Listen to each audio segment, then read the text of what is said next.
Fallen Angel, written by Maggie Shaw. AI narrated by Marcus.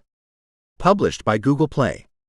Copyright owned by Harley Romance Publishing. Chapter 1. Eternity is a long time to spend alone, without others of your kind. Cassandra Clare. The city lay 150 floors below, and yet I witnessed every flicker of movement, as though it were mere inches in front of my face. The power of extraordinary sight. One of my many gifts from the gods. New York City. The city they say never slept. And from the noise going on below, it seemed a slogan they lived by. Every other city had a moment before sunrise when everything fell quiet. The hubbub switched off, and even the humans who partied through the darkness finally dragged themselves home to their beds. A serenity not everyone was familiar with. But it was something I could appreciate, now that I got to see it for myself. Not New York. The police sirens still warbled their chase of drama and evil every few minutes. People tumbled in and out of diners that seemed to be perpetually open 24 hours. Fights broke out in street corners, and women walked home at all hours in the same outfits from their evening before, makeup running down their faces, satisfied smirks touching their lips. It never stopped. If LA could have the gall to spin the lie and call themselves the City of Angels, maybe New York should grab the title City of Demons and be more upfront about it. Although I sometimes wondered if LA called themselves that, ironically, as though they knew it was a farce. 350 years I'd watched over the humans below, and the city had changed drastically in that time. But the wager going on between heaven and hell, that hasn't changed at all. For as long as people have existed on this planet, an almighty being has watched over them. More than one, to be precise. And a long time ago, there was a wager made for all the souls on earth. The terms and conditions had evolved over the years as heaven began to move further ahead in score, but essentially all remained the same as it always had. The good went above, the bad went below. And those lost souls who could be pulled either way, well, that's where I came in. I watched as a homeless person stretched his weary legs by extending them out. He grimaced as he moved, as though the tension coiled in his body wasn't used to do such a thing. He nearly tripped a sleek man in a suit. For a moment, I thought the man was going to tell him off, as arrogant assholes did to people they saw as irrelevant, or ignore him, which everyone tended to do when it came to people they didn't want to see at all. Instead, the man stopped, handed him a $5 bill and his coffee, and went on his way. I frowned. The thing about New York City was that it never ceased to surprise me. As a fallen angel, I fight as a soldier for the good souls on earth. I protect those that should be heading to heaven when they die, but are manipulated into hell by beings who aren't meant to be here. Those fiery evil demons who like to cheat the rules and control the choices made by those too weak to fight, or so important that hell targeted them for acquisition. Not that I'd known all of this when I'd first fallen. I'd thought my life was over when my wings began to burn. I flinched just thinking about it, my back pinching in the memory. When it had begun, I'd believed my punishment would be absolute. I'd closed my eyes against the flickering flames and expected to never again see the light of day. But instead, my battle had only just begun. I wasn't sure what I preferred, a painful death or a painful life. Tabitha had been there when I'd landed in a pile of smoke and flames. My angel agent, or so she called herself. I'd always wondered if Tabitha had been an angel herself. Once upon a time, perhaps. No one really knew what sort of being she was classified as, and no one had ever asked. What we did know, though, was that she was as immortal as I, but possessed more attitude in her pinky finger than I had throughout my body. Tabitha had found me naked, broken, hearted, and black-winged over 500 years ago. She'd taken me into her home and tended my wounds. Her house at that time had been in a parallel dimension. When I'd recovered enough from the shock of my expulsion from heaven, she'd explained that the only way to win myself a place back in was to fight for those souls aiming for the pearly gates. To be their champion. Tabitha said that she'd guided many other fallen angels back into heaven once they'd earned their reward. The rules, according to Tabitha, were that I had to save enough people, fulfill enough good deeds, and I would be allowed back in. Seemed easy. Until I realized that the enough, though, was subjective. I'd never been given an actual number. Well, I'd followed her guidance to the best of my abilities, and 350 years later, I remained in the land of this living limbo, having saved too many souls to count. I would like to call it unjust, but my reason for being thrust out of heaven had been worse than most, or so they all said. Maybe I needed to save more people than everyone else. Serve more years than the standard. I didn't know. But I had nothing else to cling to, other than the hope that one day I would finally be allowed to return home. It was the only thought that kept me sane through the unending hours, days, and decades of my earthly service. I had but one goal. And that kept me alive, if that's what I was. I turned my attention back to a new scene spilling out before me. A woman walking her dog, hoodie up, dressed in baggy clothes. She walked past a construction site around even in this darkness. Her feet doubled their pace, but the workers lounging around and eating their donuts and drinking their coffee noticed and called out to her. I watched as her face pinched with embarrassment and she shook her head, muttering to herself about not walking this way again, that it would never change. A familiar tingle coursed over my skin, rippling up my arms and down my spine like waves in a pond, starting from the center and working their way outwards. The sun rose in the east. I could sense the warmth before it even touched my fingertips. My eyes slid shut as I turned to face the sunrise. Flashes of red, orange, and yellow lit up my mind as I took a long, deep breath. Another day, another human to save. Tabitha had already alerted me to a new female who had landed on the list. The list was a compilation of names that held exceptional people. Humans whom hell wanted to seduce into the fiery side. A place we did not want to lose those special people to. And the worst part of it all was that hell demons did not wait for approaching death to seduce such humans. No. They weren't that kind, nor were they willing to risk losing a soul they wanted. Instead, the demons would torture those special beings until suicide seemed like the best way out. Because suicide kept them from heaven forever. That was suicide in the real meaning. The English language lumped all death when you took your own life under the one banner. But there were definitely different types. Heaven frowned on those who gave up and left a burden to others, in contrast to those who sacrificed themselves for a greater good. Because if the demons won the battle, Earth missed out on the work of a human worthy of changing things for the better.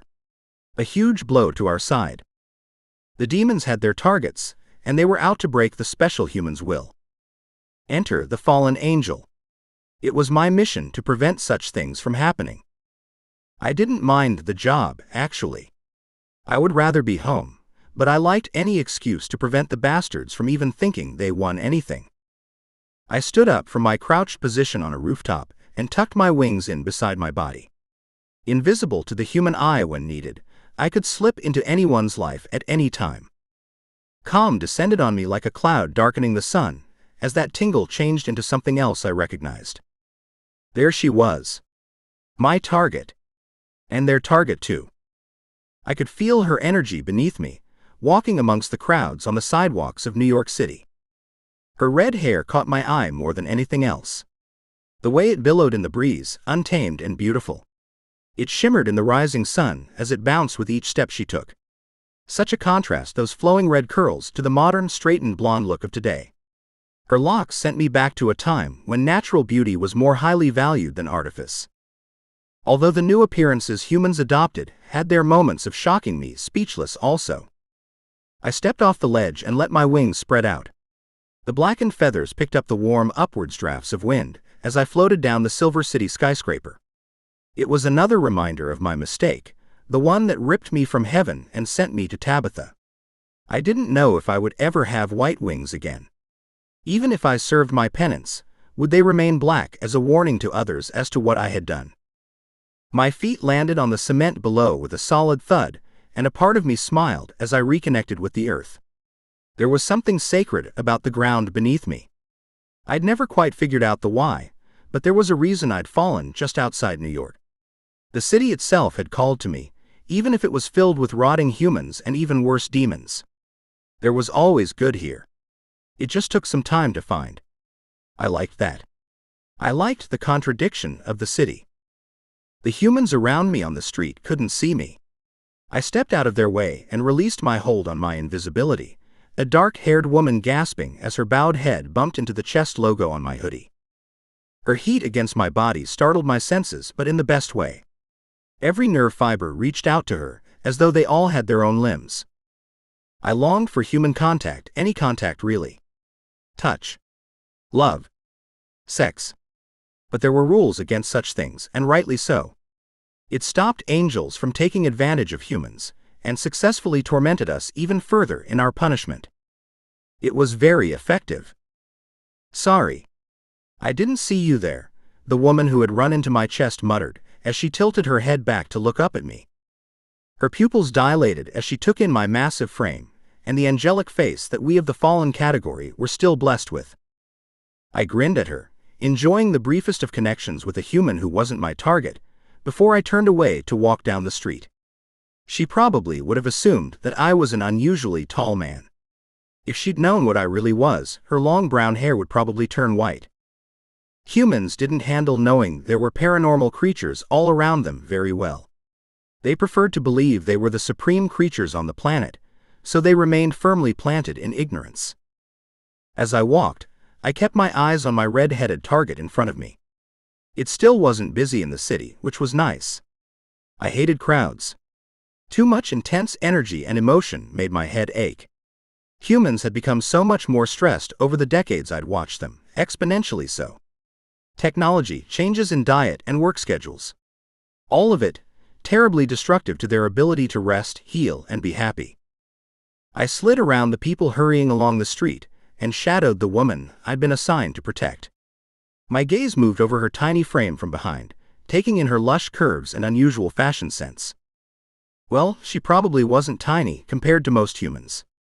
But to me, she was diminutive. I was almost 7 feet tall when in full angel mode, and although I could adapt my size to suit my surroundings, it was uncomfortable to do so. The woman, Katie, Tabitha said her name was, didn't seem to be anything special. Not compared to the last 100 or so targets I'd protected. She was some sort of free spirit. She did not adhere to corporate clothing styles, nor fashionable denim. She wore her hair free. Her long cotton skirt billowed around her legs as she walked. Her shoulders were bare, except for a few strands of material that clung to her skin. A wrap-around gray top bound her tiny waist and made me want to circle her with my hands and bring her close. This was no doctor or lawyer or even an award-winning scientist. I'd protected them for decades and I knew them well. I mentally balked at the instant attraction I had to this woman. Despite my need for physical closeness, I believed my sex drive to have died a long time ago. But as I walked, my cock stirred with desire. Katie glanced over her shoulder, and her gaze met mine with a precision I'd never experienced with a human. Humans couldn't see me unless I wanted them to, and I'd pulled my shroud of invisibility tight around me. But Katie's gaze locked onto mine, and a strange familiarity passed over me. Perhaps I'd known her in a past life. Saved her when she'd been in another body. She broke the eye contact and started running, as though she sensed the danger I could present. My heartbeat picked up instantly. The hunter in me grinned and called out with excitement. The chase was on.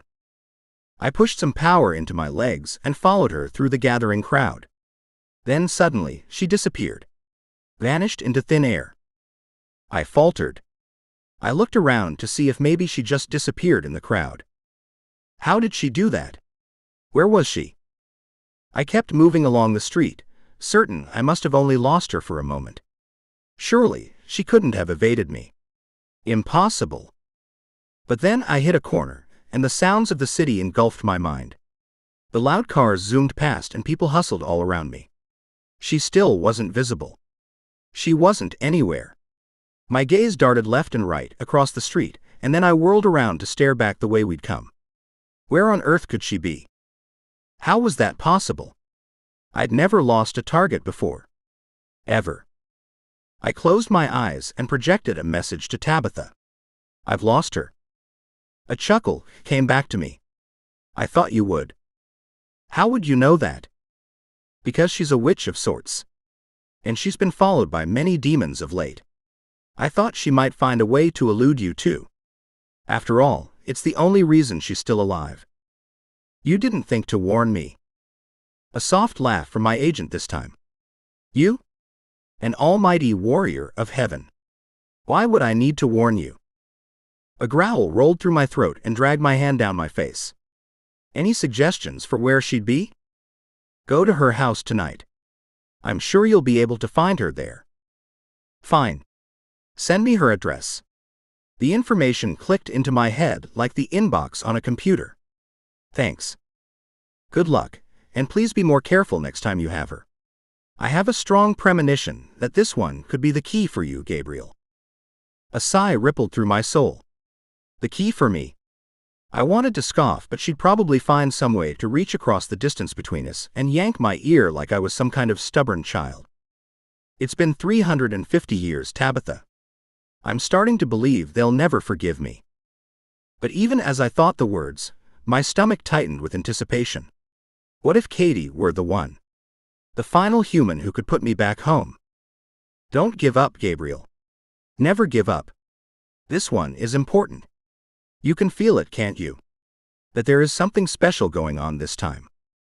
I began to ask why she was so important, when that familiar tingle up my spine made me twist around. My target. Red hair flew in a cloud down the street, having slipped out a side alley. I pulled invisibility around me, uncaring of who watched as I disappeared from the world. I chased after her once again, my heart pounding in my chest. She darted to and fro like an experienced runner, around people and over the street. Just as I would reach out for her, she whirled around and disappeared once again like a magician. What the hell? What is this woman? I stopped dead, reaching out for her with my senses and finding nothing. Seriously. What is this? Was this disappearing stunt why the demons were interested in her? I turned in a full circle once more with my eyes wide open and saw no remnants of her. I let out a heavy sigh. Being able to elude me is no simple feat. There was only one thing to do, and that was to wait until nightfall. Outside Katie's house. Chapter 2. Darkness had fallen over the city, the worst time of day for anywhere in the world because it was the only time the demons came out to prey. Demons didn't like the sun because the sun had the ability to reveal what they really were to the human eye. Not all humans would recognize them, of course. Humans loved living in their ignorance. However, there were a select few that had the ability to see demons from what they really were. I had the feeling my target was one of them. In the dark, however, I wasn't completely sure. I know Tabitha mentioned her having the ability to see them and run from them, but I wasn't sure if it was strictly during the day, or if part of what made her so appealing was her ability to recognize them for what they were without being cloaked in darkness. I sat on the ledge of an apartment building in a small street in the Bronx. Only 2 stories up this time. I wasn't risking losing her again, although there was part of me that was impressed by her tenacity. I did like the chase. It was new, something I hadn't expected and wasn't quite used to. Part of me wondered what other tricks she had up her sleeve. Movement to the right caught my eye, and I watched my little disappearing witch sneak along the street, a dark scarf pulled tight over her abundant hair. But I could sense her, like a burning beacon in a dark sea. To me, it was obvious that her hair flamed for all to see, and it was clever of her to hide it at night when the demons were out. I wondered why she didn't just dye it, to hide such an obvious part of her identity. I could understand wanting to hold on to something so innately her. Maybe the demons could find her regardless, so why change in the first place? I liked it. I'm glad she had it. It sure as hell made it easier for me to spot her anyway. I jumped off my perch and hit the cement, keeping my invisibility engaged like a shield so she couldn't see me. I didn't want her running off again. Unfortunately, my plan didn't work as I'd anticipated. She looked straight at me and bolted for her front door, shoving the key into the lock and attempting to get inside before I could get to her. How can she see me? If she achieved her aim, that wouldn't be great for me. All paranormals were restricted from crossing the threshold of a human house, unless personally invited in. I flew faster across the road and reached out to her with outstretched fingers, desperate not to lose her once more. My hand closed around her thin shoulder, and something completely unexpected happened. Desire poured through my belly like hot, molten honey. Immediate, fast, and intoxicating. Damn. How long's it been since I felt that? Katie twisted around and attacked without warning, swinging her fist at me with practiced precision. I ducked and weaved her punch, my reflexes faster than any human, and held tight to the shoulder I'd grabbed. I'm still invisible. How is this possible? She cried out with rage as she swung again, this time with surprising accuracy, and I had to catch her hand with mine. Tingles pulsed along my palm, and my desire mixed with fear for her safety. I have 3 years of self-defense class under my belt, asshole. I could do much worse to you with my mouth. Honestly, I wanted to see just what she could do to me with her mouth besides recite spells, but I couldn't let her or this overpowering sensation of desire for her distract me from what I came to do. I glared at her with all my might. We needed to get inside, and quickly. Stop fighting me. I'm here to help you. She snarled up at me, her clear blue eyes throwing chips of ice like an Eskimo. Yeah, right. Just like all the others. She wasn't physically fighting me anymore, but I could still feel the anger pouring through her veins like fire. I wondered if it was her magic. It was time to cut to the chase with her. Katie, I'm a guardian angel. I'm here to help. She glared at me, and pulled her shoulder out of my grasp with a sharp twist. Obviously, like all the other targets before her, she didn't believe me. I'll prove it to you, I offered, as I spread my black wings out to their full breadth and prepared myself to fly up into the air and prove to her that I was what I said. It was a risk, of course. If she dashed inside, I wouldn't be able to speak to her until she came out again. But it was a risk I was willing to take for this target to believe me. Before I could launch up and into the air, her eyes grew to the size of the full moon. She shouldn't have been able to see my wings, or me for that matter. My invisibility was still up around me, and even when it wasn't, my wings were an extension of my celestial self, and were usually completely invisible to humans. How is this possible? She can see them. Katie had once again broken the rules I believed were written in stone. Her mouth opened and shut a few times, then she shook herself and asked, Why are your wings black? I always assumed they'd be white. I cringed. I'd never had to tell my targets the full story of why I was on Earth guarding them, because they'd never seen my wings. But Katie could, and I hated the answer that would have to come through my lips soon enough. However, the fact that she was willing to engage in this dialogue rather than threaten me or run inside was promising. Because I'm a fallen angel, working on Earth, earning my way back into heaven. I'd expected a negative reaction of sorts. More questions, a frown, a gasp, anything except what I got. For some reason, Katie's shoulders relaxed when I said those words, and her mouth lifted up at the sides into a soft smile. She looked cute and impishly cheeky. What on earth? You're trying to earn your way back into heaven. What did you do to get kicked out? That was not a question for her to ask, nor an answer for a human to know. But I found myself telling the story, despite my misgivings. I like to tell myself it was because I needed her to trust me. I needed her to believe me, so we could both go inside and I could do my job. But deep down, it was more than that. I was part of a love triangle that went wrong. Simple enough. I shook myself and clamped down hard on my jaw to stop myself from revealing it all. Tabitha had been right. This woman definitely had some witch in her.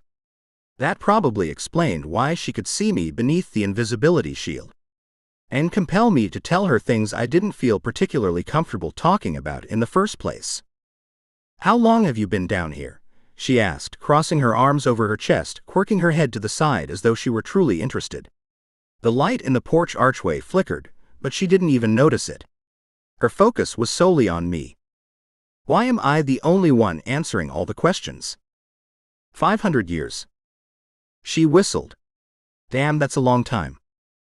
I blew my breath out of my nose in a puff.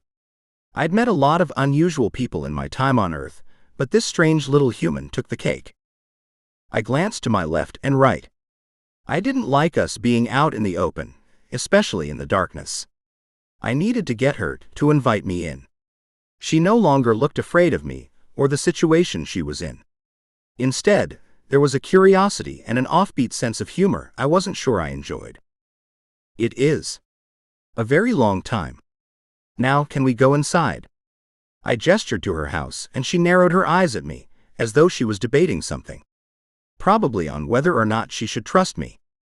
There was nothing more I could do, so I hoped what I had offered her was enough. Finally, she shrugged. "I'll let you in so that you can explain to me what's been going on with my world lately, but if you do anything to hurt me, you'll regret it." Her spirit made me smile. "I know. And I won't betray your trust. I promise." She opened the purple-painted front door and walked inside like she didn't have a care in the world. I was stuck to the mat like someone had glued my boots down. I leaned forward to test the power of the force field around her house, and the strangest pain shimmied down my chest. Like the knife of God. I shuddered. No way could I push through that one. It would throw me out onto the road like a piece of garbage, even if I did manage to get a step or two inside. "You know I can't come in, right?" I called out to her, just as my awareness prickled with the feeling that demons were on their way. He teased my back like candle wax dripping down my spine. A surefire sign. Katie popped her head around the corner again, her beautiful red hair now framing her face.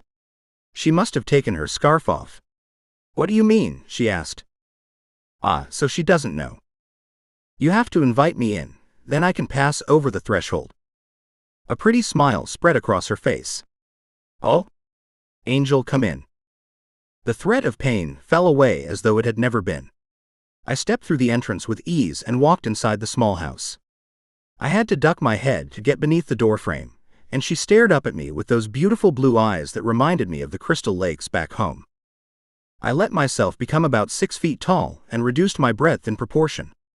I stood only a few inches taller than her now, and she smiled up at me with a wonder that I hadn't seen in too long to remember. "You want a drink?" she asked as she slid her shoes off and grabbed a sweater from the couch to pull on over her bare arms. Nighttime had arrived, and with it the chill of the dark. I felt the cold, but it didn't affect me the way it affected humans and, apparently, witches. "No thank you." Angels didn't need to eat or drink.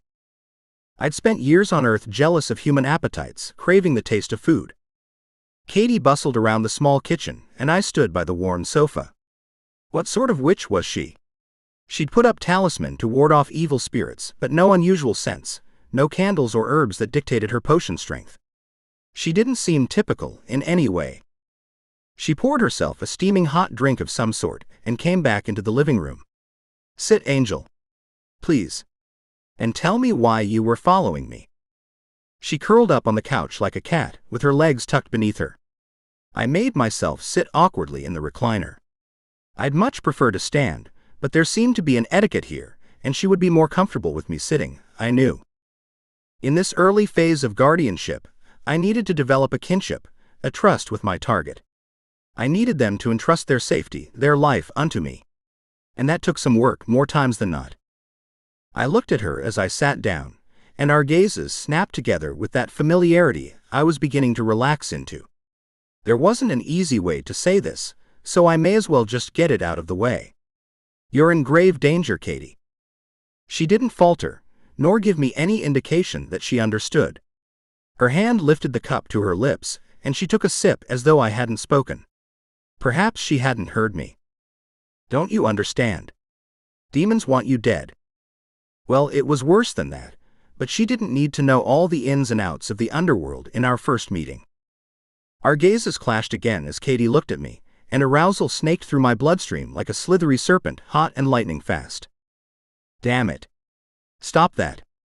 I dug my fingers into my thighs and tried to focus on the meeting at hand, and not the adorable way she ran her tongue along her bottom lip. She would taste so good. Katie settled back into the couch, as though getting comfortable for a long chat. "I understand, but why? I'm a nobody." My new target appeared too calm, and a shiver of nerves danced through me at her almost unhuman demeanor. "What are you?" I couldn't help but ask. Tabitha told me some, but I wanted answers. And I thought, if she could question me incessantly about me being an angel, certainly I could do the same to her. Her eyes flashed a strange silver at me. She wasn't offended exactly, but curious. "What do you mean? Fairy, witch, warlock? A cross of some sort of vampire, perhaps? There's some paranormal in you. You shouldn't have been able to see me at all when we were outside just now, let alone see my wings. They are invisible to all, except those from the hell dimension. Oh hell no. She couldn't be. She laughed loudly at that one. Hell dimension? What are you talking about, Angel? This was beginning to feel like a setup. She seemed too odd, too beautiful. The attraction between us too strong. I couldn't seem to dampen it down. There was magic at work here. Why did you let me in here?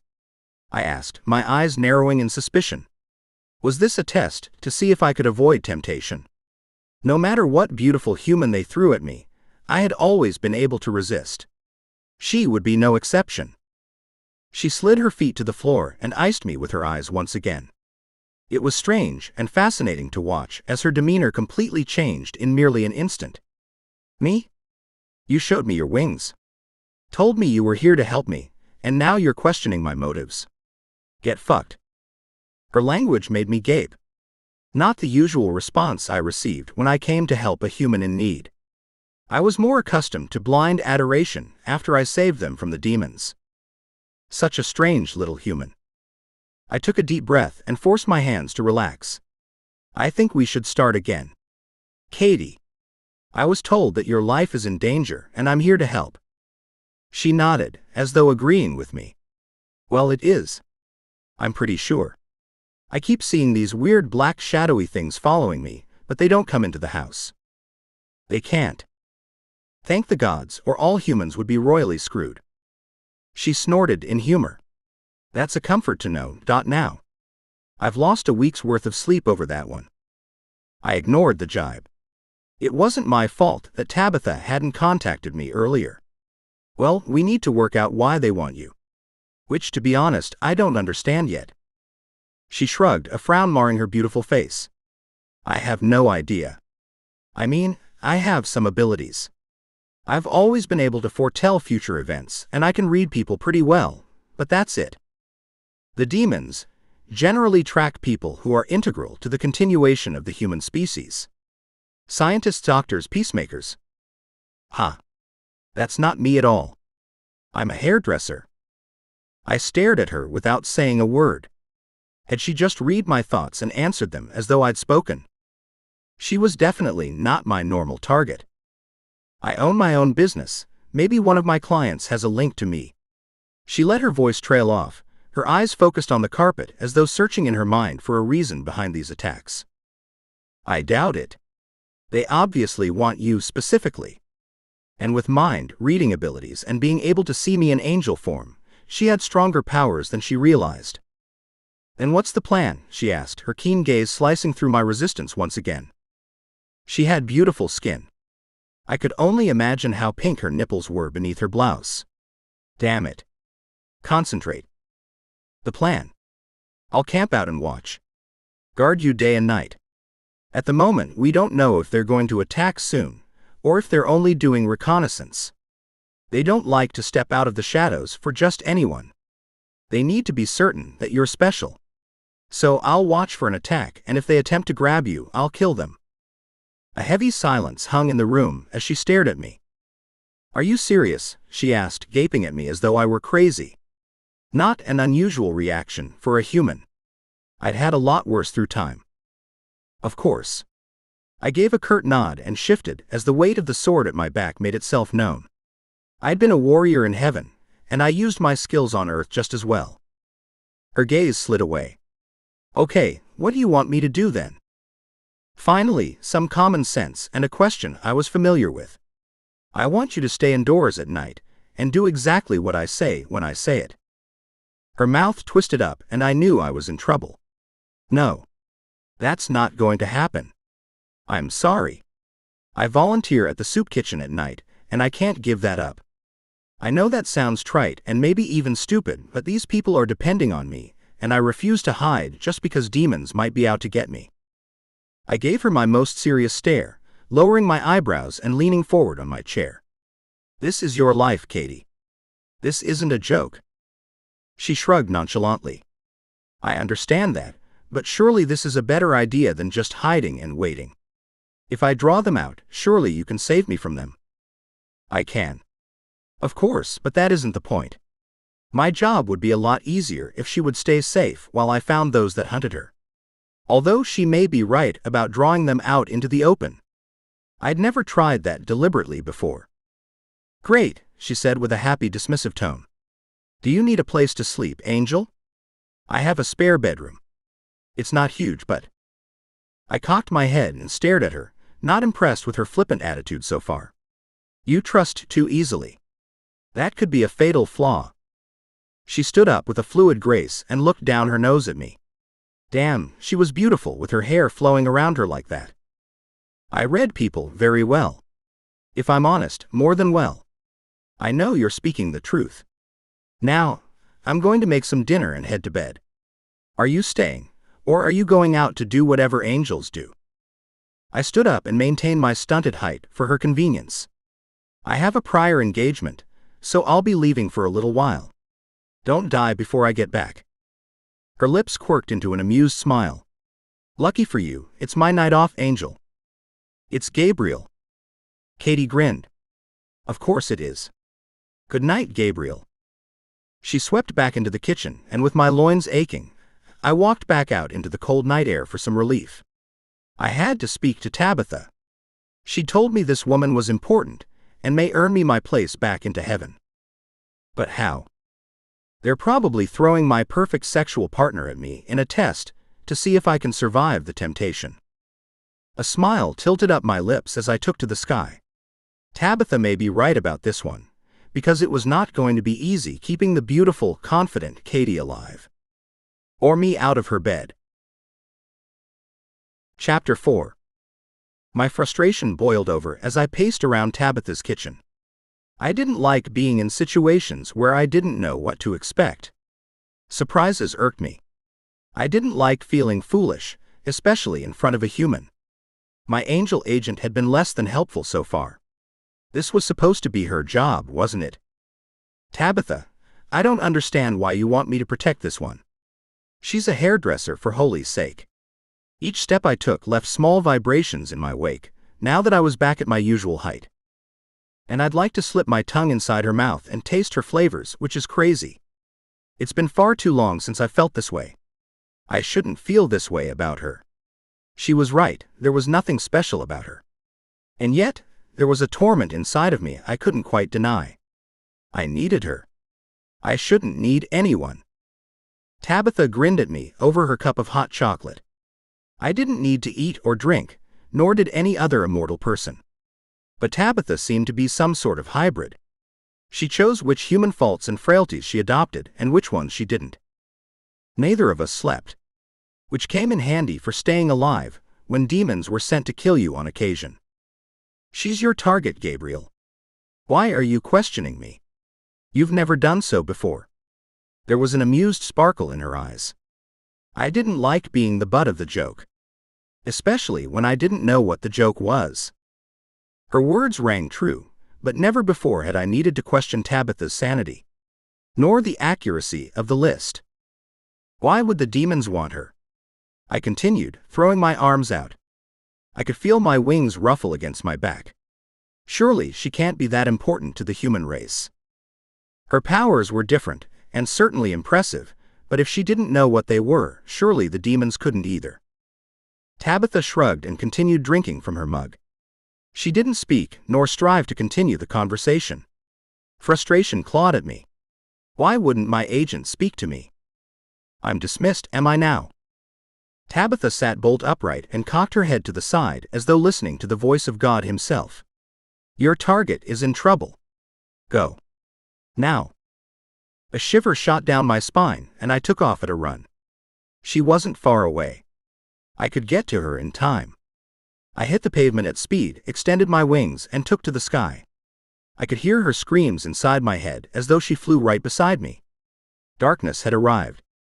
Evil loomed in the hidden corners and shelters, ready for action. I flew through the city, following the sounds of her high-pitched shrieks until I came to an alleyway with large abandoned buildings. Flashes of red and white filled one of the metal warehouses as if a fire blazed inside. Katie. I drew my sword from my back, invisible to all until it was unsheathed. The eerie red light from inside the building glinted off the silver blade, reminding me of all the blood this weapon had shed. I raced inside the building, my heart pounding in my chest. The shadowy figures of flame were converging on Katie, and I was impressed to see that she wasn't meekly cowering in a corner, waiting to be rescued. She gave as much as she could. White magical light shot from her palms as she screamed in rage at them. Movement caught my eye. I can't believe I hadn't noticed them before. Demons. 2 of them. In front of her. Each were trying to grab her, but neither were succeeding. I would have smirked if my heart hadn't lurched in my throat. I didn't like anyone near her, especially not demons. I ran forward, swinging my sword at the 2 demons closest to her. They hissed in anger and spun at me to retaliate. I cut 2 of the flaming creatures in half with single blows, and they burst into black flames and crumbled to the ground. Once they were out of the way, I jumped closer to my target and we stood back to back. 3 more came at us. I hadn't noticed them before, too consumed by my worry for Katie, and I fought off 2 as Katie took the third one down with her concentrated magic. "About time you got here," she panted, her chest heaving with the stress of the fight. "Let's go." I sheathed my sword, picked her up in my arms and took off, flying through the open door and up into the sky. She clung to my neck and buried her head deep into my shoulder, as though she didn't want to see the building be consumed by lingering demon flames. Her familiar scent tickled my nose, and despite the danger, lust pounded in my body like molten lava. "I need to get you safe. Take me to my house." "You said no one can get in without permission." I frowned, unhappy with that being the only alternative. But I did not have a house myself, and at least her home could not be penetrated by the demons. "All right." I dropped lower and headed for her house, surrounding us both in invisibility for the sake of the humans around us. I could see flickers of evil through the night, all over the city. On rooftops. In restaurants. In the streets. I would never be able to get them all, but at least I could keep my target safe. "Front door is easiest," she said, her voice hitching as she wriggled in my grasp. The attraction between us flared higher still the longer we remained in contact. It was a lot hotter than I had initially thought. I could smell her arousal, strong and sweet. If she, too, felt the tug of lust between us, it would be harder than I'd thought to stop myself from indulging in her. I landed on the front stoop and placed her down carefully. She gasped as she stood on unstable legs and wobbled towards the entrance. That was some ride. She managed to get the door open, and we both went inside, locking the door behind us. Not that the human lock would keep out anything except a human. Luckily, we had stronger magic than that on our side. I shrunk down to a more comfortable size, feeling my own anger flare as I regarded her. It was starting to bother me at how indifferent she seemed to be by all of this. "You didn't tell me you had powers like that," I said, unable to keep the accusation out of my voice. I'd been as honest with her as I could be, and she had deliberately kept a vital piece of information from me. "More than that, I told you to stay here." "You told me to stay alive," she corrected, walking over to kick off her shoes once again. I noticed her hands shake, and part of me felt better that it was possible to affect her in some way, even if she wanted to hide it. I didn't know about my powers. She spun around to glare up at me. That's never happened before. I could see the honesty in her eyes, hear it in her tone. She was shaking more, from the stress or anger, I wasn't sure. "All right. Calm down. Sit." I nodded my head to the couch. She fell onto her couch, and I refrained from indulging in the desire to sit next to her, to wrap my hands around her body, to bury my nose in her hair. I had to do something, with all the nervous energy racing through my body. I walked into the kitchen, took down a glass, and poured her some water without asking her. My heart continued to pound. That had been close. Far too close for comfort. They'd almost had her, and for once it looked like they were trying to do more than simply torture Katie. Which was odd in itself.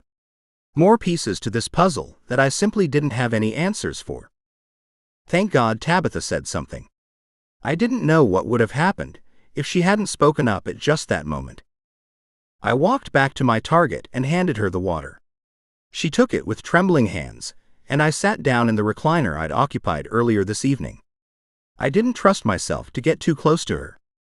Why hadn't she done as I'd asked? Now tell me what happened. I thought you weren't going out tonight. She cocked her head at me. I didn't. That was yesterday. Had it really been a day? I shook my head. Damn. Sorry. I don't have control over that. Tabitha's realm is untouched by normal human time. I'd never understood why that happened, but I could lose days from a single visit that seemed like only hours.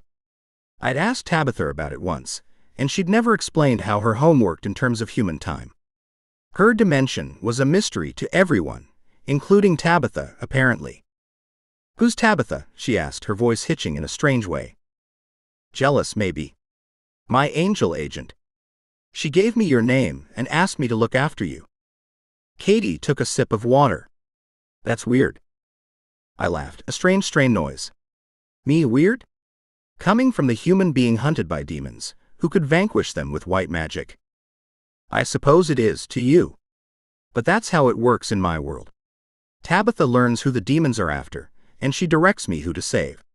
It's a simple but effective system. How many humans have you saved? She looked up at me, her eyes still icy, but there was a glimmer of desperation in them. Like she needed to hear the sound of my voice in order to calm her down. I shrugged. I'd like to say I don't keep count, but I do. No, really, I want to know, she persisted. 1,990 humans, I answered, unable to deny her a simple fact. Whoa. That's incredible. She continued to rub her palms on her thighs, trying to keep them from shaking. Again I shrugged. Still, not enough to get me back into heaven. Well, that's just ridiculous. What's the magic number then? 2,000? 5,000? I stared at her. Did she seriously answer a question I asked inside my own head? The answer came in the heated blush that spread up her beautiful cheeks. Are you reading my mind, Katie? I don't mean to. Her gaze dropped and the blush blossomed into a fiery red. I felt myself drawn to her despite myself. I had to focus. But you are? I asked again. I'd never met anyone who could do that. Not to me, anyway. She stared at me with wide eyes. Maybe. I can't tell. They all sound like words to me. I sighed and ran a hand through my hair. This got stranger by the minute. It's not that unusual, is it? Surely I'm not that weird. Am I? She asked, her voice half an octave above its normal pitch. She sounded worried. I'm not. I can't be. And there was a good reason for that. Yes. Yes, it is, I said. It would be unusual if you could read a human's mind, but mine? That's just unheard of. You may think you're not special, Katie, but you are. I knew something was wrong with me, she muttered as she leaned forward and dropped her head into her hands. I decided not to focus on that comment, as I knew there was nothing wrong with her. Instead, there were many, many things that were right. Her erect nipples, for example. Her head shot up and she suddenly crossed her arms over her chest. Oh damn. I'm sorry, I apologized, appalled that she could hear my lustful thoughts. I really can't help it, you're way too beautiful. It's okay. I know how you feel. I can barely keep my eyes to myself either. The way she said it, she wasn't embarrassed. It was more like she didn't understand these feelings and was trying to. I don't know why I'm feeling this way. I'm sure you don't either. A strange warmth washed over me as she admitted to the attraction that I struggled with. Not that I'd ever had any problems finding sexual partners in heaven, where love is shared freely. But down here, in limbo, I'd been alone for a very long time. Let's focus on your abilities, shall we? I suggested. I cleared my throat. The last thing I wanted to do was talk about my desire for her. Or her desire for me. That was dangerous territory, one I didn't want to think about. What were you doing to those demons? She seemed to be able to kill them, which was impossible for a human, or so I'd been told. I really don't know. I was so scared and kind of angry too. Then they came close and I pushed out with all my fear and white light shot out of my hands. She looked down at her palms in disbelief, as though she was trying to figure out if this was even real. That sounded relatively simple. Amazing and spectacular. But simple. She continued on, as though I'd spoken. Well, it wasn't simple, I can tell you. I had no idea what I was doing, and if I dropped concentration for a second, the light would go out, and then they'd be at me again. I'm frickin' exhausted and can barely lift my arms. I just stared at her until finally she realized what she'd done. Oh, I'm sorry. How do we stop me doing that? I have no bloody idea. I'll try not to think too loudly, and I think you need to get to bed and rest. I stared hard at her. Or I will seduce you right now on this sofa and damn the consequences. What consequences? She asked. Her voice was low and caused a shiver to slide down my spine. I wanted to laugh out loud, but it was more sad than funny. It would be so much easier for us both if I could hide my true feelings, and she'd never know what we'd missed. We fallen angels aren't permitted to have sexual relations with humans, part of our penance. A rule I'd originally thought was smart. It protected the humans and the fallen angels from years or centuries of heartbreak. Now, I was beginning to see what the other angels complained about. Because I wanted Katie. Whatever she was. Would she count as a human, what with her powers? Did I want to take that risk and find out? How would they find out? She whispered, the longing in her eyes tugging at me. My cock stirred in my jeans. Oh, they'd find out. They had eyes and ears everywhere. She frowned. So you haven't had sex in like forever? A groan rolled through my chest. More than forever. 20 times your lifetime. Whoa. Yeah. Exactly. Now, usually I would retreat to a ledge somewhere and watch over your house all night. But seeing as you offered me a bed, I might take that space if that's still all right with you. I wouldn't sleep, of course. But a comfortable bed was a luxury I hadn't indulged myself in too many years to count. And while my target was safe, I could relax a little, and I had many memories to keep me entertained for the night. Although, the temptation of being so close to her. Maybe I was putting myself in an unnecessary situation. Yes, of course. Come this way. She reached out and took my hand to show me her guest room. I gasped and froze at her touch, the feel of her skin against mine both pleasurable and painful. She was hot and sweet, and my lonely heart ached for more. Come on, she repeated, tugging my hand and dragging me into a small room with a double bed and a scent that made me groan. Katie's unique smell was one I would never forget, even if I lived another 1,000 years. She made me yearn for a home I've never had, and that scent permeated everywhere. Maybe I'd made a mistake accepting her invitation. Well, good night. Katie went up on her toes and kissed me gently on the lips, the warmth of her spreading through my nerves like the sun defrosting the earth at sunrise. I froze as she held herself there, barely touching me. And thank you for saving my life, she whispered against my mouth. You're welcome, I replied, breathing in the warmth of her. God, how I wished I could pick her up, strip her down, and devour the beauty beneath the rags. Katie reached up and touched my wings, the lightest of touches that had my gut tightening, my breath quickening, and my lustful cock going hard as stone. She stepped away and gave me a soft, quivering smile. If she could read my mind, I was sure she knew the struggle I was under. Good night. I nodded my head as she shut the door, anger and resentment pulsing through me like a brewing storm. This was so unfair. To her and to me. After so many saved targets and resisting every single woman who'd ever tried to seduce me, I'd finally found one I wanted to make love to. Not just that, though. I wanted to fuck her too. I wanted to do it all to her over again. I wanted her to scratch my back so hard, her nails would leave red streaks down my back like a brand on my skin for the rest of my eternity. I wanted it soft and slow, rough and fast in her kitchen against the wall on the floor. I wanted her everywhere. Surely I deserved one night. After already serving such a lengthy sentence, how could they punish me for wanting to give Katie the pleasure she deserved?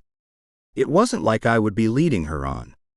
She knew what I was, and that a long-term relationship would be impossible.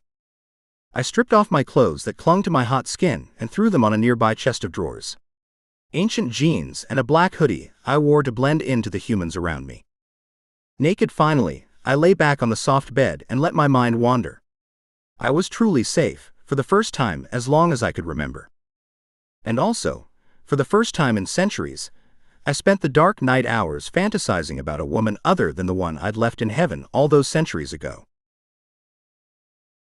Chapter 5. My door opened sometime before sunrise. I was surprised I survived the night. Not because demons were after my target, but because Katie was so close to me and wanted me the same way I wanted her. I refrained from going to her, but my body felt like it was going to combust into flames. Darkness still clung to the city, and the people around us were almost quiet. Gabriel. Katie's sweet voice filtered through the air around me. A siren call in the ocean of darkness around me. Yes, I answered, not daring to move a muscle as I lay on the bed. I clenched my fingers into the sheets. I refused to go to her. I wouldn't even look at her. I didn't know what would happen if I did. I was naked, and I assumed she could see that. Yet she walked further into the room and stood before me like a vision. The street lights shone in through the shuttered windows and shadows cast over her barely clad body, making my blood burn. Oh hell. So much for not looking at her. Do you want me as much as I want you? She whispered, her voice trembling. In fear. Or perhaps passion. I sucked in a breath. I didn't know why she'd come to me, nor what she hoped to gain, other than the moment's pleasure. She knew I wasn't meant to indulge myself, and the lonely hours I'd suffered through the night so far had reminded me of that. I could get into big trouble. I didn't know the repercussions for humans, if there were any. I had to be honest. There was no reason to lie. You know I do, Katie. But it is forbidden. They'd never told us why, but the rule was simple. I liked simple. It was easy to follow, easy to understand. But why? Why would they forbid us being together for just one night? What could they possibly do to you or me? Aren't we being punished enough already? You saved me tonight. I could be dead right now, and I want to celebrate being alive thanks to you. She stepped closer to the bed and my body tensed. Her mere voice shot lightning straight to my cock and my grip on her sheets only tightened. Her words struck a chord within me, and I kept my lips firmly pressed together as my iron will wavered. She was right, of course. She was on a demon's hit list, and I was living in limbo, waiting for my sentence to be revoked. What more could they do to us? Make me save 1,000 more souls. Fine. I would do it, just to feel her touch on my body. Just to feel what it was like inside of her, stretching her, feeling her slick heat wrap around me. Then I saw her move, her hands gliding up her body in a seductive way I knew I wouldn't be able to fight against. Oh, please don't. I don't have the strength to deny you this. I didn't understand how she affecting me in such a way, how she had this sort of power over me. And yet, I liked it. Maybe I didn't want to admit it, especially to myself, but I loved how helpless she made me feel. I wanted more of it. I wanted more of her. She hesitated for a moment, and I worried and yearned that she was going to change her mind. Then she lifted her hand and pushed one strap off her shoulder and let it fall down her arm, exposing one perfect breast to my gaze. Lust slammed into me, and I clenched my teeth in an effort not to groan. I could feel myself start to stir underneath the thin, soft sheet, and I closed my eyes, trying to think of anything that might calm my responses. Then she slid the other strap down, and her twin mounds of wonder pouted up at my gaze. My mouth watered as I stared at her, and I licked my lips. The short nightgown she wore shimmied down to her indented waist, clung to her fleshy hips for a mere moment, then slid to the floor in a puddle of silk. There she stood suddenly, completely naked. Like a statue of the goddess of sexuality. I didn't move. I couldn't move. What was a man supposed to do when a naked woman stood before him? A lump lodged itself in my throat and I swallowed hard. I will just go a little further, then I'll stop. No, I should stop here. This is insane and illogical. So I'll give her pleasure, then I'll stop. Come here, I croaked out, unable to fight against her need for me. She walked closer to me, her rounded breasts bobbing with her movement. My throat grew tight, my mouth ran dry. It wasn't like I hadn't seen women more beautiful than she was, naked, who all wanted me. I wasn't some human, unable to resist the beauty of a being. I was always in control and always managed my emotions. Especially when it came to things as primal as sex. But somehow, for some inexplicable, frustrating reason, Katie was different. I shuffled over to the middle of the bed, so there was room for her. I continued to lie completely still and watched what unfolded before me like a dream. She climbed onto the bed, and instead of cuddling into my side as I expected, she slid a leg over my waist and slid her body over mine until she sat on top of me. I groaned loudly, and my eyes shut again on a wave of ecstasy unlike anything I'd ever experienced. She was the first drink of water I'd had in 1,000 centuries of desert. It was all too much for my starved senses. The heat of her. I'd been alone so very long, and here was a woman wanting me. She began to rock her hips, rubbing her naked pussy along my aching shaft as she ran her hands over my chest. I shuddered in response to her touch. The love I could feel pouring out of her soul was inspiring. This woman had so much to give, it was as obvious as the moon in the sky. And she was giving that me. I didn't understand it. I didn't think I even deserved it. And yet, here she was, not hesitating, on top of me like I was something she could love for the rest of her short life. They were right. Heaven deserved a soul like hers. "You're very beautiful. Very, very beautiful," she said, her admiration of my form clear as she stared down at my stomach. I swallowed, unsure of how to respond to that. I understood that I was aesthetically pleasing in this form. It was one of the reasons I made sure to maintain it, because it was easy to get people to trust me this way. However, hearing the compliment come from her made me feel like I was special, not one out of 1,000 angels, stronger and more beautiful than I was. Her fingertips rubbed my nipples, eliciting an electric response inside my chest. My arms shook as I raised my own hands and cupped her breasts. I focused on the weight and heat of each one in my palms, her tight nipples between my fingers. I am going to be punished so severely for this if I fail to stop in time. She moved her legs back and around, then slid down so that she could lie on top of me. Her soft lips touched my nipples in a gentle caress, and her breath slid over my skin as she slithered down. Oh, God. I hope he didn't hear me as I broke whatever rule they laid upon us. The damned angels. She slid further down my body, taking my cock into the wet haven of her mouth. Oh fuck. This wasn't the way it was supposed to go. I should have been pleasuring her, not the other way around. And yet, I couldn't find it in me to stop her. She hummed and moaned as she tasted me. Her lips moved up and down my shaft. My cock throbbed and ached for her as she loved my body in a way no one had in so very long. I clenched the blankets beneath me, grabbing hold of any sort of sanity left. If only I. No, maybe if I give her a little bit, then I'll stop. Can she understand my every thought? My personalities clashing with each other. I reached for her and grabbed her arms. I needed to stop this sweet torment, so I pulled her up my body, flipped us over, and slid my tongue into her mouth. She moaned and lifted her pelvis, wrapping her legs and arms around me like a limpet on a rock, enclosing me completely. "Do we need to worry about, pregnancy or anything?" she asked on a gasp. I shook my head. I'm immortal. We don't carry diseases like humans, nor do we have offspring. As I said the words, a twinge plucked me in the chest, which I promptly ignored. Great, she said, lifting her lips for another kiss.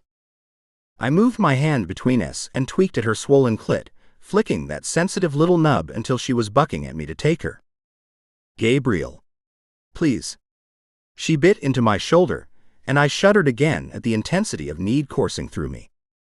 I let the head of my cock rest against her opening, making sure she wanted me. This one moment could set me back a decade from my goal, longer even. A century. I had to master this temptation, regain control. Just as I had so many times before.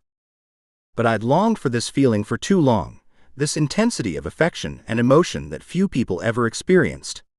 There was something so special about Katie, the reasons to stay away from her were becoming fuzzier by the moment. There was also a part of my conscience that argued that there was no way of knowing if I was ever getting back into heaven. If abiding by some unknown law with vague restrictions without logical explanations would be worth it to me in the end. Perhaps it shouldn't matter. Humans believed in God without God himself coming down and telling them he was indeed real. They had faith. Perhaps one of my lessons was to learn how to have faith in things I didn't know and didn't understand. Tabitha had said this girl could be the key, but what did that mean? That I should fight my attraction to her, or not? I have to find something to stop myself from sliding my aching cock inside that soft, wet pussy. Anything to make her happy. Maybe that will settle the urge. She cried out and grabbed at me as though she knew I was about to stop, which she would if she was listening to my thoughts. But I untangled her from my limbs and slid down her body, pushing her soft thighs apart and thrusting my tongue inside her core. She screamed out as I tasted the sweetest honey. She grabbed my head as I lapped at her center, drinking the very nectar of her body. Amazing. This was not supposed to be pleasurable for me. But the adage of giving being as good as receiving rang true. Her nails dug into my scalp and her panting began to peak, energy pouring out from Katie's aura like an energized sun. My cock wanted to feel her orgasm wrap around it so badly, I could barely think about anything else. I slid back up her gasping body and lined up my throbbing cock once again with her entrance. Katie arched her back and our gazes connected in that eerie way that made my heart pound and my soul cry out for the connection. Her lips separated in a soft gasp, her hand sliding up to cup my cheek. We needed to be joined in the deepest way possible. There was no other reason for us meeting like this. Me feeling like this. Somehow deep in my heart, I knew this to be true. If I was supposed to learn faith, I was doing so. Because I had faith in her. I had faith in us. The consequences were uncertain, and yet in this moment they could be damned. Just as I had been. I flexed my hips and sunk into her hot, waiting body. Katie lifted her hips up and met me halfway. I forged all the way inside her and gripped the sheets beneath my hands. She was so wet. And softly tight around my cock. The physical and chemical connection was perfect. Damn, you feel incredible. So, do you, she panted, her eyes shimmering with the intensity of her feelings. A laugh rose in my throat at her response to my thoughts. I had not focused on the fact that she was probably registering every one of my crazy thoughts through all the lead-up. Yet she had ignored them and forged forward regardless. She was obviously determined and was going to succeed in her seduction, despite any mental argument I made with myself. My thoughts on whether I should feel complimented or impressed with her determination faded off because my cock was in a heaven on earth. And the mental pictures coming up on the screen inside my mind were something my subconscious had been dreaming of through all my time on Earth. My cock took over, my body automatically going through the movements to allow me to drive deeper into her. Then I slid right back to the top of her entrance, holding still until I was sure she wanted me back inside her again. As her pussy became more accustomed to my presence, I thrust stronger and deeper inside her. How could I not do this? For all the battles, the wars, the momentous events in life, this was what I was made for. Leaving her clenching body and then returning home to her in an ancient rhythm as old as time and the gods themselves. Sweat gathered on her skin. Her face flushed with blood. She groaned and wrapped her legs around me tighter, taking me deeper. I held onto my sanity by the flimsiest of margins. She gasped and grabbed onto me, biting hard into my shoulder as her pussy began to quiver around my cock, heralding her orgasm and perhaps mine also. It had been so long since I'd made love to anyone. Felt the tight clasp of the woman's pussy wrapped around me. I was never going to last as long as I wished. She was so perfect and fit me like a handmade glove. In a way, I was glad it had been so long. I was glad she had broken me out of my self-imposed celibacy. Because I didn't remember the others that came before her.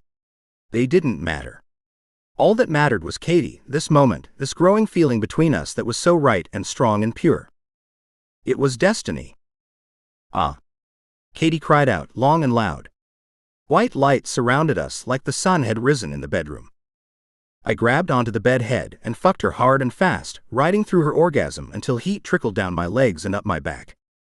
I dipped my head and sunk my tongue inside her mouth just as I thrust to the hilt.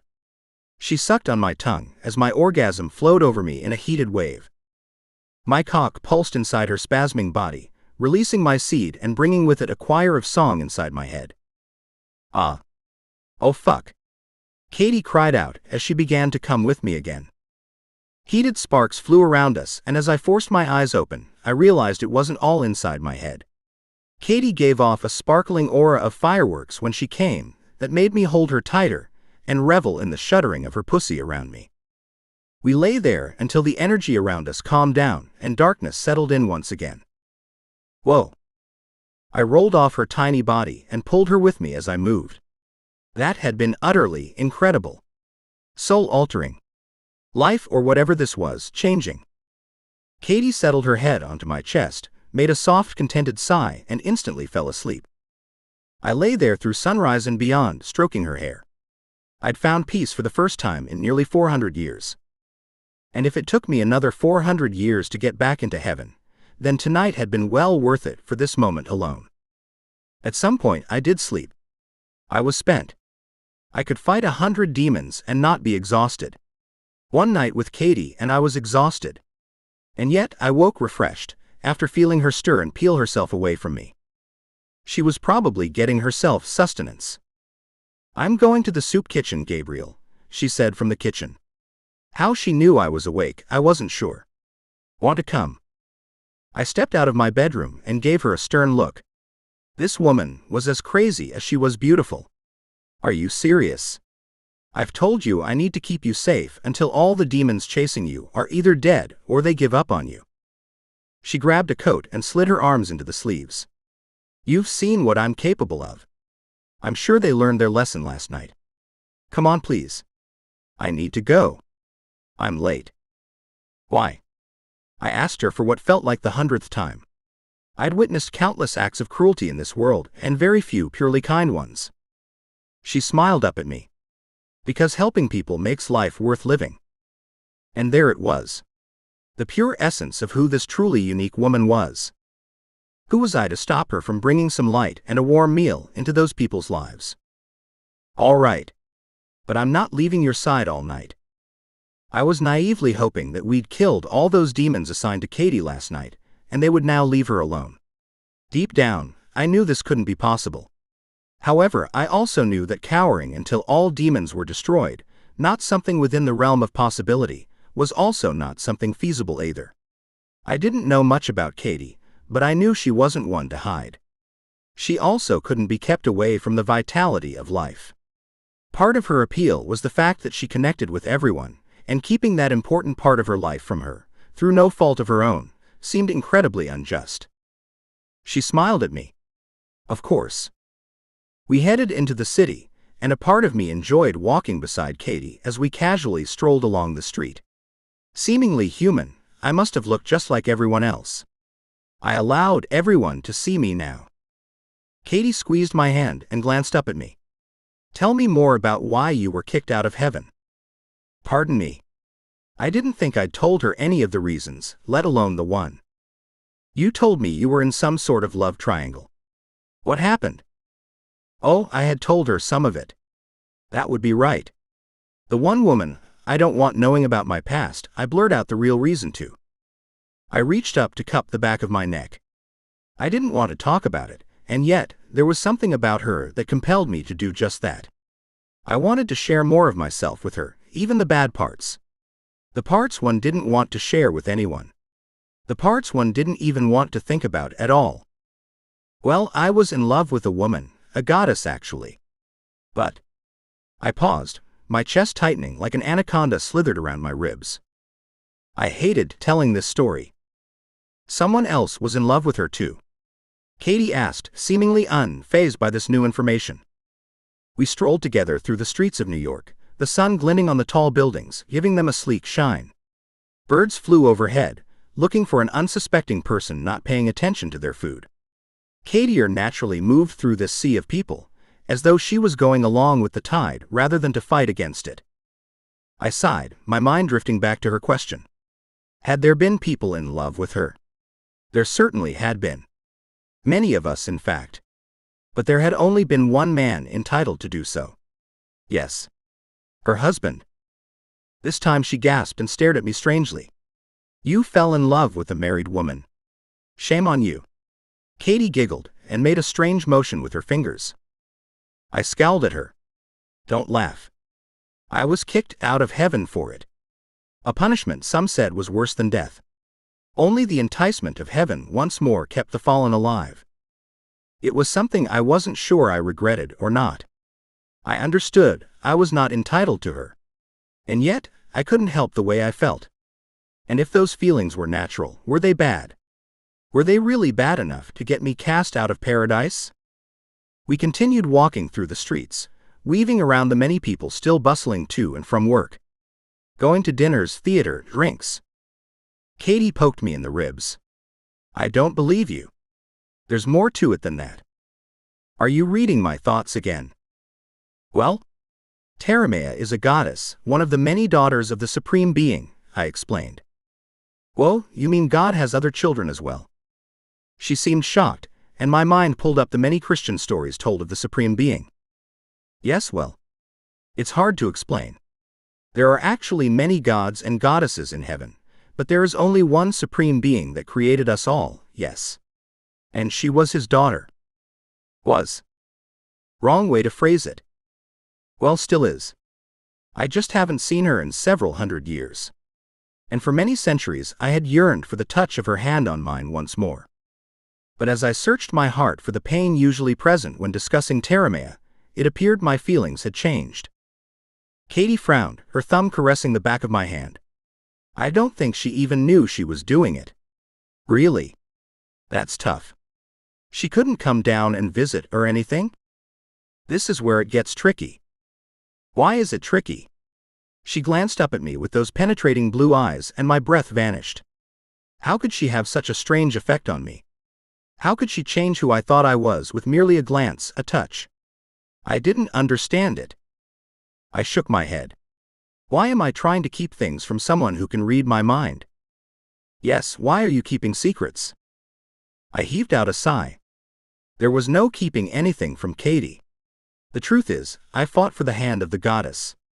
And won. So, what was the problem?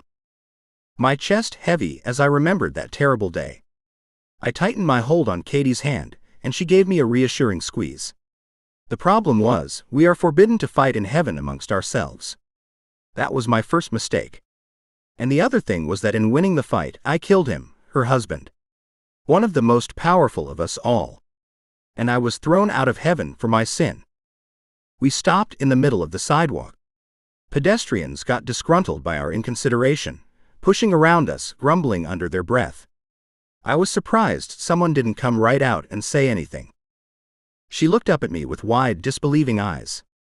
And you wanted to go back? Of course. It's my home. The final destination for all those who are good in this world.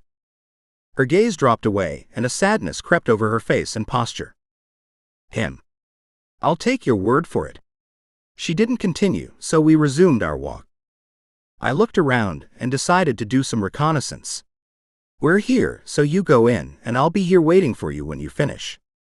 She kissed me softly on the lips and hurried inside the old building we stood in front of.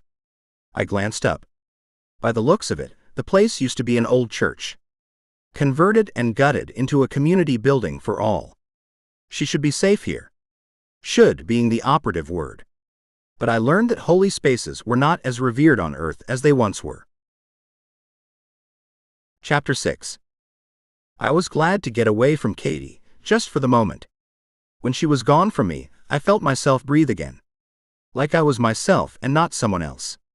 I didn't like feeling weak and vulnerable, and telling her about my past definitely made me feel that way.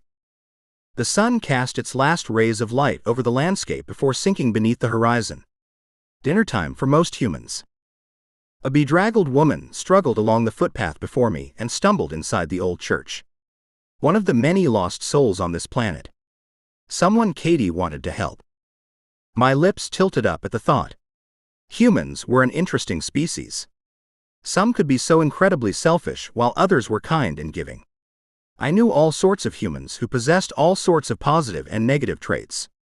However, there was something about Katie that transcended everyone I had met. I stepped back. Worry knit my brow together and I frowned. Was I putting her on an impossible pedestal? She was still human, after all. She wasn't perfect by any means. Her nonchalance about everything grated on my nerves, and her flippancy regarding the safety of her own life was frustrating to say the least. And these powers she had. Magic wasn't regarded highly by those who interpreted the Supreme Creator's book. In fact, they thought such a thing came from the devil himself. They were wrong about that, but all the intricacies of magic eluded me. I was still trying to figure out who she was and why I felt the way I felt around her. Heat tingled on my neck, and I saw a telling flicker of flame on the rooftops above me. They were here. Again. Despite my presence. And despite the loss of their numbers from last night. Anger rippled in my gut, and also a sense of foreboding. I was tasked with protecting her, and we had crossed some sort of line. I took the demons and their desire for her personally. I watched as a couple more flames appeared from the darkness. They must really want her. As Tabitha had foretold, Katie was much more special than we'd originally thought. All the signs were pointing to it. Demons were usually only assigned to one person, and once I'd killed them off, there was no one else to hunt my target. Thus I could move on, and I knew they were safe. It seemed that a second group of demons had been assigned to Katie. And I didn't think they'd stop sending demons anytime soon. I pulled on my invisibility like a cloak, flexed my wings, and with a rush of adrenaline, flew up the building in front of me. I landed on the flat rooftop and growled at the demons standing before me. They would not get through. I would not let them. "You shouldn't be here," I said to the creature before me. He spat fire back at me, the flames catching my hoodie. I smacked at them with my hand, burning my palm in the process. Better my fingers than my wings. I drew my sword from my back and raced forward, my heart pounding as I sliced at the flickering embodiment of hell. Demons did not deserve to be on this plane, especially when their main function was to hunt those aiming for the pearly gates. They were wrong. Unnatural. Evil. The demon darted around the rooftop and eluded my sword. They had no weapons, except their ghoulish faces and heated bodies that seared anything they touched. My pulse quickened as the heat from the demon's body made my skin sweat. It danced with me as I swung and parried. I was loath to admit how much pain a demon could elicit simply from touching my skin. I clenched my sword tighter in my grasp and growled at the inhuman thing between my teeth. I did not want to think about them harming me in any way, so that I couldn't protect Katie. If anything were to happen to her. I swung again, but the demon jumped out of the way. Blasted thing. I flexed forward and back, then another appeared. And then another. Excitement zinged in my veins, and the beginnings of a smile lifted my lips. Now this was good. A proper challenge. It had been a while since they'd tested me. Attacked me with enough demons to make the fight deadly for me. Pride wove through my heart as I thought of the little witch below us. Katie really must be a prize to those in the hell dimension. But she was mine. I banished the possessive thought. I refused to reduce her to an object meant to bolster me or whoever won her affection. And yet, I couldn't help that swell of pride in my chest. It made me want to fight all the more for her. A loud scream cut into my mind like a knife, and I faltered in my stance as I moved sideways. No. Katie. One of them swiped out at me, catching one of my wings, and the feathers instantly burst into flames. No. I dove to the concrete and rolled, putting out the flames. Fu-da-duck. That part of my wing would never repair. I growled with menace as the realization hit me. They had deliberately separated us. I should have stayed down at ground level with her, rather than following the temptation of the demons dancing above. How could I let myself be distracted by my thoughts, by my tempting pride? With my focus on these things, some demon snuck past me and managed to get to her. I had failed, not only my mission but Katie herself. I turned my back on the triple demon flames still fighting me and took a running leap. I threw myself off the edge of the building, extended my wings, and flew straight down to my target. My lover. The demon's cries of rage rang in my ears as I flew down the building. Under normal circumstances, I would revel in the sound. However, I needed to refocus. The demons had proved that they had no problem taking advantage of my cockiness. My wings flapped strongly for a moment before I hit the ground, making the small shrubs that grew out of the pavement falter and lie down. I righted myself until my feet hit the cement, then I ran straight into the hall. People were running about, screaming at the top of their lungs. Katie was nowhere to be seen. "Where is she? Where's Katie?" I asked as I grabbed one of the men who ran by. "The kitchen," he said, his voice quivering and his teeth chattering together.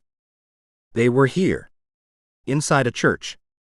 Showing themselves to the world. Fuck. Have I missed something? When did the rules change?" Demons were not allowed to be in sacred buildings, nor were they allowed to reveal their true selves.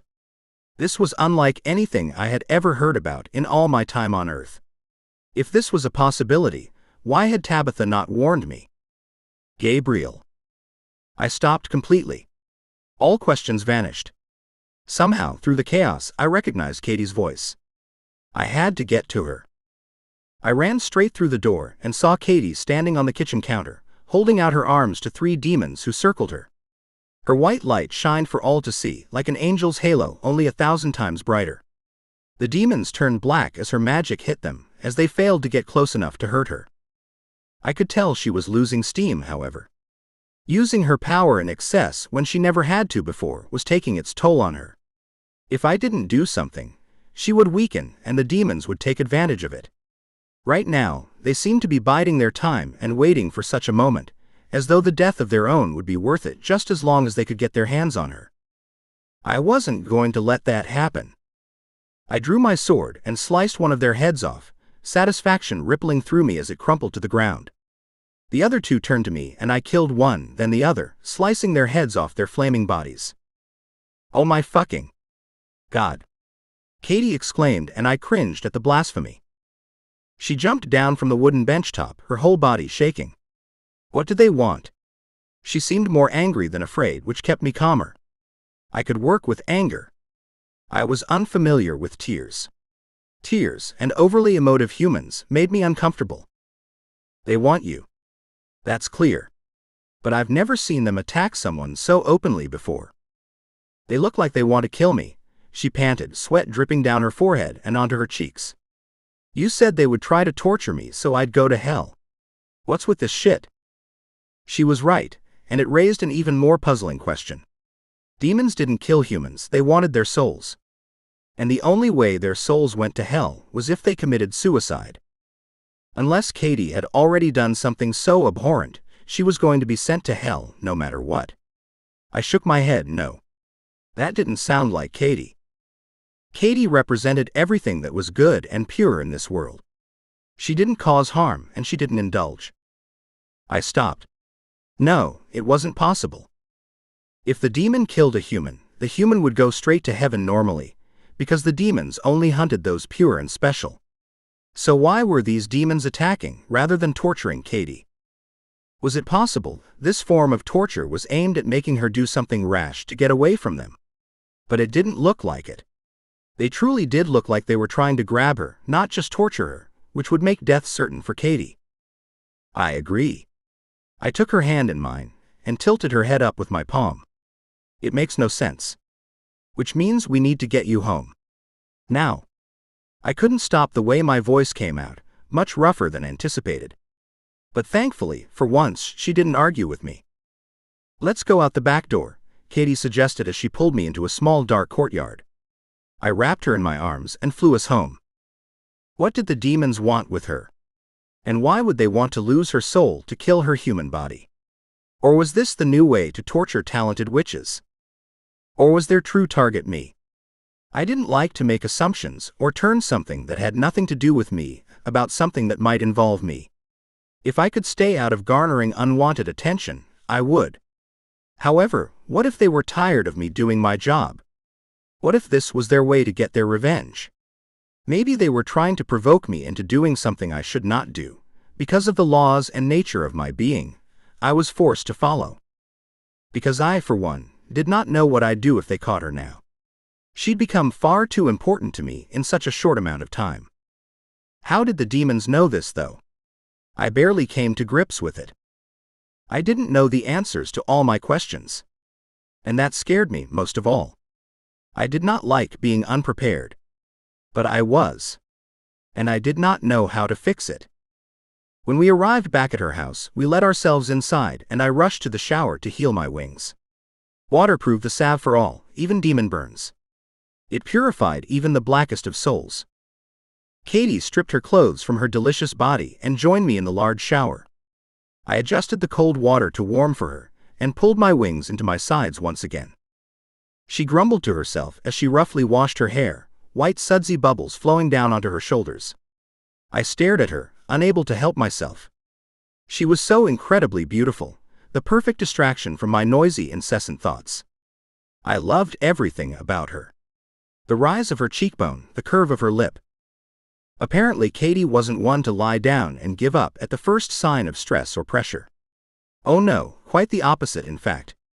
I continued to watch her, and for some reason, I couldn't see any signs of her magical origins. In the past, I'd often believed that witches had special markings upon their bodies so that they were easy to spot, but I could see nothing obvious on Katie. And speaking of which, I needed to address something with my little witch. You're not going to continue with the lie now, are you? That you didn't know you had powers. I didn't want to talk about this here, with both of us completely nude, but I needed to bring this up to her. After the last attack, I had my suspicions, but seeing her fight only moments before only confirmed them. She was in more control over herself than she wanted others, even me, to know. And if we were going to trust each other, she needed to be honest with me. Katie had tilted her head back as she rinsed the soap from her hair. At my question, she dropped her chin and our gazes met. Finally, I could see the conflict in them. I crossed my arms over my chest and stared at her, waiting. She looked away. You did know, Katie. How could you not tell me? I did not know why my heart tightened, like a bruise that had just been inadvertently touched. Being hurt by someone meant someone had attacked my physical body, not my emotions. Not my soul. This was an overwhelming feeling, and I wished I could step back and not feel so damn much. She turned off the water and grabbed a towel, quickly drying herself before wrapping a large white robe around her slender frame. It's not as simple as that, Gabriel. My first reaction was anger. I'd broken a major law for her, risked everything. And she hadn't been honest with me. But I slid the shower door open and waited for her to respond. Her eyes followed my collarbone down to my chest and then lower before she yanked her gaze back up to my face. Then explain it to me, I urged her, my voice gentle. I wanted to scream and yell, and hitting the slick tile in the shower would definitely make me feel better for a second or two. But I knew she would not respond well to my anger, so I waited. She ran her hands through her tangled hair, biting her lip as though deciding whether she'd confide in me or not. Finally, she nodded and took my hand, leading me to her bedroom and sitting down on the mattress with me. I'm a witch, I think. I've known most of my life that I had these powers. That didn't sound very certain.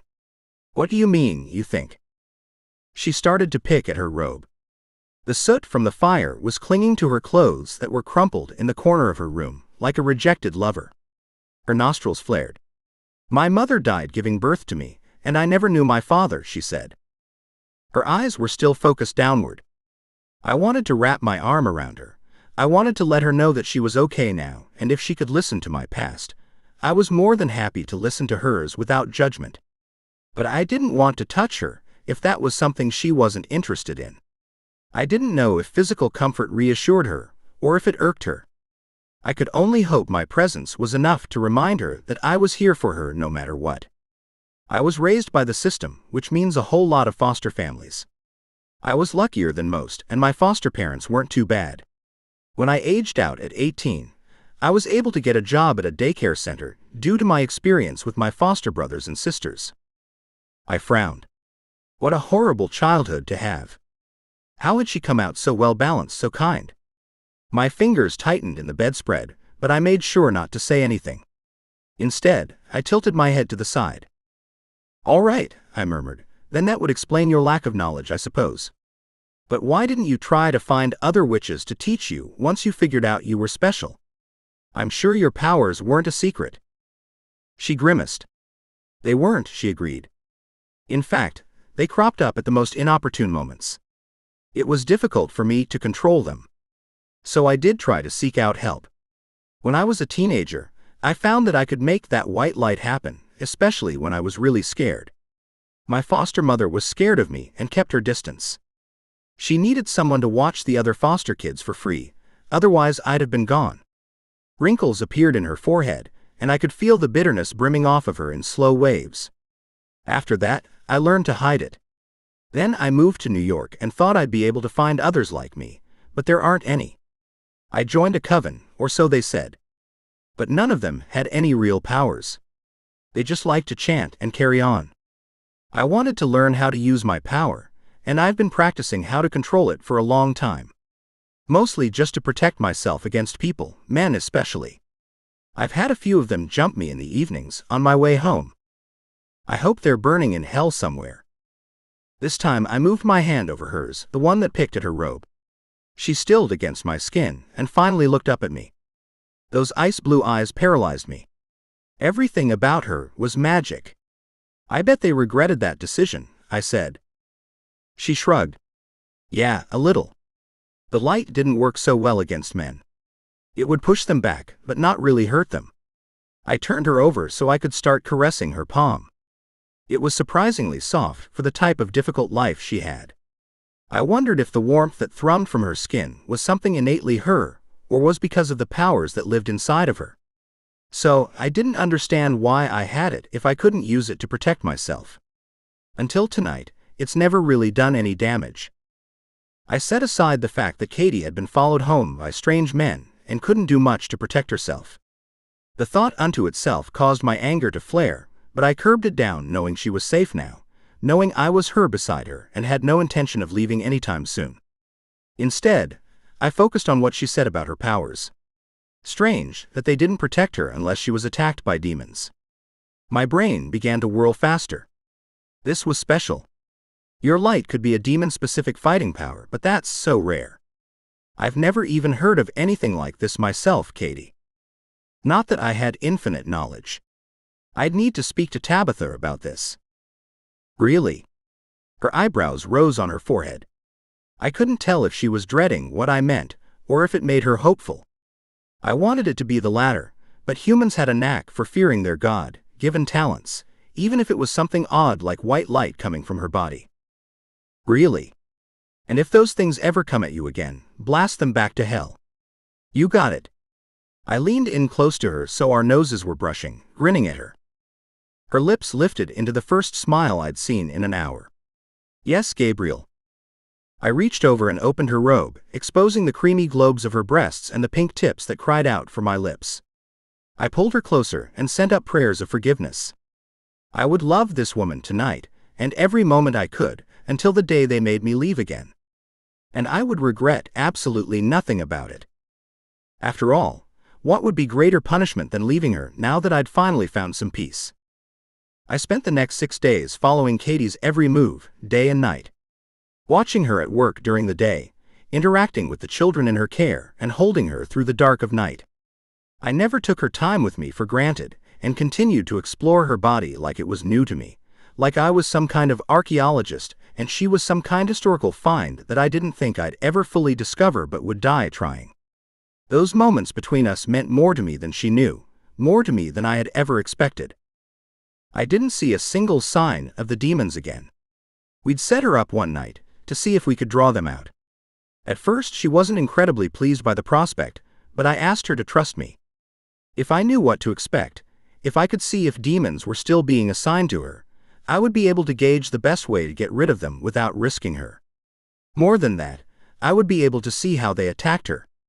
Were they still trying to kill her outright? Or would they try some kind of torture tactic to ensure her soul went to hell? That night she walked through the streets of New York alone, her hair unbound and blowing in the breeze. If they didn't recognize her from that alone, the demons were stupider than I gave them credit for. I kept a fair distance cloaked in my invisibility shield, trusting her to defend herself if necessary. And nothing except for some homeless person who seemed more interested in her money than anything else. When Tabitha called with another target, I wasn't surprised to find out I had to move on. It meant that the demons were no longer a threat to Katie, and I could focus on another human to protect. This should have been a good thing. And it was. But leaving her was the last thing I wanted to do. It felt like I was falling from heaven all over again. Losing the one I loved, and being condemned to memories that would never match up to the short amount of time I had had with her. I shouldn't be disappointed to go, but I am, I confided to her the day I received the message from Tabitha. I contemplated not saying anything to her, just to leave in the middle of the night when she was peacefully sleeping after a night of passionate lovemaking. But I couldn't do that. Not to her. I'd found during the days with Katie, there was no point in keeping anything from my little witch. She could read my mind whenever she wanted to, and with her kind soul there was no reason to hide anything. I also thought it was important for me to be honest with her, without her having to go through my thoughts to find it. I wasn't exactly an open book, but what I could share, I would. Katie laughed with that full-bodied sound that I'd begun to love and ran her hands along my arms. "You mean you're glad I'm no longer a target?" she asked. I should have expected her to always look on the bright side, even though I could feel my chest clamp down, like someone was sitting on me, preventing me from catching my breath. It was surprisingly painful, and something I didn't particularly want to experience any longer. However, she was correct. I was glad she was no longer a target. "Yes, very much so," I admitted. "But I don't wish to leave you. I've enjoyed our time together so much, I don't know how I'm going to go back to my old life now." "Perhaps you could stay one more night?" she asked, her eyebrows lifting in a suggestive way. The way she bit her bottom lip after she said it made every muscle in my body tighten. I didn't understand how she could get me so hard without even touching me. Perhaps it was part of her magic. Either way, it made her dangerous, how she could render an angel such as myself completely and utterly helpless. That look tugged at my heartstrings, but I ruthlessly squashed such fanciful feelings. We'd already had more nights together than we should have had. I could feel the effect on me already, weakening the wall I had built up around my heart because I so desperately wanted to let her in. And even if I did choose to stay, foregoing the task assigned to me, what would the outcome be? A human lifetime with my beautiful witch, and then an eternity in damnation. Alone once again because Katie would certainly go to heaven, unless her relationship with me had damned her soul to hell. I couldn't risk such a thing for her soul. I would not allow the temptation of pleasure and happiness prevent her from seeking the glory she deserved in her afterlife. And me, walking this earth, saving souls, knowing I would probably never be given the same opportunity as I had been. And that was if I was allowed to live, after I'd turned my back on my fallen angel duties. That was never a certainty. The Supreme Creator and the laws he made were always changing. It was hard to predict what was acceptable and what was not, depending on the circumstances. "No, Katie," I said. "We've already put ourselves in enough danger. I should go." I stood. I needed to put space between us lest she tempt me with that swollen lip, the way her eyes darkened when she wanted me. Her lush bottom lip trembled. "Does that mean I'll never see you again?" I shook my head. "Not a chance. I'll be back when I can. I'm always around New York." This at least was the truth. I couldn't stay away from her, that much I knew, even though I probably should. "Good. I couldn't stand not being able to see you again, Gabriel." She continued to touch me in that lazy, affectionate way she had, and I steeled myself against the warm, flowing energy. This woman was far too addictive for my own good. "You know I can't abandon my targets to come to you whenever I would like, Katie," I told her, my voice as tight as my body. Everything in me was tense, restraining myself from taking her against her bedroom wall and hearing her cry out in pleasure. My cock throbbed painfully. Who needed an eternity of damnation when resisting Katie was more painful than anything else? I'm on earth for one purpose, to save those destined for heaven from falling into hell. I tried to put some strength into my words, to give her something to cling to as I had. A bigger purpose.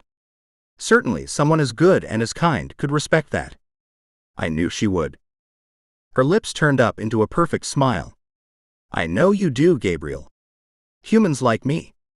I will never forget what you've done for me this week." She went up on her tiptoes and kissed me, those perfect sweet lips pressing against mine in the softest caress. Lust stirred in my loins even more as I broke away from the woman who had, in a very short time, become home. A word I never thought I'd keep in my vocabulary after what happened before. I have to go. I took a step back. I could already feel myself wanting to go to her, to take her in my hands and trace the curves of her body once more. I know. She groaned and let go of my hoodie where she'd gripped me and I hadn't noticed. Cold instantly swept my body the moment I lost her touch. The pain was remarkable and had me gasping for breath. Katie stared up at me with her clear blue eyes. If I never see you again, Gabriel, I want you to know, I'm grateful for everything you've done for me. I opened my mouth to refute her claim. Of course, we would see each other again. And soon. But I stopped myself from making a promise I couldn't keep. No one knew what the future held, not even me. I knew I'd fight the fires of hell itself and risk charred wings to make sure we would. If it killed me, so be it. Goodbye for now, beautiful little witch. I touched her cheek with my fingertips one last time, memorizing the love I could see in her gaze. I didn't know if I would ever see it again. I didn't know if I wanted it in anyone else. If I could not have Katie, being alone was preferable. Then I stepped outside her purple front door and turned away from her, slipping into invisibility. The city held no allure for me today. I didn't want to walk among the people, as I once had. Sadness crept along my soul, chilling me like the falling of snow. I recognized it in a way that you do an old friend you haven't seen in many years. It had been centuries since I'd felt an emotion like it. My heart ached tight and uncomfortable.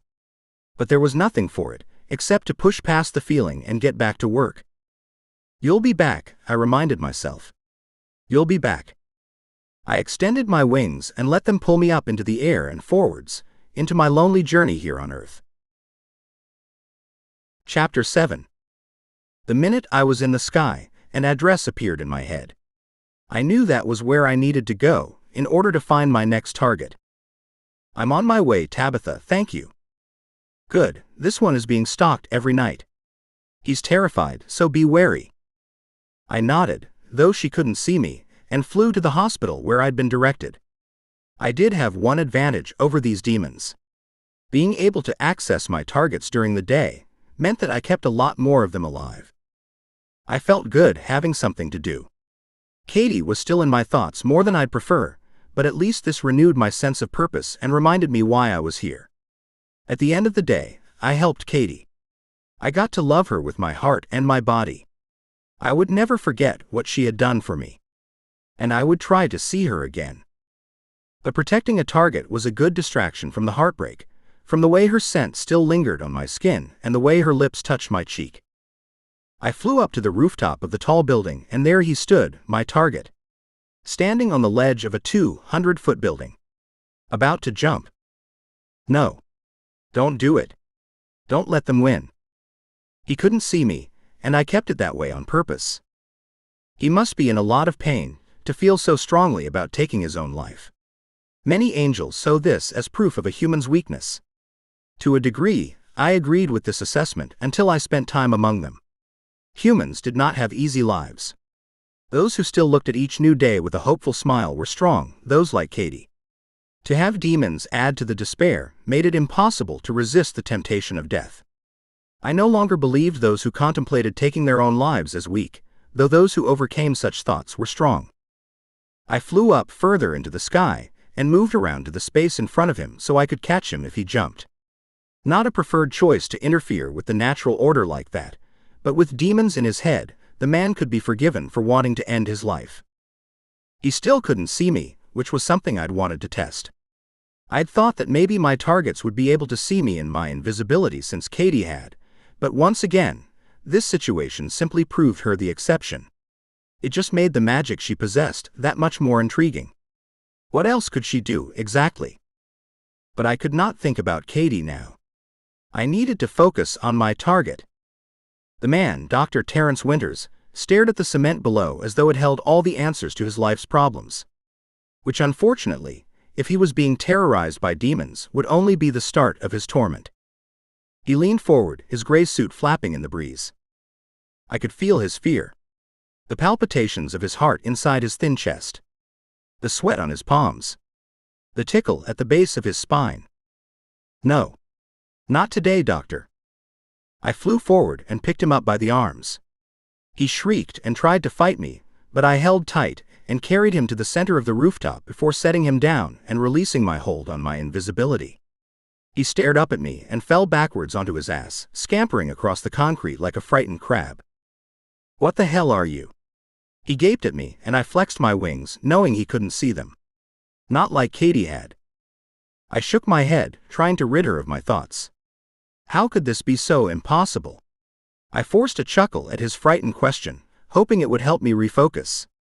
An unusual response for me, but hey, my world was a little upside down at the moment. The answer is much closer to heaven than hell, Dr. Winters. I am Gabriel, your guardian angel, and I'm here to save your life today. He blinked several times and then stared at me. I watched his face pale and read the emotion in his eyes: awe, denial, doubt, reasoning, and then finally acceptance. I smiled as gently as I could. I'm real. I'm not going to disappear. I don't understand, he whispered, his heart still racing dangerously fast. I could hear the fluttering in my ears like a caged canary. He needed to calm down, or he'd be in danger of a real heart attack. I squatted down and tucked my wings in behind me so that I could look at him from where he still sat on the concrete. I was called to save you from the demons chasing you, I said. I made sure my voice was low and soothing. If he could get over his fear just to hear what I had to say, perhaps his body would start to calm down. I know you've had some horrible nightmares, and feel like the only way out is to plunge to your death off this roof. The doctor's mouth opened and closed several times like a fish. Finally, he said, "How did you know that?" He was still sitting on the concrete, looking up at me with a mixture of awe and fear. I could tell he was still deciding whether or not to trust me, whether or not I was part of his imagination, or something out of his nightmares sent to haunt him even further. I did not know how to ease his trepidation, but I reminded myself that it was not my job to do so. He needed to find his faith and trust me if he was going to overcome the demons. I know, because I'm the guardian angel sent here to save you, I said. Believe me, you don't want to take your own life. Why not? The poor man sounded defeated, hopeless, as though there was nothing else he could think to do besides this. Most people asked me this question. About half the time, the answer was enough to make my targets fight for their lives. Because when you take your own life, the demons that have been torturing you win. They get to drag you straight down to hell. That's not where you're meant to go, Dr. Winters. If it was, I wouldn't be here. Tears gathered in his gray eyes, making them appear glassy, like marble. I've done some terrible things. He looked away, and a tear crawled down his cheek. His lips trembled before he set them in a tight white line, as though he was remembering. His guilt for whatever trivial things he'd done in his 50 years or so was nothing compared to the weight of the world. Or the average person's sins, obviously. You may have, but you're still on the list for heaven, I said. I was not going to deny his actions because that would be placating him, and he did not need that from me. He needed honesty and something, a spark to live for. And you've been deemed important enough for the demons to want to seduce to the darkness, so take it as a compliment. You have plenty of good work still to do in your lifetime. The doctor swallowed awkwardly, pulling his eyes back to me. What do I need to do then? You need to fight. The demons will not kill you. They will only torture your mind, so that you give up on life. He nodded at me, and dashed away the tears on his cheeks. Well, they have certainly done a good job of that. I met his gaze with my own. Never ever. Give up. It is not your time yet. I stood up and walked over to where he still sat. I extended my hand out to him and pulled him to a stand. Now, we have a difficult road ahead, but I am here. With you. I won't leave you. Get up and let's get you back to work. I adjusted my height to only be an inch or so taller than him. I'm not dreaming, he asked, his eyes wide and bright.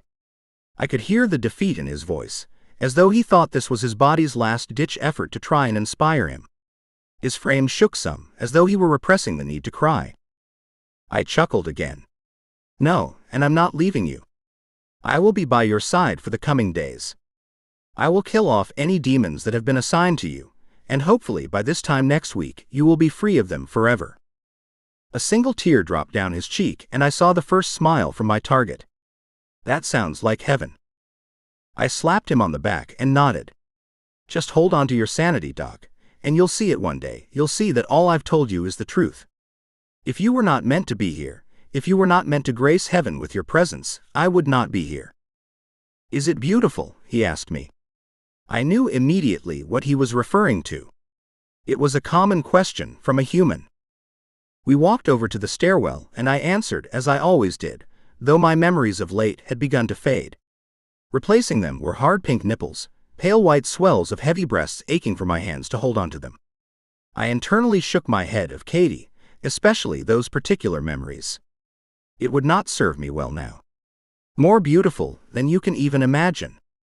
Another week went by, and I'd killed over a dozen demons chasing down the doctor. I didn't know what he was working on, or why he was so important. I didn't ask. It didn't matter. The demons themselves were the only dictators of who they wanted, and they, unfortunately, controlled my schedule. I missed Katie much more than I'd expected to. It was an odd and uncomfortable feeling, to desire a human's company so much.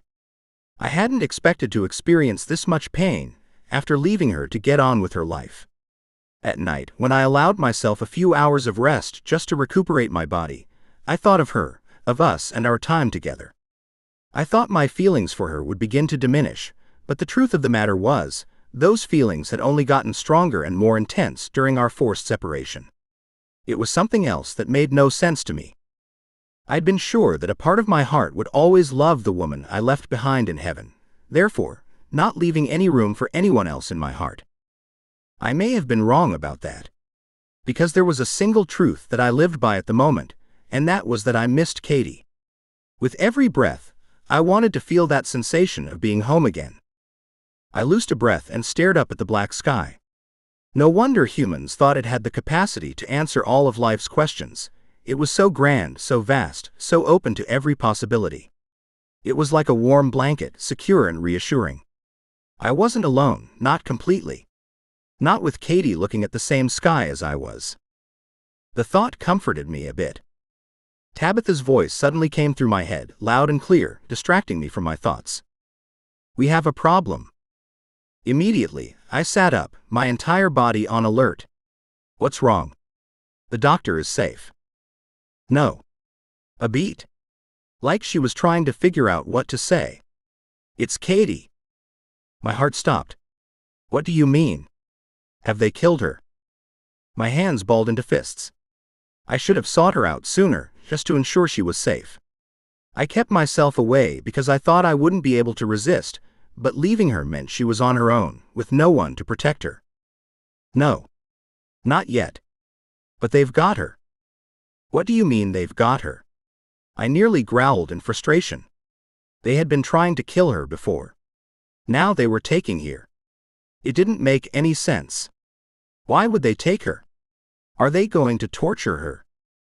I think I know why she was a target to begin with.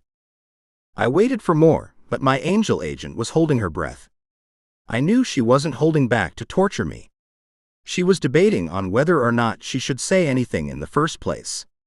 Tell me, Tabitha. A sigh came from her, and I knew she resigned herself to answer. I felt anticipation bubbling up in my chest, but I tried to quell it in order to focus on Tabitha. There's a legend among us, about a woman destined to breed a new generation of witches. Half-breed warriors who will make life for the demons almost impossible on Earth. We've been waiting over 1,000 years for such a woman, and I'd begun to think it was just a myth. I froze where I stood, my heart pounding like a war drum against my ribs. I don't understand. I mean, please tell me you're wrong. I looked to the left, where the sun was starting to rise. Beads of sweat dotted the back of my neck, even though there was still a chill hanging in the air. She's already pregnant, Gabriel. I stumbled backwards and my spine crashed into a building. Is it mine? This was a dumb question. Of course it was mine. Whose else could it be? I knew Katie was modern, and I knew she was independent, but I could see the love she had for me in her eyes. I had no qualms about her moving on, I swear I did not. I just did not think she would move on so quickly with a stranger, after everything we had been through. And yet, I couldn't be sure. It sounded impossible. She was human. I wasn't. We'd only made love a handful of times. A few weeks ago. I racked my brain. We did not use human contraception. I did not think I needed to. I never needed to in the past because I could not get a human pregnant, due to the fact that I was not of this world. Are witches truly human, though? My eyes widened at this sudden thought. Katie looked like a human, laughed and ate and slept like one. And yet, there was more to her than a normal human. She had magical tendencies, things even I could not explain, and I had been alive much longer than any human could fathom. Regardless, even if she was pregnant, and I still was not entirely convinced she was, surely Tabitha couldn't know that already. Yes. I dropped to the concrete, dropping my face in my hands. I could not feel much of anything. I just heard the pounding of my heart, the sweat turning into streaks and gliding down my back. There was a weight heavy in my stomach that dragged me down. If the concrete wasn't there, I wouldn't have been surprised if I was pulled all the way into the flames of hell itself. Even if I was, I doubted I would feel a thing. I was too numb with shock to do anything, to speak, to even breathe. Oh fuck. What have I done? You need to find her and save her before they kill her. Your progeny is too important to this world, Gabriel. You must find her immediately. My progeny. I felt myself prickle with annoyance at Tabitha's lack of interest in saving Katie to save Katie. Instead, she seemed more focused on saving the fetus inside of her body. Would they really do that? I asked, trying to take my personal emotions out of the conversation and failing to do so. It would send her straight to heaven. And perhaps one day I would meet her again. And our unborn child. I still wasn't sure how I felt about the fact that I was suddenly in possession of a child. It was difficult to wrap my head around. Yes. Which is why I believe they were trying to kill her originally, so she wouldn't bear your child. But now that she's pregnant, they will torture her instead. They want both of them for the hell dimension. She is far more important than we first believed, Gabriel. Your child cannot die. They are both part of the cause now. I wasn't sure how I felt about that either.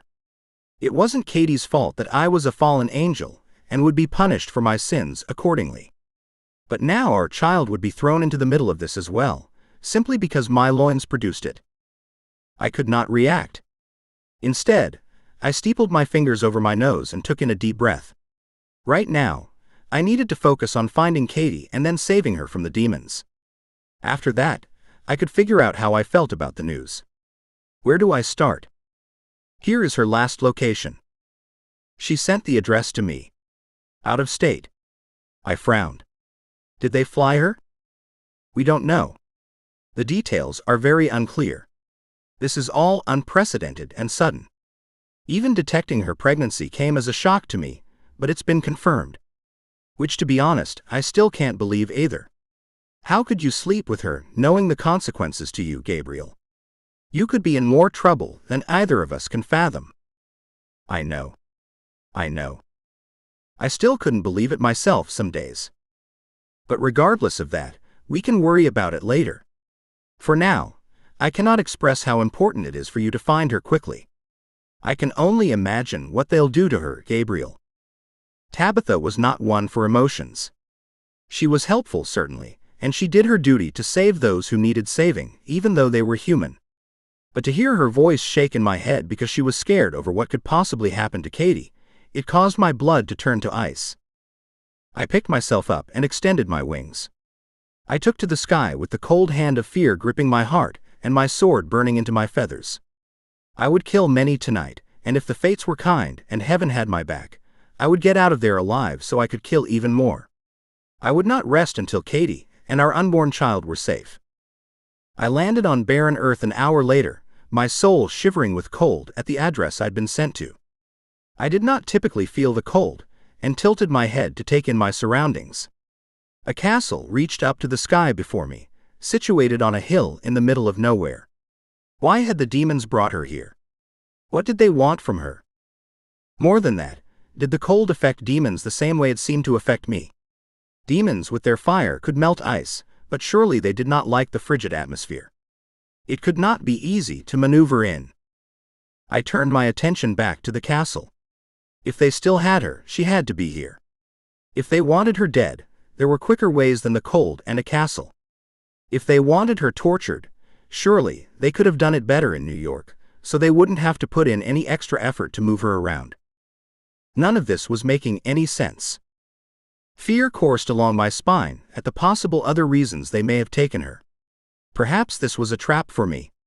Maybe they moved her here knowing the cold did something to me. They could isolate me, perhaps, put me in an environment I was not familiar with. Those from the hell dimension had wanted my hide before, but they'd never quite gotten me. Let them try. I still had my sword. My wings may be black, but they could still fly. I took a step towards the castle, pondering the possibility of them knowing that I knew about my child. Maybe they made the assumption that if I knew they had a pregnant Katie, I would come for her. They must know regardless of her pregnancy or not, I would not leave her with them. I would come. Even if I was on my own. I continued to pad up the hill, trying to keep myself as minuscule as possible. I tucked myself beneath my invisibility and adjusted my wings accordingly. It was daylight still, so I was hoping the demons would have human lookouts. Humans I could deal with easily. They would be susceptible to my invisibility. And my sword. I ran through the overgrowth of large trees and reached the gates that were armed with barbed wire and an alarm. I chose to avoid those and extended my wings, flying over the top with ease.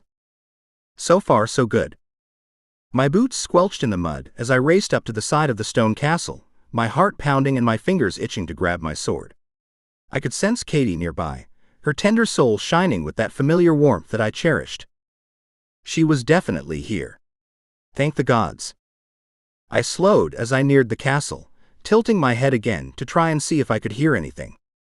This seemed almost too easily. The demons knew my strengths and had found one weakness. Certainly they knew to expect me to fly. Certainly they knew to expect me to be invisible. And yet, I had to keep going. Even if this was a trap, I needed to find Katie. I needed to make sure she was okay. That was the most difficult part, not knowing what were they doing to her. Panic crept into my heart and I steeled myself against it. I'd be no use to her if I froze from fear at a critical moment. If you're scared, how do you think she's feeling? The thought sent a flare into my bones and it caused me to move quickly. I twisted and bolted up the stone steps, extended my wings, and then flew up onto the top floor. There were 2 human guards at roof level, holding machine guns. I almost laughed at the sight. As if they're going to stop me. I left the sword sheathed on my back and hit them with my fists instead. I was forbidden from killing humans, but injuring them was within my scope if it meant saving a target. Part of me wondered if they were aware they were helping demons. Part of me didn't particularly care. My only focus was Katie, and even if these humans were being manipulated, I still needed to get to her and they were in my way.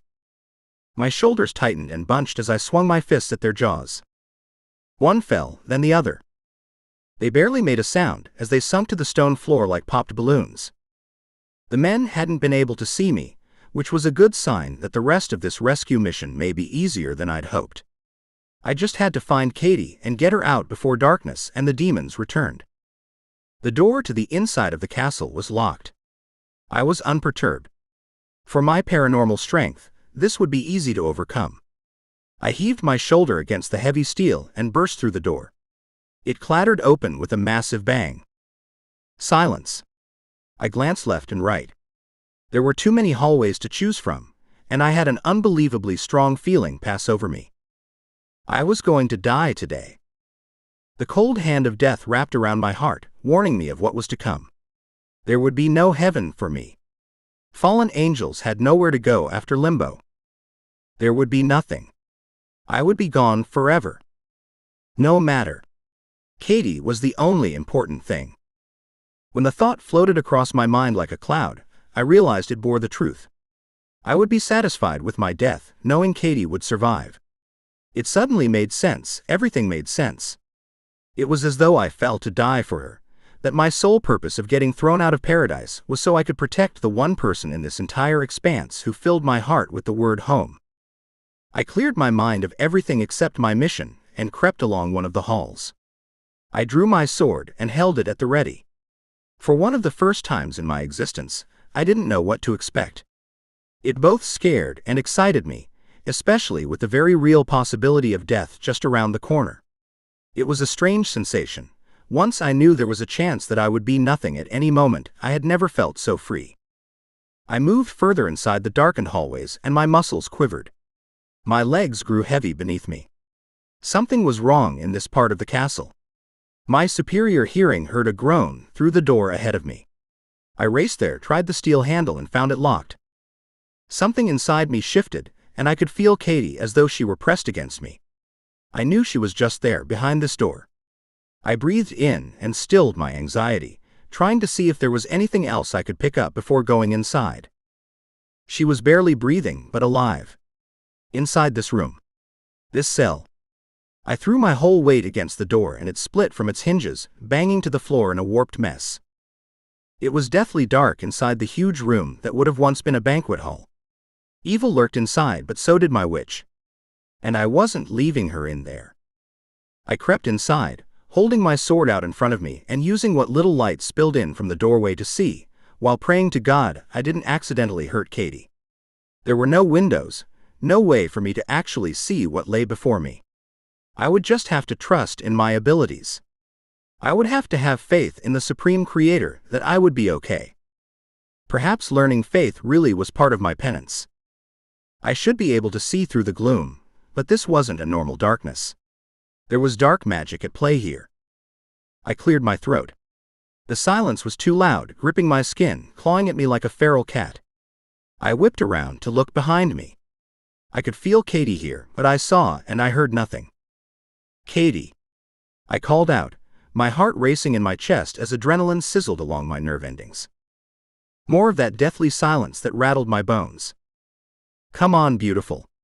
I know you're in here. Perhaps if I could tease her thoughts, she might be able to respond in that way. Gabriel. I closed my eyes and tilted my head up, sending an appreciative gesture to my creator. Whatever disagreements we may have had mattered little when Katie was still alive. Katie's voice was weak, but she was here. Thank the Lord. I raced towards her voice and the door banged shut behind me, throwing us both into an unholy darkness. She whimpered and I drew closer, following my instincts. My eyes worked hard against the gloom and I could finally make out her shape. A table. The lump of a body in the middle of the room. I stepped up next to her and ran my hands over her softness. I had to take her in my hands, my arms. I had to make sure she was okay. I could hear her, but I needed to feel her heart beating. I needed to be sure her voice wasn't some kind of wicked trick. You need to get out of here, Gabriel, she croaked.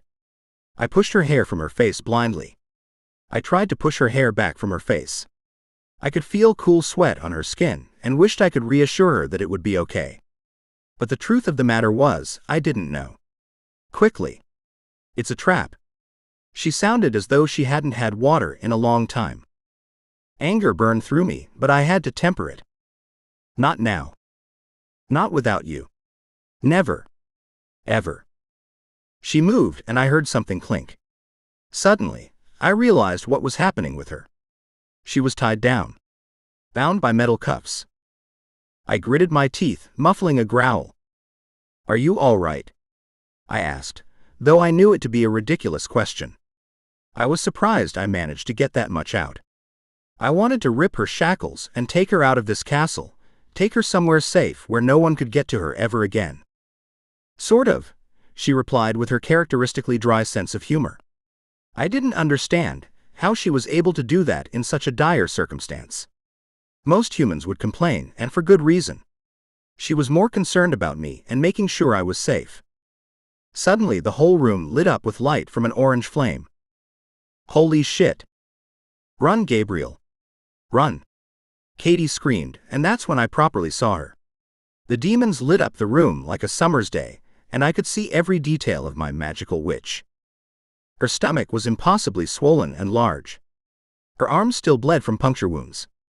I realized she wasn't just shackled, but she was nailed to the table, as though they assumed there was a chance she might be able to escape if only one method of entrapment was employed. Her face was bruised and burned. This time, I did not hold back my growl. It turned into something a wolf might howl at the moon, but much more ferocious. Stabbing pain hit my gut as I swallowed the bile that rose in my throat as I screamed. This was all my fault. I should have been here for her. Damn the other targets. There were more fallen angels that could have protected them. Katie was my target, and I had failed her. Why had I been called away from her when she'd still needed me? What have they done to you? I grabbed hold of the clamps that held her down and used all my strength to open the metal bonds. I pulled and cried out as I wrenched at the metal. They fought against me, but as I put all of my strength into the challenge, they finally clanged open and broke apart. I threw them to the ground in disgust. "This will hurt, little witch," I told her, indicating the stakes that had been placed in her palms. She nodded and looked away like she didn't want to watch. I couldn't blame her. I worked quickly.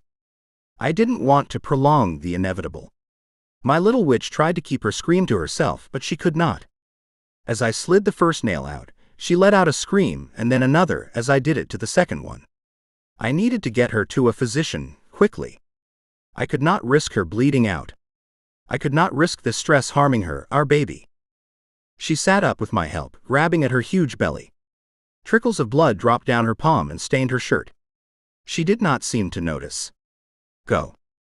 Quickly," she urged me, still trying to save me, beautiful woman that she was. "Inside and out. Leave you here to die. Never." She turned her body, slowly throwing her legs over the table. She winced. I was certain everything in her was screaming in pain. Still, she tried to mask it with indifference, but her glassy eyes gave her away. As much as I appreciated her strength, I wished she knew she didn't have to be strong for me. I took my sword from its sheath and turned to my opponents. I was surprised they allowed me to remove those shackles and stakes. I wondered if they were biding their time, if they were letting us do this because they knew we would not escape from here. A dozen demons surrounded us, glowingly red and fiery bright. They were waiting for me to attack. I could feel my body lifting and changing, the warrior inside of me transforming for the fight. My heart thumped harder and faster, a fate I hadn't known existed for me, opening up like the beginning of a waterfall. "I am Gabriel, defender of heaven and earth, and you cannot have her," I bellowed, my fingers tightening on my sword. "Don't give up on me, beautiful." I did not turn to look at her as I stepped towards the demons. Part of me wanted to get one last look at her, one last chance to say goodbye. But I did not. I needed to ensure her safety, and I could not risk taking my eyes off these beasts. I faced off against them, and as they rushed me, I could feel Katie at my back, her white light streaming from her goodness. I wanted to scream at her to run. I wanted her to get help. Perhaps her magic was helping her heal. Regardless, I did not like her risking our child to save me. I was apt to do what I could, but everything would be in vain if I failed and she fell into their clutches once more. I swung my sword as they ran at us, taking the head off one, slicing the arm off another. My shoulder burned as one touched me, and I spun to take him out. Katie fell to the ground with a cry, and I encircled her. My wings extended and folded backwards, attempting to surround her, a dangerous situation for us both, as I would only be able to move in a circle around her. My body was repairable. My wings were not. I swung and danced around her, taking out every demon that came at us, unable to move far as I stayed to protect my woman and our child. My hoodie was on fire, the heat burning at my neck and making sweat sting my eyes. I brushed it with my hands to put out the flames. A demon slammed into my ribs and knocked me sideways, exposing Katie from beneath me and causing pain to ricochet up my body. "Oh fuck." I grunted and fell. I was not expecting that amount of pain. Katie blasted them with her powers, the white glory giving me enough time to put out my flames, wrench off the hoodie and stand up. I could not deny that her presence, her magic, probably saved me from grave injury. As much as I wanted her to run to safety, I appreciated the risk she was willing to take to ensure I was all right. My ribs were broken, my skin was burned, and there was still about 8 of them. We needed to get out of here, and fast. With Katie's own injuries, I did not think we would be able to take the rest of them out. I did not know if more were coming. I did not want to risk anything to find out. But the only way out seemed to be the way we came in. I grabbed Katie and hauled her to her feet, her legs wobbling uncertainly beneath her cumbersome body. She seemed fragile in that moment. I had never seen her appear that way before. I wanted nothing more than to cradle her against me, to feel her relax, but I knew we needed to leave as quickly as possible if we were going to survive. And as much as I ached to reassure her, survival had to be our first priority. "We need to get out," I explained to her, hoping the voice that floated in her head was gentle. "Run for the door to your left. I'll be right behind you." She nodded and turned, holding out her arms and staggering towards the exit. She blew white light at the demons in our way, and I sliced at them with all my might. I suppressed a grunt. The strain the movement left on my ribcage was enough to shake me. I had been injured before, but not to this extent. I did not think I had ever had this much to lose before. Katie made a hole in their defenses and kept going, staggering and moaning as she moved. She didn't give up. And she didn't stop. Tears clogged my throat, making speech impossible. "Keep going." Encouraging her was the only thing I could think to do. There were no other options. I could not let her give in to the pain I was certain she was feeling. I turned around and faced them, ignoring my own pain and injuries tugging at my soul. Both mine and Katie's. The sensation of impending death was overwhelming, like a giant storm cloud rolling in and enfolding me with no chance of escape. 3 demons rushed me at once, and I thrust forward with my sword. I swung fast, dealt with the one in front of me, the other 2 diving for my wings like impossibly huge flames. They clung to the blackened feathers and made me scream out in pain. I could feel the sizzle against the softness. I knew my time had come. I did not think I would make it out of this one. But Katie could. "Keep going." Daylight shone into the room as Katie flung the door open. "Gabriel," she screamed, looking back at me. She was safe. In the daylight. She still needed to get outside, but the demons wouldn't be able to leave this room, I was certain. "Go, little witch. Go." All my strength left me as I swung around in a huge circle, turning the 2 demons who clung to me into dust. I fell to my knees, the pain of my burning wings so intense I could barely breathe. But it did not matter. Just knowing Katie would survive, our unborn child would survive, was enough to ensure that I could die fighting. The pain I felt did not inhibit me, it inspired me. I knew with absolute certainty I would see my death today, and that was okay. It was a strange feeling, the same one I got when I first stepped inside the castle. I would use it to my advantage. I could hear Katie's voice in the distance, screaming at me, my burning flesh reminding me I was still alive. I couldn't give up now, though I wanted to. I roared as I staggered to my feet and started swinging once again, hacking away at any demons that dared get in my way. My sword, my trusted friend, had not let me down through any of my darkest times, and it continued to stay with me now. I backed up as fast as I could, and made it to the door, as the remaining solitary fiery creature let loose an evil howl in anger. I wanted to laugh. Could demons sense impending demise? Did it give them hope as it gave me? I thrust forward with my sword, stabbing one last demon before I raced out into the daylight, the best defense against these evil spirits. I collapsed against the stone wall, my breath coming in ragged gasps. I was alive. The daylight pricked at my eyelids, and it took me a brief moment to adjust to the sun. But I tilted my face up towards it, like a sunflower. The Supreme Creator had not forsaken us. We were both alive. But we could not stay here. "We need to go," I told Katie, trying not to cringe as I raised my gaze and witnessed the state she was in. They'd really made a mess of her beautiful face, and I hoped to God Tabitha could help her. She nodded, leaning back on her hands, stretching out her back. She was so pale, I barely recognized the physical form of the woman I'd known only a week ago. But she was my Katie. There was no mistaking her heart, nor the strength that beat behind it. I wanted to cling to her, to tell myself really that it was okay now. I could not bring myself to do that. I did not know if it was okay. The only person who would know of such a thing was Tabitha. We needed to get to Tabitha, and quickly.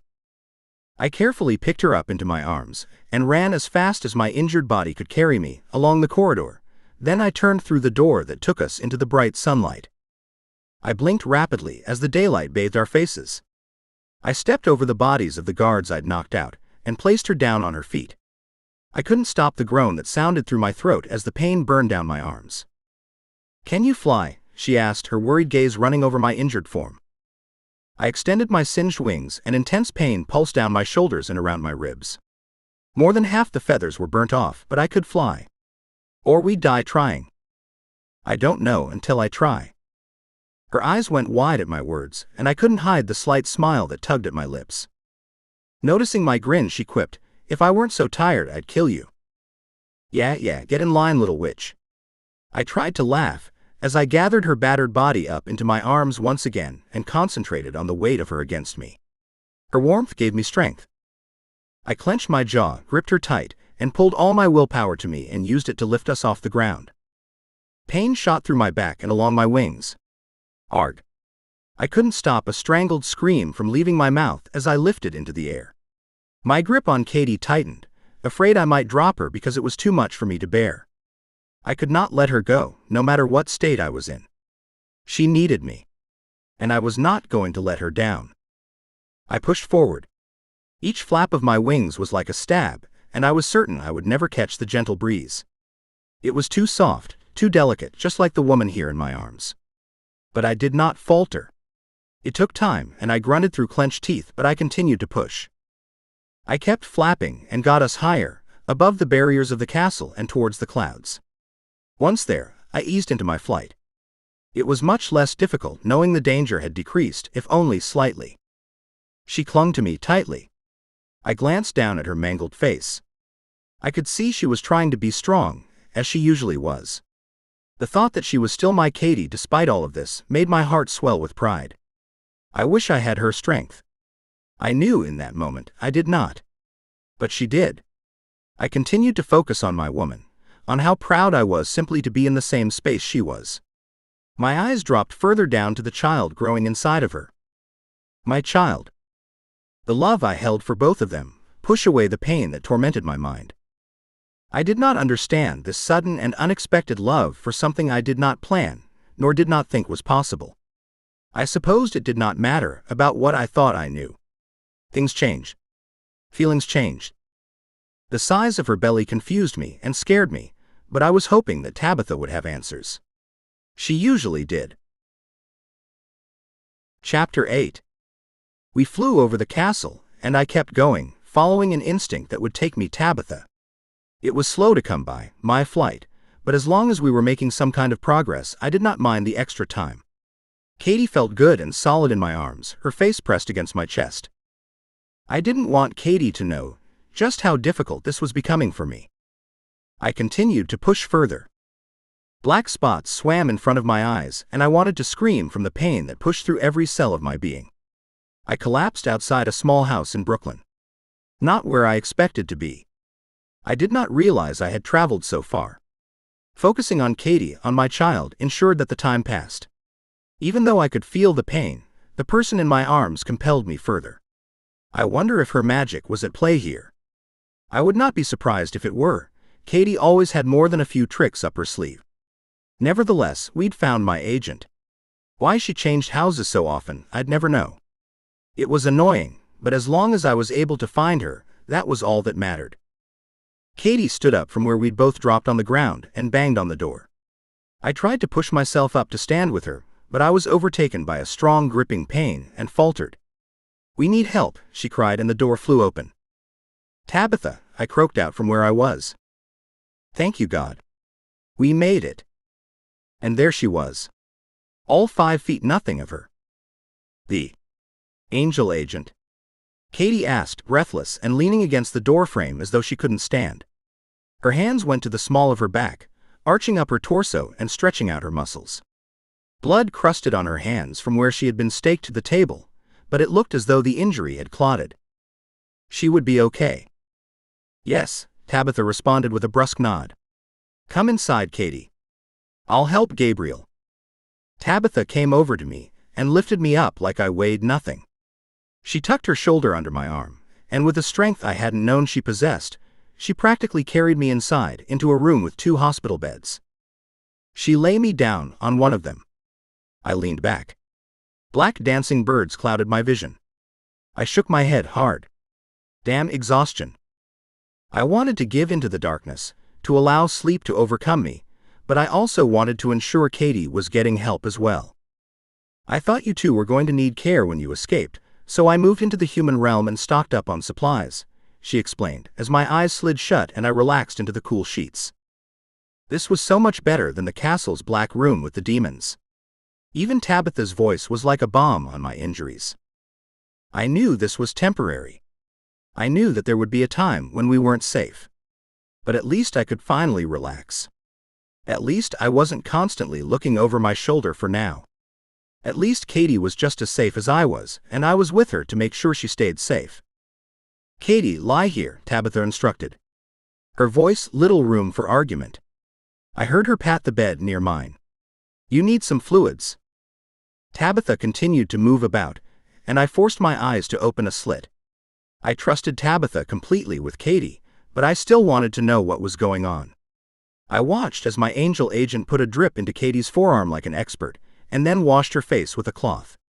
Katie leaned into the touch, needing the cool water to soak her injuries, to purify her being. My beautiful darling witch was an utter mess. Katie opened her eyes and locked them with mine. She gave me a gentle smile as though she could read my mind. And I remembered that she could. It's okay, she assured me, her voice still rough. You should see the other guy. Once again, her hands strayed to her stomach. It could have only been a week, perhaps 2, since we last consummated our relationship, and yet she cradled her stomach with such tenderness and affection that it reminded me of how other humans who were forced to wait 9 months until the birth of their child touched their bellies. Such a strong bond in such a short amount of time. It was a miracle. Then again, the way I felt about Katie was stronger than I had ever considered possible, and it was just as real. Miracles were more common than I understood. Is she all right, Tabitha? I choked out around my swollen throat. My whole body felt like it was on fire, even against the cool sheets. My only reprieve, besides Katie's safety, was that we were out of immediate danger, so I did not have to worry about anything unexpected taking place. At least not right now. That said, my arms, my shoulders all cried out in despair. I glanced down, and one of my ankles was black. I think so. Tabitha's sharp gaze fell on Katie, her brow furrowed, her lips pressed into a thin line. Gently, she moved Katie's arms and then legs before finally tilting Katie's head from side to side, just to observe Katie and truly make sure she was all right. Her eyes locked with Katie's. But what are these marks? She gestured towards the marks on the crease of each arm.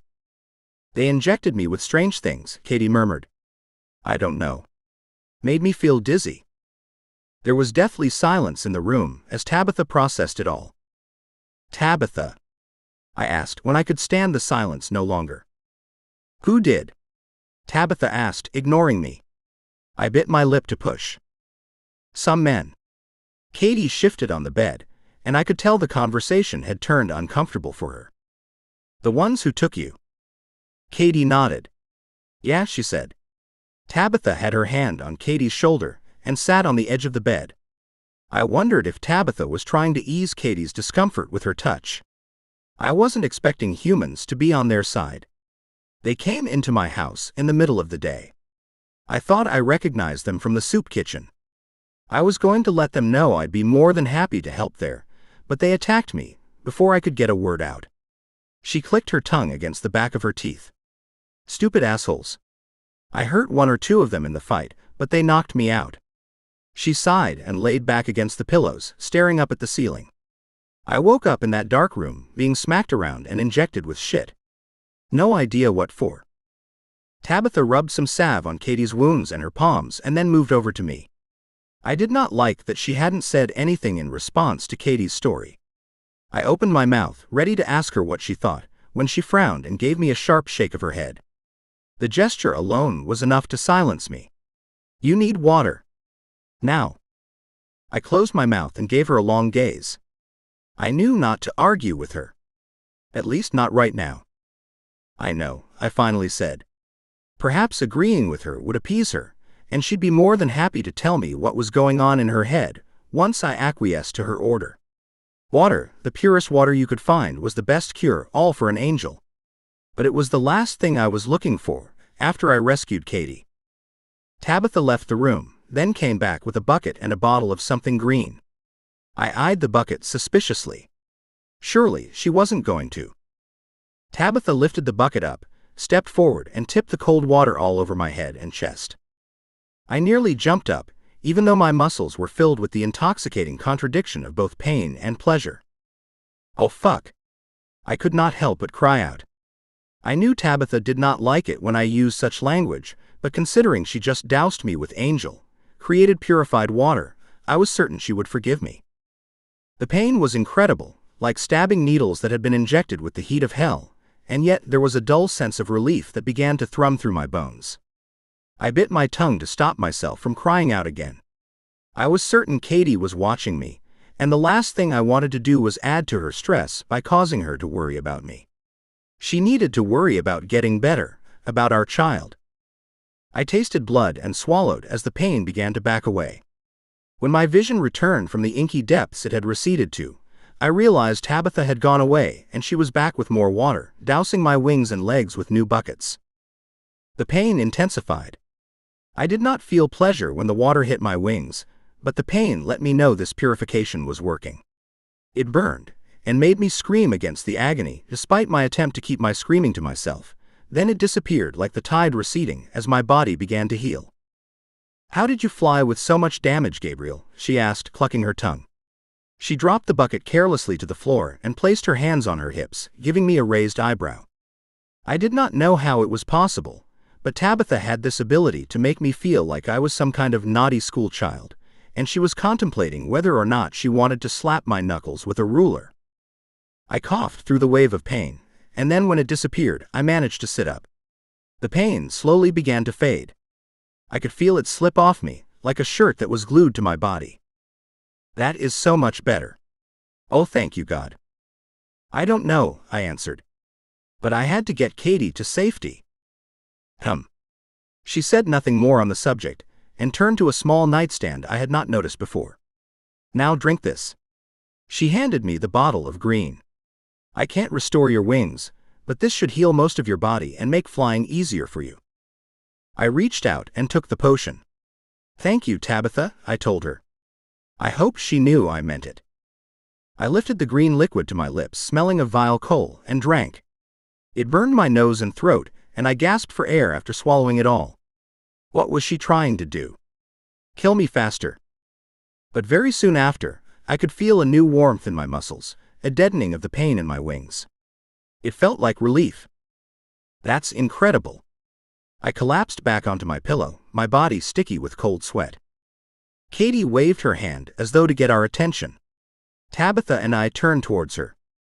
She cleared her throat, and I saw her shift due to the sudden attention. So, can anyone explain this to me? Katie asked, her hands encircling her huge belly. I know how to make a baby, mind you, but the last time I checked, it takes roughly 8 to 9 months for me to be carrying a child this size. Granted, I've never been pregnant before, so I can't tell you 100% from experience, but that's just based on what I remember from my high school health class. I glanced towards Tabitha, and then back to the woman carrying my child. A child that looked like it was going to be born much sooner than was normally humanly possible. Tabitha. I invited my agent to explain. Because the truth of the matter was, I did not know of this either. The woman rolled her eyes at me, and handed Katie a bag of candy. Jelly beans, if I was correct. Eat, she instructed. You need some sugar. Katie dug her hand into the bag, pulled some multicolored candies out and threw them in her mouth. She did not even hesitate. My lips lifted up at how easily she trusted Tabitha to the point where Katie did not even question her. Tabitha sat down on the end of Katie's bed and put a hand on her leg. I believe you're pregnant with Gabriel's baby, she explained. I could tell she took great care in saying such a thing, as though she wasn't quite sure how Katie was going to respond. It was Katie's turn to roll her eyes. Of course I am, she said. I had to bite my bottom lip to contain a smile. I did not think I knew anyone who was so flippant with Tabitha before. It humored me more than I initially believed it would. Katie continued. But how is that possible? And why am I like full term in a week? I agree. How is that possible, Tabitha? I asked, surprised by how relaxed she seemed. I sat up in bed and winced at how the muscles strained against my body. I was not aware that she knew.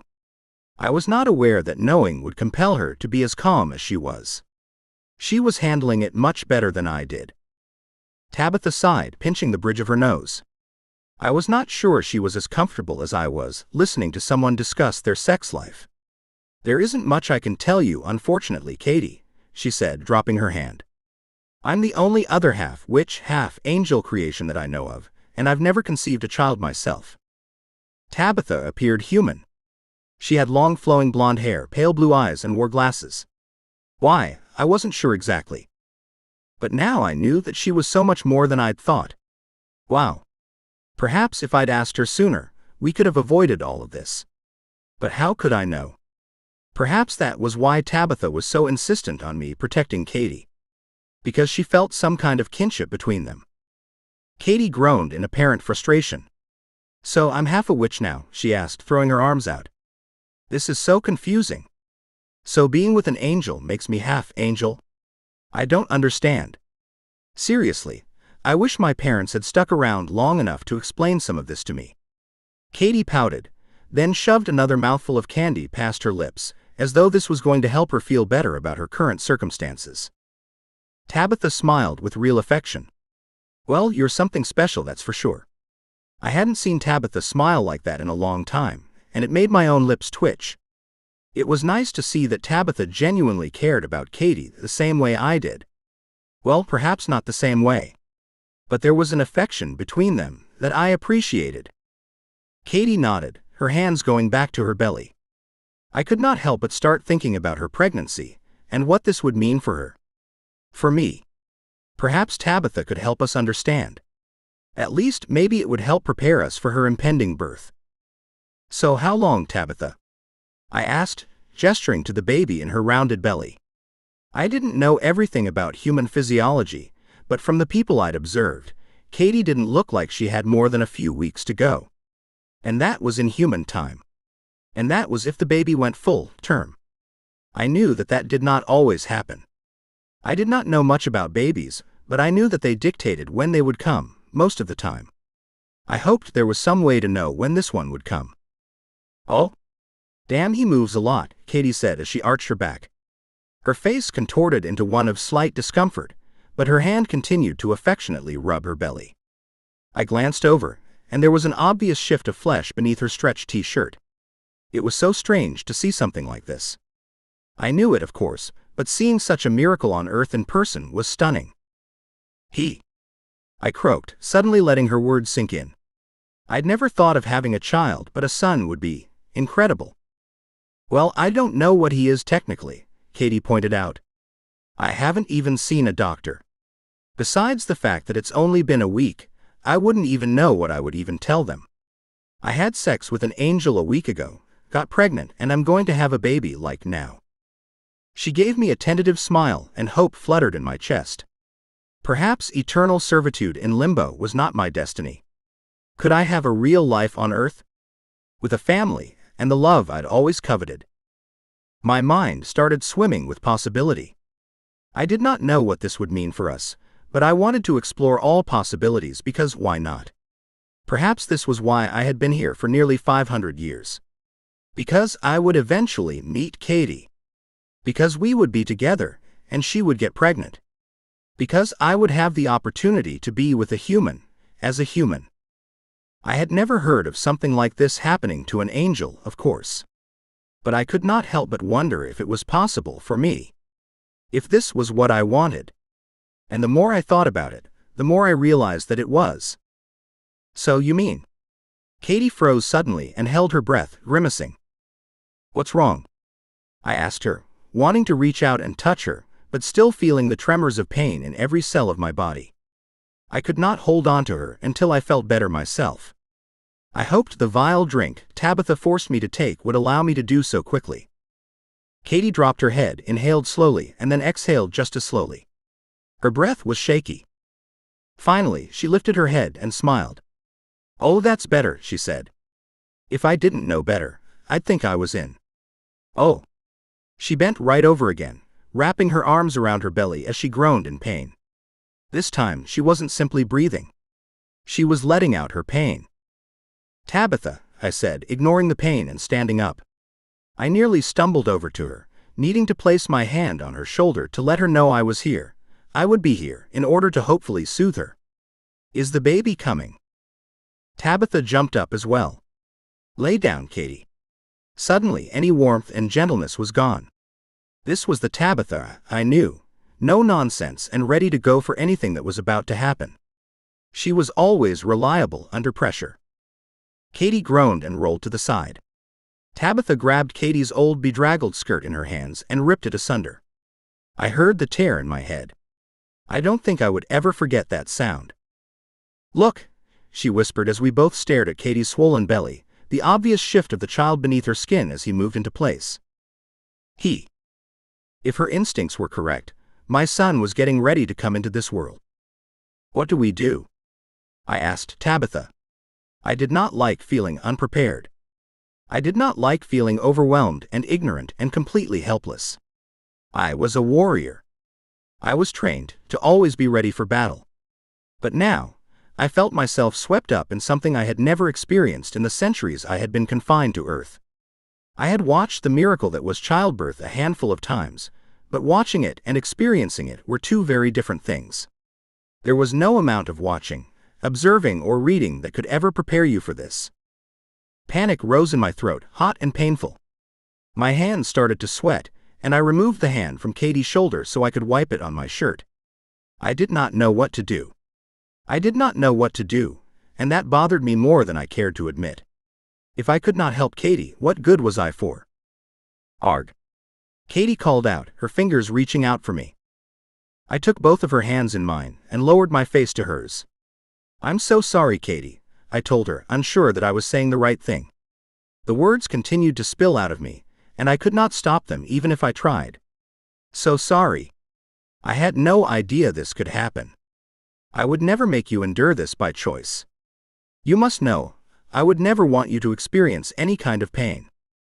She arched her back up, her eyes closing tightly as sweat dotted her brow.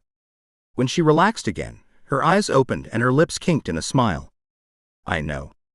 Her voice shook, but it still sounded like my Katie. "But I don't regret it.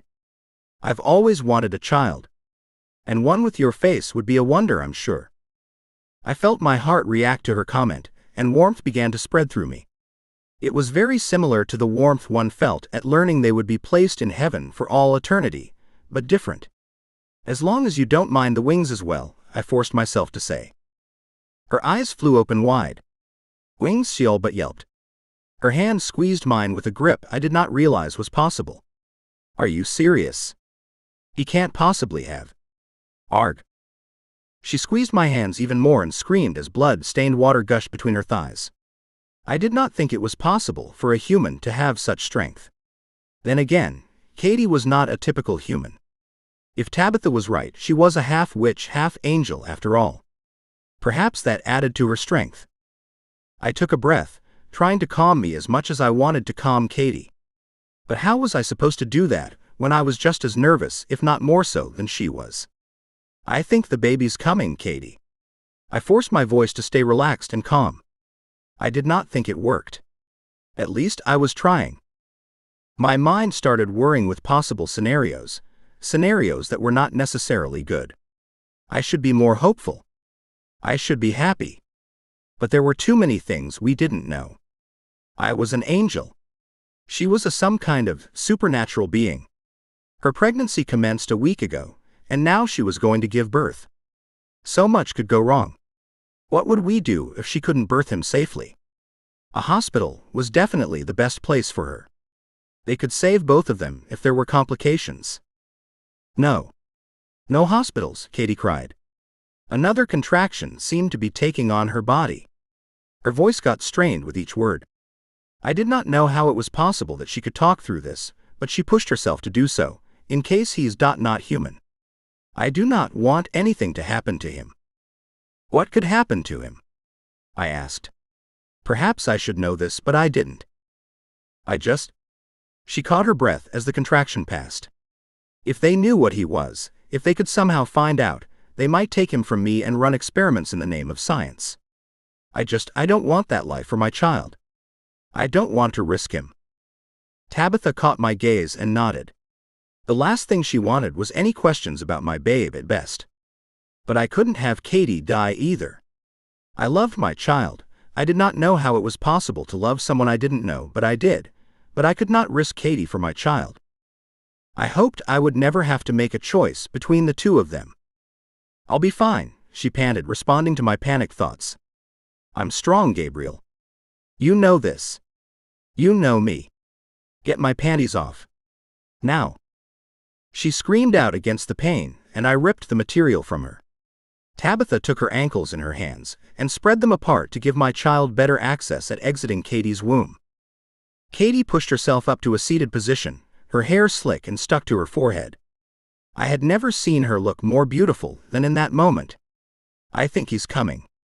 She began to pant, and Tabitha moved again to the place beside her bent thighs. I stepped up closer to Katie's face, staring into her eyes and squeezing her hands, willing my strength into her. I knew she was right. I knew she was strong. But even the strongest could be taken down. It was all within the power of God. "Please, God, help her. Please. I beg of you. I will do whatever you ask of me, if only Katie and my child would survive. Please don't die on me," I couldn't help saying aloud. I pressed my lips together, wishing I could take the words back. I wanted to be strong for Katie, but it would seem as though I was the weaker of us. I should not have been surprised by this. Katie was much stronger than I was and always had been. Katie managed a strained laugh, her red face dotted with sweat, blood rushing to her face and making her look red and winded. Her lips pulled up into a strange grimace. "Not planning on it," she said. "Especially since you went to all the trouble to save me from. Gah." She broke off again and began bearing down, pushing and panting. Her face grew darker red and contorted as she willed her body into submission. I wanted to laugh but didn't. How did she have this power over me? How could she make me laugh when she was going through all of this pain? Who was this wonderful creature? How had I been blessed to walk in the same space as she was? It made no sense to me. Perhaps it wasn't supposed to. I glanced over at Tabitha, who was concentrating on the place between Katie's legs. I still felt like I was doing nothing. I could not even say the right things in order to calm her down. Instead, I felt as though she was coddling me, wanting to make sure I was the one who would be okay instead of her. I felt like a fool. "What can I do?" I asked Tabitha. I needed guidance. I had no idea what I was doing. I needed orders. Orders I could follow. "Talk to me," Katie yelled, her voice gravelly and deep. She was not even looking at me at this point. Talk to her. That I could do. "You were incredibly brave today, my beautiful girl," I said. I wasn't sure where to start, but the words fell out of my mouth as though they were fighting amongst each other to get out. "I couldn't believe you were still alive when I arrived." Katie was past talking and strained to push. "Keep talking. You are such a wonderful woman." I began to rub her shoulder, hoping it was helping. From my limited knowledge, some women appreciated the comfort, while others did not want to be touched by their partners. She had yet to yell at me about touching her, so I continued. "I can't believe after all this time alone, I found you. It feels like destiny, like this was meant to happen." Katie panted and looked up at me. "But what about her?" "Her? Oh, Taramea." How could Katie remember her during this time? And yet, I could not blame her. I shared my past with Katie, and I was honest about it. I told her how much that person from my past meant to me. She was the reason I was here on Earth in the first place. In a strange way, she was the indirect reason I met Katie. If I had not felt so strongly for her, I never would have met my little witch. I could never hate Taramea for that reason alone. But that did not mean I had any sort of feeling for her any longer. In fact, I had not thought of her in a long, long time. "I don't dream of her anymore," I said honestly. "She's in the past, forever gone. Now it's only you. Please don't leave me, Katie." I wasn't supposed to say the last part out loud. Still, I could not help it. I have better self-control than this. And yet, I couldn't shake the feeling that Katie would die giving birth to this child. I did not know why. It was simply a feeling I had. Sometimes my feelings were accurate. Other times they were not. I thought I would die in that castle saving Katie, and I had not. Even so, I could not shake it. And although I wanted a child very much, more than I had ever thought, it was not worth the cost of my little witch's life. I let out a breath and closed my eyes. I continued to pray in my head. I did not mean to take anything away from this joyous moment, but prayer was important. It hadn't been before, but it was now. As an angel, the ability to reproduce was a foreign concept. A human thing. Something I had never acknowledged I was envious of. But now I would know what being a parent was like. I would know what it's like to have something so precious, so fragile, that would bring me to my knees. My entire life was altered. My entire goal shifted to protection. I could not help but yearn for this experience. "I can see the head," Tabitha announced. From where I stood, I could only see Tabitha's shoulders hunched over the widespread sheet between Katie's legs. However, I felt as though my heart had wings. This was a good sign. Granted, I had never heard of such a fast delivery. I refused to let myself get swept away in the negative possibilities of what this could possibly entail, what it might mean for Katie, for our child. I would just have to remain steadfast in my faith that this was all meant to be. That this was a work of God, no matter how strange, and that this would work out in a positive light. "Bear down a bit more," she continued. "Breathe, Katie. Good girl. You're doing great." Tabitha was saying all the right things, and I didn't know what else to do. I let out a breath, my grip on Katie tightening. When I realized my fingertips were digging into her skin, something she didn't even notice because of the pain she was currently enduring, I loosened my grip. I hope I didn't leave any bruises on her. I did not like to feel such nervousness, but it could not be helped. I pressed my lips to Katie's feverish forehead and sent up a bargaining prayer to the Almighty. "I'll do another 1,000 years of penance, anything you want. Just please don't take either of them from me." I wanted a simple kiss to be enough. I wanted to convey my pride at her strength and her endurance. I wanted to be able to say all the right things to ensure that she knew how much I admired her for her conviction. Instead, I hoped my touch was enough to do that. Arg. Katie collapsed back against the pillows, spent. Sweat licked her forehead and her eyes were barely open. Her face was red from the amount of effort it took to push a living human out of her body. If anything, it looked like she was a marshmallow with no bones, her limbs limp. I looked around for a washcloth to dab her sweat with, to cool her down, when a thin cry stopped me. I turned around, and there he was. My heart stopped beating. For the moment, there was nothing else that existed save for me and my son. I did not think this would be me. I did not think it was even possible for me to possess a child bearing my likeness, who could possibly inherit my legacy. And yet here he was, real and solid and breathing. Glisteningly perfect. Covered in smears of blood and still connected to his mother. His little cries were like songs singing directly to my soul. I longed to reach out to take him in my arms, but I faltered. I could stare down demons without a problem, but for some strange reason, looking at my son, holding such a fragile creature, scared me more than I ever thought was possible. Tabitha snipped, then tied the cord off and wrapped him up in a towel she must have grabbed when Katie initially went into labor. I must have been so preoccupied with Katie that I did not notice. "Take him," she said, and turned back to Katie. Again, I hesitated. This was what I wanted. Every instinct inside of me wanted to reach out and take him in my arms and hold him tightly against my skin. But I was scared I might unknowingly harm him in some way. I did not know if I was going to be good at being a father. A warrior, I was certain of. This? I did not know. And I did not want to ruin my son in my ignorance. "Oh, for goodness sake," Tabitha snipped. "Take your son, Gabriel. You will not harm him. I must attend to Katie." I put out my arms, knowing Tabitha was right, and suddenly my child was here. He was perfect. Human in appearance. I couldn't see any signs of his paranormal origins. A good thing. He was surprisingly warm and fit perfectly in the crook of my elbows. I felt stilted for a moment as I got used to his weight, so light almost like he wasn't there. I wanted to hold him tight, but I was afraid I might crush him. He stared up at me with big blue eyes, curious as to who I was. I did not see fear in his eyes, though. He was trying to figure out just who I was and what that meant for him. My lips quirked up at the sight. My son, an observer already.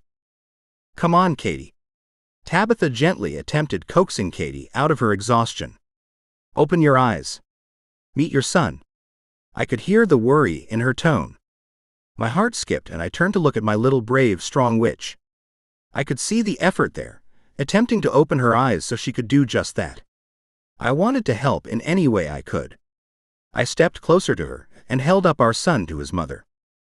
Katie's face was an ashen white and her eyes were closed. Somehow, her belly was now as flat as it had been a month ago. I knew that such a thing should not have been possible. Perhaps when it came to angels, this was normal. But I did not know if it affected humans the same way, or if there was more of a risk. I did not like to think of Katie risking everything for me, so we could have a son together. As much as I was happy and joyous at the reality of the situation, looking at Katie reminded me that we were not out of danger quite yet. Worry curled around my heart like an icy hand. What's wrong with her, Tabitha? I dared to ask. I don't know, she answered, then began chanting in a language I did not understand. I brought my son closer to my chest, trying to protect him. From what, I was not sure.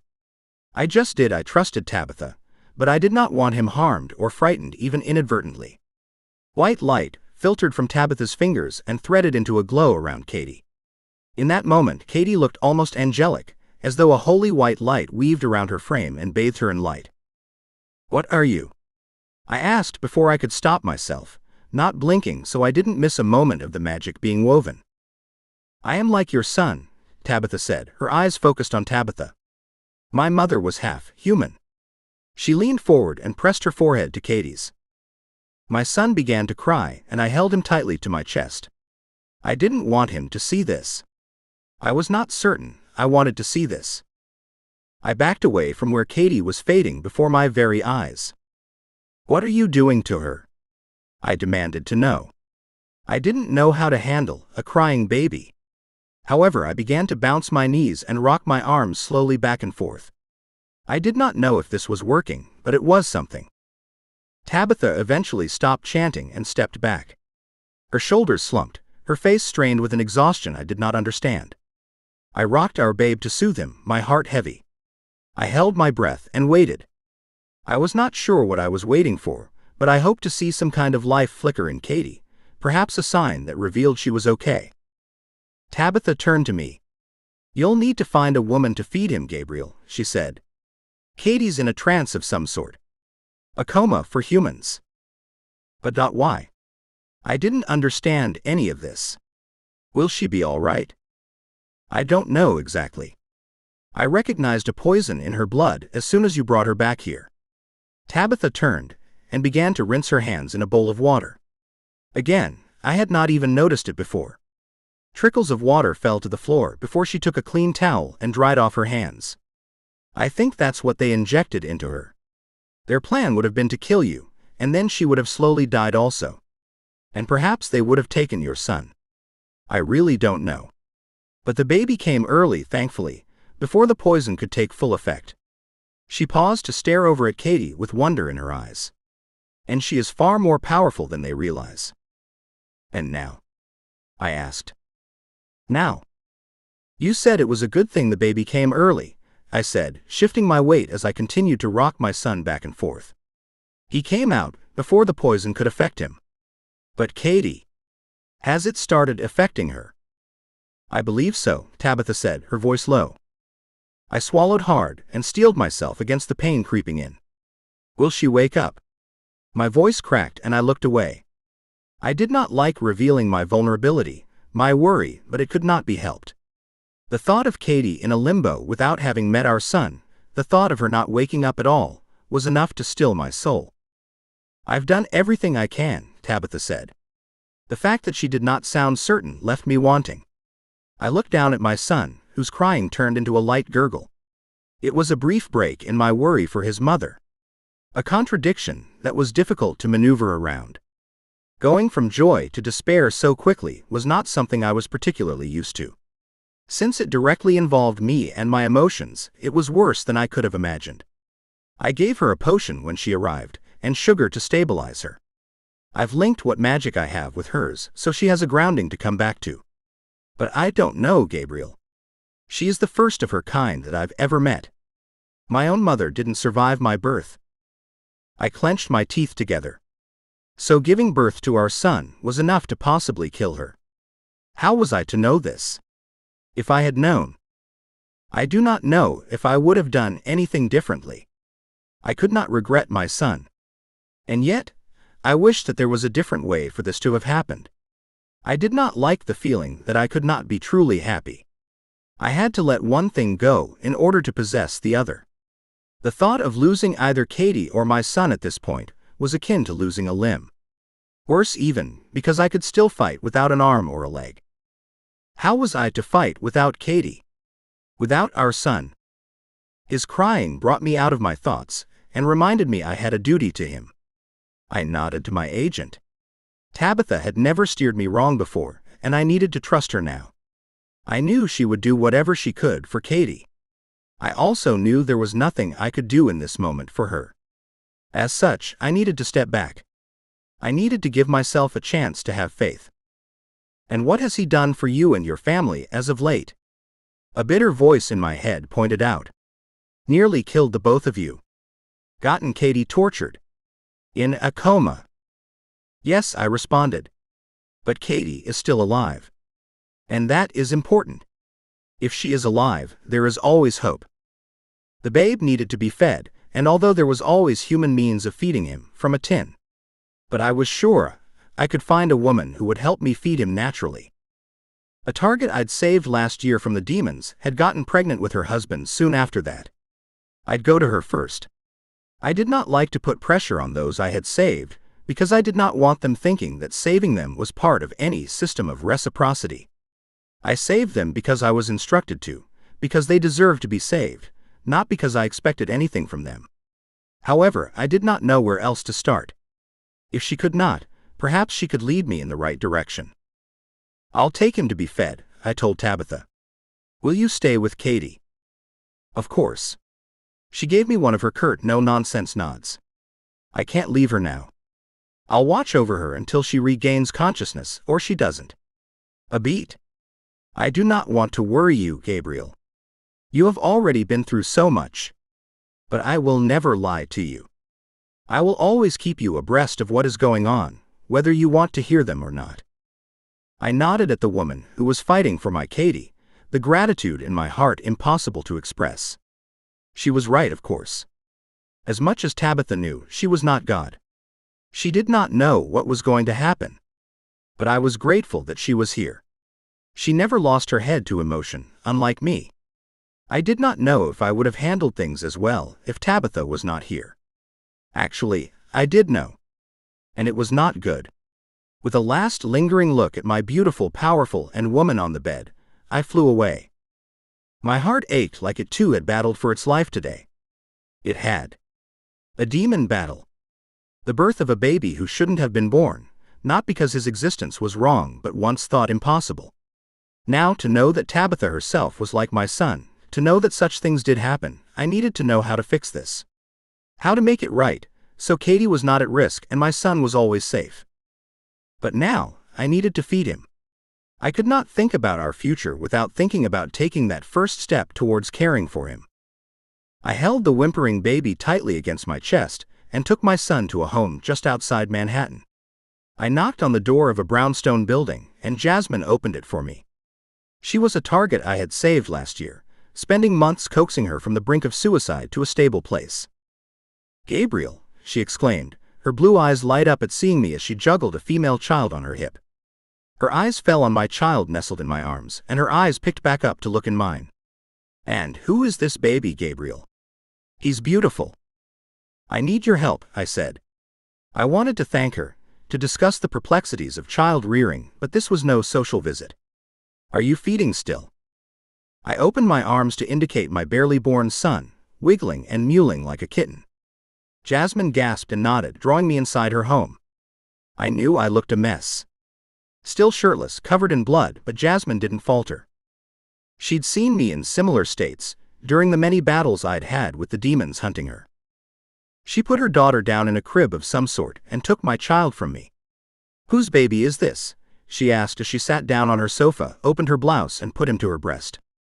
It seemed so easy for her to do, so natural and simple. I was awed by this. I thought it would be more complex. I thought she might resist giving away natural nutrients in her body, specifically made for her daughter, in order to give them to my babe. But she did not question me. I was grateful for that. I was not sure I could bring myself to explain anything further than what I already had. Instead, I focused on my child at her breast, relief flooding my body, knowing he would not be hungry any longer, at least right now. His dark-haired head bobbed around for a moment before settling to feed with noisy hunger. My lips cracked upwards on their own, and I felt tears prickle my eyes. This day had been too long, and I was hit with a plague of exhaustion, to the point where I could not keep a handle of my emotions, it would seem. "Gabriel." Jasmine's voice shook me out of my thoughts. "The baby. Whose is it?" I cleared my throat, my hands on my knees. "Mine," I said. "His mother is in a coma, and I didn't know what else to do." A sob broke through my throat and I closed my eyes, trying to pull myself together. "Oh, Gabriel." I shook my head to stop her from approaching me, which I knew she would, and focused on what needed to be done. My son needed me. I could break down later. I knew he needed to be fed, and you were the first person I thought of who could help me. I stood from the couch and began to pace the living room, full of restless energy. For the first time, I let the tendrils of anger lift up and grow inside my gut. I was angry that it was not Katie feeding our son. I was grateful for Jasmine, I was, but this should have been his mother getting to bond with our babe and not a near stranger. Katie should be awake. She should not have had to endure the pain she had because of me. I was glad she was strong, but that did not make her okay.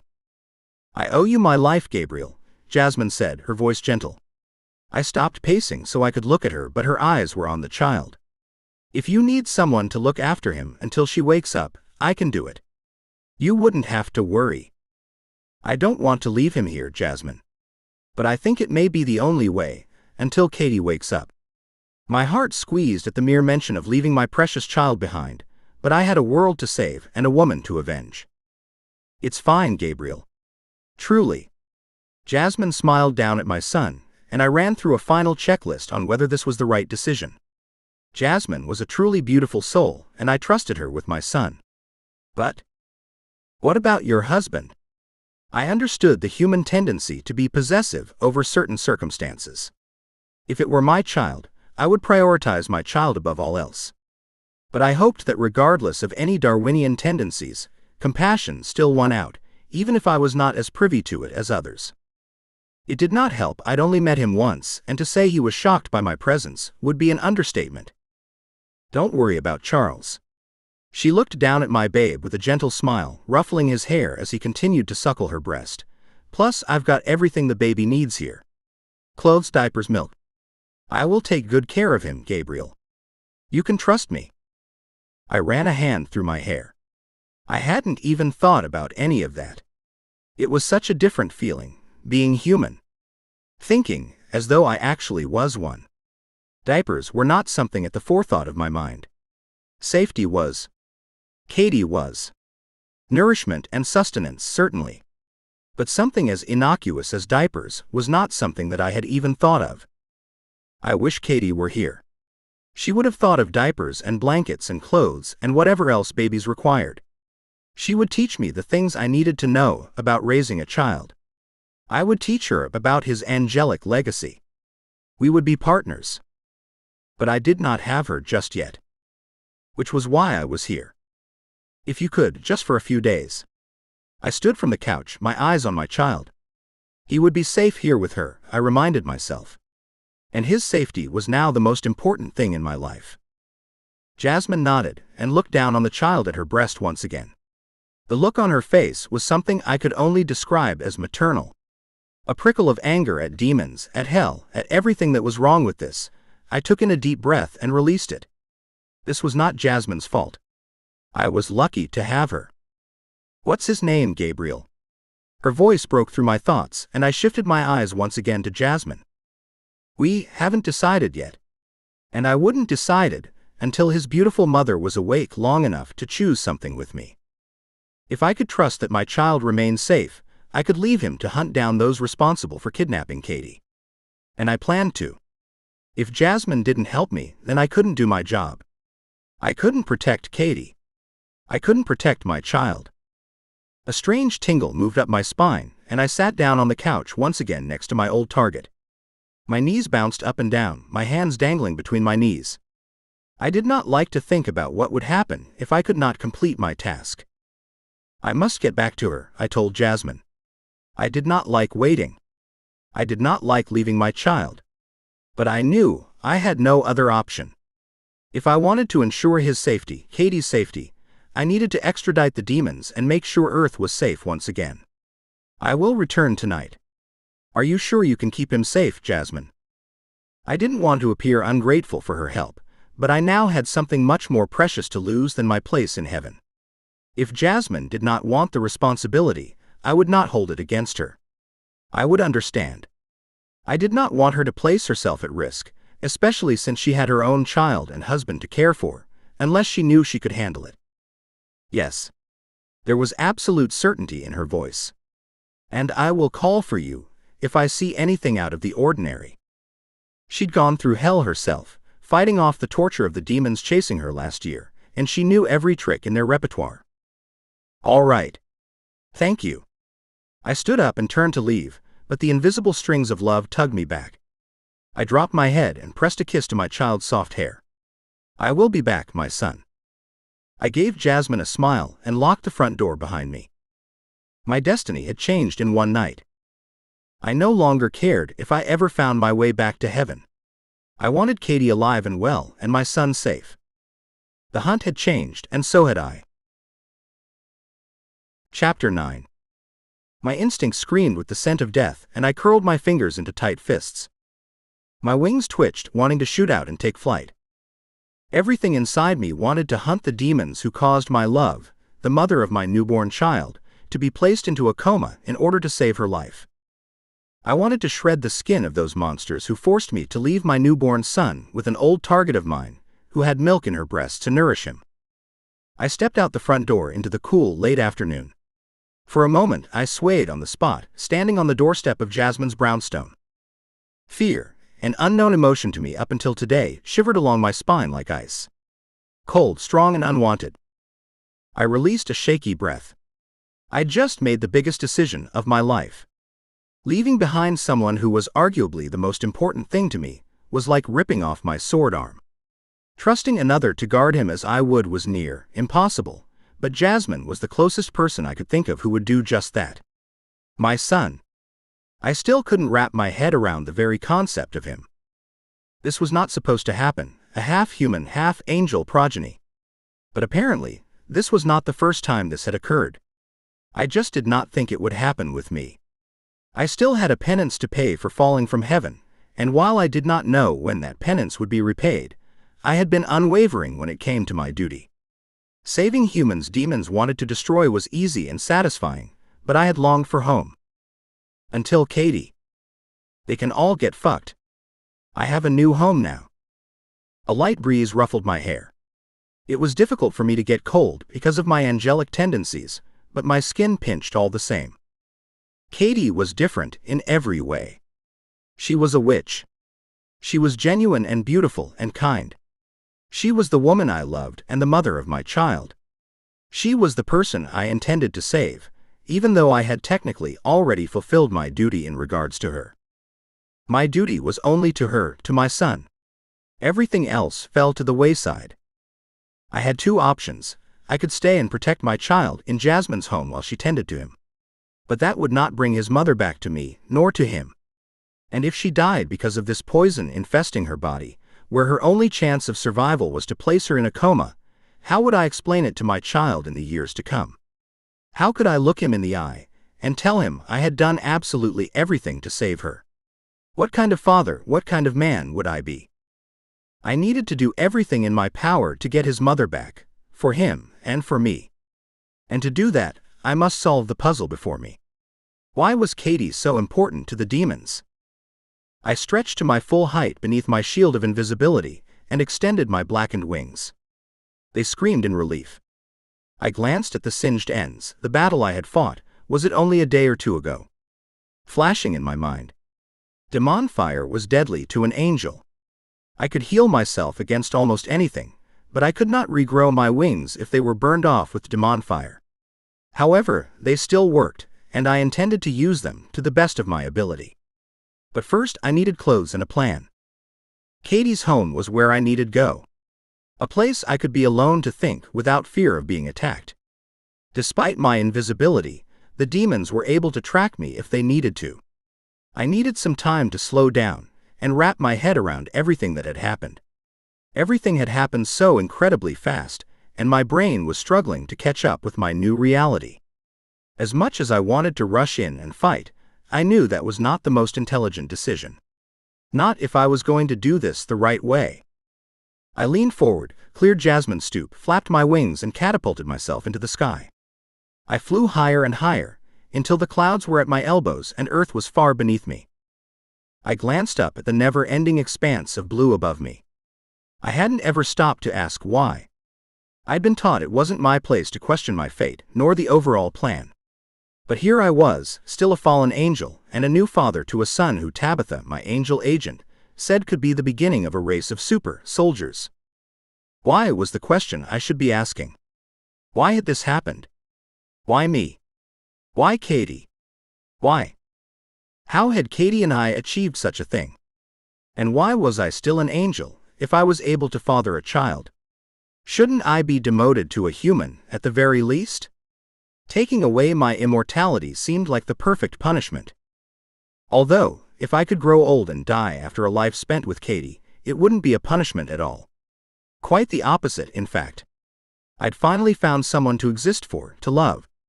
And because of that love, everything had changed. I'd changed. I wasn't trying to get back into heaven anymore. I wanted to stay on Earth, stay with the mortals I'd protected for so long. But there was so much more to think about than my impending mortality. Did Hell's demons want my unborn child?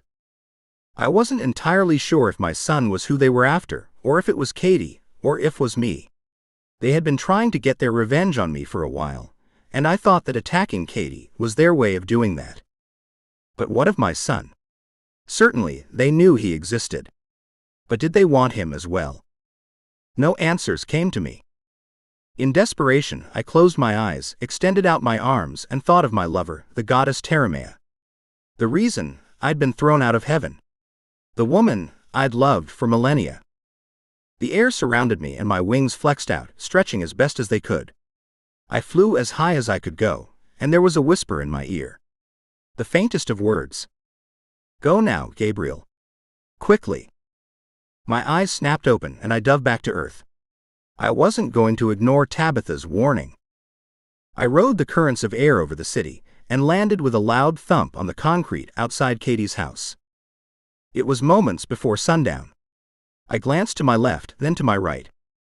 A heated tingle of warning stroked my spine. The hell demons were rising. I would soon need to hunt them down, killing them before they reached their target. I'd never tried to capture a demon before, nor question them.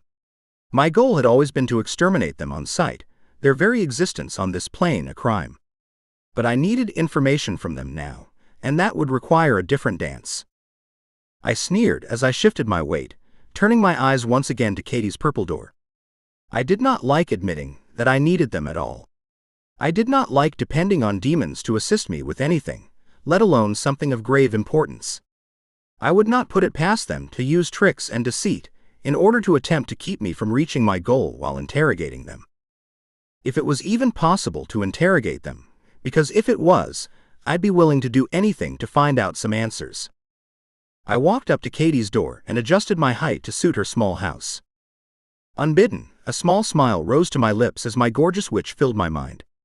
Her red hair spread over her pillow as she cuddled me and laughed with happiness, as though she had nothing to worry about. We'd been blessed with beautiful time together, although too short. I prayed to the gods above that we'd have more, especially now with the birth of our son. Coldness crept inside my gut once again, and I pushed it away. Katie was not gone, nor was she dead. I needed to stop mourning her life. I needed to stop thinking we would never get more time, or that she would never get time with our son. I scooped up the potted plant by her front door and pulled the spare key from its hiding place beneath the bottom soil. I needed clothes and somewhere to think, and this was the place to do it. I opened the door, not bothering to let go of my invisibility until I was inside, with the door shut and locked securely behind me. There was a calming affect this place had on me. I felt home here. However, there was an obvious emptiness that permeated through it, due to the fact that Katie was not here. Perhaps I would feel better if I knew how she was. Was Katie still unconscious? I sent out a message to my angel agent. "How's my little witch doing, Tabitha?" An exhausted laugh sounded in my head. Me? Or Katie? I stumbled for a moment. I needed to remember that Tabitha was part witch too. And she wasn't doing well either, since helping me with Katie. Apparently, magic used a lot of energy, and that energy could be both depleted or restored. Using too much in a short span of time made it difficult to recover for witches. They needed peace in order to build the magic back up. Unfortunately, we did not have that sort of time. Both of you, of course. Katie's still alive, although her energy is low. I have her tethered to me, so I won't be able to help you much with your search. She is consuming a lot of my power.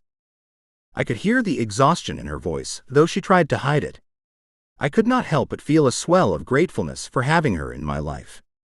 I did not know how I would be able to do this without her. Thank you, Tabitha. I don't know how to tell you how grateful I am for what you're doing. I walked to the couch and finally let myself drop into it. A heavy sigh escaped my mouth. My entire body crumbled like a sturdy mountain during a trembling earthquake. I did not realize just how exhausted I had become during this process, and it felt good to just sit for a moment. Now that I knew Katie was okay, I was able to do just that. For just a moment. I'm doing this for all of us, Gabriel. Katie is more important than we know, I'm sure of it. The demons want her desperately, and there has to be a reason for it. If we win this hand, it may turn the tide for heaven. And that was all I'd ever wanted. My side to win. The good team. Those who fought for the best of humanity on Earth. Not the worst. Do we know why they want her? Perhaps now was not the best time to inquire about such a thing, but I could not help but question it. If I was able to figure out why Katie was so important, it might make it easier to protect her, or it might reveal a beneficial strategy on how to defeat the demons. Any new information I could get, I would take. Unfortunately, no. We just know they want her. And if they want her this much, something must be special about her, more so than we could have predicted. I nodded my head, and then remembered that she could not see me. Please let me know if there is anything I can do from here. There was a brief pause, but something told me that Tabitha was not finished. Is your son safe? The mention of my son caused me to pick my head up. I let out a breath. I wish I could hold him now. How something so fragile could be so powerful. I was contented to know he was in good hands, however, and a flicker of a smile lit up my face. Yes. Jasmine has him. That's good. There was an approving tone in Tabitha's voice. It reassured me that I had made the right decision leaving him with her, even though it was the most difficult thing for me to do. More so than fighting demons. More so than falling from heaven. Now don't worry about us. You need to focus on hunting down those responsible for this, and finding an antidote to the poison if you can. I blinked. How could I have so easily forgotten? I needed to find an antidote to the poison coursing through Katie's body. I dropped my head into my hands, trying not to stress too much about all I needed to do. I had done more. I had fought more. But now, I had so much more to lose than ever before. Yes. I will. Thank you, Tabitha. I let go of the connection to my agent, her dimmed energy filtering through our connection and leaving me cold and lonely. I leaned back against the couch and stared up at the ceiling, as though there might be some chance I would find my answers up there, written in the cracks. I'd gotten used to a solitary existence, but never felt this clueless or helpless. I couldn't look after my son properly. Only Jasmine could do that. I couldn't keep Katie alive, unlike Tabitha. What good was I for then? Besides endangering the few that I loved. Today marked the day I learned that I could rely on others and trust them to do the right thing by me and my loved ones. Trust was not something I easily acquired. Trust had done more harm than good for me. I stopped trusting people long ago. And Katie changed everything, as she was apt to do. I pushed up onto my feet and headed down the hallway. I ignored pictures of Katie on the wall, my heart squeezing painfully together. I stepped into Katie's bathroom and flicked on the water in the shower. My clothes were little better than rags after the fight, and I was covered with the blood of my woman and child. My family. I shook my head as I shrugged out of my tattered garments. I could only imagine what Jasmine thought when she saw me in front of her home, as though I was touched by hell itself. I was glad Katie hadn't seen me. I was glad my child couldn't register what my appearance truly meant. Angels didn't have families. We had our gods. We had our legions of warriors. And the fallen had angel agents to guide them on their path back to righteousness. We had friends, sort of. But never a real blood and flesh family. What was I now? Part human. I stood beneath the spray of hot, clean water and washed away the decay of the day. The dirt of the earth, the blood of the battle. One unlike any war one had ever fought. I did not feel any different. If I had been reduced to part human, it did not register on my person. However, I could not deny there was that possibility. I was not quite sure what to make of that fact. I don't think I could wrap my head around that possibility if I tried. I tilted my head back and let my body relax, willing my mind to reconstruct the puzzle before me. I did not want to think of myself or my place in this. Rather, I wanted to focus on what actually mattered, Katie. My son. What all of this meant. Katie was a powerful but untrained witch. The hell demons had originally wanted to torture her to the point that she'd commit suicide, or so I'd believed when I'd first been put on her protection duty. But maybe I'd been wrong. Perhaps it had been their plan all along to capture her. After all, they'd shown themselves in plain sight of other humans and openly attacked her. That was something they never did, no matter who they were going after. Even when Katie fought back, they kept coming. They were not perturbed by her power. If anything, it seemed to make their desire for her intensify. They were willing to take unnecessary risks to ensure she fell in with them. But why? That I did not know. Was I also part of the plan? Our child too, perhaps? Probably not. They'd been following Katie long before I'd begun protecting her, so how could they know that I'd be assigned to her? That couldn't. Demons were clever at times, but they were not smart. They could not reason outside their emotion. There was no way they could have predicted that I'd impregnate her. If they'd foreseen that, then the demons of hell had more power than we gave them credit for. I did not believe it, and I don't think anything could convince me otherwise unless God himself told me such a thing. The child, my child, would have been a bonus for them for certain, but he was not the main reason for kidnapping her, I was sure of it. I did not even know what he was capable of, or what his existence meant for angels and demons and humans. He was important, certainly, and now that the demons were aware that he existed, there was a good chance that they would go after him. But to say he was the reason for their attack on Katie was not something I believed. Katie was the true key, and I had to work out why the demons wanted her so badly. The steam softened my facial muscles, and for a moment, I let my head hang and basked in the hot water running down my body. I picked up Katie's flowery-smelling homemade soap and scrubbed at my body until my skin ached, then turned the water off. Her towels smelled like Katie. That sweet, slightly earthy scent that always reminded me of how real and genuine she was. How close to nature she was. How she marveled at the earth the way I seemed to marvel about her. I groaned aloud in the small bathroom. This is crap. My eyes snapped open. I had to pull myself together. I was no use to anyone when I was weakened with sentiment. As much as I loved Katie, I could not allow her to be a hindrance. She already caused my heart to sag heavily like an anchor deep in the sea.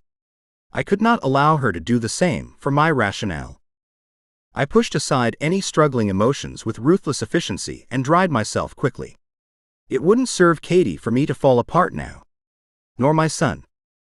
Or the gods for whom I'd always fought. Chapter 10. I needed to retrace my steps. Perhaps go back to the castle where they'd held her. I shifted my weight, hands on my hips. I was well aware how naked I was, standing so openly in her home, so vulnerable, but somehow this vulnerability gave me strength. Focus. Perception. The castle was a good starting-off point. I could see if the demons left any sort of evidence behind. Demons weren't exactly careless, but they were arrogant enough to assume others wouldn't recognize importance when they were confronted with it. I hoped to take advantage of that at least. Yes. That was the plan. If I was lucky, I would find a way to the truth, and if that meant following those demons into a dimension not fit for my kind, then so be it. I'd been burned by them before. I would be able to handle whatever they wanted to throw at me. I had something to fight for, and they didn't quite know just what that meant. I strode into Katie's purple-painted bedroom and opened her closet. There, hanging next to all her bohemian-style long skirts, were a fresh pair of jeans and long-sleeved shirts for me. Why she'd bought me clothes when I told her I didn't need them, I hadn't understood at the time. I had been forthcoming with her during our short time together. I always told her that I would have to move on to another target, as that was my duty, and as much as I loved her, I could not neglect my duty. However, my stubborn little witch did not seem to care for what I said, and insisted she buy me clothes anyway, just in case. Now I was intensely grateful for her kind gesture. It was obvious she wanted me to be a part of her life, and the feeling was entirely mutual. Part of me was looking forward to telling her she was right, even if it would bruise my pride.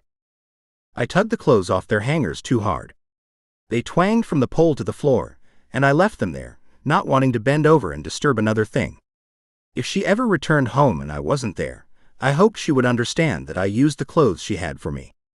The disturbance was my little way of showing her that we were still connected, even if we weren't with each other physically. My mind was strangely shut down, and I realized that I didn't want to analyze what I'd lost or remind myself that there was a good chance this might not end well for us. Our son was cared for, and that was important, but I could not say the same about Katie and myself. As I pulled on my shirt, I began to reflect on my time with Katie. For a few short weeks, I'd had a very normal existence. A human life. It was strange and marvelous. I could not put it into other words. My mind did not know the correct words to use in order to describe it. Katie had made me feel good just for being me. There was nothing she expected of me in return. She did not demand information about my past, but I was compelled enough to give it to her anyway. And when I did, she did not judge me like my fellow angels, like God himself. I wasn't used to that genuine acceptance for who I was, not who she wanted me to be, and I knew that I could become very comfortable with her loving me. It made me think about myself in a totally different way. A way that was very un-angel-like, more human-like. I'd adored her for the peace she'd given me. I was meant to bring people peace. Not the other way around. It was just another way Katie was so special. I reached for the light switch and flicked it on so I could see in the room. Night had fallen once again. The last thing I wanted to do was go back to the castle ruins now. But still, I pulled my jeans up my thighs, did up my shirt buttons, and tugged on my ancient black boots. At least these mundane tasks gave me a reason to focus on something else. I did not like to think about it, and yet it was an inner war one could not win. Because I had to think of Katie. She was everywhere. Thinking about her made me feel good, and I wanted to hold on to that feeling for as long as I could. It was the perfect motivation to fight for her, or die trying. I stood when I was ready, steeling my thoughts not on my lover but on my new destination. The demons had an advantage at the castle that I'd never seen anywhere else. There was something strange about the air, as though the very atmosphere was impregnated with evil. It was probably why they were so arrogant as to let me walk through the doors and to Katie directly. My first time there, I barely encountered any opposition until I found Katie. Their arrogance would be their downfall. It would lead me to a weakness I could penetrate. It had to. When I'd rescued Katie, the demons had seemed supercharged, able to break the rules on where and how they could exist. It had been hard enough getting Katie out of there during the day. I couldn't even imagine doing it at night. My eyes flickered to the window. Darkness settled around New York. I knew I had no other choice but to leave now, to figure this out now. I could not tarry any longer. I could not waste time. I stepped out the front door once again, carefully locking it behind me. No paranormal creature could step foot in Katie's house uninvited. Somehow, her home was protected as long as she stayed inside it, at least from the paranormal. However, she told Tabitha and I that she'd been kidnapped by human men, so there were enemies everywhere now, and they had no problem getting into her home despite the protection. I jumped down the front steps and flexed the muscles in my chest and back. Better than before. That god-awful tonic Tabitha had forced me to drink had done its job. It was more than I could hope for, after my last encounter with the demons. There were demons nearby. And despite the fact I had no current target to protect, I had another mission. I was more determined to solve this than anything else I had ever done. With the demons near, perhaps I would be able to reach my goal more quickly than I anticipated. These hell creatures would either tell me what was going on or die an extremely painful death. I would make sure they suffered a particular type of pain before they perished. In fact, I yearned for the opportunity. I stepped out onto the gray pavement and slipped into invisibility. I cracked my knuckles, tilting my head to see if I could pick up a hint of where they might be lingering. There was a loud gasp to my left as a human witnessed my disappearing trick, but I didn't stop to worry about that now. Humans had the uncanny talent to rationalize supernatural forces, even when they had come to witness them directly. The majority of the time, they did not believe their own eyes, because they had become so indoctrinated by science regarding what was possible and what was not.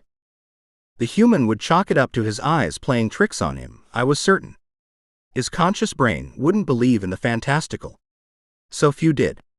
It was something I did not take advantage of if I could help it, but under current circumstances, I appreciated it. I spread my black wings wide and opened my senses to the evil lurking nearby. It took a moment. Then another. They were being careful. Not careful enough. Despite the fact that they were trying to mask themselves from me and my reach, they failed. I sensed them. In the block behind Katie's house. Why? I shook my head. There was no time to think about that now. I needed to act, not to think. My back muscles contracted hard as I flapped my damaged wings and took to the sky above the old stone buildings of the Bronx, searching out the fiery demons I'd come to truly hate. I hadn't thought angels could hate, until I'd come face to face with those aiming to destroy the mother of my child. That was the moment I'd learned what emotions I was truly capable of. To be honest, these emotions were new and unsettling. I did not like to be ruled by something so intangible. However, I was starting to get acquainted with them. I did not mind their presence, because they bonded me to Katie in a way I did not think was possible for someone like me.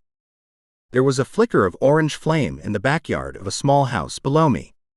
A woman's agonized screams pierced my ears. That's my cue. I might have smirked if an innocent human's life wasn't in peril. I felt anticipation run up and down my spine. I curled my fingers into fists and pushed forward. I descended on a gust of cold air like the vengeful angel I was. I pulled my sword from my holster and landed in front of the cowering woman. Why they were attacking this woman, I wasn't sure. I didn't know if she was a tool used to draw me out, or if they actually wanted her for some reason. I thought it was too coincidental that they were so close to Katie's home. They were still after her. Surrender or you will die. My voice boomed across the few feet between us. I waited to see if my words would have any effect on the two flaming demons before me. The black holes where their eyes should be didn't even flicker with change or recognition. I furrowed my brow. That was strange. I didn't know what I'd expected, but it wasn't nothingness.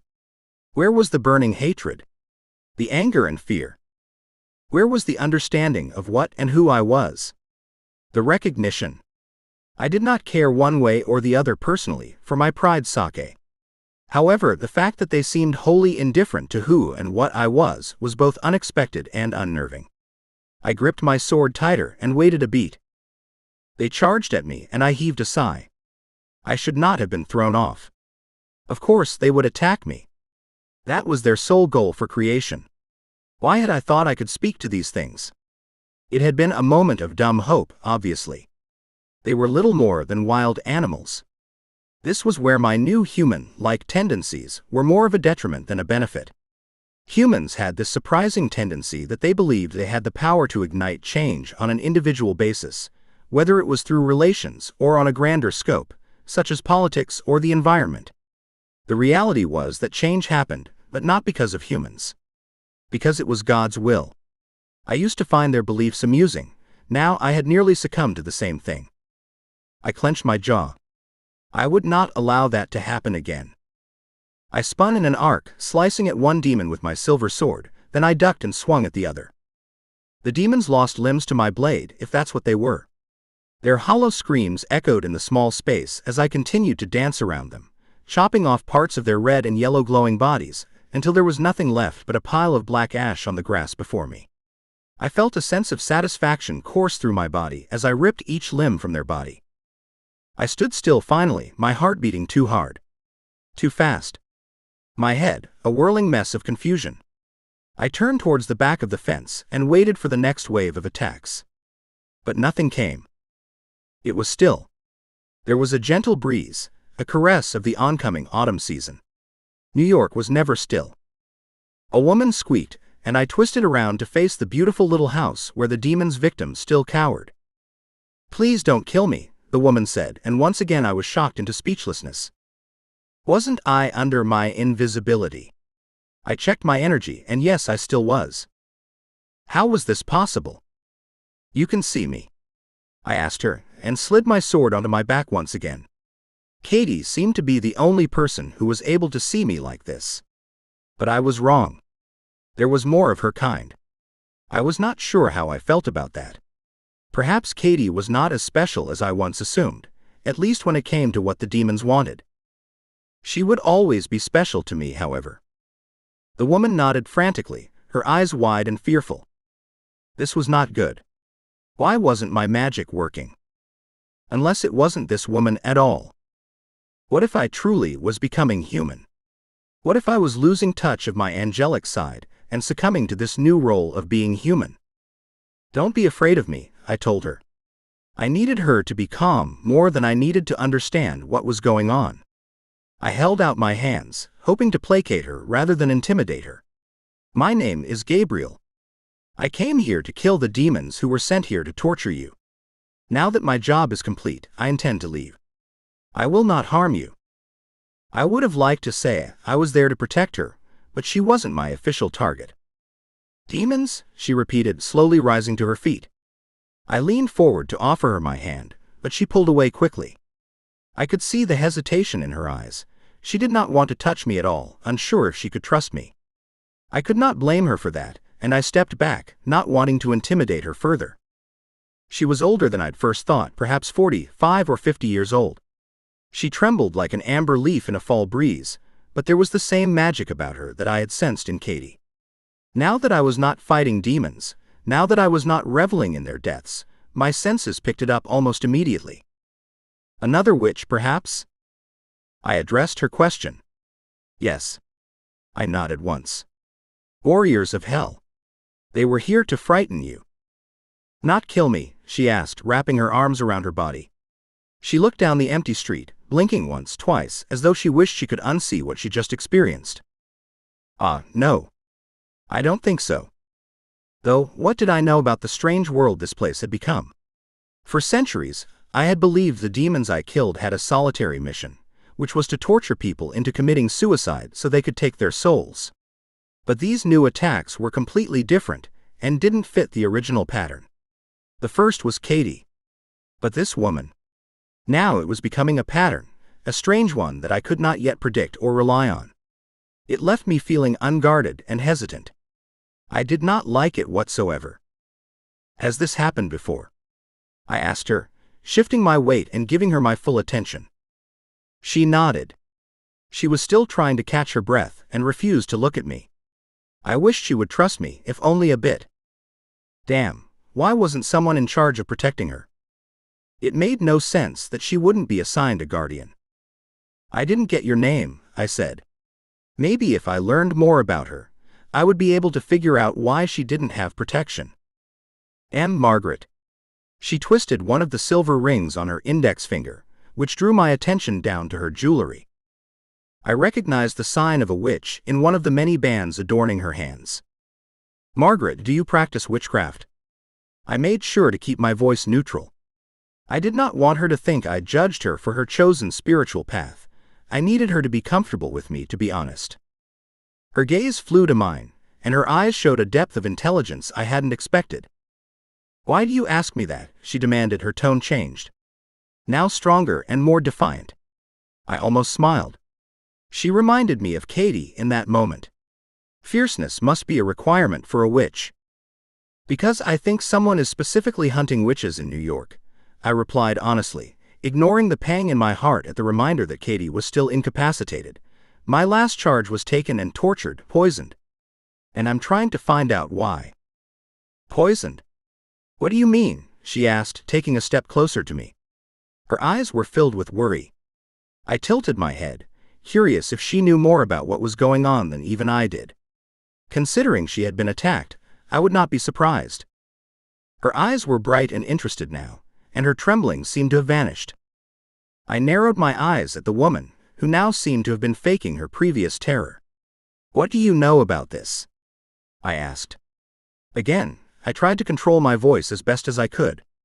I did not want her to stop talking, but I could not help but feel she knew more about what was going on than she initially made me believe. There was a path in front of me now that there wasn't before.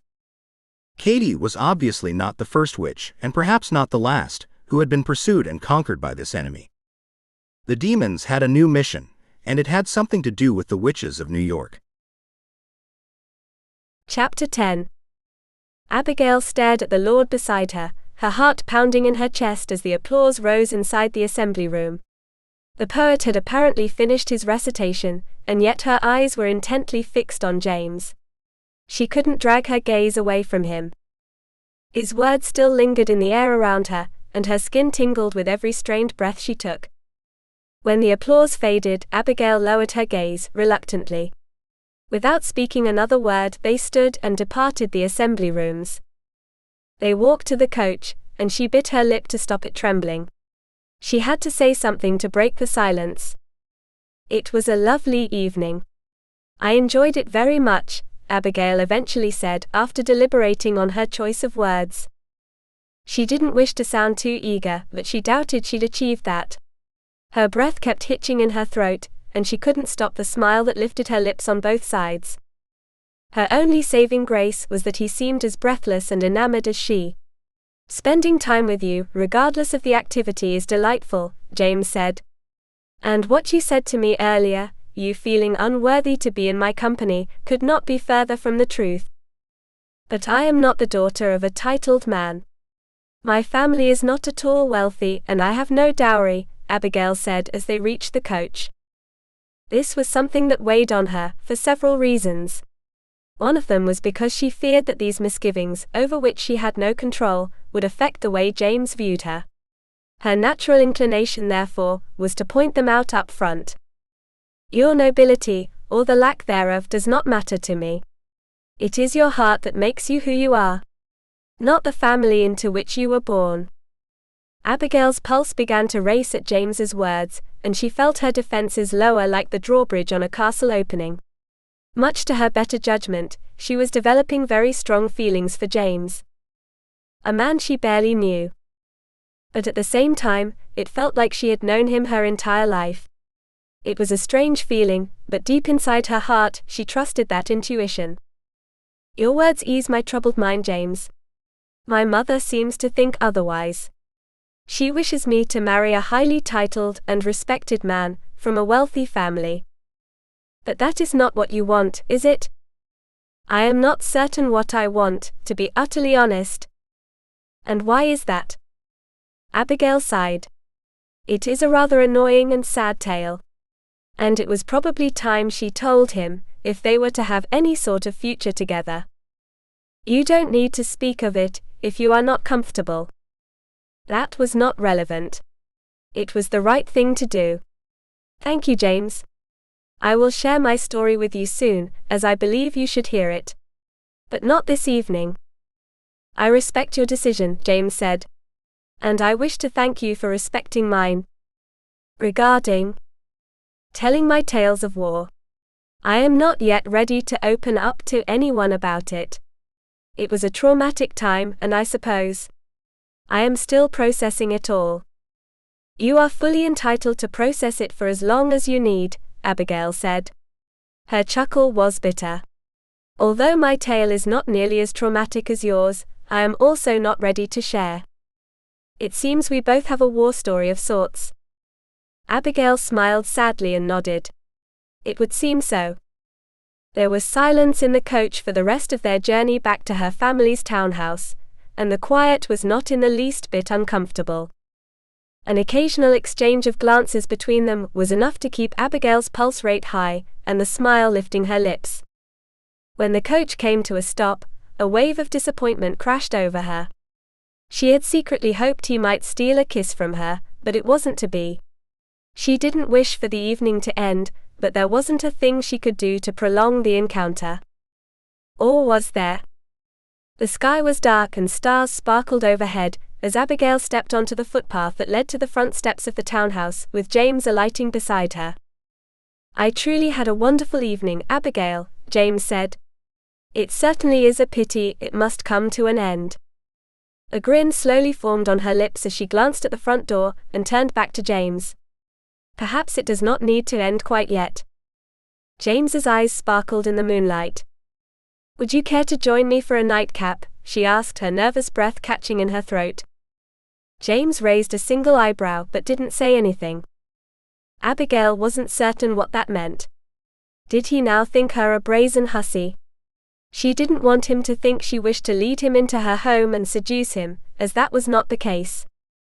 Not entirely. Her mother and the companion James had arranged were inside the townhouse, ensuring they would not be left alone. It would not be proper. Imagine what people would say if they were to learn of this. Her mother's imagined words echoed through her mind, but she chose to ignore them. That sounds lovely, James said at last, and he flashed a handsome smile at her. Wonderful. She giggled softly, and James followed her to the front door. The candles still burned in the parlor as she led him inside. She peered into the room to see her mother comfortably seated on the longer chaise, her feet resting on the far end and her elbow on the armrest. She read from one of her favorite books, one Abigail recognized immediately. Her father had read that specific book aloud to her mother on countless occasions, and it was very dear to Mrs. Roth. Good evening, Mother, Abigail said as she entered the parlor. Good evening, dear. How was your evening? Undoubtedly marvelous, especially in the presence of... Abigail cleared her throat, and her mother finally looked up from her book. Her eyes widened and she pushed herself up from the chaise. Lord James? James will do just fine, Mrs. Roth. If I had been informed you would be stopping by, I would have ensured I was appropriately dressed for guests. Her mother glared briefly in Abigail's direction, as she clutched her woolen shawl against the thin fabric of her nightdress. Nonsense, Mrs. Roth. I do not wish to inconvenience you. After all, I had not planned to make an appearance. Abigail invited me in on a whim, he said. Stomach twisting, she smiled at her mother. I do hope that is all right, Mother. Of course, Mrs. Roth said. After all, she really didn't have any other choice. Welcome to our home. James? If there is anything you require, please tell me. Thank you, Mrs. Roth. That is most gracious of you. Then he frowned. Where is the companion I arranged for you? Her mother smirked. That poor girl could barely keep her eyes open, so in the end I sent her home. I shall have to seek out a more suitable companion next time. Abigail looked down to hide her pleasure at the statement. Next time. Her mother nodded and returned to her position on the chaise, only she now sat up in a much more proper manner. Perhaps you and James can sit by the hearth and play cards. She motioned to the low table and 2 chairs that stood beside the hearth. It had been a while since Abigail had played cards with her mother here, and it made Abigail's heart happy that Mrs. Roth approved of James taking her place at the table. That sounds lovely, James said. I have not played cards since I was a boy. Is that so? Abigail said, as she retrieved the deck of cards from the mantel and they sat at the low table. Thomas, my youngest brother, and I would play into the night, and more often than not, until the sun rose. My father and I did so as well. We shared many laughs around this table, Abigail said, running her hand lightly over the smooth wood. She cocked her head. She had not spoken very much of her father's passing, especially not to her mother. There had been many heartaches the past years for her, and often she had felt very alone. Especially after her father's death. Despite adoring her mother, Abigail had maintained a much closer relationship with her father growing up. She spoke to him about things she did not dare speak about with her mother. Now that he had passed, sometimes she truly felt alone. She told her mother things that were mundane and not life-altering, but always kept her most intimate feelings and heartaches hidden. Buried in the chambers of her heart, hoping someday she would possess the strength to process them by herself. Abigail? James's voice pulled her out of her musings. She lifted her gaze and stared at him from behind her lashes. Another hand? James asked. She nodded without a word. Shall I deal? He asked, and motioned to the deck of cards in her hand. Abigail glanced down, and only then realized how her hand was shaking. Please do. She placed the deck in his palm, her fingers lightly touching his skin, and a shiver ran down her spine. The image of James from the beach naked flashed before her eyes. There was nothing more she wished than for him to kiss her at that very moment, even while her mother was present. James shuffled the cards quite skillfully. Abigail watched, enthralled by every movement of his hands. Those hands that had touched her cheeks so gently, yet had also fired a rifle in battle. After passing some time playing and James sharing amusing tales of his childhood, he stared at her for a few moments before lowering his gaze. Abigail, there is something I must ask. Ask me anything, James. He drew in a deep breath and cocked his head at her. There will be a picnic at the estate in a few days, and I would very much like it if you would attend as my guest.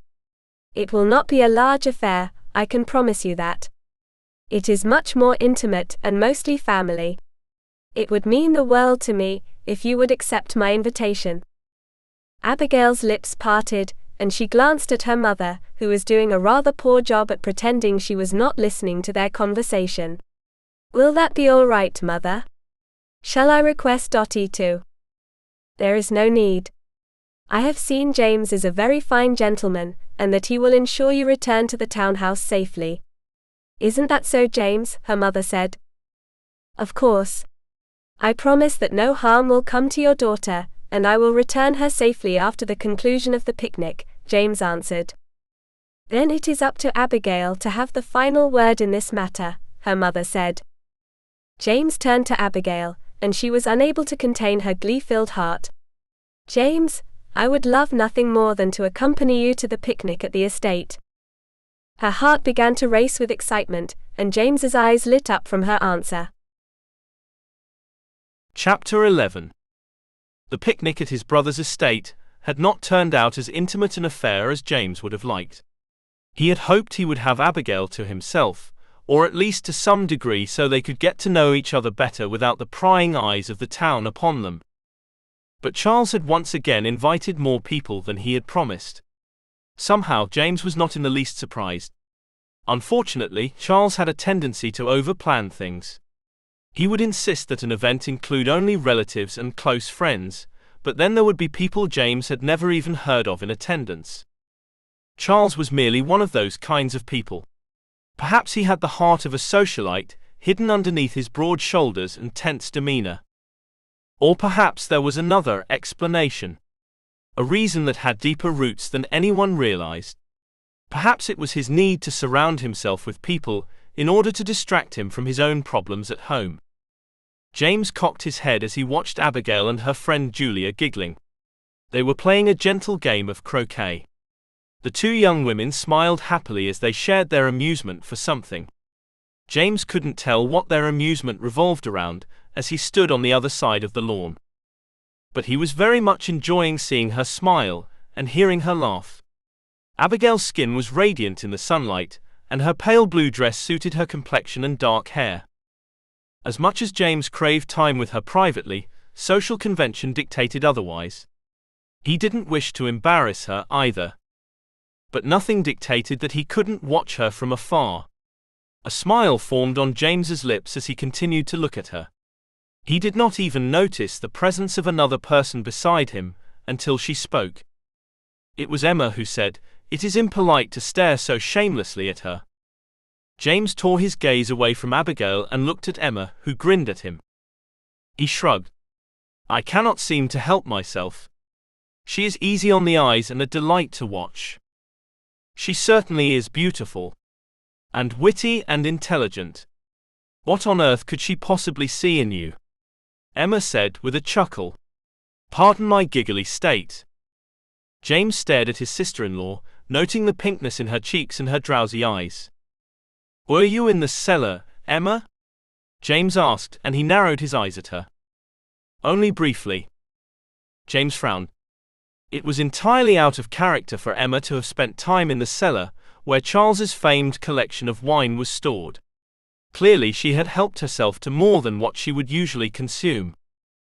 "Emma, I am aware that it is none of my concern, but whatever you and Charles are going through, I am here for you both," James said. "And if there is something you wish to speak of, I can certainly lend an ear. If it makes things better to cope with." "Oh dear, James.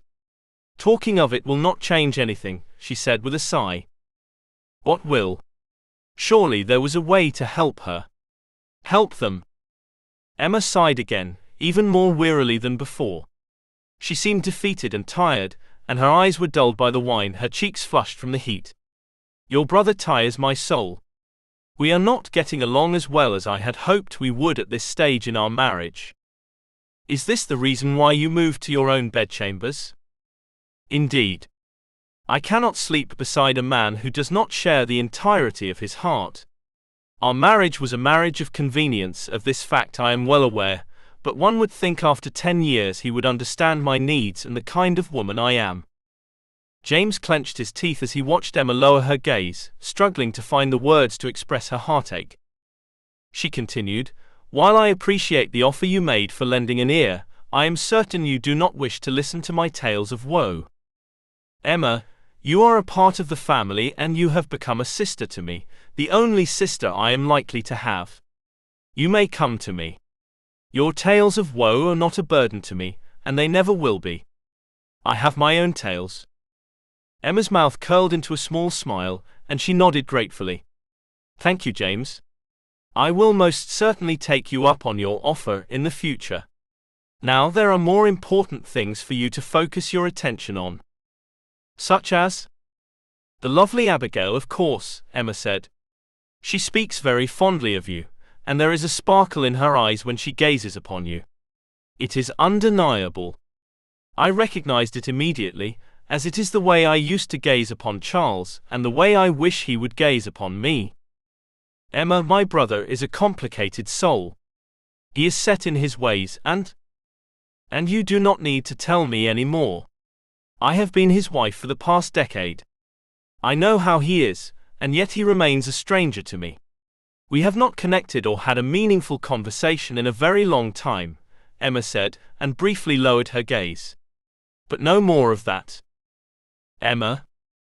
"I said no more." James nodded obediently, respecting her wishes, though he wished he could do something to help. He focused his attention back to Abigail, who briefly gazed at him before returning to her game of croquet with Julia. "Perhaps you wish to show her the island? It will provide you the privacy you are clearly pining for." James turned to Emma and stared at her, surprised she had picked up on that.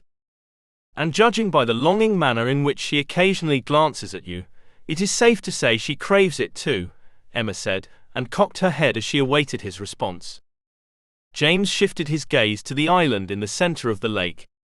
It was not a very large plot, but it was covered in lush green grass, meticulously pruned bushes and shrubs, and a set of stone steps leading up to a folly made the island unique to Weymouth. In fact, this lake and the island was the very reason Charles had purchased the estate. He loved the simple design of the folly and the island, and of course that it was exclusive to his estate. And how would I safely get Abigail and myself to the island? There is a small dock and a rowing boat further down the lake's edge. The gardeners make use of it to keep the spot in pristine condition. And inside the folly? Stop asking me questions and go ask Abigail if she would like to explore the island with you, Emma said. James tugged on his coat and nodded. Thank you, Emma. Go. James stepped away from his sister-in-law and made his way toward Abigail and Julia. His heart began to pound as he approached, and he smiled at the two young women. Good afternoon, ladies. Good afternoon. Julia, may I steal Abigail away? Of course.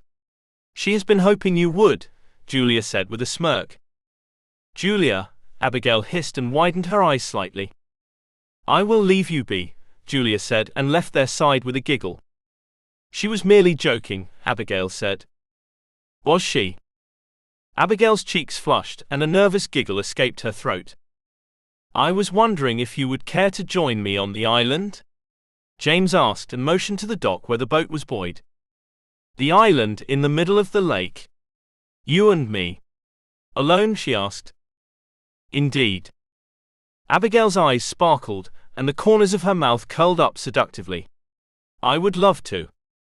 The journey across the lake to the island was brief, but beautiful. James rowed while she sat and watched him, and she felt it was romantic in the highest degree. Within a short time they had reached the opposite dock. James led her up the stone steps toward the folly. With every step she took, her breath caught and her stomach twisted into nervous knots. She wasn't sure what was going to happen when they got to their destination, but every part of her felt more alive than she ever had before. It is truly beautiful. I have never seen anything quite like it before, she said.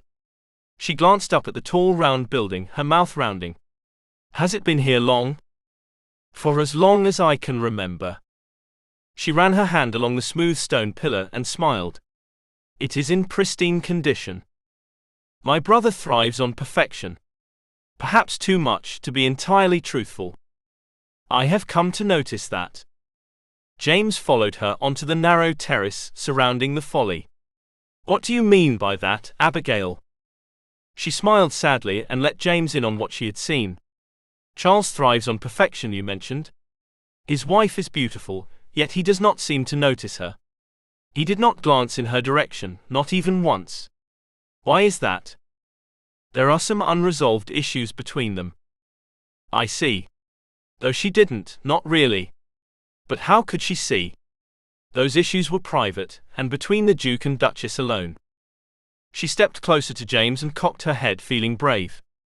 I noticed the opposite with you, James, she admitted in a shy tone. You glanced in my direction quite often. I did indeed. As did you, Abigail. She smiled and a soft giggle emerged from her throat. So it hadn't gone unnoticed that she couldn't keep her eyes off him. She glanced down at her shoes, then back up into his dark eyes. I am not my brother, and I know perfection when I see it, James said softly, and brushed a lock of hair from her cheek. His skin was warm against hers, and he leaned in closer to her. As she raised her face to his, a rumbling of thunder sounded in the distance. James immediately stepped away from her, much to her dismay, and stared up at the sky. Abigail frowned, suddenly noticing that it had grown very dark, with grey clouds rolling in and drowning out the sunlight at an alarming rate. How had the weather change happened so quickly? We must leave, James said as another rumbling, louder than the first one, sounded. The wind picked up, blowing her hair out of its neat confines and into her face. She grabbed for the skirt of her dress that billowed up. Good heavens! James took her hand, practically dragging her down the steps and back toward the boat. She stumbled, and he caught her, but they were too late. A vicious downpour of rain fell from the heavens, drenching them and reducing visibility almost to nothing. She let out a shriek as the rain battered her face and head. James turned back to her. "Are you all right?" She nodded, but he looked up and down her drenched form. "I don't think it's going to stop. Back to the folly." They turned and ran like children, panting, shivering and laughing at the same time. He pushed the old wooden door, and it opened with a loud creak. Abigail sighed with relief when it opened and allowed them entry. The folly was the perfect shelter to wait out the storm. They stepped inside and James closed the door behind them, blocking out the drenching water and the gusting wind. Abigail giggled. "That was so unexpected," she said. "And it came out of nowhere." "Indeed. I feel as though I must apologize, but the expression on your face convinces me I may not need to." She waved her hand and took a deep breath, trying to quiet the thundering of her heart. "You should not apologize for anything, especially not to me. And you might be an amazing person, but even you cannot control the weather, James." James stared at her for a few moments and then barked out a surprised laugh. Slowly he stepped toward her. "I must admit, I had hoped that I would have you alone much sooner. The weather seems to have done a better job of that than I could." She swallowed hard, almost afraid to say what was in her heart. "Would it be improper if I said I wanted the same thing?" "Not at all." James's voice was a whisper, as he gently touched her chin and tilted it upwards. "I am very glad to hear that, Abigail." He took another step closer, and touched his lips to hers in a kiss that started off sweet, but soon flared into something quite different. Her insides were churning, and she felt as if she were teetering on the edge of control. It was wrong to feel like this, she knew. And yet with James it felt so exactly right. She moaned softly against his mouth as the kiss deepened. Passion filled her, and she wrapped her arms around his shoulders and pressed her body against his, melting into him. Wanting him closer still. In a move she did not quite understand, to start with, he pulled away from her. She stared at him. What was wrong? She wanted him so much, but how did she tell him that? A single look was all he seemed to need from her. No words. Just a moment of permission, in which he looked deep into her eyes and she nodded, smiling tremulously, before he slid his finger between the fabric of her sleeve and her sensitive skin and gently tugged it down her shoulder.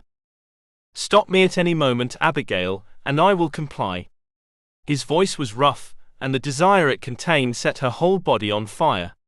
She had never felt anything as strong as the waves of need that racked her now. She shivered, but her gaze was firmly set toward him, as firm as his manhood already was in his trousers. His fingers shifted the fabric of her dress downward, revealing her breasts.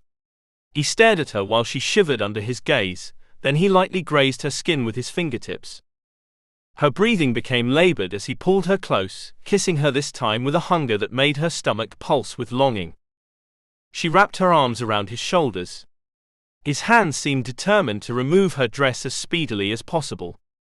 She giggled nervously, and provided some assistance so he didn't damage it.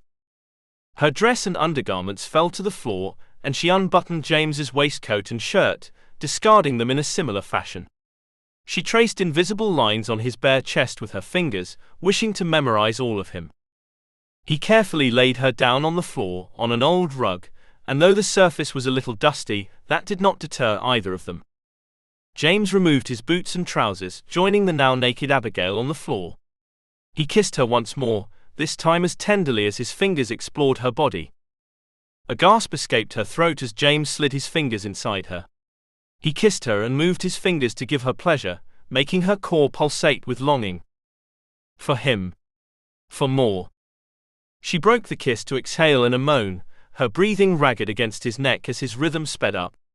Her body tensed for a moment as she cast her fingernails into his skin, groaning loudly and shuddering as release found her.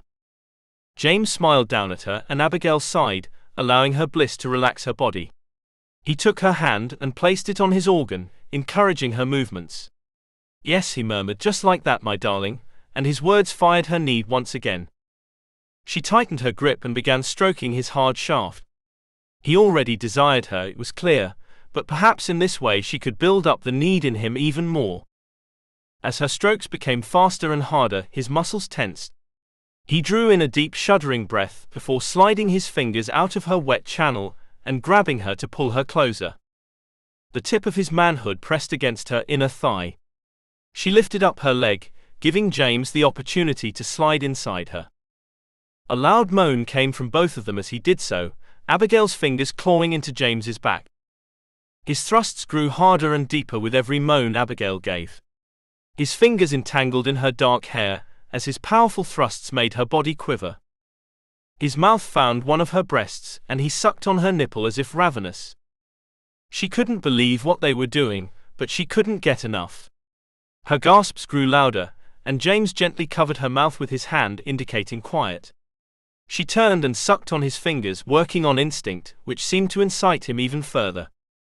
He removed his fingers from her mouth and kissed her, his tongue exploring her mouth as he thrust deep inside her again and again, muffling her moans of pleasure with his mouth. Her back arched, her hands clutching at his shoulders. He grabbed her hips. Her back arched once more, her body tightening around him, and a loud moan echoed in the folly. James's final thrusts were powerful and quick, his body shaking violently as he emptied himself inside Abigail. His sweat-covered body finally collapsed onto hers, both of them panting as hard as the other. Never in her life had she experienced anything like this. She'd had no idea the act of sexual intercourse could be so pleasurable for a woman. She raked her fingers through his damp hair, stroking his scalp to comfort and convey just how grateful she was to have found such unexpected bliss. Chapter 13. I stepped further away and decided to explain the past events that had brought us here, to help the witches understand. Perhaps it would help them deduce what had happened to both Katie and Tabitha. Plus, it gave me the sense that I was doing something instead of standing around, watching, feeling completely useless. I found Katie with the demons a day ago, I said. Even as I told her, it was difficult for me to believe that this had only been about a day ago. It felt as though eternity had passed. More than that, I was torn up internally at the prospect that so much could happen in a span of 24 hours, that Katie could go from living, vivacious and carefree to nearly dead. Quite honestly, it scared me how much something could change in so little time. I had never really cared before because, to an immortal like me, time seemed meaningless. But now, so much had changed. I cleared my throat. Simone continued to look at me, and I realized she was waiting for me to go on. She had been beaten badly, so I brought her here for Tabitha to help her. I wrung my fingers together. I did not realize how difficult simply talking about the events that transpired would be. But she succumbed to whatever poison they had fed her, and Tabitha connected herself to Katie to keep her alive, but I let my voice trail off. I did not know how to continue. Instead, I gestured to the mess of fragility before me. What else could I say? I think it's a mix of water hemlock and deadly nightshade, Simone said after a minute. I had no idea where she had come up with that information. I did not know if she could sense things I couldn't, or if she could simply look at Tabitha and Katie and just know. However, it did fill me with hope that if Simone had an idea of what it was, there was an idea of how to treat it. Why would someone do that? Margaret asked, her eyes narrowed with anger. She crossed her arms over her chest tightly, as though she took what had happened to Katie personally. Whatever this mixture was, it must be bad. I only had one question. Can you help them? I didn't have any knowledge of poisons, let alone ones specifically designed for witches. As much as I could understand their discomfort at the fact that something like this existed, which was clearly a threat to their kind, all I cared about was how to help Katie and Tabitha. Simone and Margaret exchanged glances that would have gutted a lesser being. Tell me, I demanded.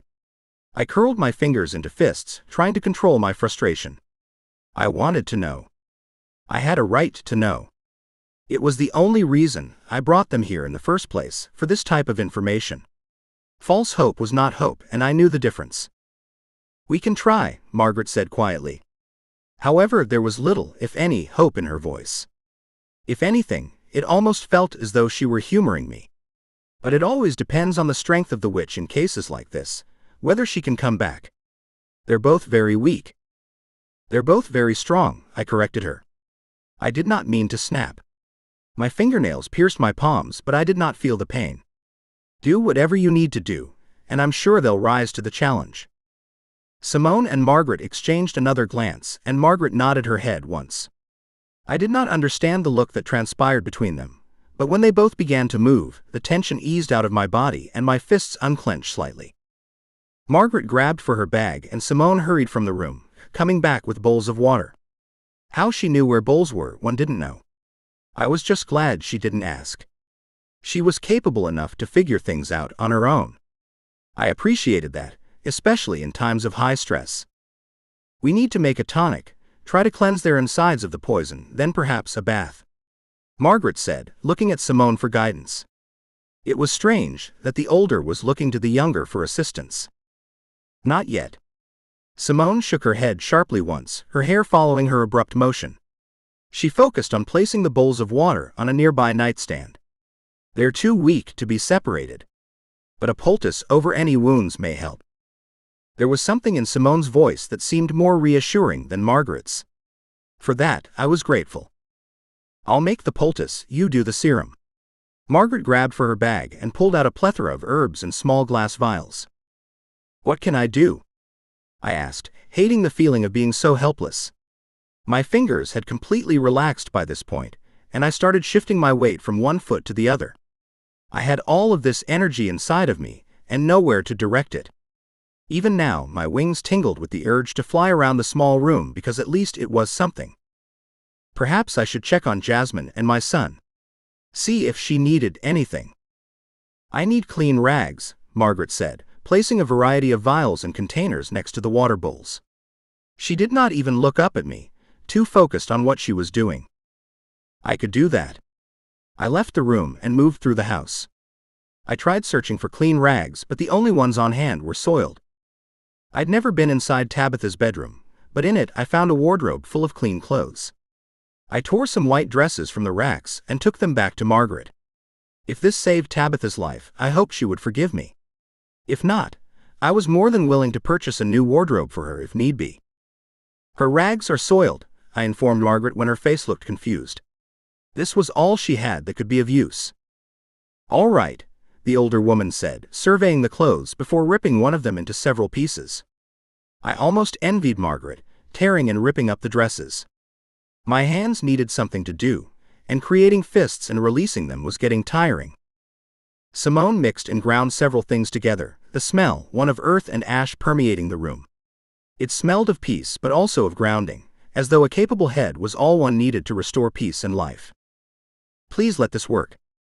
Simone spread her green and black mixture over 3 of the rags Margaret held out to her. Help me put them in her most damaged areas, Simone instructed.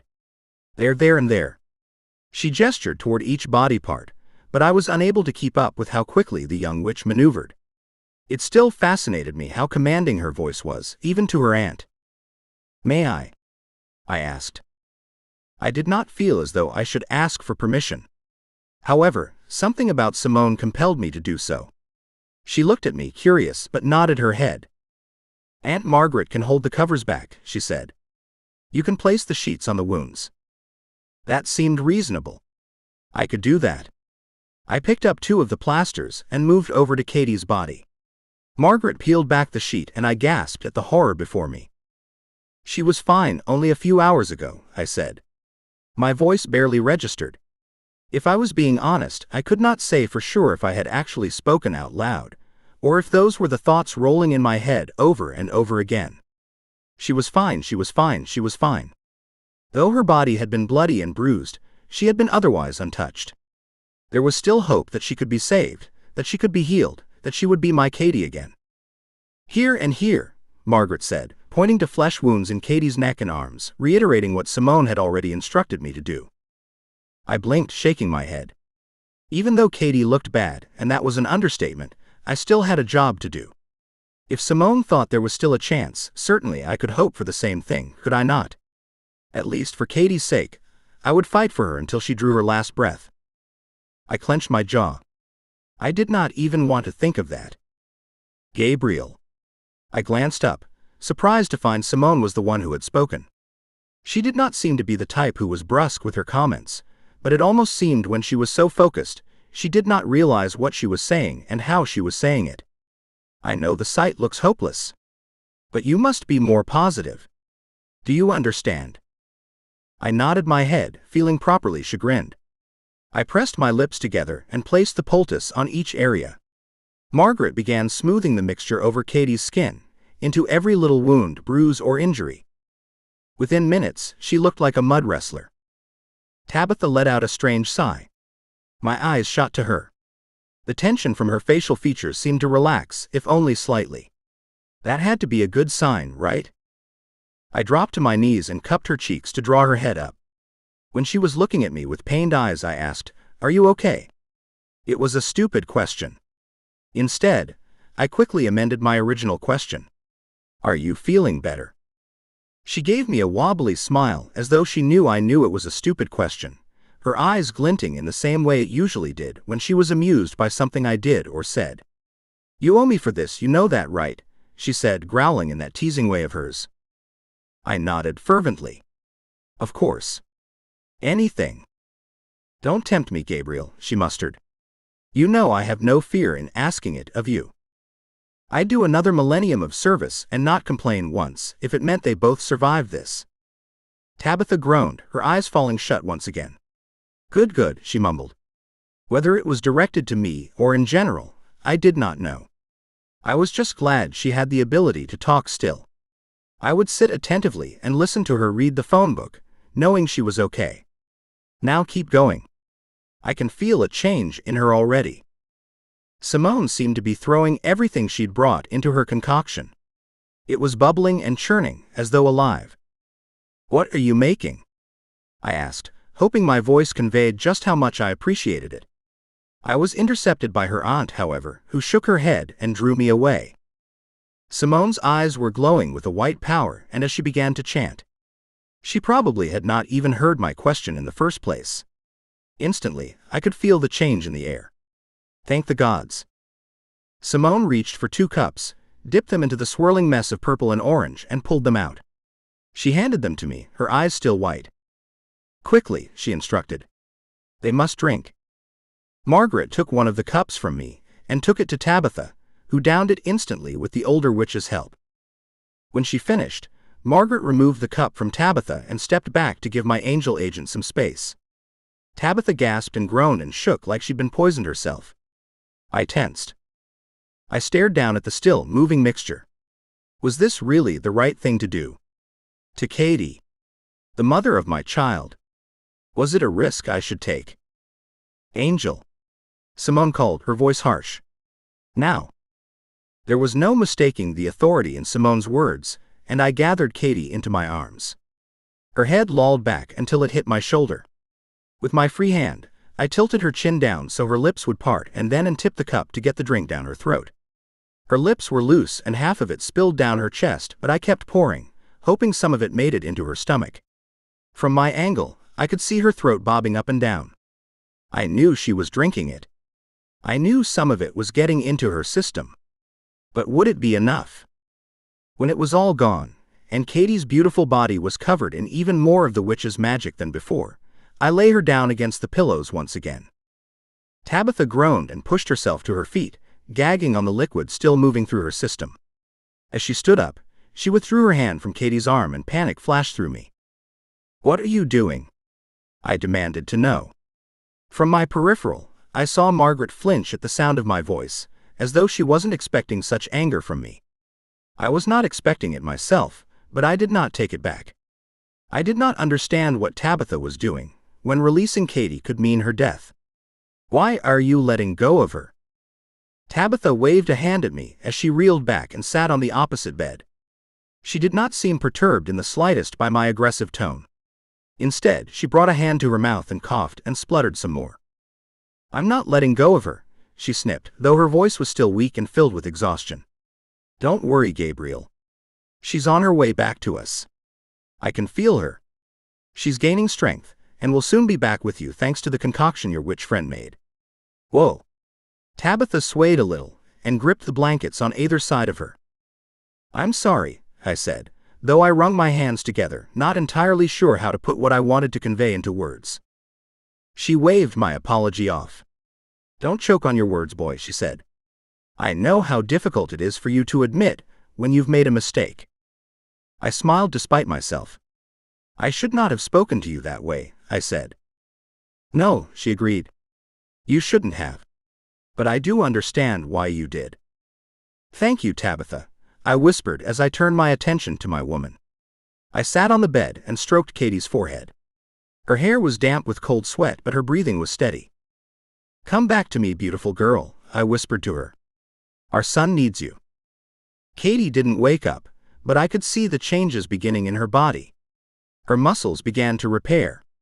The streaks of red that indicated blood poisoning across her skin regressed and retreated. Color came back to her pale face. Her lips weren't cracked or dry. Instead of looking as though she was on the brink of death, she appeared like she was just napping. I picked up my eyes and shifted them to the witch who was responsible for Katie's health. "How long?" I asked her. Simone moved from where she had first made the concoction and was now checking Katie's vitals. She placed a finger against the inside of Katie's wrist, checking her pulse before cracking open Katie's eyes and checking out the dilation of her pupils. "I don't know," she said, running a hand over Katie's throat. She inspected some bruising that lingered there before dropping her hand to her side. "She does seem to be responding, which is good. I just don't know how long this will take." She let out a sigh. "We aren't out of the woods yet." "Not quite." I lifted my gaze and met the young witch's. "You've saved her," I said. There was awe in my voice, something I had not heard since I spoke with Katie. I hoped this witch knew how much what she had done meant to me. "I don't know how I can repay such a debt." She met my look head-on. "You can find out those hunting us and kill them all." Her words were direct, so pointed that I blinked in surprise. I did not expect such violence from someone so seemingly innocent. Then, I reminded myself that she and her aunt were enduring much suffering when it came to the disappearance of young witches. Maybe some were her friends. She was forced to hide out with her aunt until her aunt deemed it safe. That was no way to live, especially for a young witch with so much power and potential. I stood up and shook the last of my weakness from my bones. There would be no mercy in my quest for vengeance. For Katie. For Tabitha. For Margaret. For Simone. And for the others. It would be my pleasure. There was sincerity in my voice. She recognized it too, because for a moment her eyes turned to steel, and she nodded her head once, hair fluttering over her shoulder. Then she turned back to Katie. "We should know more in the next 24 hours, she said, "if not sooner." I nodded, but I knew she did not see me. Sooner was what I hoped for, but I would stay by Katie's side for as long as it took. Chapter 14. Despite my desire to kill more demons, I stayed at Tabitha's house until sunrise. There was still no difference in Katie, despite the physical reaction to what we did. It was better than I could hope for, but I wished more had happened. I wanted to know the recovery process was working in a way where Katie would be healed as soon as possible. Through the night, Margaret and Simone slept on and off, coming into the room often to check on Katie's progress. She had yet to come back to consciousness, but Katie's physical form was improving. I forced myself to remember that that was enough for now. My impatience was overwhelming. I suddenly understood the human phrase about taking an inch and expecting a mile. Instead of focusing on what had not happened, I turned my attention to the little improvements that had occurred throughout the night. Her skin had a new glow to it. Her heartbeat was strong and her body was healing all over. The bruises were fading. The cuts were scabbing. This was good. She looked more like Katie. The sun began to creep through the curtains, teasing the shadows before causing them to vanish completely. It had to be sunrise now. We still hadn't hit the 24-hour period just yet, but with every passing minute without Katie waking up, I started getting tense again. I tried not to, but I had the urge to fix everything now, and I hated that I could not. "You're pacing like a teenage girl waiting for a boy to call you," a grouchy voice said from somewhere behind me. "What's the matter with you?" My lips curled up in relief, hearing Tabitha berate me. I could close my eyes and imagine it was old times where she hadn't been at risk to die. I stopped my pacing and turned away from Katie so I could regard my angel agent. "How much longer do you think?" I asked Tabitha. She snorted. "Your patience has always been an issue for you, hasn't it?" she asked. She started to cough, and I waited for her to finish. I hated the sound of it, but because she was conscious, because she was speaking coherently, I knew that she would be okay. "I want to know what to expect so I can finish this," I told her. I wanted to stay by Katie's side. I wanted to make sure she was healed. And yet, I started to get restless. I needed to do something more than just dab Katie with strips of cloth and pace around the room. I wanted to punish. I wanted an outlet to release my violent emotions I had been holding back. I wanted to fly back to Earth and find who had done this. And then wipe them from the face of the planet. I just didn't want to miss the moment Katie woke up. Tabitha sighed, pinching the bridge of her nose with her dainty fingers. "I don't know, Gabriel." Her voice was suddenly tired. "She's almost healed physically, but that doesn't mean she's just going to wake up." "I know," I said, "but I wanted her to. Now. She has 24 hours. That's just an estimation, remember." Tabitha's sharp eyes sculpted my face. "Do not lose your faith, boy, no matter what happens." I opened my mouth, wanting to know what she meant by that, but she shifted in her seat and cut me off before I got my chance. "Where's the baby?" I decided to not push her. Instead, I felt my shoulders roll back. "With Jasmine." I began to crack my knuckles.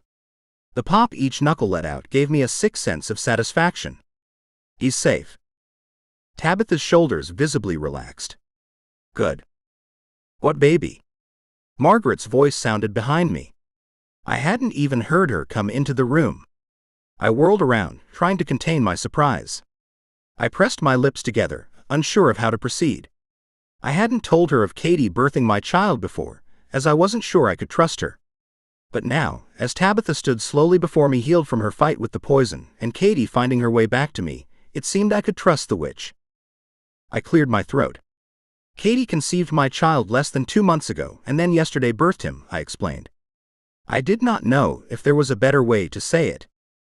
Margaret's eyes grew wide. "You must get him," she said. I was expecting her to ask more questions, so her initial reaction threw me off guard. "If he is taken by the demons, then we're all done for." I turned to face the witch. "What are you talking about?" My words came out slow and sluggish. I did not like her insistent urgency.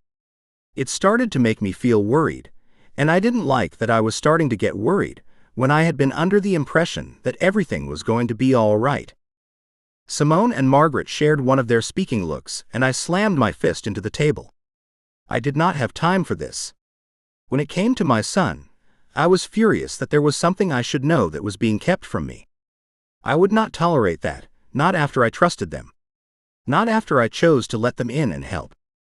"If you have been keeping something from me."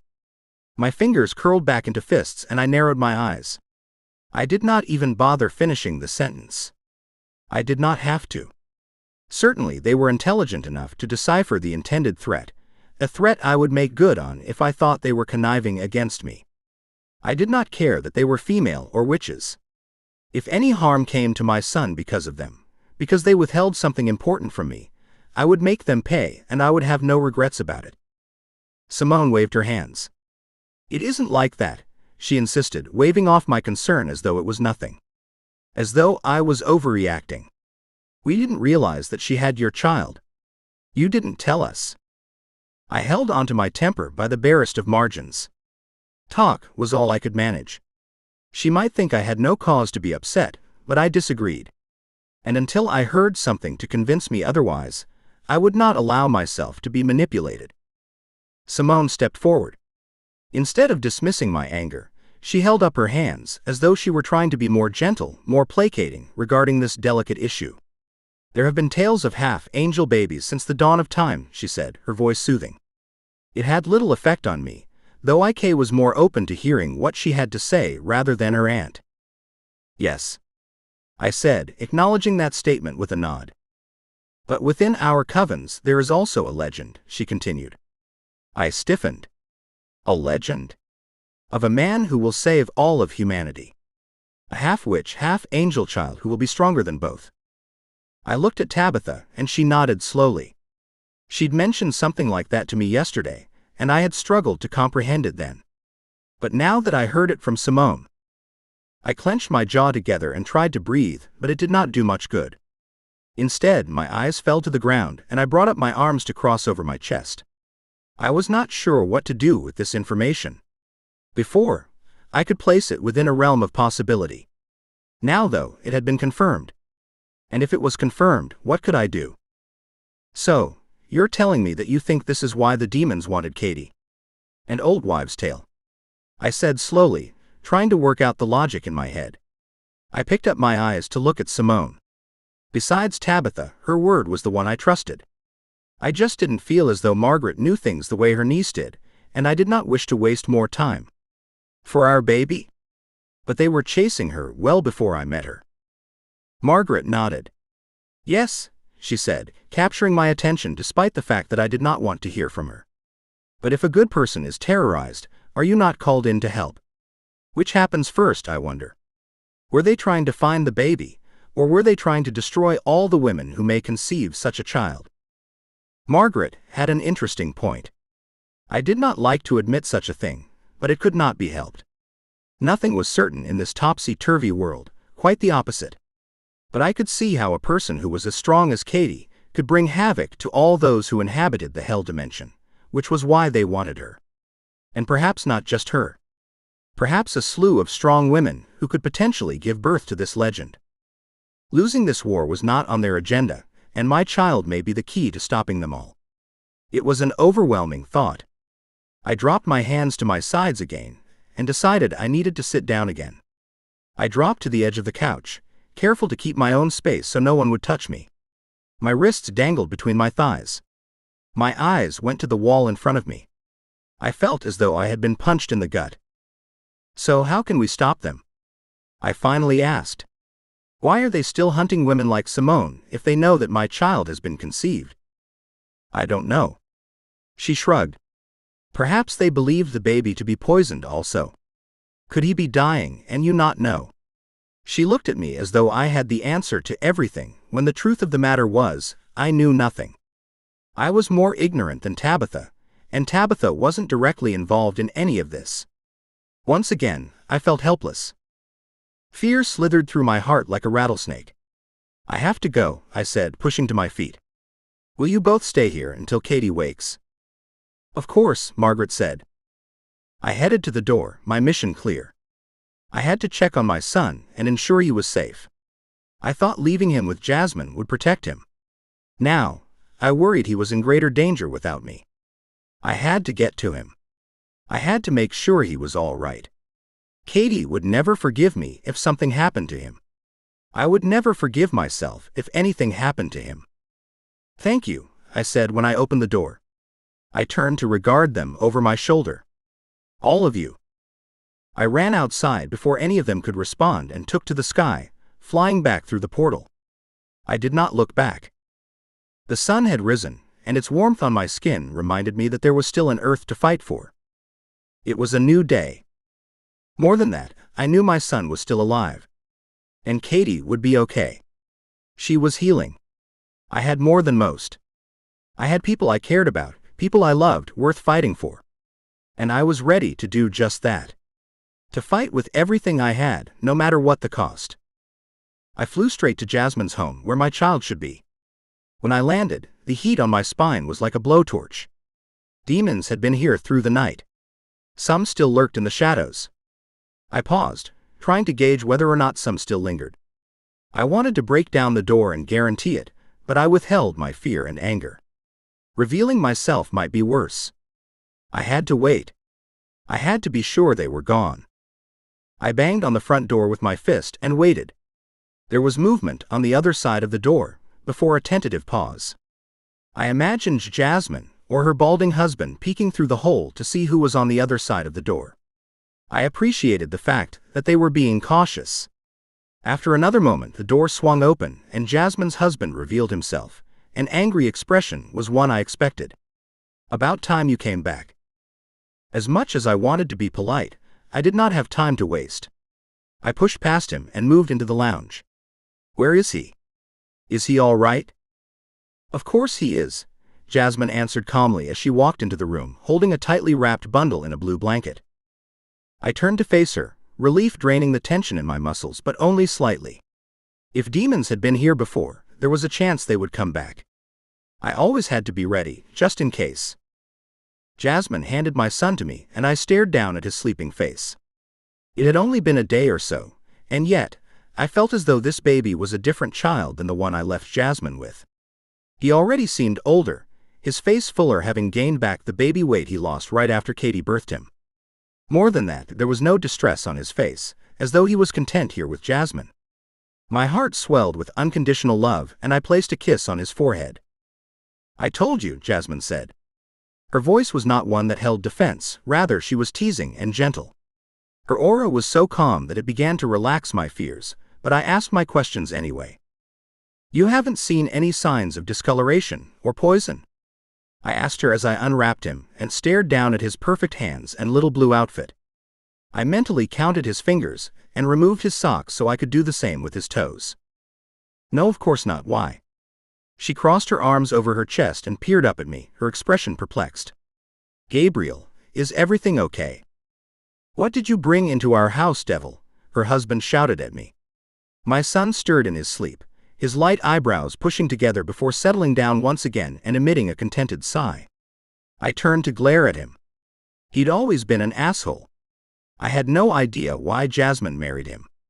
I was glad she took my child without having to ask him first. I knew he would say no immediately. Jasmine, I suggest you ask your husband to leave the room before I do something we will all regret, I said. I did not want to threaten him since Jasmine did care for him and she had done me a favor, but I could not contain my frustration at his hostility with me, but most of all with my son. Although, I could not help but ponder my odds at what would happen if I did do something to keep him in line. I was already serving an eternity. What was a few more years for permanently maiming her husband, especially when he deserved it? Jasmine went straight to her purple-faced husband. James, please. Her voice left no room for argument. Can you take Zara to her room and change her? I won't be long. Her husband glared at me with all the venom in his tiny heart and stomped from the room. I was surprised he actually listened to her. Jasmine came back to me, unzipped the baby's outfit and checked his pale skin. There did not seem to be anything of consequence on him, not even a birthmark. There was no discoloration. No rash or bumps or anything troubling. He looked fine. He looks fine, Gabriel, she pointed out, reiterating my thoughts. Why? What's happened? She looked up from the babe, her eyes filled with confusion. I shifted under her vulnerable stare. She was yet another person I had not discussed things openly with. I asked her for a favor, and she agreed without questioning me as to why I asked for it in the first place. It was then that I realized just how much I did not trust those, even the ones I claimed to care about. I did this to protect myself, to protect my son, but now I was forced to waste time explaining things that I should not have to explain. However, Jasmine deserved to know what she had gotten herself into, and I wanted to try to be more trusting of those who deserved it. His mother was poisoned before she gave birth, and I was afraid it might have gotten into him, I explained. I should have thought of it earlier. I did not know why such a thing had not occurred to me. I'd had so many things to focus on when he'd been born. Feeding him seemed like the main priority, and I was already going to track down whomever was responsible for what happened with Katie. It slipped my mind that my son could be affected by this poison as well. I was glad to rectify that mistake and make sure he was all right, however. I stared down at his round tummy and assessed him again. Has he grown a lot since yesterday? I asked. Jasmine laughed softly. Definitely, she said. Her eyes dropped to the baby, her gaze filled with warmth and love. I did not understand how someone who did not birth the baby could look at him in such a familiar way, but I was glad. Jasmine was the correct selection to feed him. I don't know how, but he's grown dramatically in only one night. I'd like to think it was my milk, but my daughter is undersized for her age and I seem to be feeding her more than I'm feeding him. With his gestation being less than a few months, I wasn't surprised he was continuing to grow at such a rapid rate. I was not certain if this was the norm or if this should trouble me. I wish Katie was here, and by here I meant cognizant. Even if she was not able to give me a definitive answer, at the very least I would not have had to bear this burden alone. "How is his mother now?" Jasmine asked, cutting me out of my thoughts. She picked up her eyes to look at me, though her fingers continued to caress my son's hair. "Doing much better, although still unconscious. So still unable to feed him, and he needs human milk to grow strong." I let out another breath. "Are you able to keep him safe for another day, Jasmine? I know it's asking a lot, especially with your husband." She waved a dismissive hand. "Don't worry about him," she said. "He's protective of our daughter, and thinking any milk given to another child is less for her. He doesn't quite understand how breast milk works." She began redressing the sleeping baby. "Of course I can. It was hard last night, though. I have to tell you. They're everywhere. In our backyard. At our windows. We're lucky we live in a house like this one. We all slept in the nanny's quarters last night. There are no windows in the cellar." I looked away, guilt seeping through my body. "Oh, Jasmine, I'm so sorry." The fear and panic they must have gone through. All for me. All for my son. Perhaps her husband had a reason for his hostility. I'm sure I would be the same way if some stranger put me and my newborn child in danger. I should never have asked this of Jasmine and her family. "No." She shook her head, tugging at the zipper. "No, it's fine. It reminded me just how lucky I am to have survived what I did. And that's all because of you. You forget how much you've done for me, Gabriel. For my family. So don't worry, I won't let them have him. I won't leave the house. None of us will, until you come to take him back." That's definitely the smartest move.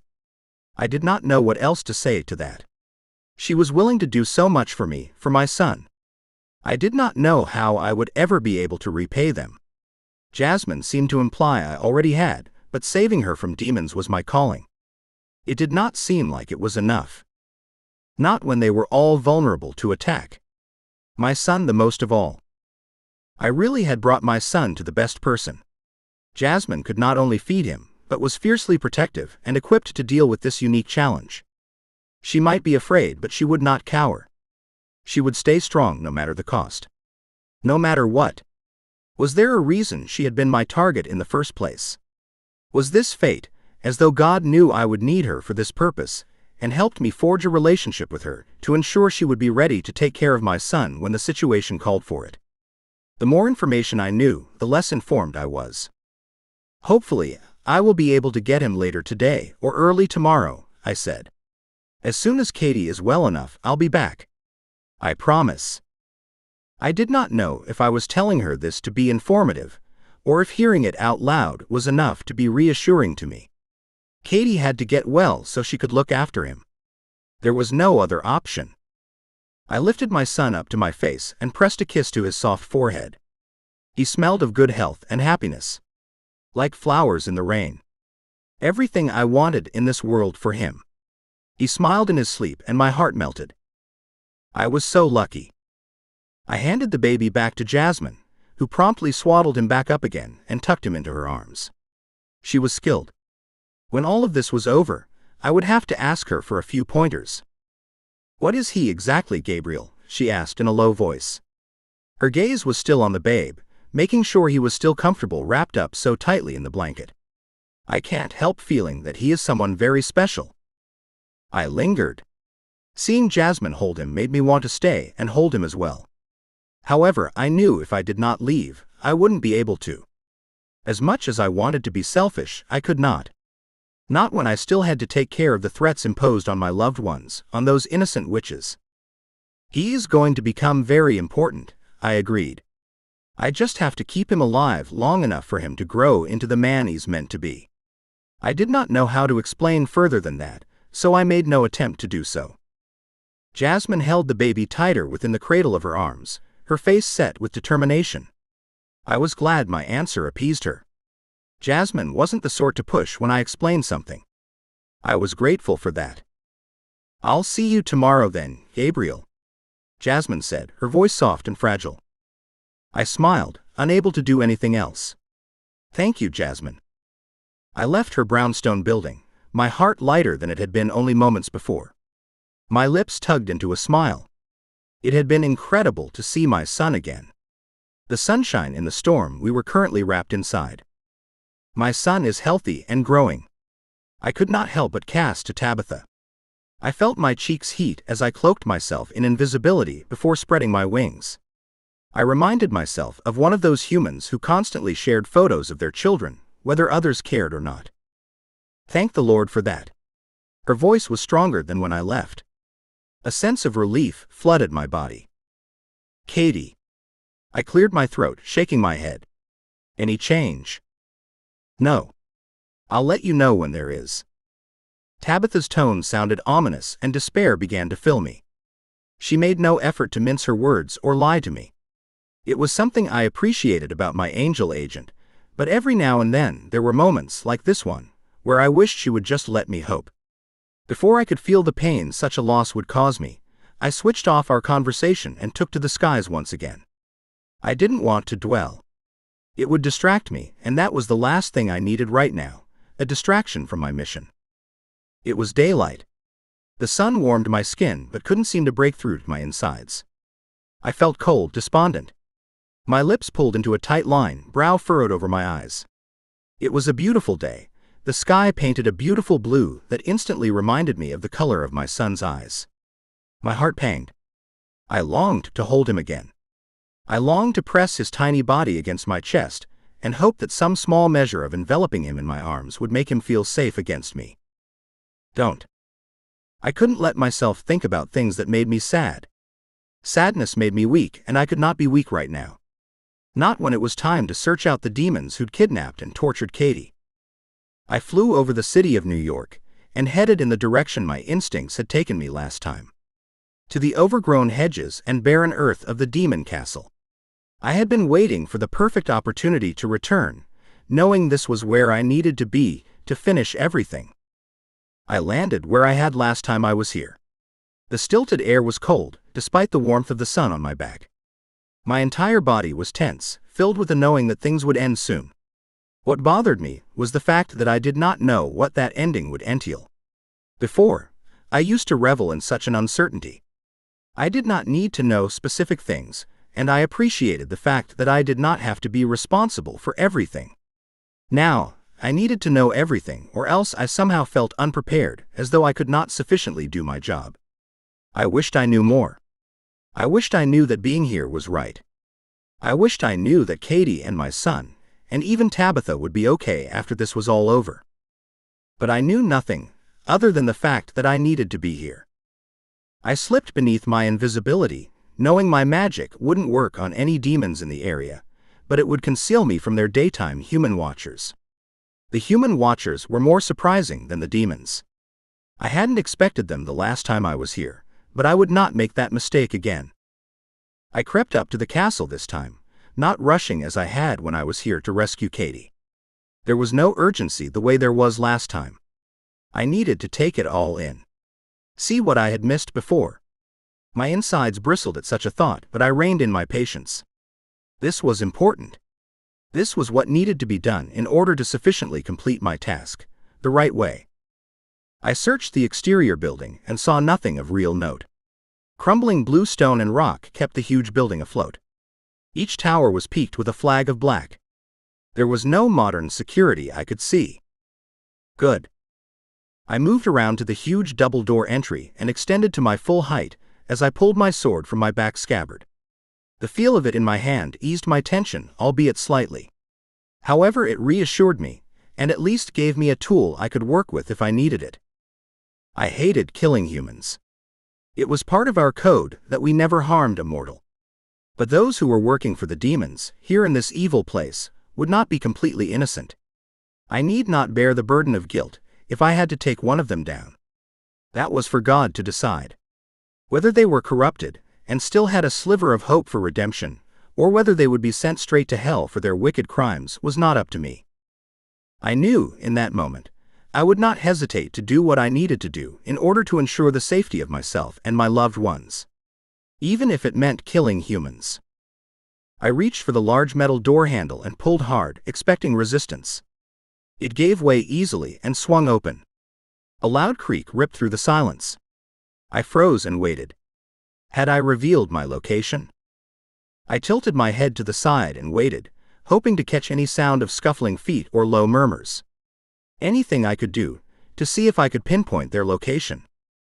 I looked back at the door I just opened once I determined no one made a noise. Something was strange to me, but I could not put my finger on it. The breeze ruffled my hair and another squeak, this one smaller, touched the daylight. Suddenly, I was slapped in the face with how obvious it all was. Why wasn't this place locked up? Shouldn't it be heavily guarded by demons or at least human watchers? Shouldn't it be difficult to enter? I shouldn't be able to walk in without repercussions. I stepped back and held up my weapon, waiting for the attack to come. Silence filled the air. I hated it. It was worse than any kind of threatening noise. I knew how to handle a threat. I was less certain about silence. Gripping the hilt of my sword, I stepped inside and swung the blade in a wide arc. Perhaps I should have thought before acting, but I did not want to take any chances. Nothing. There was nobody here, except the standing ancient armor of knights who served their king, decorating the halls as though it were 1155 BC. Chapter 15. Inside, every part of me screamed, "This is a trap." But I took another step forward. A chill shivered along my arms, making the hairs stand on end. There was pure evil in this castle. Part of me couldn't believe that my beautiful Katie had made it out of this place in one piece.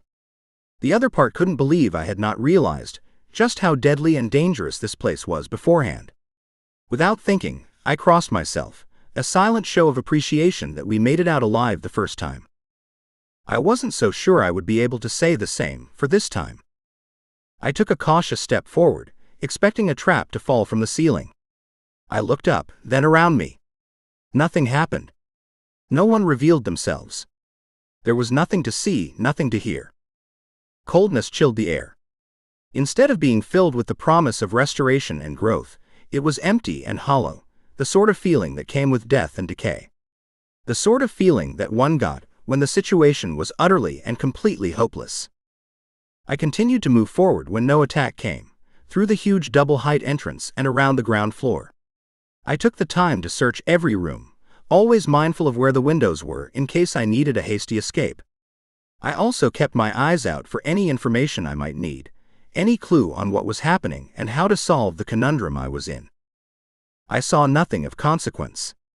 Felt nothing unusual besides that feeling of pure evil. Not even the tingle of heat that should be here if a demon was nearby. Disappointing, to say the least. Not to mention confusing as hell. I was certain I should be here. And yet, there was nothing for me here. Nothing I could work with anyway. As I moved back into the foyer and took my first steps up the large winding staircase, I began to rethink my conclusions about this place.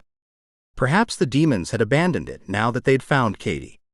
Had they retrieved what they'd needed from her when they brought her to this place? If that were true, why did it still feel as though a heaviness permeated the place? Why did I feel such a strong sense of evil here? Was I imagining things?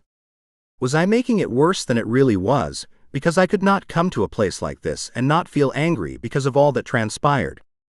And if they had left, if they had taken what they wanted from Katie and did not need anything more, why were they still attacking young witches like Simone? Why were witches disappearing? None of it was making any sense. I crept up the stairs, holding my sword erect and ready to use.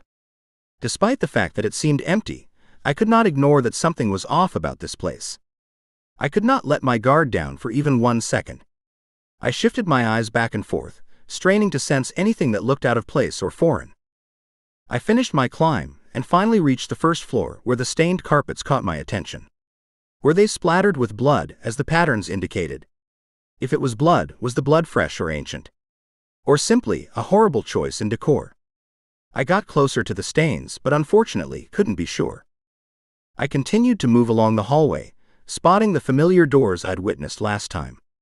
Katie had been held on this floor. My mouth went dry. I tightened my grip on my sword. I glanced down a hallway to my right, where the human guards had been last time. There was nothing there now. Nobody to be seen at all, no demons, no humans. The only thing in the space was silence. This isn't good. Anger swirled in my gut like the beginnings of a storm. I did not like this emptiness. I did not like the uncertainty. I did not like the confusion. Most of all, I did not like this puzzle I'd been presented with and could not seem to solve. I wanted an enemy to fight. A resolution found. I wanted a constructive outlet for releasing my pent-up aggression. I wanted something to do besides wait around and see if Katie and Tabitha got better, to see if a demon would attack, to see if another witch disappeared. I wanted to do something. I marched faster along the hallway and opened the first heavy door. It was dark, and I could barely see a thing in the gloom. But there was a smell I could not deny. The reek of fear. A woman's blood, sweat, and tears ran in this room. Or they had not so long ago. I took a breath and surged into the inky blackness, looking for a sliver of light. When it called to me, I raced forward, grabbed hold of the old curtains, and wrenched them open. I twisted back around, and vomit rose in my mouth at the sight of the girl on the table in front of me. I was nearly brought to my knees. Oh God! Please let this girl be in heaven where she is meant to be. She couldn't have been more than 16, as her face still held the fullness of youth. She was held in chains and cut up like a piece of meat on a butcher's table. The putrid scent of her remains buried itself in my nostrils.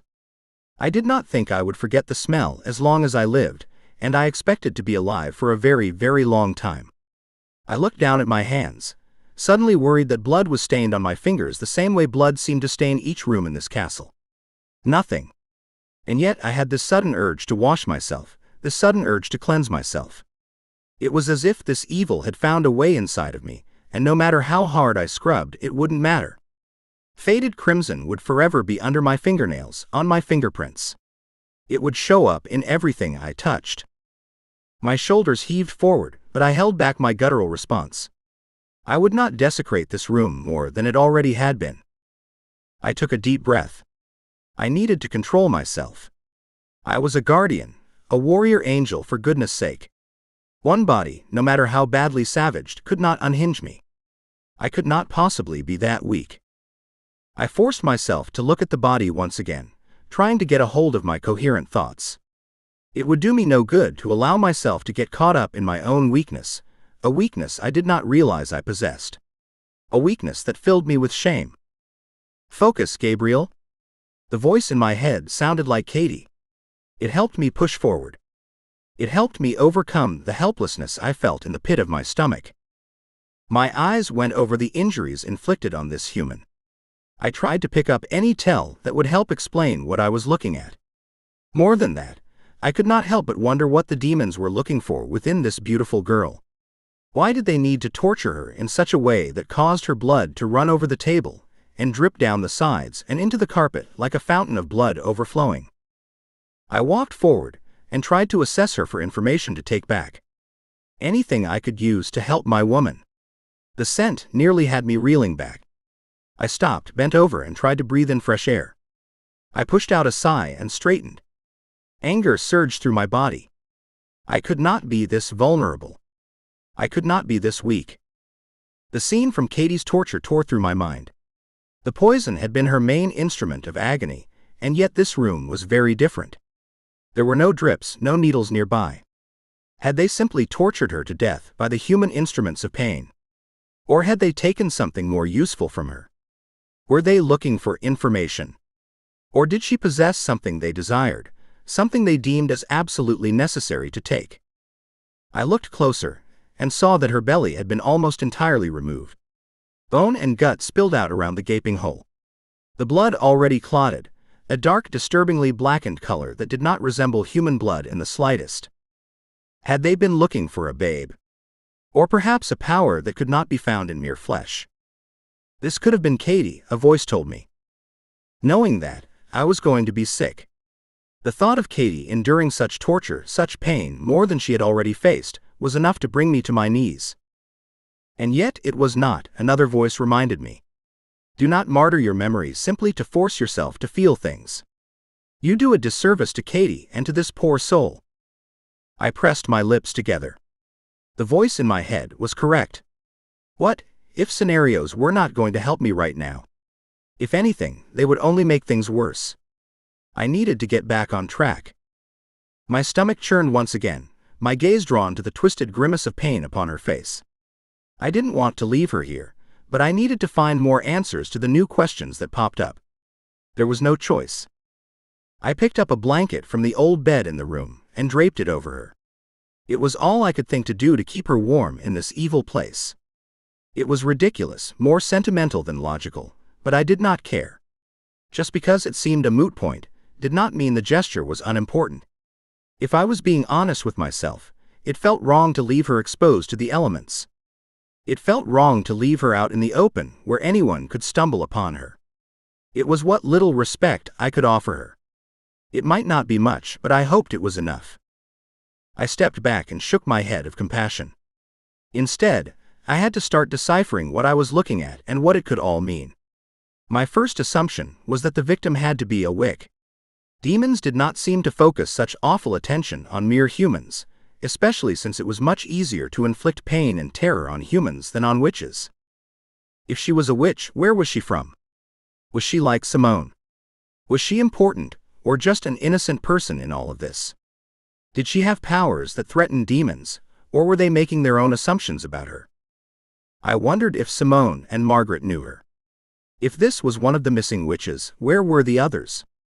Would the demons be coming back to clean up their mess, or was this body left behind on purpose? Katie had been here almost 2 weeks ago, and this girl had not been present. When was she taken? And why hadn't Tabitha known about all these disappearances? Then it hit me, like an ice shovel in the face. The law of targets. As guardians, we are only assigned to those who will make a huge difference in the world. Pure souls of great importance and intelligence. The demons had used our own rules to get under our guard. It had to be. It was so clear now that I recognized it. These witches were so young, barely old enough to appear on the elders' radar. And even if they were old enough, they obviously weren't going to change the future of the planet. Not enough to warrant being on the list that us fallen angels were destined to protect. Which meant they escaped our notice. These disappearances didn't register with us because why would they? We weren't watching them. We didn't even know about them in the first place. Until Katie. I thought back to my first observations of her. That she was ordinary. Unremarkable in the huge scheme of things. I'd questioned why I'd been sent to protect one like her in the first place. At the time, I thought it was some kind of mistake. I didn't understand how someone who appeared so ordinary could make a difference in the grand scheme of things. It just showed how little I knew about the grand scheme of things. I didn't realize why she was important until after it had happened, that she had been destined to birth my son, a man it was prophesied could rid the earth of the demons seeking to destroy it. The very threat to their existence. I looked at the girl lying on the table and regret pulled through my heart. I hated leaving her here. Once we knew more, and I knew this place was safe, I would bring Margaret and the others here to bury the witches they knew that had gone missing. Assuming there were more than just this one on the grounds and we found the bodies. Assuming they still had bodies to bury. I'm so sorry. I promise with every fiber of my being to make this right. Your death will not be in vain. I stepped into the hallway once more and took a deep breath of clean air. I couldn't breathe properly in a room with the dead. Death always made the air cloying and heavy, especially when that death was terribly brutal. I continued to walk through the castle to see if there was something I could work with. I did not want to leave empty-handed. The next room was empty, save for tubs of grease and lard. I assumed that they were left over from a time when this castle was a functional home. It was difficult to picture since it reeked of nothing more than death currently. I clenched my jaw and continued onward. The third room held only pools of dried blood and nothing more. No body, no skin, no innards. Nothing. Perhaps that was a good thing. I did not react well to the body from before. I was not sure how I would react if I saw another one. How many women had they brought here? And had any except Katie survived? I clenched my free hand into a tight fist, my nails digging into my palm. I would not allow any more to suffer at the hands of demons. If I had known, if I had been more aware of what was going on, perhaps this tragedy would not have happened. Perhaps the number of missing witches would have decreased. Perhaps. Stop it, I said aloud to myself. I could not continue to head down a path of hopelessness. It would not do me any good. I released my fists and my skin tingled with a hot anger I could barely control.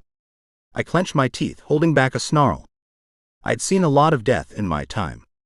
Senseless war and suffering. But I'd always been distanced from it, never taking personally the ridiculousness of man. But this was personal.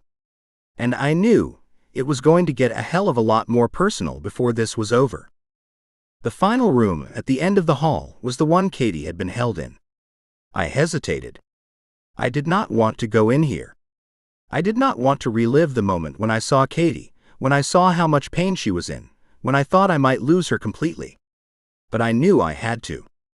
I had to press on, or else there was no point to this. I could not let my fears from the past take over my present. I took a deep breath and released it, before I put my fingers on the door handle. Heat seared up my spine in a warning. Demons. I froze. They were here. In this room before me, when they weren't in the rest of the house. More than that, they did not seem to sense my presence. Unless this was some sort of elaborate trap, and I was in the process of falling into it. Perhaps the other torture rooms were run by humans. What a sickening thought. There was something uniquely terrible about this end room that I remembered from last time. There had been the presence of hell itself. A feeling of magic and evil, darkness and power and hopelessness. This was where I would find the answers to my questions. This was also where I might end. If I faltered, if I made one misstep, I could die. And if I died, I refused to entertain that thought. I pushed open the door and held my sword in front of me as I stepped inside.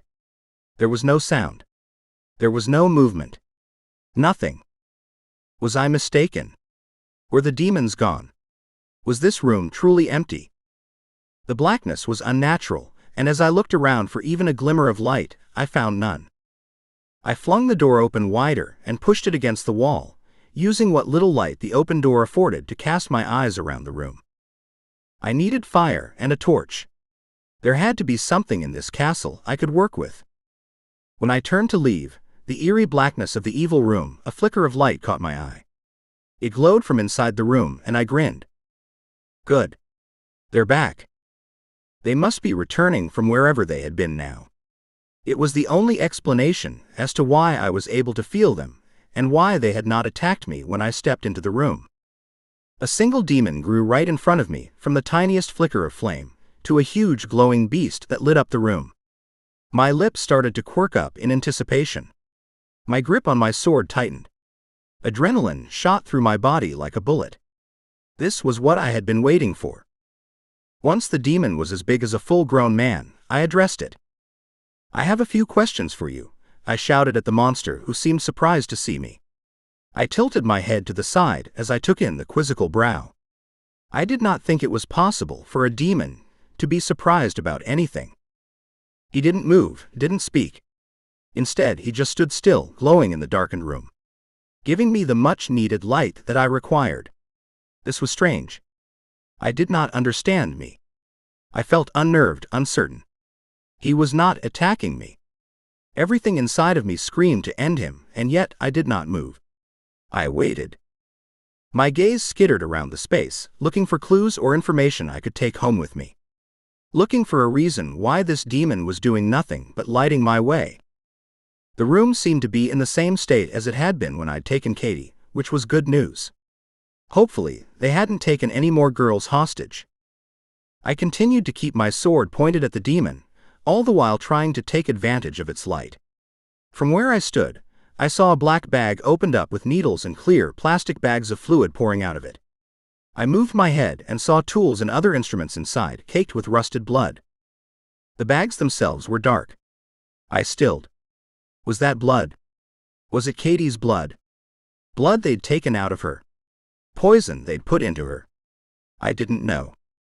I tilted my sword so it pointed at the demon's chest and surged forward, the heaviness of the air making me want to choke on my own tongue. The demon began to glow a fiery red, and as I lifted my blade higher to slice at his head, he disappeared into thin air. Like he'd never been here in the first place. The room went pitch black once more, enveloping me in heavy darkness. I stopped in mid-thrust, my inertia nearly causing me to topple forward. I spun around, sweat coating my skin as I waited for the attack. Nothing came, and I was left waiting, my arms aching with readiness and my heart thundering in my chest. What was going on here? It didn't make any sense. I turned again, lunging in the darkness, hoping to catch some part of its flesh. Nothing. I let out a breath and tried to calm myself down. I let my eyes look over the room, even in the darkness. This was where I'd almost died. I stalked back towards the door, then thought better of leaving with nothing. I grabbed one of the dark bags of fluid from the medical table and a used syringe. I did not know if this would tell me anything. I did not know if these were just leftovers from another witch, or if this was used on Katie specifically. But it was something. Better for Margaret or Tabitha to look at these and tell me what was going on here if they were able to. I scanned the room with eyes that struggled to see anything in the gloominess one last time, then marched back to the open door. Disappointed I hadn't found more, nor the fight I'd been craving, I stalked outside. Walking back through the empty, eerily quiet castle reminded me of a battlefield, the day after the soldiers had left. When the dead lay quiet and the living had taken themselves home. It caused a shiver to creep down my spine, like a leaky faucet that dripped out water slowly yet deliberately. I felt like I was missing something. I felt like I was leaving something behind, but I could not put a finger on what that was. It irked my very core, but there was nothing I could do about it. I moved along the terrace where I'd taken Katie when we'd been running away from the demons. It seemed so long ago, and yet it was only 2 days since I'd picked her up in my arms, my wings barely able to carry us home. I glanced down at my wings, battered and burned but healed thanks to Tabitha's ministrations. They'd still carry me, but they'd never look the same. Not that I particularly cared. If anything, it reminded me not to take things for granted. That even angels had the capacity to fall. With the blood bag and the syringe in my hand, I took flight, flying higher while the sun danced on my skin. I had to return to Tabitha's, and hopefully when I got there, Katie would be awake and able to tell us what happened to her. Chapter 16. When I walked into Tabitha's place, it was too quiet for a house with 4 women. I started running until I found one of them. Margaret. In the kitchen, sitting by herself. She looked dazed. I did not think it was a happy look. However, it was not one of defeat either. What's happening around here? I asked, worry squeezing at my chest like a vice. I glanced around, hoping for any clue as to where the others were. I found nothing. Nice to see you too, Angel, she replied dryly, sitting up straighter but otherwise not changing her tone or facial expression. She was exhausted, that was obvious by her slouching shoulders, her limp legs. I could not remember if the bags around her eyes were new or not. Where is everyone? I asked. Simone's with Katie, and Tabitha had to go off to some meeting or something, she said, waving her hand dismissively before using it to cover her mouth while she yawned. Well, that didn't seem too alarming, and at least she wasn't reporting something drastically bad had happened since I'd left. I tried to relax but couldn't. Not completely. Thank you, Margaret. I nodded my head once at her. I strode into the room where Katie was, and was confronted by the sight of her still, unconscious form. My sleeping beauty. I nearly dropped the bag and syringe where I stood. I had been hoping. But alas, that was not the case. She was not better. Then again, she did not appear worse. Simone stood over Katie's still form, washcloth in hand. It almost appeared as though she was wiping something off Katie, perhaps a cool compress against hot skin. Is she doing any better? I asked into the quiet room. Simone jumped up from her position over Katie, nearly dropping the washcloth, and placed her hand over her heart. You scared me. I'm sorry. I stepped further into the room. Unlike the castle, it was easier to see through this darkness. Shadows criss crossed against the natural light that was seeping in through cracks against the window. Instead of the room being pitch black and feeling like all hope was lost, this room was gray. That didn't necessarily mean survival, but there was hope here. Love. Warmth. I took in Simone, the bags under her eyes, the pale color of her skin. She was exhausted, but there was a determined glint in her eye that spoke about resilience, about never giving up. I knew she wanted to end the threat of demons, not just for herself but for all witches. I was glad she was here. I was glad. I trusted her enough to take care of Katie. I didn't think anyone else could do a good job the way Simone was already doing. My eyes dropped to the cloth in her hand. I frowned when I saw it was muddied with green and black smudges. "I've just been cleaning her," Simone explained through a yawn. "Her body is doing so much better since the cleansing." "Good," I said, and meant it. Simone went back to rubbing the poultice grime off Katie's skin, and I walked around to her other side, trying not to get in the way. For a moment, I watched Simone. The young witch was gentle as she rubbed the cloth on Katie's skin. Katie's face seemed much more relaxed now, even in her unconscious state. It was not as pinched as it had been before. I wondered if Katie somehow knew what was going on. I was sure she would be glad to get rid of the grime occupying her body. Gratitude for Simone caused my heart to swell in that moment, but I pressed my lips together. I didn't like feeling beholden to someone, even if they deserved it. Simone would have my undying thanks for the rest of my long life. I would never be able to repay her, but I made a silent vow to myself to do everything I could to at least try. I turned back to Katie and pushed stray strands of errant red hair from her skin and curled them behind her ears. I took a breath and bent down, pressing a kiss to her forehead. The scent of her wasn't right yet. It definitely wasn't Katie's. I snapped up and turned to Simone, suddenly on my guard. "Why does she smell so different?" I asked the young witch, who seemed to have vastly stronger powers than her much older aunt. Simone sighed heavily and shifted. My heart dropped. Something had happened. That was why Simone was hesitating to respond. It was why she could not even look at me. "Simone," I pushed. "Her soul is not as it was," she finally said. I narrowed my eyes at the young girl. What a thing to say. "Did you know her before?" I asked through gritted teeth. How could a soul change? It was the essence of a person. Unless that person changed, how could a soul? Simone shook her head. "No. I've never met another witch before, other than my Aunt Margaret. She's kept me pretty much in the dark and away from her coven. I hadn't realized why until recently." "So how do you know?" I asked again. I gripped the sheets by Katie, trying not to let my frustration show. I didn't want to hear that Katie's soul was different now. I couldn't stand that. Our son needed to know the true beauty of his mother. Simone didn't answer. She simply pulled the blanket down and continued to wash Katie's body, which was looking so much healthier and stronger now. I thought that was a good thing, a sign of her waking up soon. And yet, Simone seemed to hint that even if she did wake up, she might not be the same woman I fell in love with. The sores were healed, her skin was a normal color. She even had a soft glow in her cheeks. And yet, she was different. She smelled different. Then how do you know something is wrong with her soul? I repeated. Pain was burning in my gut from my attempt to stay calm. I didn't want to know that Katie had changed.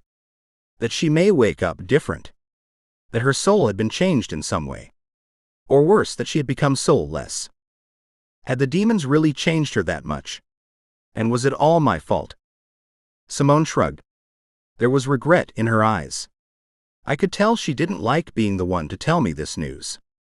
I did appreciate her candor, even though it hurt me, even though I didn't want to hear it. I shouldn't have said anything, she muttered more to herself than to me.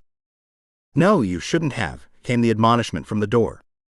I ignored Margaret, my eyes burning into Simone's profile. Yes, Simone, you should say something if you two know anything that I don't, I insisted. I released the sheets and stood up. I longed to hit my full height, to intimidate both of them into revealing any more secrets they might be purposefully keeping from me, but I reined that instinct in. Intimidation would not help things here. And speaking of which, these are for you to analyze. I pulled the dark fluid bag and the syringe from my shirt, and placed them on the empty table next to Katie. I had nearly forgotten about them after seeing Katie, smelling her. After Simone revealed yet another secret I was not aware of. "What do you have there?" Margaret asked, walking forward to examine them. "I took them from the room inside the castle where they held Katie," I explained. I shifted my weight, crossing my arms over my chest. Margaret picked up the bag of blood from the foot of the bed and weighed it in her hands. Simone paused what she was doing to look it over as well. "This isn't blood," she finally said. "This is the poison they infected her with." She moved out of the room and returned with a huge bowl and a knife. When she picked up the knife, I stepped forward. "You aren't going to open that, are you?"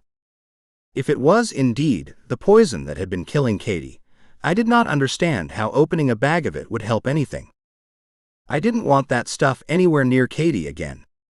I didn't want there to be a chance that she could get infected again, or anyone else for that matter. Only one way to find out what she was actually poisoned with. Margaret's tone was obvious, as though I should have thought about it before I opened my mouth and asked the question. I didn't want to admit it, but she might have been right. Margaret sliced open the bag with a quick flick of the knife along the plastic, and black gunk oozed into the bowl like a vomiting swamp. I sneered as I watched it. A heavy metallic scent clawed its way out of the bag and hung out in my nostrils. I wasn't sure I would be able to rid myself of it for a long, long time. I held my breath while the two witches gagged. "Take it outside."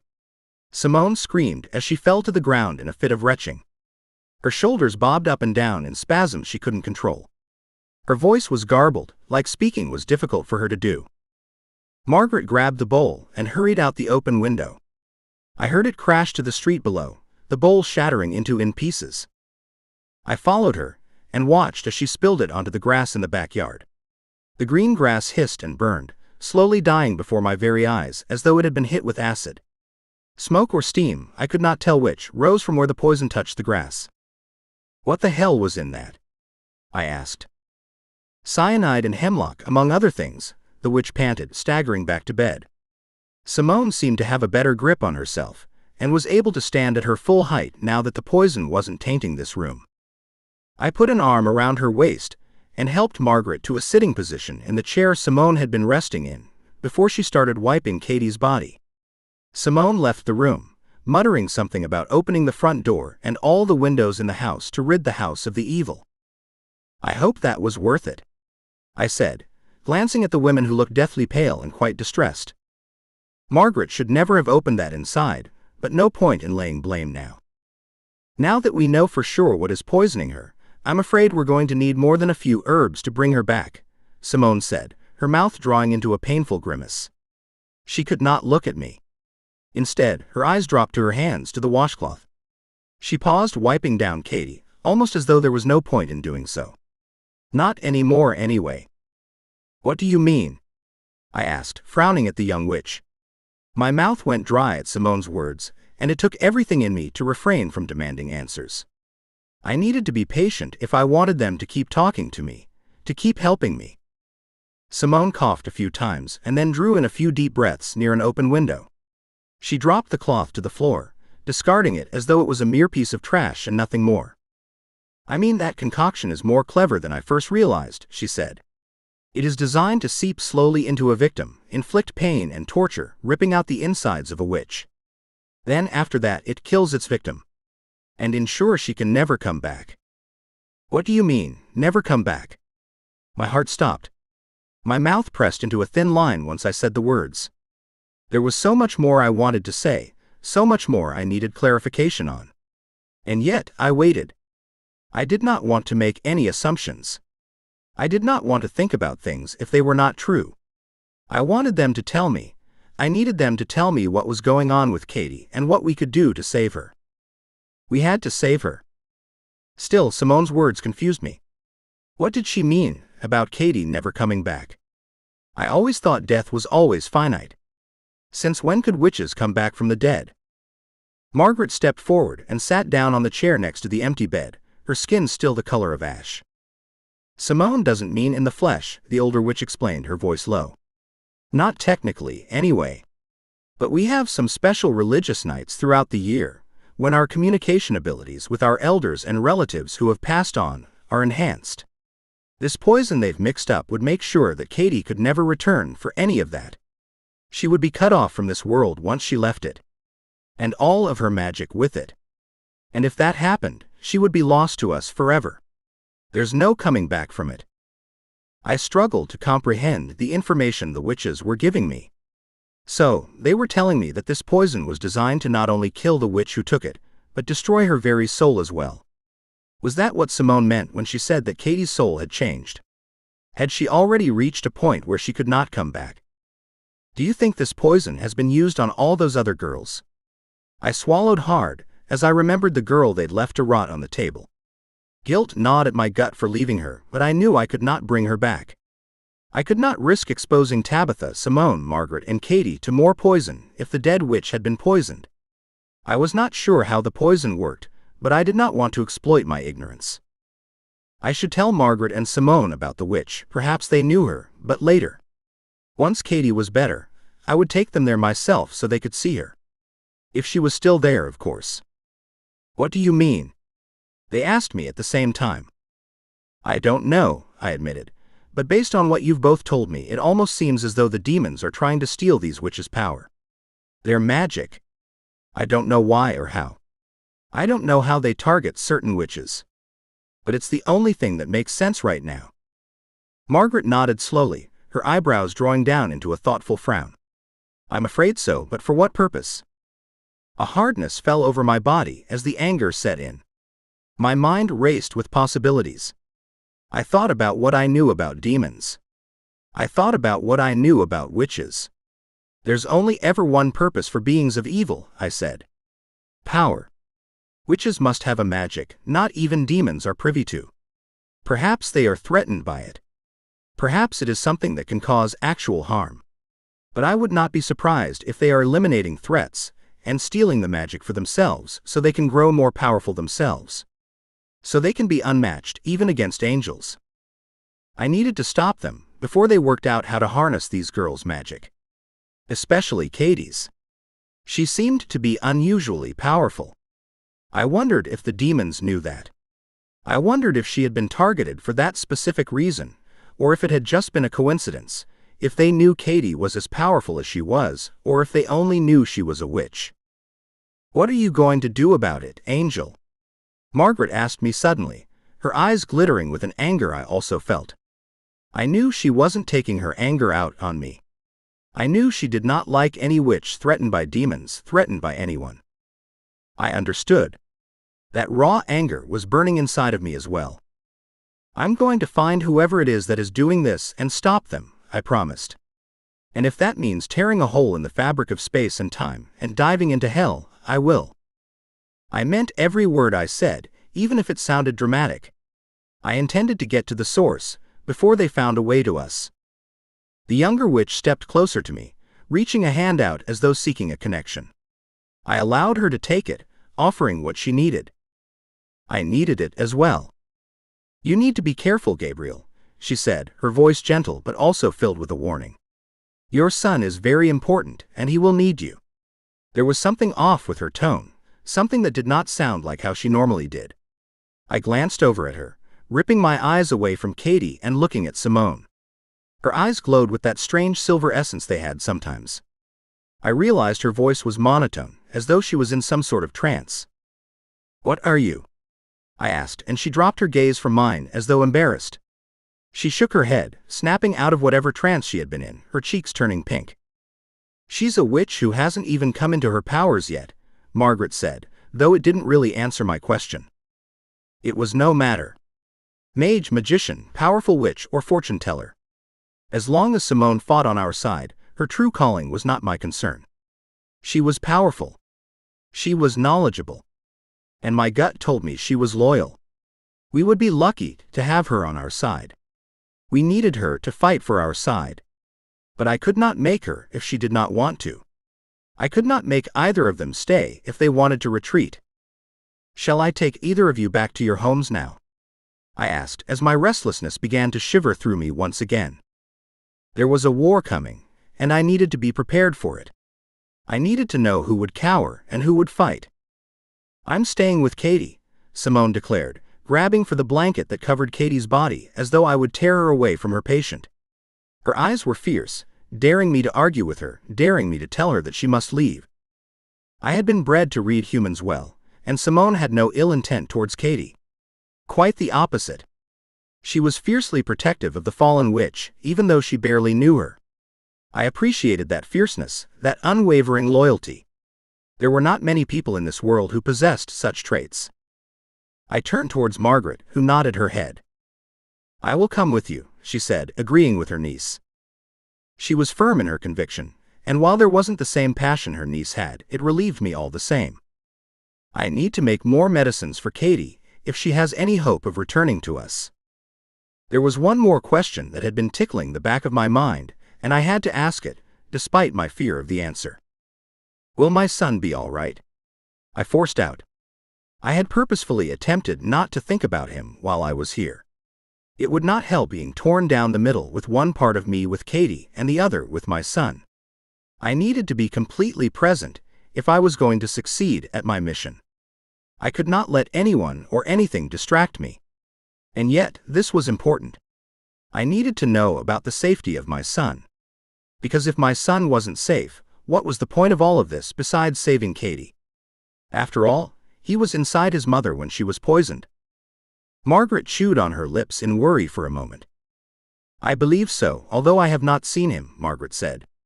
She refused to give me false hope, which I appreciated. "Your child is half immortal, which will give him a strength we do not possess." And as a human woman, Katie's body was designed to protect her babes while taking the brunt of any abuse herself. He got the best of both worlds, I would hope. The babe had looked well when I'd seen him with Jasmine, so for the moment I needed to focus on that. I couldn't let myself focus on negative possibilities. It would eat me alive and drive me insane. I had to remind myself my son was safe. It was the only way I'd be able to think of how to defeat the demons and get rid of any threat against us. All right. That made me feel better. Slightly. I will drop you back home and gather whatever information you think I need. Because the next step, I'm afraid, is to go back to the room where Katie was held and force my way into their dimension. I wasn't sure, but my gut feeling told me that they were jumping from hell to the castle, like the castle was a portal. It was the only thing that made sense. My mind kept replaying the demon from before, how he manifested from nothing and suddenly arrived with no warning at all. Margaret's shocked gasp filled the room. "You won't survive that, Gabriel," she stated. I did not know why she made that assumption, or how she could know about angels and our abilities. But I wasn't going to let her certainty deter me. "Maybe," I acknowledged with a nod. "But I can't think of any other way. And something must be done or nothing will change." "You rushing into danger won't save Katie," Margaret said, her voice stoic, her eyes narrowed at me as though she was angry at me and my decision. "Perhaps not. But maybe it will help other potential victims, including the witches who are getting stolen. I can't say for sure why the demons want the witches, but I think it has to do with them seeking power. And if I can stop them, even if it means going to their dimension to do it, it will all have been worth it. I do not want Katie's suffering to be in vain." And it was true. I needed to confront whatever force was trying to steal the witch's power. Or already had. I tried not to think about the possibility of them being successful. In truth, I had no idea what I was getting into. I did not understand the risks. I worried that they would be more powerful than I could ever be, but I could not continue to stand by and do nothing. Margaret waved her hands at me. "I will call a council meeting," she announced. "I'm sure we can find others who will fight with you. Help you. It can't possibly end this way. And you shouldn't have to do this alone." I slowed down my thinking, taking in what the witches around me were saying. I wasn't into suicide missions, but I was very willing to give my life for the protection of this world, and for the people in it. However, I wanted to know my sacrifice would make a difference to those I loved. I did not want to do this if it would be in vain, if it wasn't going to matter at the end of the day. "Perhaps I could continue to fight demons as I have been," I said, tilting my head to the side. I was open to hearing what they had to say. "Kill as many as I can. Protect my son and let him grow to be the warrior we have been waiting for." Tabitha's voice sounded in my head, and I turned to watch her rush into the room. Rush as much as she could, at least. I stepped towards her, ready to help her if need be, but she shot me a look that told me not to even think about assisting her when she was fully capable of handling things on her own. Tabitha's pride was nearly as bad as my own. Before I could speak with her, however, I noticed the tension in her lips and forehead. Something was wrong. "What is happening, Tabitha?" I asked. My body tensed as though it was preparing for war. I could not shake a wave of happiness as it crashed over me, despite the anxiety I felt coursing through Tabitha, despite the own rigidness my body was experiencing. She looked so much better than she had earlier in the day. This gave me hope, not only for my agent but for Katie as well. If Tabitha was getting better, surely that meant Katie had the potential to as well. "Gabriel," Tabitha exclaimed, cutting me out of my thoughts. "You need to get to your son. I sense demons closing in on him." She didn't need to tell me twice. I took off at a run and blasted through the front door and into the sky. I should have grabbed him the second time I went to visit Jasmine. My instincts told me to take him with me, but I refrained. I did not want to bring him into this war. I thought if he was with me, he would distract me. And now I was told I was wrong.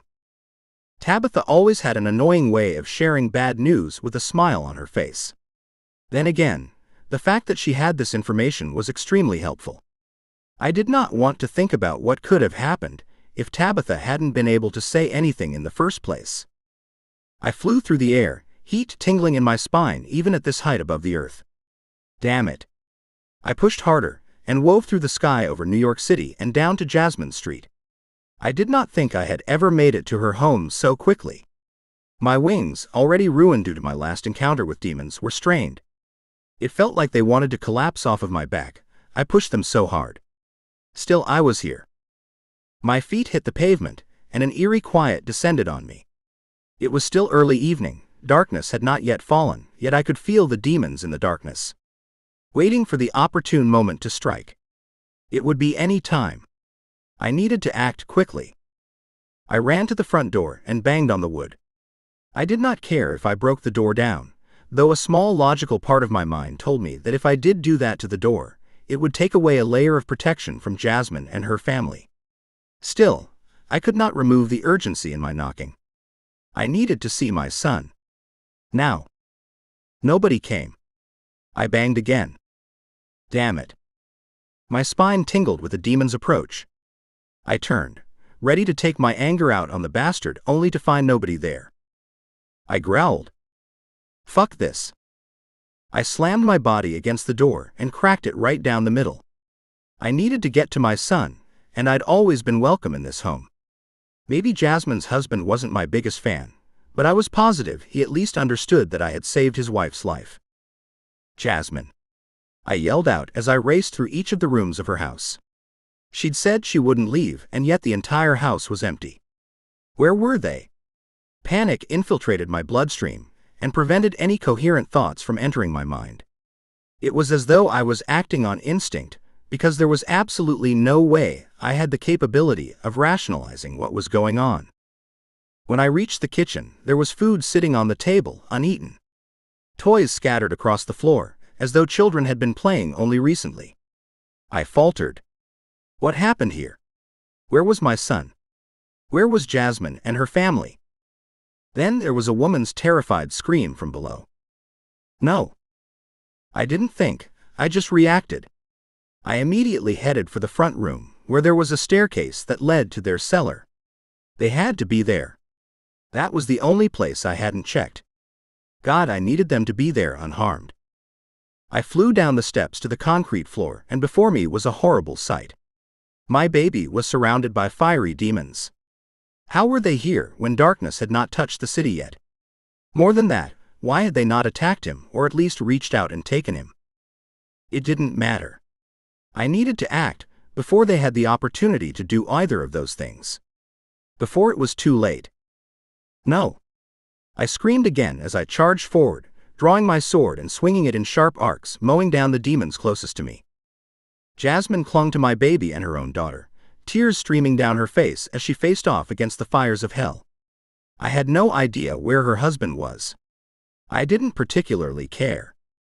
I sliced straight into the infernal circle and shoved Jasmine behind me. Then I turned and pushed her back to the now open stairs as I faced off against the remaining demons. I needed her and my son out. I did not want her there to distract me. If I knew she wasn't in immediate danger, I could fight much better without worry. Run. Go. I yelled at Jasmine and she took off. Her ragged breathing and her fast footsteps up the stairs echoed in the room. I turned to the demons, my face contorted into a scowl. You will never touch him. I yelled at the remaining demons, swinging my sword as they converged together. You will never have him. I will never let you touch him. Do you hear me? I ran forward and they all disappeared into thin air, like they'd never been here at all. Just like at the castle. I let out a roar of frustration. Fuck. I ran up the stairs after Jasmine, still gripping my sword hard. Had they followed Jasmine? Had they reached my son? Where are they? I shouted, looking around for any sign the demons had followed Jasmine above. Are they here? But Jasmine was mute, clinging to her screaming daughter and my son as though she'd never let them go. Her whole body shook like a leaf, her face white. I did not think I would get any sort of response from her right now. She wasn't in the right frame of mind. My heart was pounding so hard it sounded like I had the rush of an ocean in my ears. I whirled around once, twice, looking for any hint of where they were. Nothing. I took several breaths and consciously told my hands to relax from their death grip on my sword. I was losing it. I needed to focus. I would be no help to anyone if I didn't relax. I would not be able to fight the way I knew I was able to if I didn't get a grip on myself. Everything's okay now, Jasmine, I forced myself to say. I realized I was probably scaring her the way I was scaring myself. And if I was scared, she would have a hard time helping me. I needed her to be level-headed, especially now. I'm so sorry. I'm so sorry. Jasmine trembled as she stepped closer to me. Take him. Please. Guilt pooled in her eyes, but her voice, even though it shook, was firm. There was no way she wanted to risk any other losses for my child. I could not blame her. I took my son, who was now crying softly. My heart went out to him. My heart went out to Jasmine and her daughter as well. This entire situation was not fair. Everyone involved, besides the demons, had suffered through pain, a loss, or fear at what they expected to come. Lives were lost, missing, and at risk. I had an idea as to why, but I wasn't sure. I hated this. I hated that I could not fix it with a snap of my fingers. I hated that if I was in this position again, risking Jasmine and her family, I would make the same choice because it would protect my son. Jasmine began rocking her daughter with both arms wrapped around her, shushing her in that way that all mothers did. I reached out my arm, wanting to place my hand on her shoulder and offer her a reassuring moment after all she had been through, but I stopped myself. I did not know if I was the person she needed this from. I did not want to upset her even more than she already was. Since I did not know if my presence would help her, I decided not to risk it. I sighed silently and looked down at my son. He was still crying on and off, his head turning, his eyes closed. It almost seemed like he was looking for comfort, perhaps a nipple to suckle on. It was time to take my son back to his mother. However, I had to ask a few questions first. I needed to get as much information as I could while it was still fresh in Jasmine's mind. This way, I could leave without needing to intrude on her again. Jasmine, I said. Her eyes opened, though she continued to cradle her child protectively against her. What happened? How could they come into your house? During the day? She wiped at the tears still streaming down her face. I'd always admired Jasmine's ability to stay calm, even in the most adverse situations. I don't know. She shook her head, blinking her eyes rapidly in a way to try and get rid of the remaining tears. She wiped the back of her hand against her nose, using her sleeve, before replacing the hand on her daughter's body and providing the reassurance her daughter sought. My husband refused to stay home today despite what I told him, you said. He had someone come work on the furnace downstairs. She let her voice trail off and looked away. Her eyes found the shattered door to the cellar. Do you think he let them in somehow? I thought about it for a moment. That was not out of the realm of possibility. However, there had to be more to the story. Humans helped kidnap Katie, I said, talking more to myself than to Jasmine. An idea tickled the very outside of my mind. I grabbed onto it, not sure where it would lead me. I just knew I had to follow it, no matter where it led me. They took her to the demons. Perhaps the demons have hired more humans to do their dirty work now. I know they work with humans. They've used humans as guards, as watchers. I straightened my shoulders. It made sense. Jasmine's husband inadvertently hired a human to repair their furnace, not knowing this human was working for the demons. Which meant, essentially, he led the demons straight to Jasmine. Straight to my son. I clenched my hands together, trying to contain my anger. As much as her husband did not like me, I knew he had no malintent towards my son. He might send demons my way without a care in the world, but I knew he would not risk my son. I'm going to check it out. I slid the baby into my shirt, keeping him safe against my chest. This seemed to be the comfort he needed, skin to skin. In less than a moment, his mouth hung open and his eyes closed. Judging by his steady breathing, he was already deeply asleep. Now that my son was content, I shifted my thoughts on these humans and the demons they worked for. There had to be a way that these hellish creatures were venturing into the day. A portal or key, perhaps. Did it have to do with the type of humans they hired, or did the humans not matter in the grand scheme of things, besides being able to move around during the day? But if the demons could now do just that, why continue to use humans in the first place? Unless they weren't using humans anymore. Unless they were somehow able to disguise themselves as humans now. I needed to leave. Now. The light switch is at the top of the stairs, Jasmine called out as I moved through the door to investigate. I flicked it on. The fluorescent globes barely lit the room below, but there was enough light to see the ash I'd reduced one of the demons to. There didn't seem to be anything else around that indicated it had a link to hell. No portals. No objects out of the ordinary. I'd have to get Jasmine down here to see if there was anything she could point out that shouldn't be there. She'd know much better than I. But not today. I took the steps back up to the landing 3 at a time. This place needed to be cleansed. Burned down if necessary. We need to get you somewhere safe, Jasmine, I told her. I did not feel comfortable leaving the cellar without Jasmine looking at it. Unfortunately, I did not think she was in any sort of shape to help me. Tears had started gliding down her cheeks in a gentle manner. I did not think I could stop her tears, even if I wanted to. Perhaps she needed to ensure them. Perhaps it would help cleanse her fears and any guilt she might harbor putting her family at risk because of me. And where is that? She asked, looking at me through red-rimmed eyes. I could not blame her for her derivative tone. If it wasn't for me, she would not be involved in this mess. The hotel.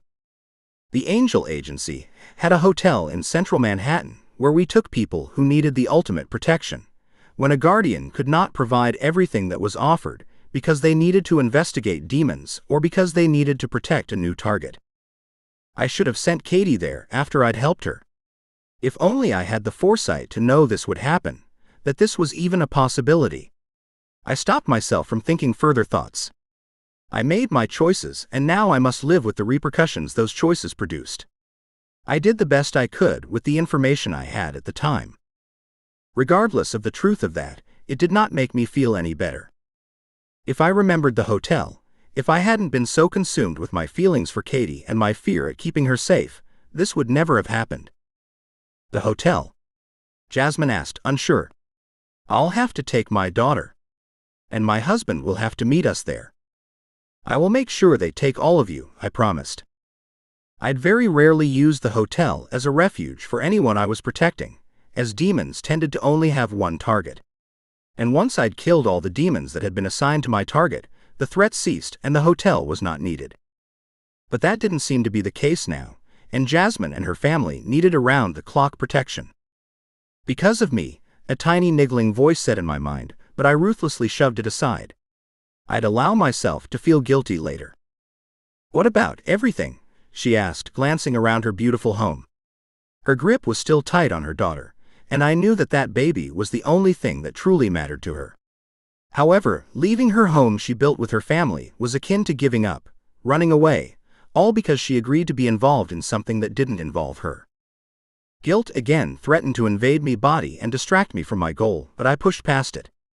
The longer I was with Jasmine, the more I realized just what she had to give up because of me, the easier it was for the unfamiliar emotion to trickle through.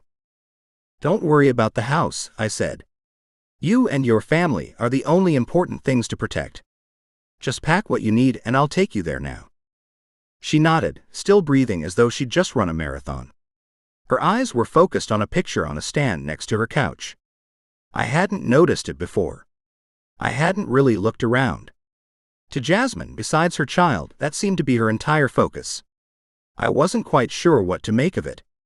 Despite being immersed in the human world for centuries, it was still difficult for me to understand their emotions. "Jasmine," I said, trying to keep my voice gentle. Her eyes snapped into mine. "We must leave. Now." She nodded, shaking herself out of her stupor. Clutching her daughter to her chest, she headed up the stairs to where their bedrooms were.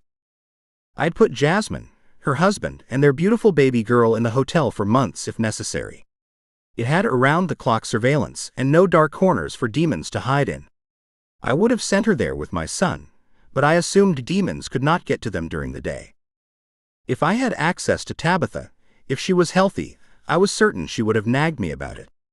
But I was so focused on getting nourishment and a safe shelter for my son, for getting Katie and Tabitha better, for figuring out what was going on and why, I had forgotten, and as a result, Jasmine and her child nearly died. I clenched my teeth together and buried my head in my son's essence. There was something sweet about a newborn scent. I wouldn't say it was intoxicating, but it was as though I recognized myself in it. I did not think I would be as soothed if I was holding any other child but my own. Never again, I promised myself I would not forget such pertinent details because of my own selfish desires. I would not risk an innocent for myself. The only exception, of course, was my son. I would do anything to protect him, no matter what that was. I brought my son out into the light and stared down at his perfect face. He slept now, the drama of the day finally gone. His Cupid's bow upper lip trembled with each breath, and little cries came from him. Those cries reminded me of aftershocks of an earthquake, and I smiled to myself. I understood humans hated the sound of a newborn baby crying. To me, however, it told me my son was still alive. The cries reassured me that he still had the capacity to breathe. He still had the capacity to shout and scream and yell. And that gave me hope. A tear slid down my cheek without warning, and I wiped it away. What magic was this? This tightness around my chest. This need to grip my baby to my heart and never let him go. I did not understand it, and yet I would not trade it for anything in the world or heaven. Nothing and no one, not even God himself, could tempt me from possessing my child. I did not understand how parents could give up their children. Logically, perhaps the choice was best, perhaps the choice was difficult to make, but I still could not fathom doing the same thing. I could not give up my child or allow any harm to come to him. Anger pulsed in my blood out of nowhere, and as I closed my eyes and let the feelings fill me up, boiling my blood, tightening my muscles in my body, I had to ignore the urge to punch through walls and take down buildings. Kill anything that stood in my way. All because this baby existed. A perfect miracle. I kissed his nose and made an oath to my gods. I will keep him safe, no matter the price. Whether I get back into heaven, or you send me down to hell itself to fight, no one will have him.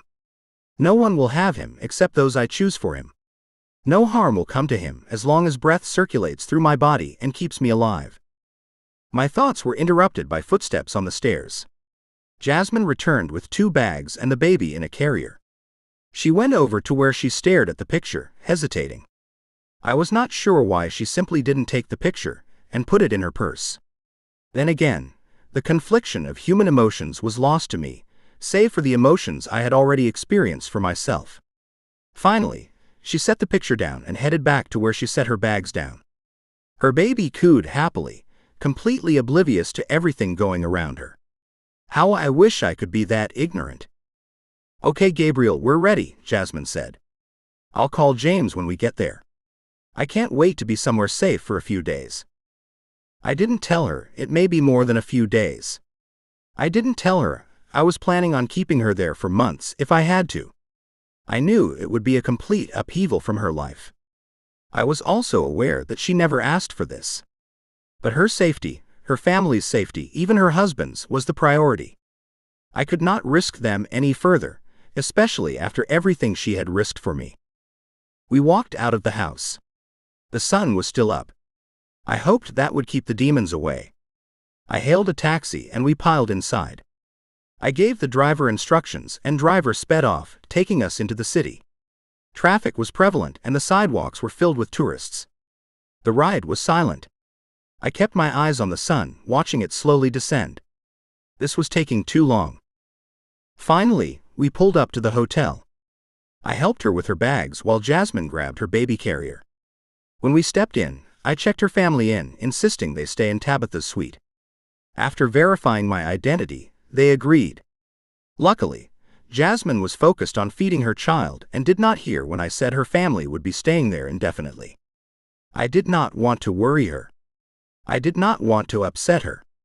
Eventually, I would tell her the truth if I had the opportunity. For now, I wanted to give her a sense of safety. It was the least I could do. I owed her my son's life. And in a way, mine as well. Deep down, I knew it was a debt I could never repay. Chapter 17. Once settled into their new rooms, Jasmine thoughtfully changed my son and gave me 2 bottles of milk for him. If you need me to feed him still, you can leave him with me, Jasmine offered as she stroked his head. I hope it did not come across that I didn't want him still. She let her voice trail off as her lips trembled. Despite the fact that I was aware just how much Jasmine had endured, it still struck me as strange to see the trauma written so easily on her face. It reminded me that even though she had immeasurable strength, she was still human. I just wanted to comfort my daughter. I nodded my head. I understand, I said. Our progeny are our priority. I would never fault you for that. She smiled. He makes the cutest grunting noises, she told me. The fondness she felt for my son was painfully obvious, despite the fact that he had put her own daughter's life in jeopardy. I knew she felt conflicted. I knew she was guilty. I was not sure if I would have done the same thing had our positions been reversed. I would always admire her for her courage. It was courage I did not think even I possessed. Thank you for the offer, Jasmine, I said, my words sincere. But I'm hoping his mother will be awake by the time I get back. Katie had to be awake. If she wasn't, I didn't know what that meant, but I knew it couldn't be good. Tabitha was in pain, but she was up. She was moving. She was conscious. Katie, on the other hand, I did not like to picture the way she was. I shook it from my mind and focused on my son. With reluctance, I tucked him into the carrier Jasmine had given me to wear while I flew. It would be handy if I needed to fight with him in my arms. That was not something I wanted to entertain, because it would put him at risk. However, I could not predict what would happen with these demons who seemed to disappear from one place to the next, who could somehow come out during the day. I swallowed hard as I prepared to make my apologies. I don't know how to thank you enough, or apologize fully for the danger I placed you in, Jasmine, I said. My voice was scratchy and I swallowed, hoping to alleviate myself of the annoyance. It did not work, however. I should have brought you to the hotel earlier. But I honestly had no idea the demons could get to you inside your home. The truth of the matter was, I had completely forgotten about the hotel in the first place. But I would not tell her that because I was a coward, at least in this respect. I ran a shaky hand through my hair, and Jasmine gave me a soft smile of understanding. I'd never used Tabitha's hotel before to save a target. Never. I fought hard and long against the demons, and they never returned once I'd vanquished them. But something had changed. Dramatically changed. What was worse was that I was putting people in danger, people who otherwise would have no quarrel with these demons. People who could be living a life of safety. It's all right, Gabriel, she said. As I said before, I owe you my life. Nothing is too much for you to ask of me. Jasmine stepped closer and put her arms around me, squeezing tight while I kissed the top of her head. So much affection. Such a strange year I was having, after so long without human touch. I tried to step away, but she held me tight. Part of me wished she would lash out. Part of me wished she would tell me to go to hell, or blame me for how topsy-turvy her life had become. I wanted her to lash out, to hit, to slap me across my face. It was what I deserved. But she didn't do any of that. Instead, she held onto me tightly, and I could feel her love coursing through her and to me. She was trying to reassure me. In essence, she was doing my job. I was the one who was supposed to reassure her. I was supposed to make her feel safe and cared for. I was supposed to be doing the protecting. Instead, she was doing that for me. She wasn't broken. I was. I kissed the top of her head again, trying to regain my capabilities once again. I could not be weak any longer. I needed to make myself strong. I need to go, I said, straightening. She tilted her head up to look at me. You know what to do. There are angels and well-trained humans everywhere in this hotel. If you see even a glimmer of fire, you scream your head off. Got it?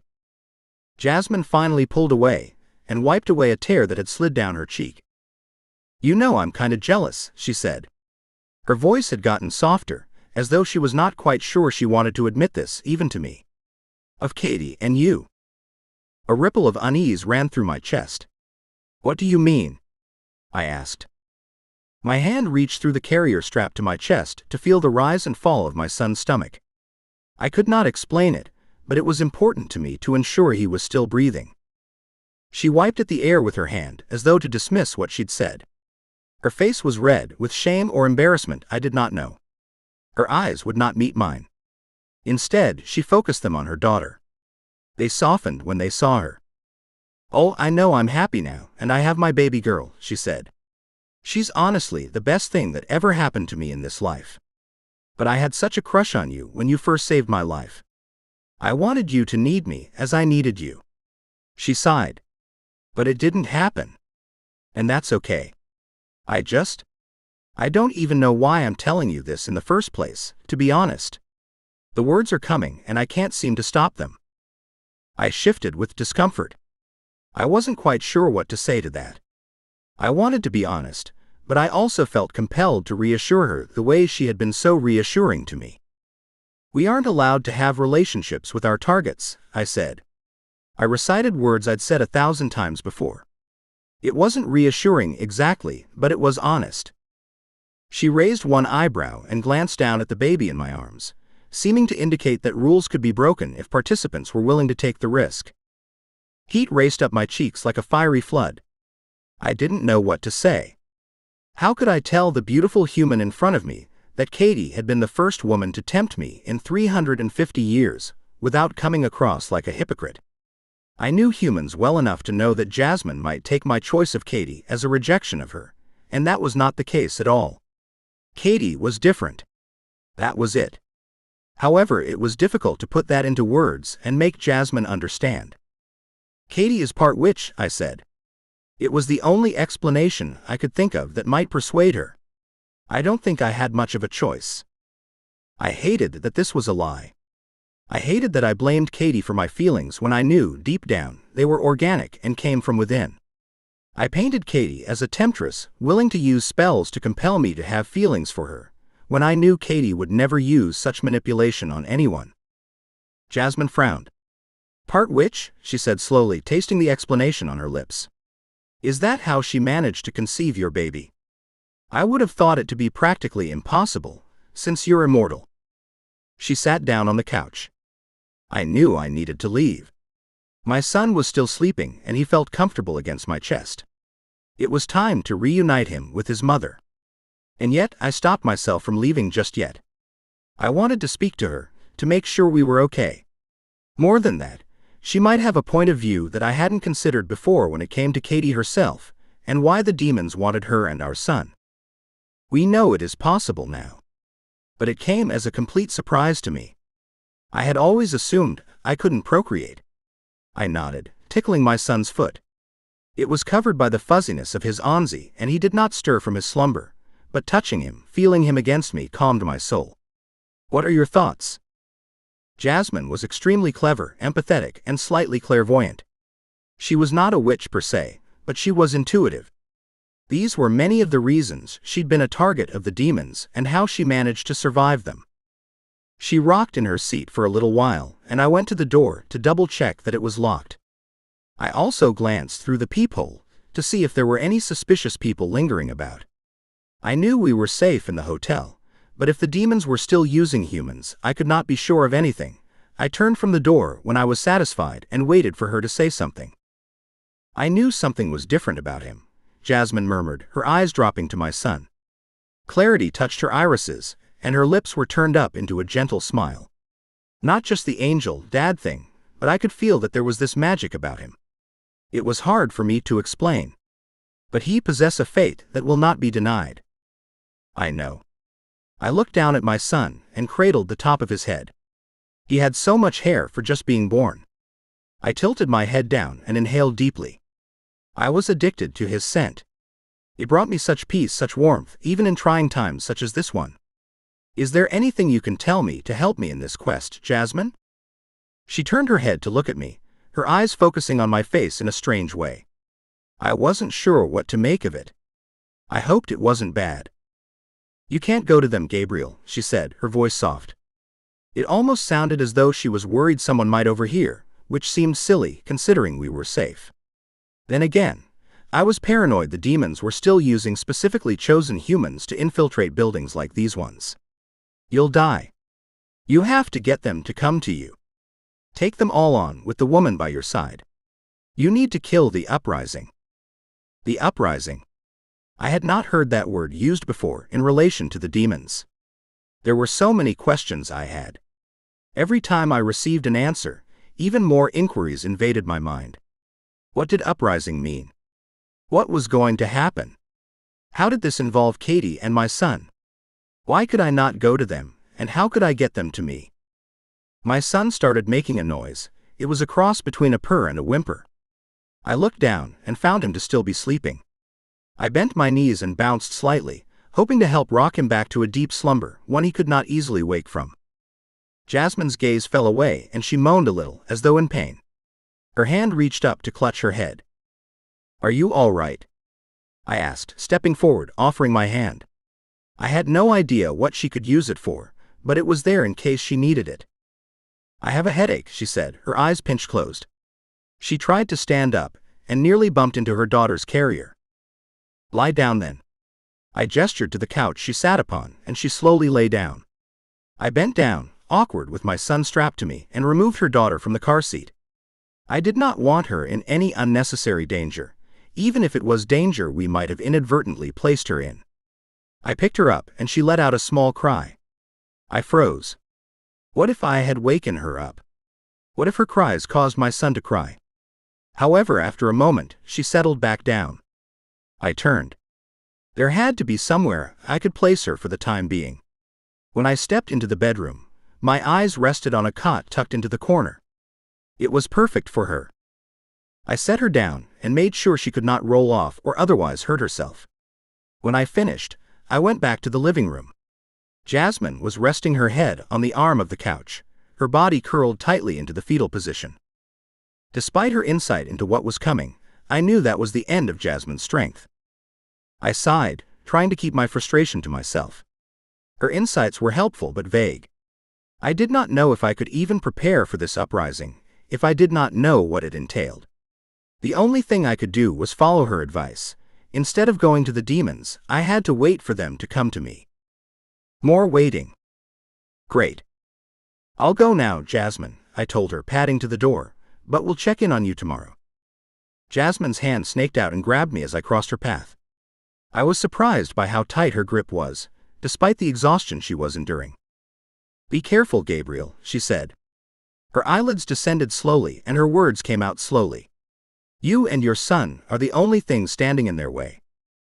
Her eyes slid shut once again, and I placed her hand back on her stomach so she could rest peacefully. I stepped back and headed for the door. This time, I did not stop for anyone or anything. So, there was an attack coming. Of course there was. I opened the door and stepped out. When I placed my hand on my son's stomach once again, and found myself filled with reassurance with the steady rise and fall of his breathing. When I stepped into the elevator, I couldn't help but think of destiny, and whether or not it existed. Humans like to think they had free will, that they got to determine their path. Perhaps that was true. Humans were treated much differently than angels, and angels were treated differently than guardians. But I knew that was not the case for me. My path had been determined from the moment I was born. I pressed the button that would lead to the first floor, and stretched out the tendons in my neck. I needed to stop them. I needed to stop the demons, if I had any hope of watching my son grow up in a world where his life wasn't at risk. I had assumed this was the case, but hadn't really put it all down to one final battle. Until now. Until Jasmine's words.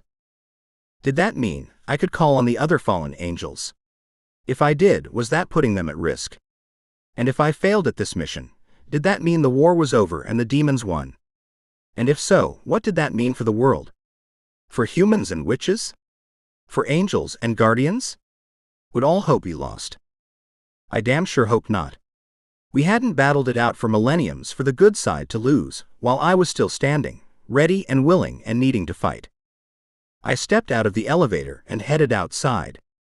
The crisp fresh air caused a spark to flare through my body and give me life. I looked around. There was a glimmer of silver in the black clouds surrounding me now. Jasmine had said that Katie would be there, fighting by my side. If I took everything else she said as true, this had to be true as well. I would not let myself think otherwise. I cloaked myself in invisibility and kissed the crown of my son's head once more. I inhaled his scent and felt my lips turn up slightly. I did not know why I was smiling when everything seemed dire and hopeless.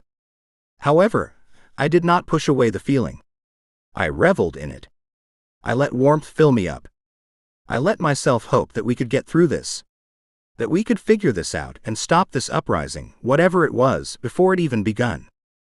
I flew to Tabitha's dimension with my arms wrapped around my sleeping son. The moment we landed, he woke up, his bright blue eyes far too alert for an infant as he tried to look around. I nearly chuckled at the faces he was making as he attempted to make sense of his surroundings. He seemed so serious, yet so intent on familiarizing himself with this new world. I took him out of the carrier and held him up to my face, where he reached out a hand and stroked my cheek. His look softened. I could not be certain, but it seemed as though he recognized who I was. He knew me. Perhaps he did not know who I was to him, but he understood I was someone he could trust. Love blossomed inside my heart like the desert flowers under the moon. My throat closed up and tears tingled at the back of my eyes. How was it even possible to love someone so much after such a short amount of time? Gabriel. I turned towards the familiar voice. Tabitha was waiting for me on the porch, arms crossed over her chest. She did not appear to be happy, but then again, Tabitha was not known for her joy. "How's Katie?" I asked, though I could see the answer in my angel agent's face. Some of the hardness in her eyes softened and she nodded her head once. "She's alive and doing well, though not yet conscious." Her eyes dropped to my hands and widened. "Oh, is this him?" Her voice sounded strange. I wanted to say it was affectionate, but it was difficult to place affection in the same sentence. She reached out her arms, stepping towards me. "Let me hold the baby who has been foretold to save us all." I chuckled at Tabitha's tone, as she reached into my arms and gently took the baby from me. She stared down at him the way that Jasmine had, with total adoration. But there was more to her gaze than just that. There was familiarity. And then I remembered, Tabitha and my son were the same type of angel. A hybrid. Something rare and thought to be impossible. If that wasn't a miracle, I didn't know what was. "Don't put the world on his shoulders just yet, Tabitha," I told her. "It seems like much time has passed, but he was only born yesterday." She lifted him up and down for a moment, and unwrapped his blanket to look at him properly. Her eyes scanned the top of his head and turned downwards. Her fingers softly took a look at his hands, at each individual finger, and did the same for his feet and for his toes. She turned him around, tracing his spine with a delicate fingertip before turning him around once again. My son stared openly at Tabitha. He did not cry, being in someone else's arms, but he did not smile and gurgle happily the way he had with Jasmine. Judging from the look on his face, I would say he was studying my angel agent, trying to get a read on her, before he decided he approved of her or not. I bit back a smile. That indeed was my child, and my heart soared with unmatched pride. "He's grown a lot in only a few days," she commented more to herself than to me. "Yes." I nodded once, though her focus was solely on the child. "His growth is quite accelerated, if Jasmine is to be believed." Tabitha nodded, her mouth twisted with thought. "I wonder if—" She let her voice trail off. I knew she was not speaking to me, not with her hushed tone and intense focus on my son. "Maybe, I'm not sure it would make a difference, though perhaps." She lifted her head, keeping her eyes on my son. Her eyes crinkled as she smiled. I was surprised to see her smile in the first place, and said, "Let's take you to see your mother, shall we, handsome?" It was such a strange sight, I could swear I was dreaming. Tabitha was not one to mince words, even when she was being nice and helpful. To hear her coo at the baby was something I did not think was possible. I wanted to record it so I had the memory, and could come back to it later as proof that this had happened, and was not a figment of my rattled mind. My son reached out for Tabitha's long hair. It would seem he approved of her, and now wanted to get to know her through touch rather than sight. "What are you going to call him, Gabriel?" she asked as we walked into her house. It was as though she could read my mind. I kept my mouth closed as I thought about my answer. We crossed the living room and turned down the hall. My son managed to grab a strand of Tabitha's hair and pulled. Tabitha gave no hint that his tugging affected her in any way, and I realized she was much more patient than I realized. When we reached Katie's room, I walked over to the side of the bed and took a seat. Katie still slept peacefully, something I was grateful for. It was not ideal that she was still unconscious, but at least she did not appear to be in any pain. I ran my hand along Katie's arm, needing to touch her in some way, needing to know she was still tangible and not some figment of my imagination. She was warm and felt strong. I let out a breath of relief. But she didn't move, she didn't make a noise as I touched her. I tried to ignore the twinge of disappointment that ran through me, and brought my hand to my lap. It was silly of me to think being connected through our bodies suddenly meant I was her savior, and could wake her with a touch or a kiss. Fairy tales were for the young and foolish. Reality was not so simple. I released a sigh and moved hair from her face. So badly I wanted her to wake up. I wanted her to be well. I wanted her to be coherent. I wanted everything for her. And yet, a selfish part of me needed her to recognize me on top of everything else. I could not bear it if she had forgotten me so completely. Despite my initial reaction to fairy tales, the Sleeping Beauty tale was weaving through my head. My touch did not seem to have any effect on her, but maybe something else would. Maybe if I kissed her. But no. And yet, even as I tried to focus on something else, I couldn't get the idea of kissing Katie out of my mind. I was a fool then. A broken-hearted, hopeless fool. "He doesn't have a name yet?" she asked again, breaking me out of my thoughts.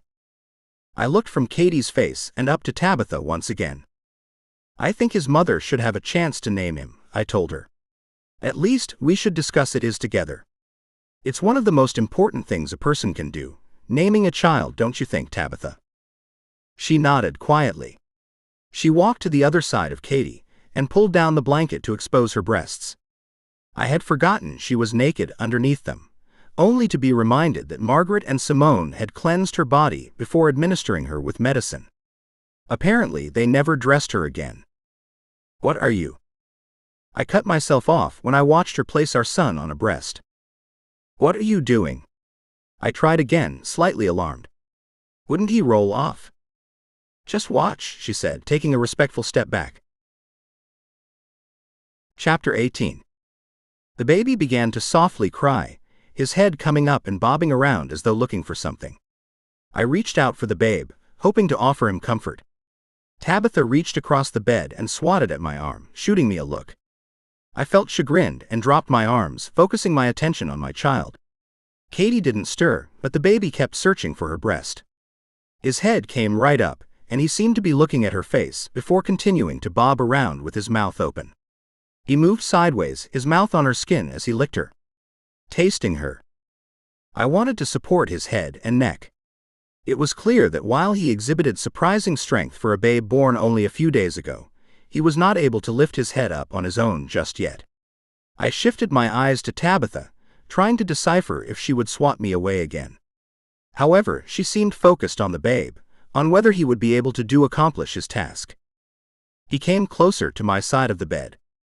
I refused to let him continue bobbing around. His cries had taken hold of me.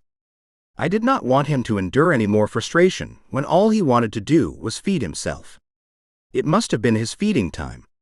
I placed one hand on his back and then offered Katie's breast to him. He dove on the nipple like a starving man and made grunting noises as he suckled. I kept his head in place as he fed himself. A noise interrupted my thoughts. "He's feeding," I said with awe, to no one in particular. "Katie's coming back to us," Tabitha said. "She must be. Breast milk gives life. She could not give life if she was teetering towards death. It would not be possible." My heart soared at her words. Tabitha was not the sort to lie to make someone feel good. Which meant this was true. Katie was coming back. I hoped that meant she was coming back soon. I put my hand on my son's back to make sure he didn't roll off, and bent my head to kiss Katie's lips. I was under no illusion that this would not wake up Katie. But I could not stop myself, even if I wanted to. I had to touch her. I had to taste her. Her breath caressed my mouth as I pressed my lips to her warmth. I almost melted into the kiss. God, I wanted her to be awake. I wanted her to kiss me like she meant it, the way she used to. But like all good things, this had to come to an end. I pulled away, my eyes remaining on her the entire time. I was sure I was filled with an unmatched longing. I didn't care that Tabitha saw me. I didn't care that she was no doubt judging me. At that moment, Katie's eyelids fluttered. I blinked. Surely, I'd imagined it. "Katie?" Tabitha asked, grabbing for her arm. Obviously, it wasn't just me who'd seen the movement. My breath hitched in my throat. I wanted to lean over Katie and kiss her again and again. If my kiss would wake her up, I would kiss her 1,000 times and then 1,000 times more. At that moment, Simone came rushing into the room with a mug of steaming hot water that smelled like the bottom of a sewage pond. I hadn't realized the witches were there. Silly of me to have made that assumption. I had been too wrapped up in myself, in my thoughts, to remember that we weren't alone. We had help that wanted us to succeed, that wanted Katie awake. "Are you certain you should be giving her that?" I asked, wrinkling my nose and eyeing the cup. "It smells awful." Simone nodded her head and gave me an intense look. "Trust me, she's going to need this," she murmured, stepping around Tabitha and sitting carefully on the edge of the bed. She steadied the mug, ensuring nothing spilled over. "Get the baby off her and get ready for the fight." Without a question, I grabbed for the mewling baby and placed him safely in a basket on the floor. My body thrummed with eager anticipation. I might have once demanded an explanation. I did not want to have hope when there was none. I did not like the fall from being so high and having such a long drop when hope was snatched away from me. However, I could not help but wonder what she meant by getting my son ready for the battle. Was he supposed to be present? Or did Simone mean he should be prepared to be somewhere safe while we faced the battle? If either, I was stuck. For one, I wanted my son nowhere near the battlefield where he could get taken or worse. I refused to put him in a situation where he could be used against me, to manipulate me, and get me to do whatever they wanted me to do. Where he could be injured or even killed. And if I was supposed to get him to safety, I was not sure where to begin. I did not want to take him back to Jasmine so soon. She was the only person I trusted to take care of my son except Tabitha and Katie. Tabitha would no doubt be on the battlefield beside me. And Katie. I did not want to speculate. She too was powerful, but if she did wake up, and that was a big if, then I could not be certain she would be able to fight, let alone care for our son. I released a breath and shifted my eyes over to Simone. What did she know? At that moment, Katie sat bolt upright and began swinging her fists at me, screaming in a vicious tongue I didn't recognize. My heart leapt into my throat. I didn't even react. I could not. I was overjoyed to have her awake, but I did not wish for her to accidentally clip our son. I turned to Tabitha and placed the dozing babe in her arms so I could turn to Katie with my full attention. "Hold her down," Simone instructed. "She needs to drink this." She maneuvered around Tabitha, who carefully stepped back, cradling my son with a tenderness I had never seen from her before. She carefully reached forward with the awful-smelling drink, a look of grim determination in the lines of her young face. "Get away from me!" Katie screamed, her face turning red. Her eyebrows hung over her eyes and her lips were curled into a snarl. I had never seen her so angry before. I did not understand this reaction at all. "You all deserve to be thrown into hell. You do. Oh, you fucking do." She grunted and laughed as she scratched at my arms with her sharp nails. I grabbed her wrists and held on tight, pulling her arms above her head and tugging her backwards so she was lying down again. I was careful not to grip her too tightly. I did not want to harm her, even if she saw me as her enemy and was attacking because of it. She writhed and screamed at me. I tried to peer into her eyes, tried to see a flicker of recognition in her eyes. I found nothing. Taking advantage of my careful study of her, she spat at me. Her saliva slowly slid down my cheek, but I did not relent. "Do whatever you're going to do, or I'm going to have to knock her out," I told Simone, my heart cracking as Katie fought me.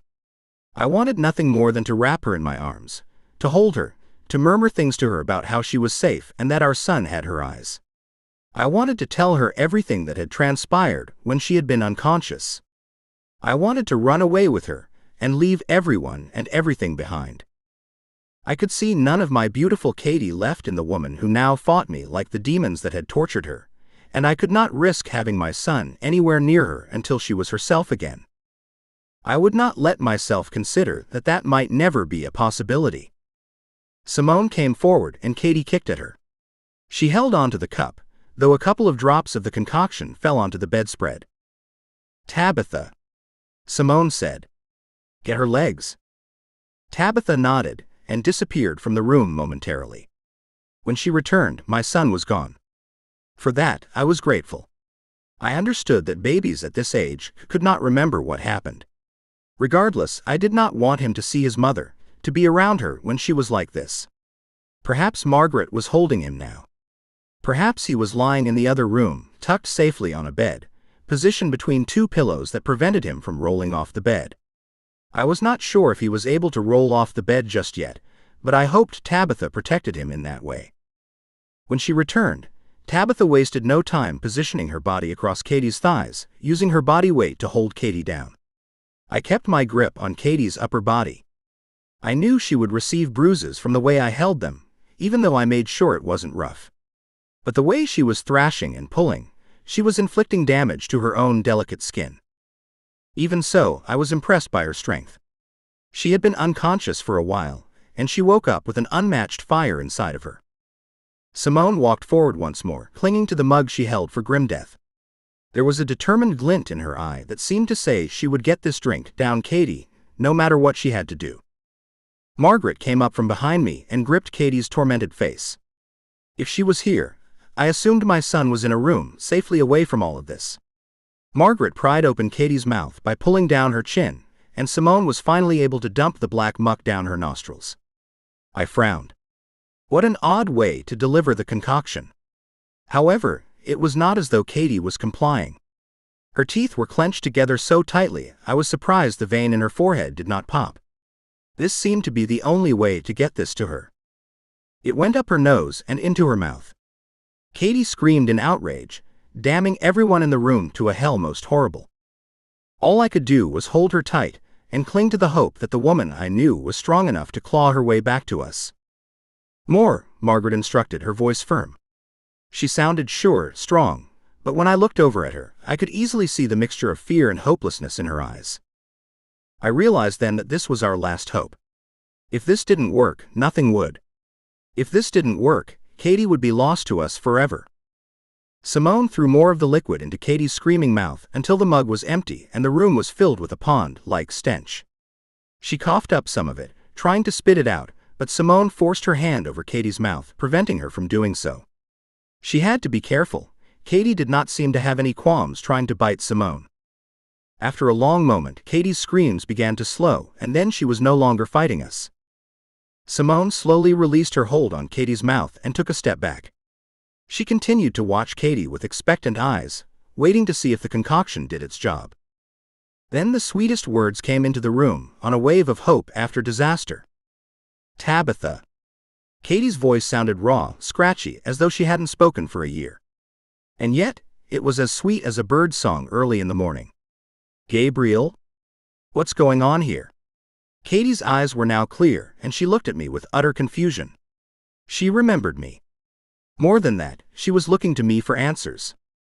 "Oh, thank you, God," I declared to the sky and let go of Katie's arms. Tabitha came forward with a towel and offered it to Katie, who sat up and wiped at her mouth. I realized that all her thrashing and fighting caused Katie's blanket to slip, revealing her nakedness to the room. Despite the fact that besides myself, the room was filled with women, I pulled at the blanket over her body so she could retain her modesty and keep warm. I relaxed once again on the side of the bed and pulled her into my arms, holding on as tight as I dared. All my prayers had been answered. Relief swept over me like a gentle wave hitting the shore. I buried my face in her hair.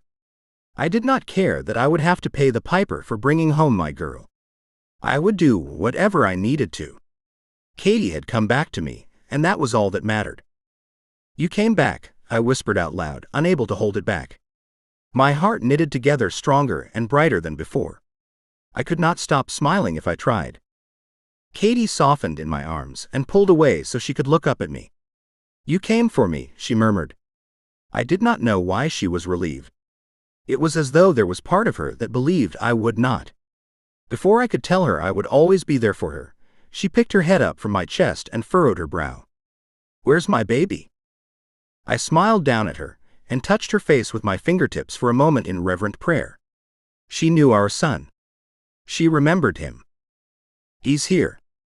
I had not realized Margaret had left the room, but upon her return, she stepped in with our son tucked in her arms, wrapped in a blanket to keep him warm.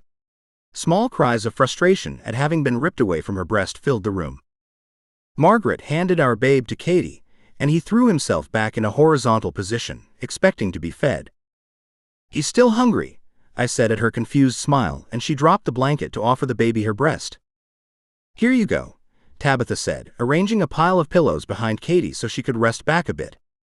The baby attached hungrily once again, and Katie gasped at the pressure.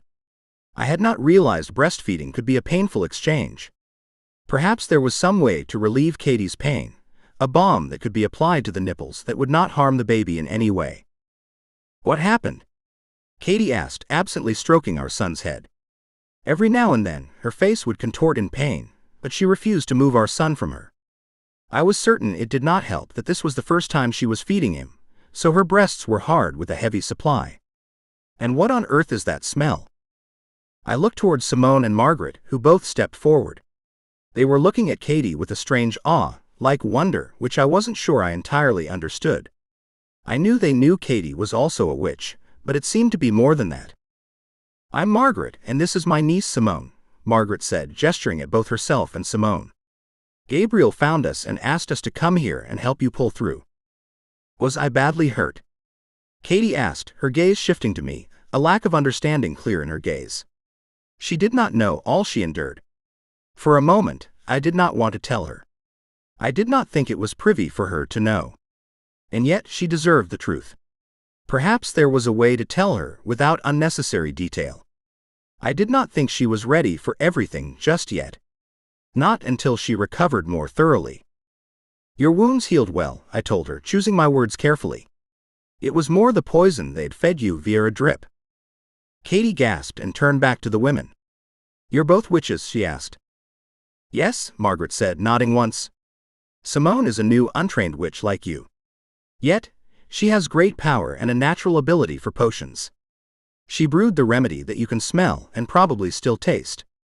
Unfortunately, We cannot make it smell any better without tainting the potion's healing capabilities. Katie chuckled. I thought there was something strange going on with my stomach, but as I am intensely grateful to be alive, I wasn't going to ask about the flavor in my mouth.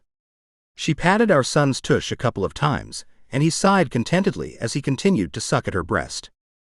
Tabitha handed her a cup of tea. This will be really sweet, but your body needs the sugar, she said. Katie used her free hand to grasp the cup carefully. She did not want to drop any of the hot liquid onto our son. Drink up. Thank you, Tabitha, Katie said. Can I take him? Tabitha asked. At Katie's nod, my angel agent proceeded to pick up the sleeping baby and tap his back, trying to burp him. So what have I missed? Katie asked, hugging the blankets to herself and gripping the sugary tea like she needed it for an anchor. Besides the fact that I was poisoned by demons, had a child, and was saved by two strangers who happened to be witches. I stepped up. If I wanted Katie not to know everything, I needed to be the one to tell her. I explained what had happened at the castle that night, and almost everything since. I told her how Jasmine took care of our son, and even her premonition. Perhaps I shouldn't have done that. Perhaps the premonition was too much. So, our son is 2 days old, and people are already seeing visions of him saving the world. Katie shook her head and laughed. I know some parents have unrealistic expectations of their children, but that's a bit much. Tabitha brought our son closer again and spoke to Katie softly. Your son's conception and birth is a true miracle, Katie, she murmured. One that we have foretold for centuries. He will be immortal, like his father, like me. I am also the child of a fallen angel and witch conception. But I was not the savior they had all predicted, even though they thought I was. Tabitha swallowed hard, and for the first time since I knew her, I sensed the pain inside her. The disappointment at being born the wrong sex. At the wrong time. I reached out for Tabitha and lay a hand on her shoulder. You have been my savior for over 3 centuries, Tabitha, I said. I knew my words were stilted, probably something she did not want to hear. But I could not imagine my life without Tabitha. I needed her more than I realized, more than I was willing to admit to myself. Thank you, Gabriel, she said. She cleared her throat and clapped her hands together. But we are going to lose this war if we aren't careful. What war? Simone asked, looking at Tabitha with a furrowed brow. I sighed.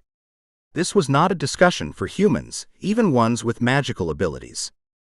There has always been a war between good and evil, Tabitha said, giving them a modified truth. The demons fight on the side of evil, and with their growth of power comes a blow to our side. This has been going on for centuries, but I believe it's finally reached its climax with the born of the Savior. We can't let the demons win the war, because we have no idea what they'll do if they succeed in overcoming us all. Katie shifted as she sat up straight. Not to be selfish in any way, but what about me? She asked. Am I to die like a normal human?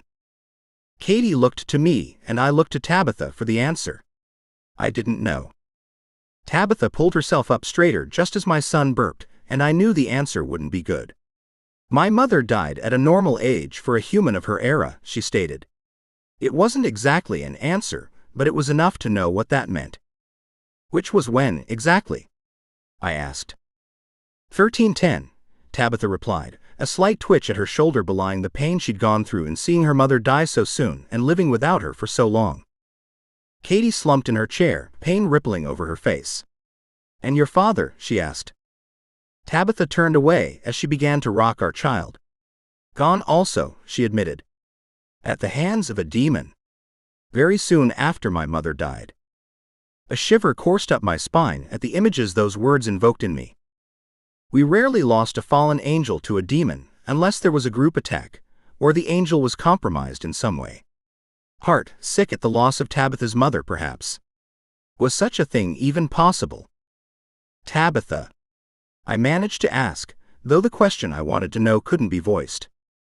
She stared straight at me for long moments, as though she was able to read my mind. You know that angels love with all their hearts, Gabriel, she said. Tears threatened my eyes as I looked away. I did know that, and I'd once thought my love for Taramea would be my undoing. But as I looked at my son in Tabitha's arms and Katie resting, alive and smiling, I now knew what true love was.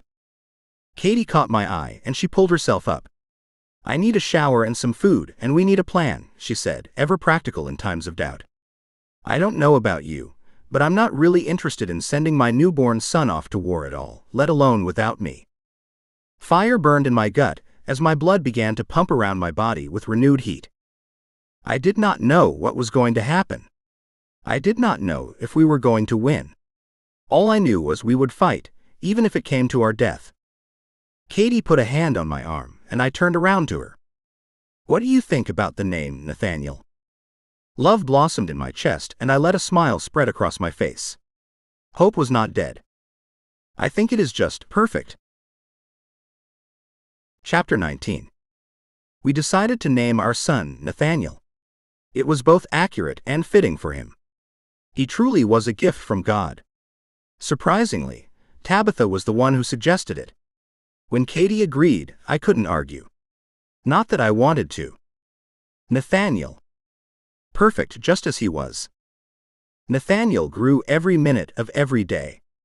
His smile was as infectious as his laugh, and all who saw him fell in love with him instantly. This was what we were fighting for. This was what we were fighting to protect.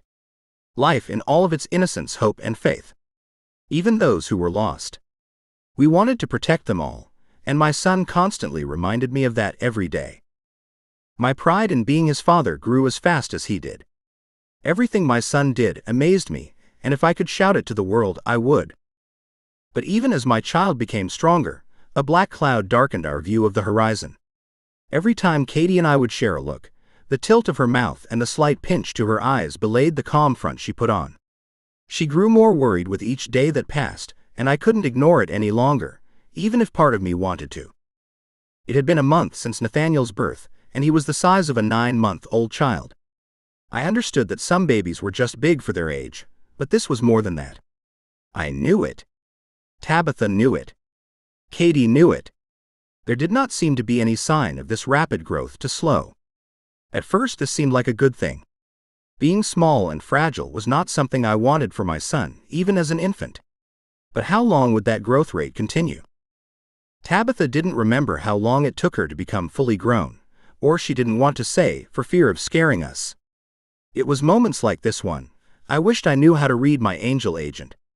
I didn't think Tabitha would keep anything from me, especially not to protect my feelings. She had always been fierce and blunt, two traits I appreciated. However, a child changed everything. A child was an innocent life, barely fleshed out and ripe for the picking. If she was lying to us, I understood her hesitation, even if I didn't agree with it. At the rate Nathaniel was growing, within a few years we'd have ourselves an adult son. And that was only if we could keep him alive until then. There were no guarantees anymore, and that shake of confidence was not something that sat well with me. The attacks on witches had increased. There were dozens of demons assaulting powerful young women every night, and there weren't enough guardians to protect them. Neither the witches nor Tabitha could determine why they were continuing to grow in number and strength, and we couldn't say for sure what they were after, which made it difficult to determine who to protect. I had my theory, of course. They continued their onslaught because they still hadn't gotten what they needed. But what was it they needed? Truly. A powerful witch. My son. And what would they do with them once they had them? Every night as darkness fell, I left Katie and my son in Tabitha's realm, and went back to New York City to hunt and kill the demons attacking the witches. I did not think I could make a difference, but it kept me in practice and it made me feel useful. Margaret and the elders of the covens tried to unravel the mystery of what the hell creatures wanted, but still came up with nothing. I had so many questions that were nowhere near being explained, and that bothered me more than I cared to admit. What was the poison that Katie had been injected with? And if they took something from her during her torture they could use, what could it mean for all of us? Jasmine had moved back home with her husband and daughter after 2 weeks at the hotel. I sent Margaret over to her to do a cleansing and put a protection spell on her house. I wasn't sure if that would actually work, but at least it was something. Happily, Jasmine hadn't seen a demon since she'd stopped nursing my son, and I was grateful. I was still trying to assuage some of the guilt I felt about putting her in such a dangerous situation. Not only had she been at risk, but so had her husband and her own child. Her husband did not like me very much. Despite knowing who I was and what I did for his wife, he still treated me with disdain he didn't hide from me. If I was being honest, I couldn't blame him. The only reason I had come back was to put them at risk again. If anyone came to Katie, putting our son and her at risk, I'd probably feel the same way. I was at a loss for what else to do about the storm coming our way. Perhaps it was time to return to the castle once more. Maybe I'd missed something that last time. I hated the thought of returning there. So many unpleasant memories. Memories I would never be able to cast away. Memories of Katie in pain. Memories of demons torturing her. The scent of blood. The void of darkness. I was not scared to return. The place itself was unpleasant, and I had not come up with much to go on. Still, it was a start. I had been so focused on Katie's health that there was a good chance I had missed something. I did not like to think of myself as careless, but Katie had always been my weakness ever since I met her, and caused me to do things I normally wouldn't do. "Do you think I should come with you?" Katie asked from the doorway, reading my thoughts accurately. Her eyes wary with her own memories. The fact that she was even offering to do this showed me just how much courage she had. If I had been kept and tortured someplace, I highly doubted I would ever want to return to it. The only thing that made me think it was possible that she could come with me was her magic, which had returned. Tabitha and her had been working together on building her strength every day. I turned to greet her as she walked towards me. I heard Nathaniel giggling from his playpen and headed over to him. "How'd he sleep?" I asked, putting my arms out for my child. He practically jumped to get to me. I purposefully avoided her question. I was not sure if she should come. I wasn't sure if it would help or hurt us. If I knew how she would react after dealing with such trauma, maybe. I also had to consider our son as well. "Like an angel," Katie answered with a huge grin on her face. I shot her an amused smile. This wasn't the first time I had heard this joke. I bounced my beautiful chubby boy on my knee. He had bright blue eyes and long dark lashes. He smelled sweet, like a perfect baby should, but also something similar to Katie's scent that made him seem like home to me. I grinned as he grabbed hold of my hands and pulled himself up to a wobbly stand. "So strong already," I said, admiring the determination in his face and the look of sheer joy once he'd succeeded in his task. I wasn't familiar with human babes, but I was aware their development was not as quick as Nathaniel. It tickled my pride that my child had accomplished so much in such a short amount of time. "He is." Katie sighed, and I could hear the pain behind her proud words. She was more concerned about Nathaniel's development than I was, though I did understand her worry. Not only did we not know what to expect from Nathaniel's rapid growth transformation, Katie was sad that Nathaniel would outlive her by centuries. According to Tabitha, it was the natural course of things, but I didn't want to believe it. I couldn't. Why should my son become an orphan? If Katie died as any normal human did, then what would become of our son? Would I be able to be a parent if I was bound to be a fallen angel and therefore a slave to the powers above? Tabitha only knew so much, and I did not understand the rules, if there were rules at all. I didn't know how I was going to change Katie's mortality, but I would speak to the witches after this was all done, and work on a plan to fix it somehow.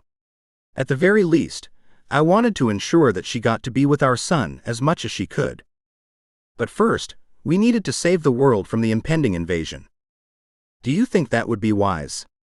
I finally asked Katie, addressing her original question about coming with me. I continued to hold Nathaniel, and he gurgled and cooed happily. "You were tortured in that place." And after everything she'd already been through, the last thing I wanted Katie to feel was more pain. "That's exactly why I should go," she argued. The way her eyes scanned mine, I knew she was not going to give this up so quickly. She was stubborn. It was a trait I loved about her. It was also a trait that frustrated me. I did not comprehend how I could feel two different ways about one thing. Then again, Katie had a knack for bringing out the conflict in me. Always teaching me. Always keeping me on my toes, so to speak. Katie's brows furrowed, her tones firm and unmovable. I might remember something that's useful. Because, nothing else is working at the moment. The demons are getting more and more numerous, and the witches are doing nothing helpful. Not for lack of trying, but because at this point, what can they possibly do? At this rate, they'll be lucky to have any witches left in New York. I sighed, looking away. That was true. There had been more and more young witches taken, and there was no way for us to stop it. We could not predict who would be taken, and so far, I did not know of any fallen angels who had been assigned to this. Which meant, since I knew more about this situation than most, the responsibility fell on my shoulders. Some of the witches had even been killed in the process of the kidnapping. Which meant there was blood on my hands, since I had yet to figure it out. There must be something I could do. Anything that would help. An idea lit up my mind. One that hadn't occurred to me before now. I turned my attention back to Katie. Maybe they're not really kidnapping them for a purpose, I said. My words tumbled out of my mouth quickly. I was trying to keep up with them, my thoughts racing. I had never felt this way before, where speaking my thoughts out loud helped me figure out what made sense and what didn't. Maybe they're removing them from the fight before it begins. If they take away all the powerful witches from the state, they can bring forth their armies with no resistance. The humans can't fight them after all. Katie bit her lip and chewed on it for a moment in thought. For the moment, I seemed to have distracted her. Yes, she allowed, nodding her head. That makes sense, except... She let her voice trail off. Except what? I asked. I wasn't bothered by her critique. I needed to know why my idea was wrong, so I could edit it until it made sense. I was after answers, not accolades to my pride. Except why bother? She pointed out, gesturing with her hands the way she did when she was passionate about something. It's not like the New York witches are a united force. Or well-trained in the art of killing demons. She shook her head as she began to pace in front of me. No. I think it's more subtle, more insidious than that. They have a larger goal. I frowned, allowing her rationality to seep into me. I think you may be right, I said. I shook my head, chewing on my bottom lip. It was the only thing that made sense. I did not understand. If they weren't removing the witches, what was their real plan then? Did they take anything from you that night that had you? Blood? Energy? Magic even? I knew I was doing what humans referred to as throwing spaghetti against a wall and seeing what would stick. I had left all rationality at the door at this point, and was trying to figure out what else it could be. I did not know if it would get us anywhere. I did not know if I was only going to confuse us or distract us from what was really going on. But it was something to try. She looked at me strangely and then began to grin. You're seriously asking me that, she said, cocking her head to the side. She stopped pacing and her face softened as she regarded me. I knew in that moment how much she cared for me. The look of love did exist and Katie had it for me. I have no idea what they took from me. Especially in terms of magic. I can't even boil water or summon anything to eat. This much was true, and perhaps she was right when she hinted that it was a silly question in the first place. Tabitha had been working with Katie since she'd healed from her poisoning, and Katie's skills were not returning as everyone had expected. In fact, she barely had any magic at all, if Margaret and Tabitha were to be believed. Which of course I did not. I had a lot more faith in her than that. Not to take away anything from her ordeal or to downplay what she must have experienced. I just thought if anyone could properly recover with speed, it was Katie. I'm not sure about that, Katie, I said, placing my fingers under her chin and tilting her head up so she could catch my gaze. I wanted her to know I was being serious. I've seen you do some pretty incredible things. Even when half dead and heavily pregnant, she had fought off demons with nothing more than the power that shot out from her palms. How could that possibly be someone who had no magic? She was a miracle. Everything about her was a miracle. It was hard to remember a time when she had not been in my life. Strange, since I had been alive for 500 years, regulated to guardian as punishment for my behavior. I continued to do good deeds to protect, to do my duty as God intended me to, hoping it would serve my penance faster and I would be able to return to heaven. But then I met Katie, and heaven did not seem so special any longer. My penance was not a curse but a blessing. And every minute spent with Katie was another affirmation that God was real, that God had a way of taking the darkest nights and shedding light on them. We might not see the answer now, but we would find it. Somehow, we would figure this out. Katie lifted her arms and stared down at her hands in disappointment. Her lips tugged into a frown, and I was tempted to kiss her until she smiled again. I dropped my hand from her chin, and she tucked it to her chest, looking at her hands. Instead, I waited. I knew moments like these were for her to think, and I did not wish to distract her.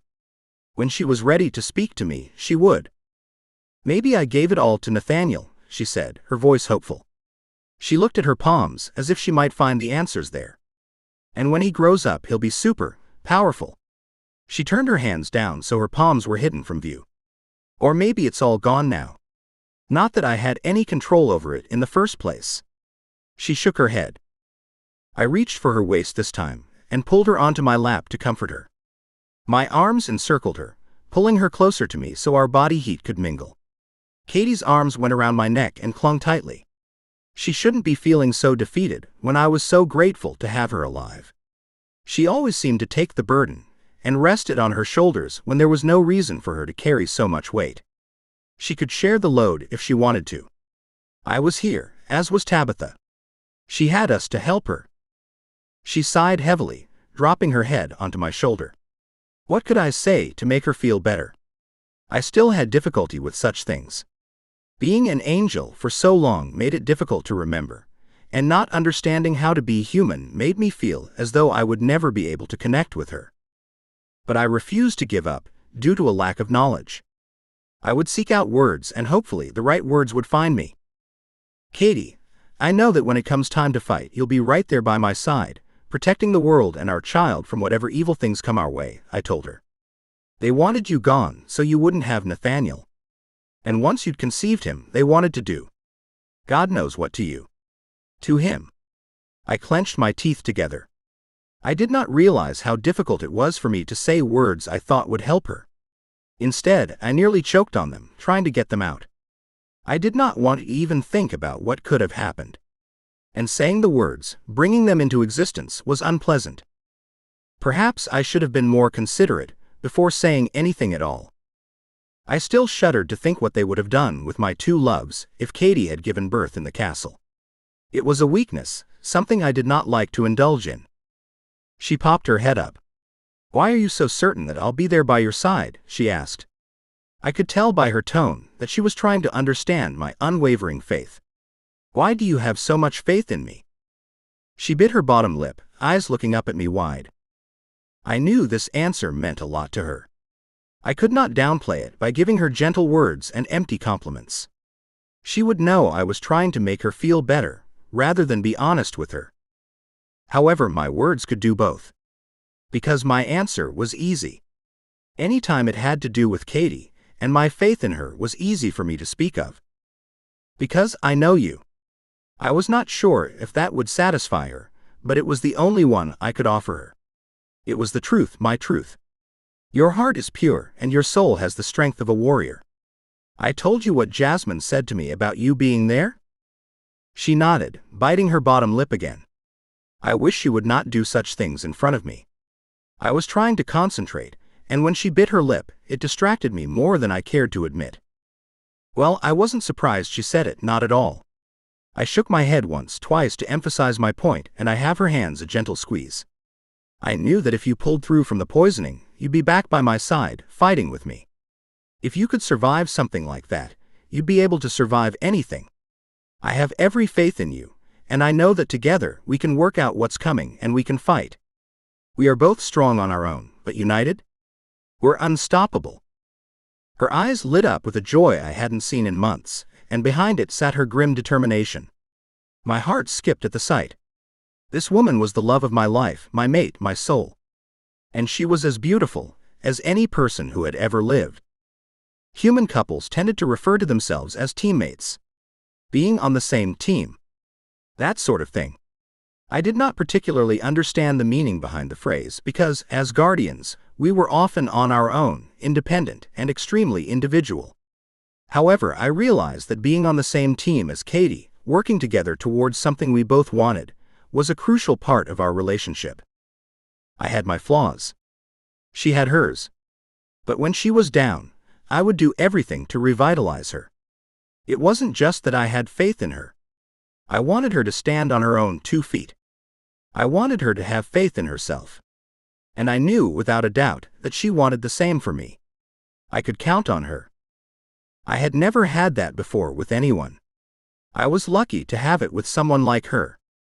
"Then you need to take me back to the castle, Gabriel," she said. "Let's ask Tabitha if she'll watch Nathaniel, and we'll go now. Together." My angel agent walked into the room at that moment and scooped our son off the ground where he was sitting and playing. It was almost as though Tabitha had been listening in on our conversation. In fact, I was sure she had. "Of course, I'll watch our beautiful boy," Tabitha cooed, holding Nathaniel tightly and kissing him on his chubby cheek.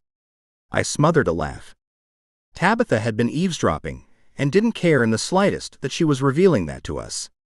It was not as though we could do anything about it either. I watched as she cooed at Nathaniel.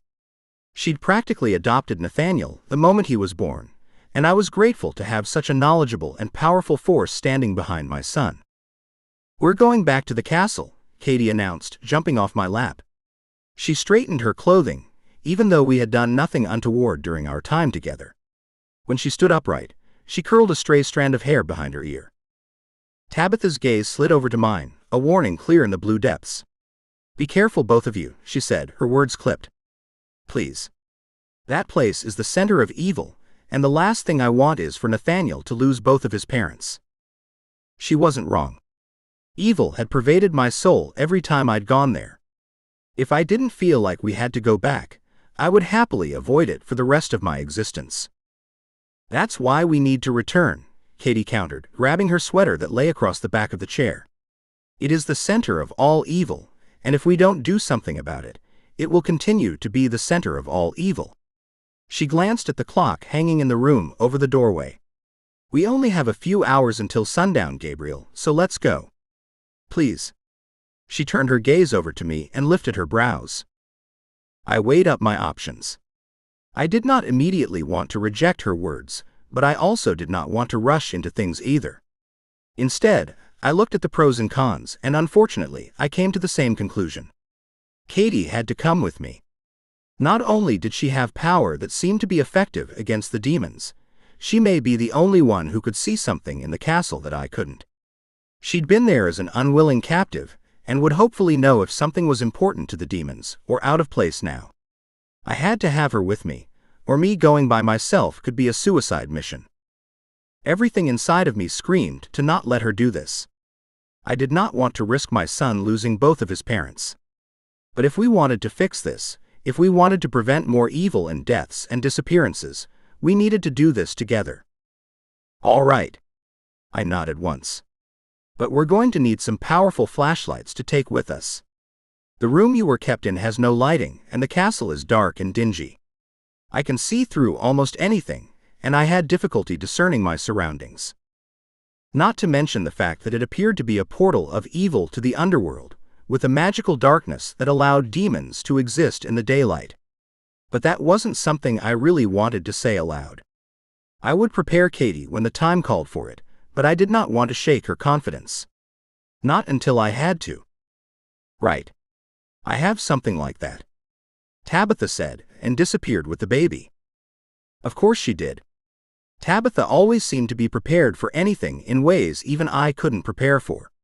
Once again, I was confronted with the fact that I was lucky she had been assigned to me. I didn't know what I would do without her. Katie threw on her sweater, tugging at the hem so it fitted past her waist. I tilted my head to the side, wanting to reach for her again, but deciding not to. "Are you sure you want to do this?" I asked Katie one more time, pushing my brows up. She rolled her eyes, pulling her hair out of her sweater. Clearly, she was annoyed with my concern. "Of course I do," she said as though it was obvious. "You're the one dragging your feet." She raised a single eyebrow at me, and I couldn't help but laugh at her confidence. We could both die, and she was making jokes. Of course she was. Chapter 20. Tabitha entered the room once again, and handed me 2 huge flashlights while still juggling Nathaniel on her hip. She didn't put him down unless we made her, which wasn't often, preferring to keep him securely in her arms. "We'll be back in a few hours," I told her. My angel agent nodded, as though she knew this was the decision we were going to make. "Just be careful," she said. She knew she didn't have to tell us such a thing, but it seemed to relieve her to say it. She turned her attention to Nathaniel and kissed the tip of his nose. He beamed at her and my heart swelled. How I hated leaving him. Even if I knew it was for the best, a part of me broke leaving him behind. Katie stared at Nathaniel with longing. I knew she wanted to pull him from Tabitha's arms and hug him tightly to rain his face with butterfly kisses. But she hesitated. It was probably for the same reason I, too, hesitated. It would distract us from our mission, and if we were going to leave, we needed to do it now. I picked Katie up into my arms and walked outside, into the warm air. I loved the feel of her against me. Light and strong at the same time. When I touched her, everything seemed right. Like she was meant to be there. Like my arms were meant to hold her. Always. I grimaced at my failed attempt to switch my mind into warrior mode. I shook my head. First Nathaniel distracted me, and now Katie. I had moments of regret sometimes, for the softness Katie had caused inside me. I no longer wanted to ravage the planet and fight every war. I no longer saw Earth as a place I was visiting temporarily, but my home. I no longer saw humans as something other, to be ridiculed for their weakness and emotions, when now I looked upon them to learn about the new emotions I, myself, started to feel for Katie. Instead of running from her, I craved her closeness. I never thought I could love anyone as much as I loved my son, but I did, more and more every day. I was content with this new view on the world. I was at peace. I needed the fierce competitor, the warrior that would slaughter a threat without hesitation, without concern. I needed to be emotionless. I needed to be able to act without thinking. Especially now. This truly was the calm before the storm. The shiver of an earthquake before the life-ending tsunami. I needed to call on my old strength, and I didn't know how to do that when Katie made me soft. All right. Let's go. I clung to my beautiful little human, and we flew away. Away from the safety of Tabitha's realm, and towards the cold air that surrounded the demon castle. For the moment, I indulged in one last moment where I tried to memorize Katie, what she felt like in my arms, the temperature of her skin as it touched mine. But it was gone too soon, and I was confronted with the fact that I might not ever get a moment like this with Katie again. Don't think such things. Not when you're so close. My spine tingled with heat as we landed on the solid earth. Demons were here. Fuck. It had to be the day I brought Katie with me. What's wrong? Katie asked, turning her startled gaze to me. I set her down, but she stayed close to my side. We're not alone. I didn't look at her as I spoke. My eyes were fixed firmly in front of me, scanning the area, waiting for something. Anything, to come out of the shadows. Katie's eyes sparkled with excitement, and she curled her fingers into a fist. Let's go kick some demon ass. I drew my sword from my back and gripped the handle tightly. I glanced at Katie. Everything in me wanted me to tell her to stay, to wait, until I got a lay of the land. However, I knew that convincing Katie to stay here, safely outside the castle while I explored the property, was a waste of breath. Don't get caught, no matter what you need to do, I said. Blast the shit out of them. Part of me was terrified that she would be so scared she would freeze, or even worse, run. I couldn't stand the idea of her being attacked while she ran for her life. She'd be tortured or burned at the very least. I wouldn't let myself think about it. But if she faced the demons, she would kill them with her magic. I knew she could. And I had to have faith that under pressure she could do it again. She might not know how the magic worked, but that didn't matter. She had access to it, and I knew she was capable of doing anything. Perhaps even more than I could. Will do, she said, surprising me. I expected a fight, perhaps a quip about me telling her what to do. Instead, her brow furrowed and her lips pressed together in a grim line. I took a step towards the castle, then looked back over my shoulder at my red-haired beauty in her flowing long skirt and cardigan. She looked straight out of a masterpiece, a period piece, something that brought to mind peace and tranquility and days when arranged marriages and dowries were prevalent. Not the picture of a warrior I'd ever seen going into battle before. I nearly laughed at the contradiction. Laughter would prevent me from crying. "Our son needs you, Katie," I said, pulling my eyes away so I could refocus them away of me. "No matter what, you find a way out of there." I didn't know how she'd get back to Tabitha's realm from here without me, but I'm sure she'd find a way if she needed to. I had every bit of confidence in her. For our son, she would move mountains. Katie glared at me. "He needs you more, Angel," she said, her voice rough with frustration. "You're the immortal one, not me." But I stopped. She probably needed to know. I stepped closer to her and grabbed her shoulders, craving the physical connection to her as I told her this. I tried not to get swept away in her scent, her warmth. "I won't survive without you, Katie. Didn't you understand what Tabitha said about angels? We love with all our hearts. If you die, as her mother did so long ago, I won't be able to exist without you." Katie's eyes went wide with surprise, her mouth falling open. "I thought her father." She let her voice trail off, unable to complete her thought. I shook my head. "No fallen angel would die at the hands of a demon unless he was severely compromised," I explained. "Or it was a huge group attack. To me and to Tabitha, it's obvious. He didn't want to be on this earth without her." Tears swelled and began falling down Katie's cheeks. "But you can't do that, Gabriel," she explained as a silent sob racked through her body. "And Nathaniel's a baby. Please, you need to promise me that you'll never leave him. Please." Her eyes narrowed. "No matter what happens to me, you have to stay with him. You have to make sure he's okay." I dropped the sword and grabbed her by the arms once again, hauling Katie close to me and pressing her mouth to mine. It was such an emotional response. I did not realize what I was doing until it was too late. My mouth searched hers, needing clarity, needing something to reassure me that we would both be right. Needing a distraction from any other possibility that might occur. She responded in kind, groaning and pushing her body into mine as though she wanted to become part of me. Her arms locked around my neck and her fingers tangled themselves in my hair. Kissing her was like breathing in life after suffocating for so long. We'd been unable to enjoy much lovemaking over the past month, as her body continued to heal from her labor and the poison. I'd missed this more than I'd admitted. I wanted more. I wanted to lay her down and take her right here, to forget about the threat and everything else we had going on. She pressed her pelvis into my hardening cock and thrust her tongue between my lips, the passion between us flaring to life like an out-of-control brush fire. The heat on my spine intensified, and unfortunately, I knew it wasn't due to the arousal flooding my system. We had to survive. Just so we could take up what we'd been forced to leave. I regretfully pulled away from her embrace and twisted around to grab my sword from where it lay on the dirt at my feet. In hindsight, I probably should not have so carelessly dropped it. While it had not affected us, it could have. It was decisions like that reiterated to me that Katie was a weakness. It reminded me that having her here with me might not be the best idea. Around her, I made stupid decisions that could potentially cost us our lives, and that was not something I wanted to do. Focus, I reminded myself. I held up my trusted blade in front of me, expecting an enemy to appear out of nowhere. If they were going to take advantage of my vulnerability, now would have been the perfect moment. There was nothing there.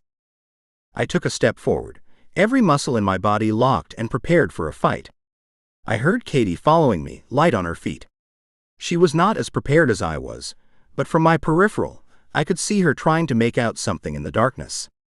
She reached behind her and pulled out a flashlight in order to help light our way. It wasn't a good idea to alert the demons that we were coming, but regardless, her hold on the tool was steady and made it easier to see what was ahead of me. My heart pounded like a hammer against an anvil. I knew danger was not far away. "What is it?" Katie said in a low voice from behind me. I was grateful I did not have to push her back and protect her. She was already behind me, and even something as simple as moving her where it was safe was a move we might not have time for. I glared at the front door of the castle, now hanging open. I tried to remember if it had been shut when we arrived, if I was perhaps envisioning things due to my fear. "They're here," I stated simply. I looked over at my lover, who stared back with determination in her eyes. She flared her nostrils and gave me a subtle nod. I would have denied she had moved at all if I hadn't caught it quickly. "We come out alive no matter what," I declared. "Both of us," she agreed. I gripped my sword, and Katie tightened her grip on the flashlights. Together, we moved towards the front door. Whatever was in there, we would discover together. No matter what. Chapter 21. We took careful, measured steps towards the looming castle. One of my biggest fears was that we would not only be battling demons inside, but humans as well. I wasn't sure how I would handle that if that did happen. It was against the code to kill humans. Now, if they were working on the behest of demons, that was where things took a murky tone. I did not think angels ever expected the demons to work with humans. Demons, like angels, saw humans as beneath them. That seemed to have changed though, as Jasmine had told me. It had been humans who had altered her home and allowed the demons to enter. Obviously, the demons had realized they could use humans as tools to do things they did not have the power to do themselves, such as move around during daylight. Was that because the humans actually wanted to work with the demons, or was it because the demons were manipulating the humans? We progressed further. Instead of staying behind me, as I hoped she would, I saw Katie creep up to my side. I wanted to tell myself it was because she was holding a flashlight and wanted to ensure we took the best path, but I knew it was so she was not cowering behind me like a damsel. Stubborn woman. We reached the top of the steps and I took a deep breath. This was it. Once we crossed the threshold, there would be no going back. I looked at her. This was her last chance to stay out of this. Katie looked back at me with hard eyes. It was as though she knew what I was waiting for, and she wasn't going to give me that satisfaction. Her eyebrows knit together as though saying, "What are we waiting for?" I nodded once with finality, finally accepting that she was here with me. That she would not be turning back. It was deathly silent as we stepped inside the stone building. There was a chill nipping at my neck. Did Katie feel the same thing? From my peripheral, I glanced at Katie and didn't notice a change in her expression. I couldn't sense any demons in the foyer, but I didn't trust my instincts in this place. There was something about this castle that distorted reality. I held my sword at the ready and stepped through the front door, swinging the blade around in the empty room just in case there were any lingering bodies poised to attack. The blade swished empty air. Nothing. I motioned to Katie to come in. "Safe so far," I said, each word clipped. She nodded, and her gaze turned unerringly towards the hall that would lead us to the rooms where she had been held. Though it was dark, I could see that her face paled at the sight of it. I was suddenly filled with the instinct to wrap her up in my arms and tell her everything was going to be okay. "Do you remember this place?" I asked her, though I knew she did, even if it was on a subconscious level. She frowned, her forehead dotted with sweat. "I don't know, maybe," she said. "My body does. I can feel myself resist. I know I don't want to go down there." She inclined her head to the hallway. "I don't know why, but that hallway looks familiar." We moved stealthily along the hallway, Katie a foot behind me at all times. She would protect me fiercely in the same way I would protect her. My ears pricked for any sense of movement, any hint of human activity. I stretched out all of my paranormal heightened senses to feel for any danger. But there was nothing. This felt off to me. Just as before when I came here. The entire time I had been left waiting for an attack that never came. We stepped over the rotten carpet and moved along the corridor until we came to the door of the room where I'd found Katie. I swallowed, squaring my shoulders. Even I could not step into that room without hesitating. I still dreamed of that night, terrible dreams that kept me awake. I looked down at my lover. There was no pretense of terror, but she did seem wary. Her jaw was locked, her eyes narrowed. Though we were not touching, I could somehow feel how tense her body was. "This is it, isn't it?" she asked, her voice catching in anxiety. It was low, as though she did not wish to disturb anything that might be lingering around. "This is where I found you, yes." I nodded once, though she did not look at me. Her eyes were focused ahead of her. "Shall we see what's inside?" She didn't answer, but her eyes shifted so they could meet mine. I put my hand upon the wooden door and concentrated on it. I couldn't tell what was inside the room, and that made fear skitter along my spine. What I was able to distinguish was a terribleness about this room. I could not find the right words to explain it. But it was wrong. There was dark magic at work here, cloaking its inhabitants, making my senses dull. I dropped my hand and stepped back. "Can you feel anything, Katie?" I asked, wishing I'd brought Margaret with us now. Or even Simone. I should have used the witches better. They would probably be able to tell me what was going on. They would be able to see things more clearly than I or Katie would have. But we couldn't go back now, not yet. There was an urgency about today that pushed me forward. I needed to know what was going on. "Nothing." She shook her head, and my fear transitioned into disappointment that this visit may also be a waste of our time. "Well, let's go in and see if you can remember anything," I said, nodding my head at the door. I slid my sword onto my back and took one of the flashlights from her. I gave her one last look. I wanted to make sure she was ready. I didn't want to force her, because I knew things could go poorly. She offered me a gentle smile and a nod, hair falling in her face. "Beautiful." I placed my hand back on the wood and pushed open the door. The inky blackness that permeated the room made me blink in the same way staring at the sun would. This room was definitely laden with an unnatural gloom. I sensed no movement and saw no light in the darkness. Nothing to indicate there was anyone inside the large room. I took a breath and walked inside, holding the light up high. I appreciated the feeling of the cool metal of my sword pressed against my back, reminding me that I had a weapon and could defend myself and Katie if needed. The bright beam of the torch I held barely penetrated a foot in front of me. Impossible. "Come in," I called to Katie over my shoulder, though my eyes stayed fixed firmly on the emptiness in front of me. "But we're not going to be able to see anything." I gestured for her to move closer, my senses telling me that we were safe for the moment. I did not like it, however. This place dulled senses. Could it manipulate them as well? I did not know. Katie hesitantly stepped into the room with me, but as soon as she was within arm's reach of me, the door slammed shut with an almighty bang. Katie had been too close to me to be the culprit. Something had done it. Someone had locked us in here. Flames burned all around us, and Katie screamed as two men emerged from the shadows and grabbed her by the arms, pulling her backwards. I could see some of her magic shimmer around her, white and bright, but it had no effect on the humans. "No!" I yelled, dropping the light and pulling my sword from its sheath. I tightened my grip on the handle and took several steps forward, the light from the flaming demons helping me to navigate.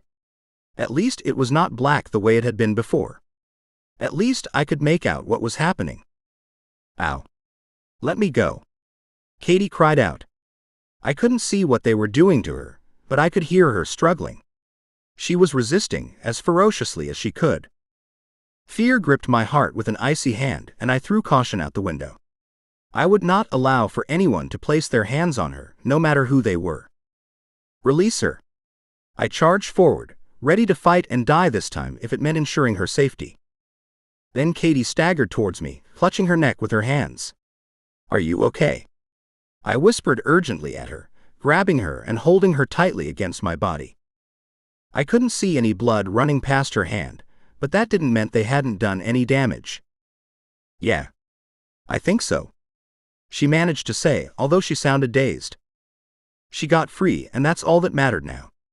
My heart filled with relief, but now was not the time to let down my guard. Not when they could attack at any moment. I held my sword out in front of us and pointed it at the demons in the room. They flared a brighter orange and moved forward as one. I stepped backwards to try to locate the door behind us. "Can you find the handle? We need to get out of here," I urged Katie, my heart beating like a drum in my tight chest. As much as I wanted to fight, I knew I would not be able to stop them.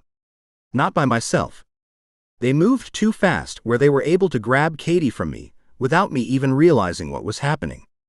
I did not want to admit that I was in over my head, but I could not fight to the death on purpose if it would mean nothing. Suddenly, someone turned on the sun. I blinked rapidly, struggling to see in the brightness. Katie and I both faltered, trying to collect our bearings.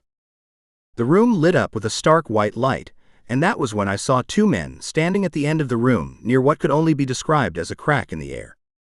A crack that was more than 2 yards tall and a yard wide. A crack where I could see the whirling blackness of hell and the demons that marched on the damned souls. "Oh heaven, help us! You've lost Angel," a demon said. His voice was hard to discern, monstrous and venomous like white noise. "We have her blood. The last missing ingredient. Our demons are going to destroy Earth and no one can save you now." I watched in horror as the men threw a syringe of blood into the crack, and a blistering fire began to blaze in the hell beyond. That was why they grabbed Katie. They needed her blood. Oh no, oh no. I could feel Katie shaking her head more than I could see it due to how bright it was in here. "Gabriel, we have to go. Now." Katie was yelling at me hysterically, pulling at my shirt, yanking at my arms. The demons around me weren't moving. They were frozen. Watching. I was not sure if that was a good thing or a bad thing. But I can't just leave. Not when I was so close to finishing this. The door flew open behind me, and the demons didn't flinch at the sunlight as it streamed inside the room. Oh no. If the sun did not strike them powerless. The crack that had begun as merely the size of a large man expanded. Bigger and bigger it grew, until it swallowed the floor beneath it. A flaming demon the size of a large man stepped out of the opening. He was so bright it was hard to look at him. Then another stepped out and fear froze my chest, their fiery presence flushing heat against my face. The room exploded like a sunset of orange and yellow, raining fire over us all. "Gabriel!" Katie yelled, clawing at me to retreat. The demons laughed through their black holes of mouths. I gripped my sword and stared them down. I wanted to fight. I needed to fight. If this was the portal through which they were entering our dimension, then this was where we needed to stop them. I was a fool to think we should have retreated. Why would I ever run from a fight? Katie could leave, she should. Nathaniel needed one of us. She was his best option, only because I was able to do something to these demons before they got out of hand. I had to fight. It was the only way this would work. I slashed at a demon that closed in on us. Then another. Sweat rolled down my back and my arms bunched with strength and anger. 3 more rushed toward us and I sliced up 2 of them with a single swing. But another snuck up beside me and caught hold of one of my wings in their fiery grasp. Pain blistered my side and I cried out as my feathers burned. I opened my mouth, ready to tell Katie to run, to flee this place while she was still able to, when a white light blasted the demon who held me in its burning grasp into black ash. I nearly sagged in relief now that he was not gripping my wing any further. I turned my head to see Katie shooting magic from her fingertips. There was a wrinkle between her brow, as though she was frustrated. She glared at me. "Gabriel, we need to go," she snapped. "Now." "No." I snapped back. Her eyes widened. Not because she was afraid of me, but because she was surprised I would talk to her in such a way. I kept that in mind as I continued. "We need to stay and fight. Keep them all here so they have no chance to leave and go somewhere else. So they have no chance to harm anyone else. If we could keep them contained, we could find a way to seal the entrance to hell and stop them from destroying the earth. If we did that, we could eradicate demons from coming here altogether." "They're not all here," she screamed at me, her fear a palpable thing. I was not sure how she knew it, but she believed her own words. Judging by how serious, how worried she appeared, I could not help but believe her as well. I just did not understand why she thought such a thing. That was when Tabitha's voice came through my head. "Gabriel, are you there?" "Yes," I replied. "Thank God. The demons, they're out in force in New York City. In daylight. You need to meet the others in Central Park. Save the people or else the streets are going to run red. Quickly, before it's too late." Fuck. I put all of my frustrations into the word. It made me feel better, but only slightly. The huge crack in the room was now the size of a minivan. More and more demons were coming through. Too many for Katie and me to fight. Logically, I knew we needed to leave. We needed to get out of here and head back to New York. We needed time. And reinforcements, because there was no way Katie and I would be able to rid the world of them without it. However, I hesitated. Despite knowing this, a part of me wanted to stay and destroy them all. And I was angry. I was not able to do just that. I took in a deep breath. The room brightened with each new demon as they charged out a swirling vortex of bright fire and light. The scent of fire and brimstone tugged at my senses, reminding me that I could not delay. We needed to act. Whether that was resuming our fight or retreating, something had to be done, and quickly. There was no easy way out of this. I had to trust my angel agent and the woman behind me when they told me I had to leave this hellhole. Damn it. I cursed and backed towards the door. Much to my chagrin, I turned and bolted. I scooped up Katie and ran all the way to the front door of the castle. I was amazed that she still clutched the flashlights, even though I was sure her hands were clammy with perspiration from the heat and perhaps her own fear. I secured Katie around me, making sure she wouldn't fall off, then launched up from the concrete and flew as fast as I could to New York. I did not stop beating my wings until the foggy skyline came into view. Because the demons had singed my wings, I was forced to work harder, to fly harder. Feathers burned off, making my wings look pathetic, but the usage of their tarnished forms was much worse. At least I was still able to use them. At least they got me back to New York with Katie, even though I did not want to leave in the first place. What the hell had happened back there? I looked down to see Katie alive and seemingly well, but holding her wounded neck tightly. I had forgotten she had been injured. I had forgotten they had taken her blood. How could I have forgotten such an important thing? We landed outside her house, the only place I thought to go since Tabitha hadn't given me any instructions on where I was flying. I was just told to return as quickly as I could, and that was what I did. Chapter 22. When I released Katie, I turned my body to get a good look at my lover. Gently, I placed my hands on her shoulders. She held her wound at an odd angle, blood trickling between her fingers. Her eyes were at half-mast, and I realized that she was going to faint if I did not do something. I brought her inside her home and locked the door behind us. "You need medical aid," I said, though that much was obvious. I felt better saying it, however. I pulled Katie's hand down and gaped at the huge gash they'd made in her neck. I nearly staggered back in horror, but I could not let myself react so openly, not when she was looking to me for assurance. I focused my eyes on the wound, my body controlled tightly to not reveal my emotions. Before Katie, I was an expert at masking them, if I felt anything at all. Now there were times I had more difficulty. Blood flowed freely when I took the pressure off, and she placed her hand back on the wound to stop the flow. The gesture was weak, however, as though she was already starting to feel the effects of such blood loss. "It can wait," she said as I eased her onto her couch. "We need to get to the EPI, center of the chaos." She went to stand back up and the breath hissed from my teeth as blood ran down her neck. No. I couldn't have her bleeding to death when I needed her so much. She would become a liability if she fought. I needed her here, to recover. Katie stared at me, reading my thoughts as she always did. Then she rolled her eyes and stood up once more. This time, she was quick enough to elude my arms, and she disappeared around the corner. I sighed. I would not go after her. I would wait for her if I must. Sometimes she surprised me with her pride. I wondered if I was as annoying as she was being. Since I had the time, I sent a message back to Tabitha. "Is the baby all right?" "Yes, he's fine." "Are you near Central Park?" "That's where I'm sending everyone." "Everyone?" "It's the middle of the day, Tabitha. We can't be seen. The demons can't even be out at this time." She groaned loudly. "Gabriel, they are coming to destroy New York and all of the inhabitants. There will be widespread mayhem and chaos. There already is. This is the war to end all wars. We can't worry about being seen. The demons sure as hell don't care anymore now that they're able to walk freely during the day."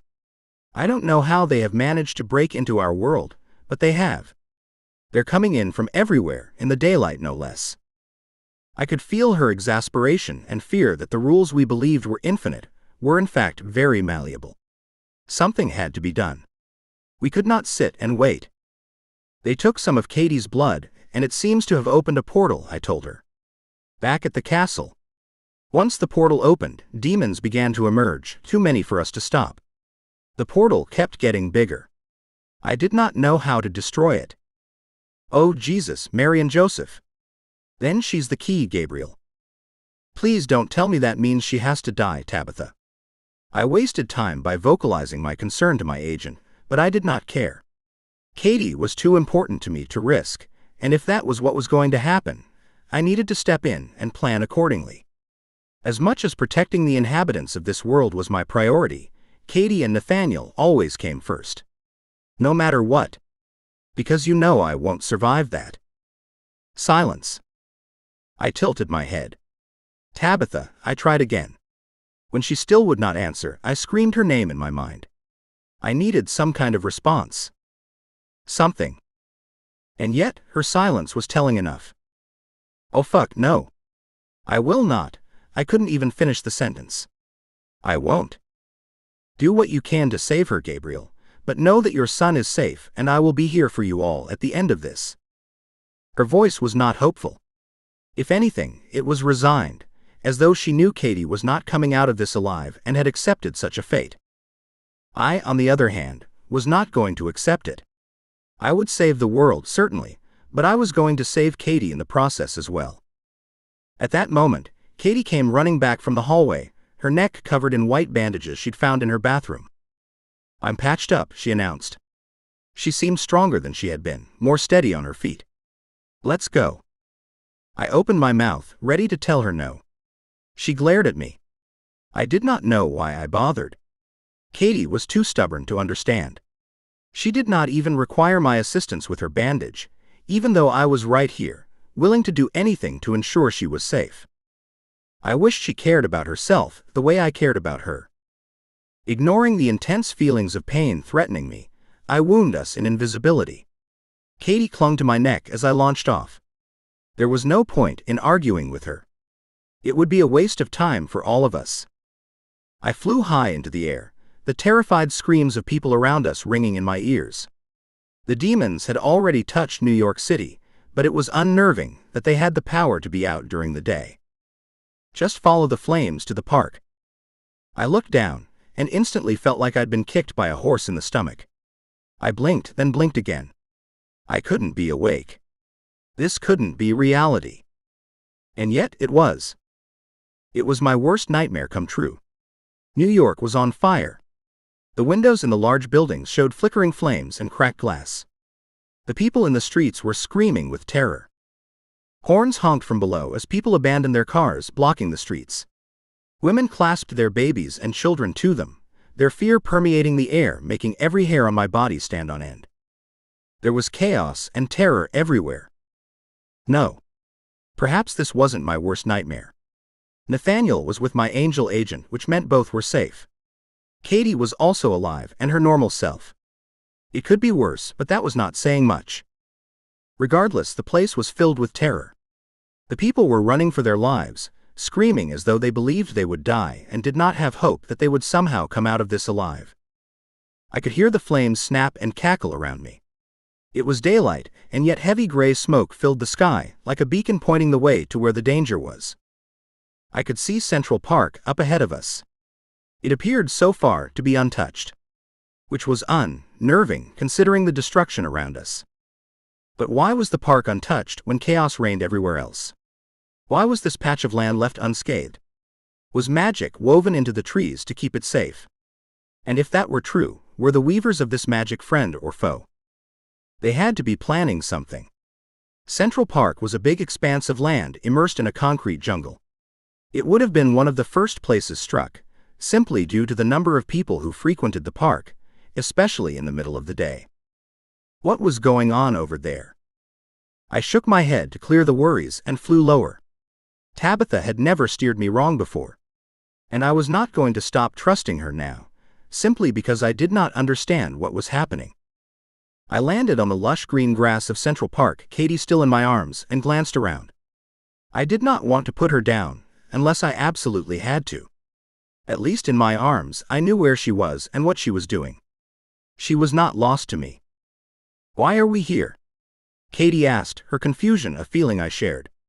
She scanned the tops of the trees as though she was looking for someone. As though she was not quite sure what to expect. The frown that curved her lips and jutted out her bottom lip told me she did not understand and did not like this. "Tabitha told me to come here," I explained. "She said she was sending everyone over here. She said we needed to get here immediately, due to the importance of what was going on." And by everyone, I assumed she meant the other fallen angels in America. All 5 of us. 5 did not seem to be a big enough number. "We're done for." "Don't say that," Katie admonished, glaring at me. Her grip on my neck tightened. I gently set her down, but she did not untangle herself from me. In truth, I had forgotten she could read my mind. "I'm serious, Gabriel," she said. She cupped both of my cheeks and turned my head down to ensure I was looking into her eyes. There was something about her insistent stare, something that indicated she was not kidding around. But there was more to it than that. I did not know why, but it almost seemed as though she was personally offended by what I told her. "I can't have you giving up before we even begin. You can't charge into a place thinking you're going to die. That's a suicide mission." "I do not intend to die, my little witch, but I also can see that we are not exactly in any way prepared to win either," I said. "I can hope. I can have faith. But I will not lie to myself to make me feel better. I would rather be morose than a fool." "You think I'm foolish for believing we can win?" Katie asked, dropping her hands to her sides. "Of course not," I said. "The power of belief is crucial to survival in the first place. If you believe it, truly believe it, that is your reality. But do not go into this assuming that we will win. We may have God's favor, but that will not win us battles. It will not win us wars. Do you understand, Katie?" Katie's eyes were wide with disbelief when she said, "So you're okay with thinking we'll perish?" "Not we," I said, the very idea of her dying filling my body up with cold dread. "I'm okay with my death if I do die, knowing Nathaniel is safe, knowing that you are alive. If I can stop this terror and I die doing so, I will have lived a full complete life. But I am also aware that it might not be possible. We might be too late." I curled an errant strand behind her ear, letting my fingertips linger on her skin. "It would behove you to do the same." An intensity burned through my blood.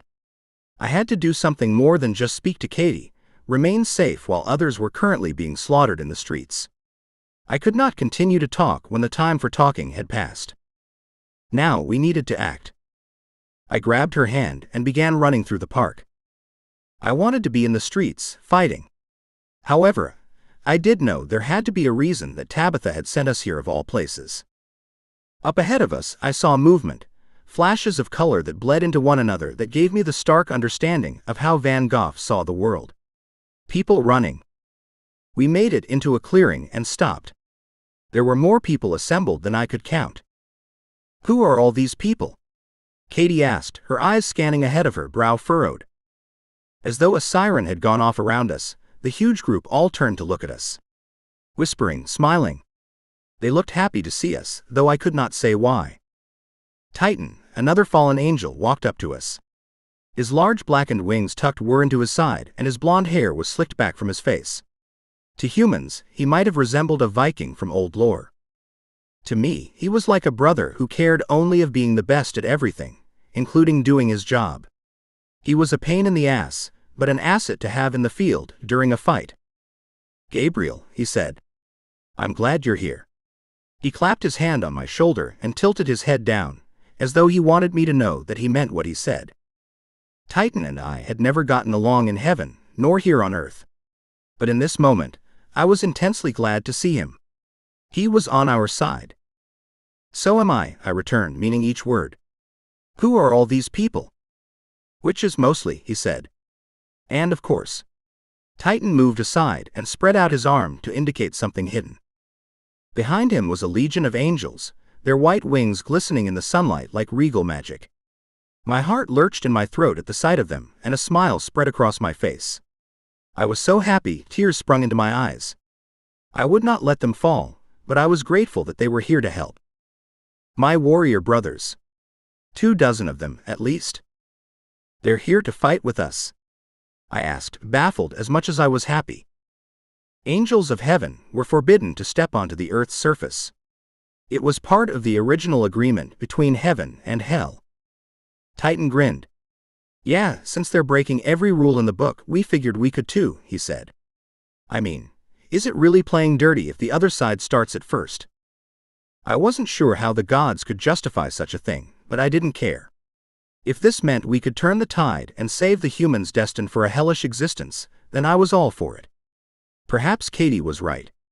I shouldn't immediately assume things were bad, not when I could not see the whole picture. I needed to have faith, not only in myself but in God and what He could do for us. To remind myself that God would never leave us alone when we needed Him the most. This must be Katie, Titan said, stepping closer to my woman. I lifted my arm to create a wall between them, stopping his trajectory. Just because we were on the same team did not mean I trusted him with Katie. Yes. Katie, this is Titan, I said, turning my attention to my little witch. It seems that we have an army to fight with us. Titan gave me a surprised look, then fell back as he began to understand how important she was to me. There have been whispers of a champion stepping forward to win the war for us, but I didn't think it would be a woman, Titan murmured. I could not say if he was telling me, or if he was simply muttering to himself under his breath. Katie and I exchanged a look. We hadn't thought so either.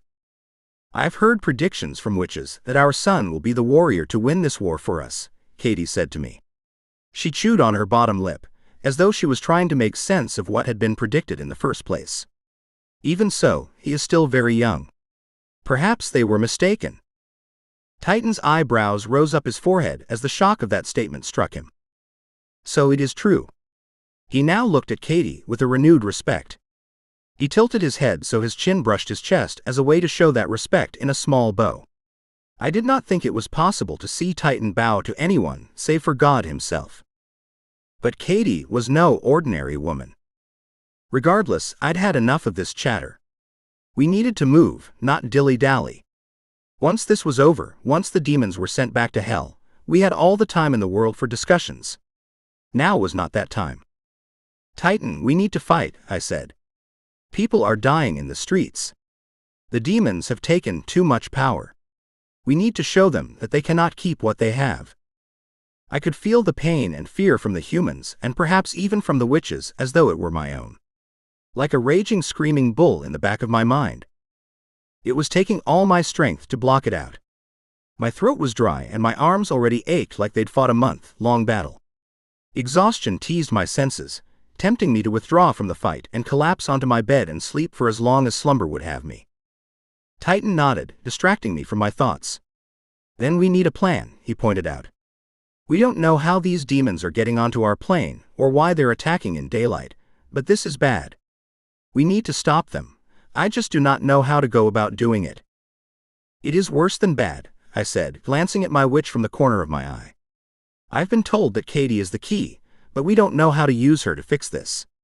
We saw a fissure in our dimension at the castle where Katie was held hostage, and there are demons entering through it. My thought is she knows how to send them back, but she doesn't know how to access that part of her. Should we go there and shut it down? Titan asked, rolling his shoulders back. His body tensed, as though he was ready to take off at any moment. We may need to send people there, but I don't believe it's the cause of all this. I gestured to the chaos going on in New York.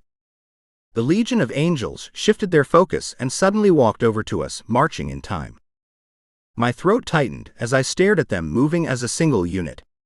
I recognized all of them. Warriors I had fought with for nearly 400 years.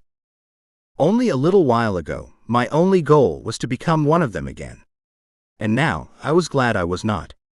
I was glad I was a guardian, with Katie and a child of my own. I was not sure if I was sad about the loss, though I hadn't really acquired that goal yet, so it was not mine to lose. Katie pressed against my side, and the feelings of regret faded away like morning dew beneath the hot sun. Warmth spread across my body, lifting me up and giving me my strength. I was where I was meant to be. The head of the guard walked closer and spoke. "We're going to start the first round of defense," he said. "Beginning from the outskirts of the park and moving through New York, until they're all extinguished." Michael's arrogant tone carried over the whole group. He wouldn't look at me, and I wanted to roll my eyes for all the shit they believed about me. That I was unworthy of their company. That I'd broken an unbreakable rule, and they'd never accept me back. I was lower than dirt as far as they were concerned, but for once I didn't care what they thought. They were here to fight. Our personal feelings did not matter. We had a job to do, and we would not allow petty differences to come between us and our mission. I addressed Titan. "Do what you have to do," I said. "Katie and I will fight alongside the witches, and figure out how to stop them from continuing to enter this plane." I gave Michael my dirtiest look, concentrating on lowering my eyebrows and flaring my nostrils. He glanced away. I did not know if he regretted his treatment of me, now that he knew we were in this together. I suppose it did not matter. Good. Chapter 23. Katie grabbed my arm and tugged me towards a large group of witches, leading me away from the angels I knew, the angels I used to want to be. I was glad to be away from them. As the cool air pricked my skin, it reminded me that I was so much more than an angel. Margaret rushed forward, her face looking stressed and troubled when she saw Katie. "Gabriel," she said, turning her eyes to me. "Thank God you're here. What are we going to do?" "We need to find out where they're coming from," I said. I knew Margaret would listen to me, even if Michael would not. Originally, I thought the portal was inside the castle where Katie was being held, but we were there when they stormed New York, so there has to be another somewhere nearby. Margaret nodded, a look of excitement in her eyes. "One of our young witches was attacked, and we tracked down the men responsible to a place near Queens," she explained in a rush, one word toppling over another. "We didn't report them. Instead, we followed them to an old abandoned warehouse. The magic coming out of that place is toxic." It was smothering, as though I could not breathe. I looked to Katie, and she nodded. "Sounds like the place to start," I said. "Excellent job, Margaret." I was surprised she beamed back at me. I looked over at Katie, and was surprised to see her face pale. She bit her lip. "Yes, it probably is, but we need to help here too," she said. "We can't just leave all the fighting to everyone else. We need to do our part." I flared my nostrils, nodding once. "You're right. Katie, take these. I thought you might want to participate yourself," Margaret said, handing Katie a black bag. I pulled my sword from my back as Katie opened the bag Margaret had given her and dragged out 2 long knives. Her eyes widened, but her lips curled up into a smile.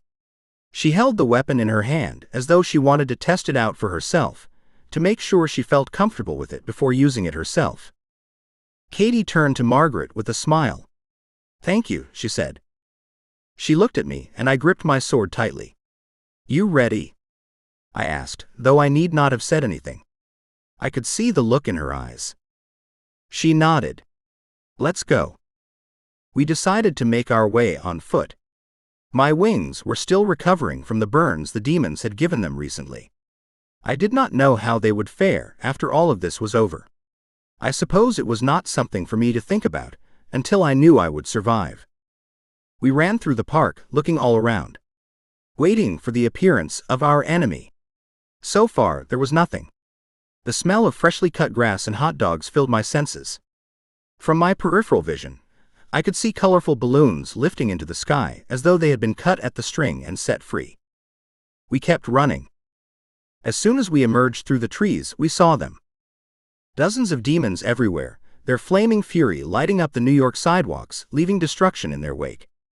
I could smell the sulfur, the scent finding its way back to my nostrils. I nearly had to stop running and gag because of it. But I kept going, forcing the bile back down my throat. I would not allow myself to be weak, not when we were so close to ending this. "Stay close to me, Katie," I instructed my witch without looking at her. I could not risk even a moment in case the demons took advantage of that and attacked when we did not expect them to. I held up my sword and ran forward, slicing the first demon in half and then the next. The way my sword cut through them was like cutting through butter. It delighted me to know that despite this new power the demons seemed to have found for themselves, I was able to get through them just as easy as I had before. Though I promised myself I wouldn't, I kept an eye on Katie as she attacked the demons coming at her. I could not help but want to ensure her safety. If she needed me, I needed to be there for her. Killing demons with a sword was much different than with magic. A weapon did not mean one was automatically protected. One had to wield the sword with strength and conviction. To be successful, they also needed confidence and, if possible, experience. Katie had the former two qualities but not the latter. There was a chance she might need my assistance, and I wanted to be ready for her. She cried out as one of them managed to touch her, and I leapt sideways, cutting the demon's head off his shoulders. I rushed towards her when I was certain I had a path to her. Somehow in the battle space separated us. "Are you okay?" I asked, assessing her for damage. I tried to do it quickly, knowing there would be more demons soon. She dropped the knives onto the ground. "Yes," she said, looking at her forehead. "But I don't think these are my weapons of choice." I whirled around and sliced at two more fiery demons coming at us, the heat of their flames on my face. "No," I agreed. I didn't get a chance to watch her use her knives, but even I knew what she needed to use. "Your weapon is your magic, Katie. Use it." She nodded and lifted her hands up. It was almost as though she needed my permission, like she didn't want to use her power for some reason. "Are you afraid?" I asked, frowning. I glanced to my left and could see a couple of demons. I tightened my grip on my blades, but I made no move to head over to them. I wanted Katie to feel comfortable, confident. I did not like the fact that she seemed unsure of herself. Now was not the time to doubt her abilities. She began, shifting her weight. "I'm afraid that I won't be able to control it, Gabriel.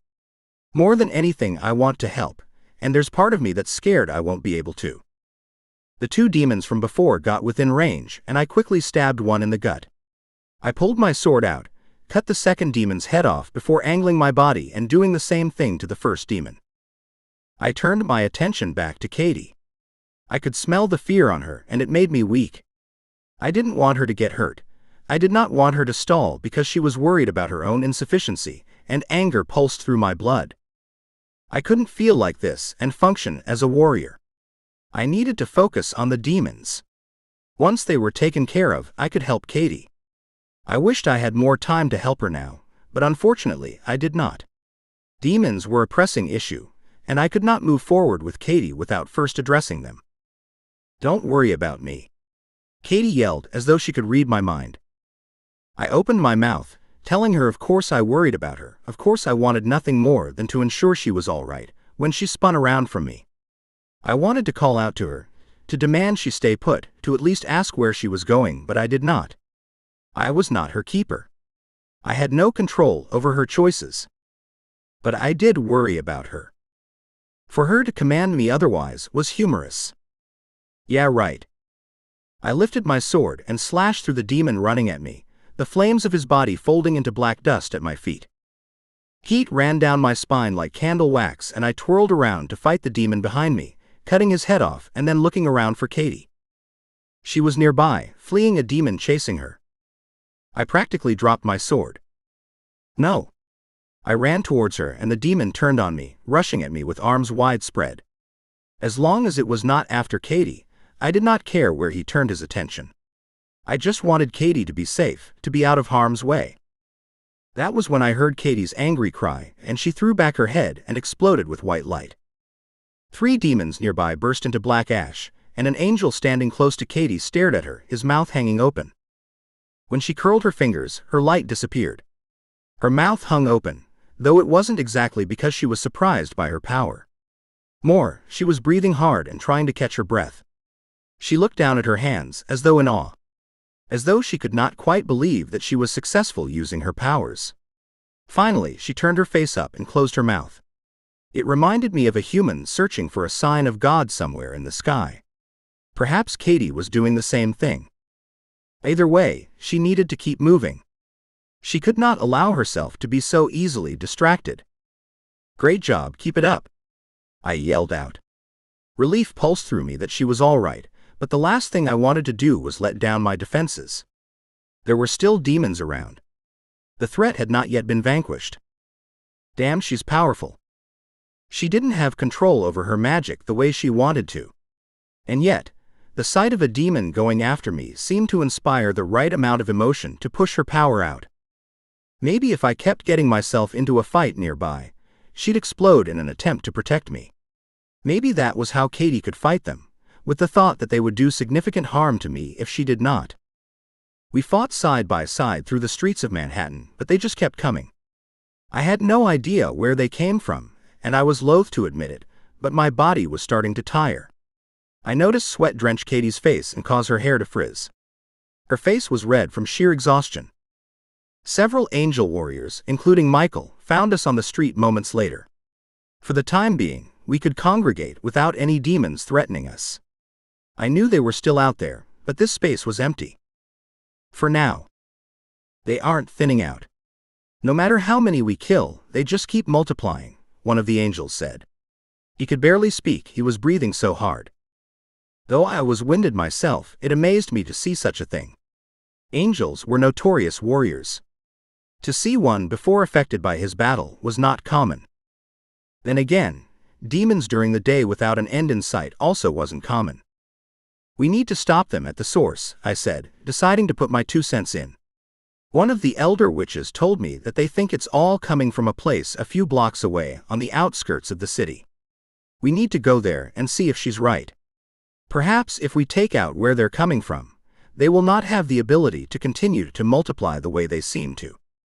I looked around at the people fighting, witches and angels alike. Dare we leave them to handle this on their own? I was not sure they could handle it. Yes, Katie said, spinning her head to me. We must go. Come on, Gabriel. I acknowledged her with a nod, but I did nothing except stare at Michael. I would not ask him for permission, but I also would not leave unless he allowed it. Despite our differences, he was still my superior, and I would respect that. He nodded once. Yes, we will go with you, he said. Let's fly. I picked up Katie and spread my wings. They twinged, still touched by damage from my last encounter with the demons. 3 of his nearby angels took to the sky, and I followed them, Katie light in my arms. The heat of the evil in the air lit up my whole body, making it tingle and burn. My wings were still strong, however damaged, though it took longer than it normally would have to reach our destination. As I flew, I looked down just to gauge what sort of work we had before us. I couldn't believe how many demons there were. We'd killed so many, and yet they were still growing in numbers. It was exhausting just looking at them all. Over there. Katie pointed to a significant part of the city, shrouded with shadow. I can feel it, Katie had to yell over the wind in my ears. I looked towards the area where she pointed, and saw the building the witches had been talking about. It did indeed have an evil, black energy about it. But was this the place we were looking for? How did Katie know? I did not have time to question her. I would not. I needed to trust what she said. The white-winged angels around me flew down, all gasping and spluttering as we landed. Sulfur, Katie said, hacking and coughing on the fumes that surrounded us. She was most affected by the smell than we were, only because as angels, we had a resistance to things such as scent. And yet, even we were overwhelmed with it. This was definitely the place. As though answering my conclusion, demons ran towards us, pouring out of the warehouse like escaping bursts of fire. The angels and I pulled out our swords and mowed them down, one fiery demon at a time.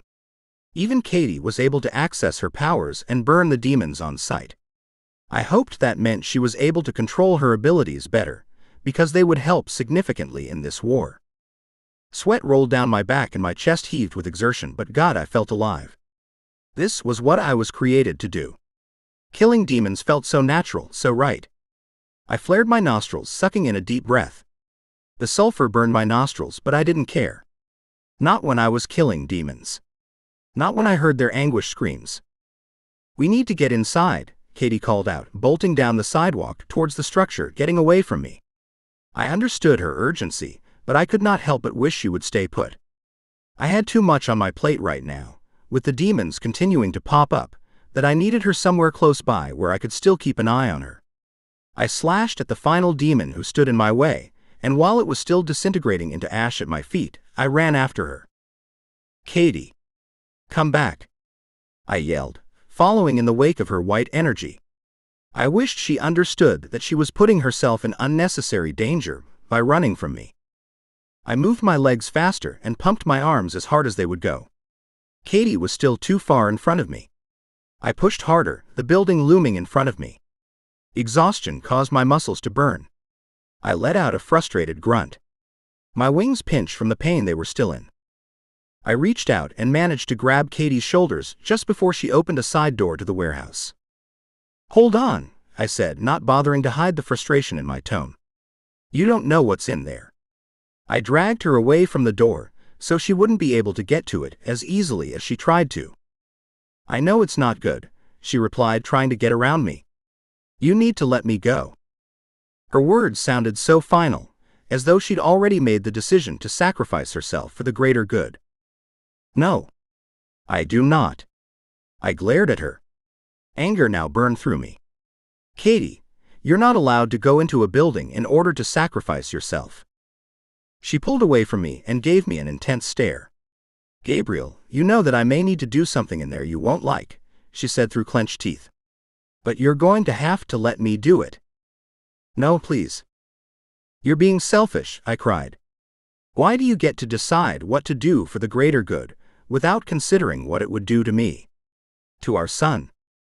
"I'm selfish?" she asked through a scoff. "I'm trying to protect you both. One of us needs to be there for him, Gabriel. He needs one of us. If I can make the sacrifice, then that is what I'll do." I grew desperate. "You promised me we'd both go home to our son after all this is done. Do not make yourself a liar." Tension mounted between us. I knew now was not the time to hash out my frustration with her reckless behavior, but I worried she might not have another time for me to do so. Instead of fighting back, instead of being the sassy, stubborn woman I had fallen in love with and expected her to be, she gave me a sad smile and gripped my arm with her hand. "There has to be a world left to go back to, Gabriel," she said gently. "There is no world for me without you." The other warrior angels had caught up to us now, their swords held high in front of them, ready to do battle. They did not immediately charge the building. Rather, they waited for my instructions, something I appreciated. "Dear Lord, please let this not be the end. I'm always willing to sacrifice my own life for the good of the people, but not Katie's. Not the mother of my child's." I drew a long breath, attempting to calm the thunderous racing of my heart. At least Katie was not running in there. At least she was giving me a chance to vocalize my concern. I turned to her. She looked at me with big, beautiful eyes. They were filled with shimmering hope. Not necessarily hope that everything would end well. Rather, she was hopeful that I would have faith in her, that I trusted her enough to let her do this if it needed to be done. "All right," I said finally, nodding once. My eyes never left hers. "Let's do this together then." I could trust the angels to do the right thing, but I hated the fact that Katie may get hurt. I did not want to protect her, not when I knew she could defend herself and not when I was aware that I needed to be focused on eradicating demons from this world. But I wished things were different. I wished my loyalties weren't drawn down the middle with me straddling the thin line. I wished this was more simple. Two white angels flung open the door and an inferno blazed. Heat seared our faces like we'd opened the very gates of hell. I winced, narrowing my eyes due to how bright and how warm it had become. Dread piled up inside of me, heavy like an anchor tied to my gut and dragging me down into despair. "This is the place."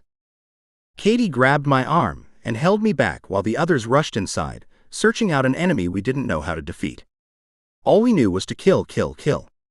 Every demon was a threat and needed to be put down, no matter what. I grabbed my sword and stepped forward. Katie coiled her fingers around my wrist, stopping me. I turned, furrowing my brow, imploring her for some sort of answer. "We have to do this together, Gabriel," she said in a voice that made everything seem obvious. "You already said that. We're meant to fight by each other's side." I nodded, my arms trembling with the effort it took to hold onto my sword and not grab Katie and sweep her off to safety. Not to grab her face and kiss her one last time. I looked into her determined face and tightened my grip on my weapon. She was right. Then it hit me, swift and immediate.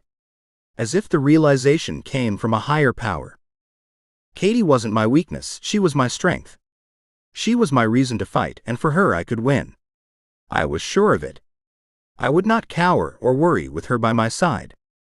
I would be grateful for the chance to fight with her, to be with her in this way.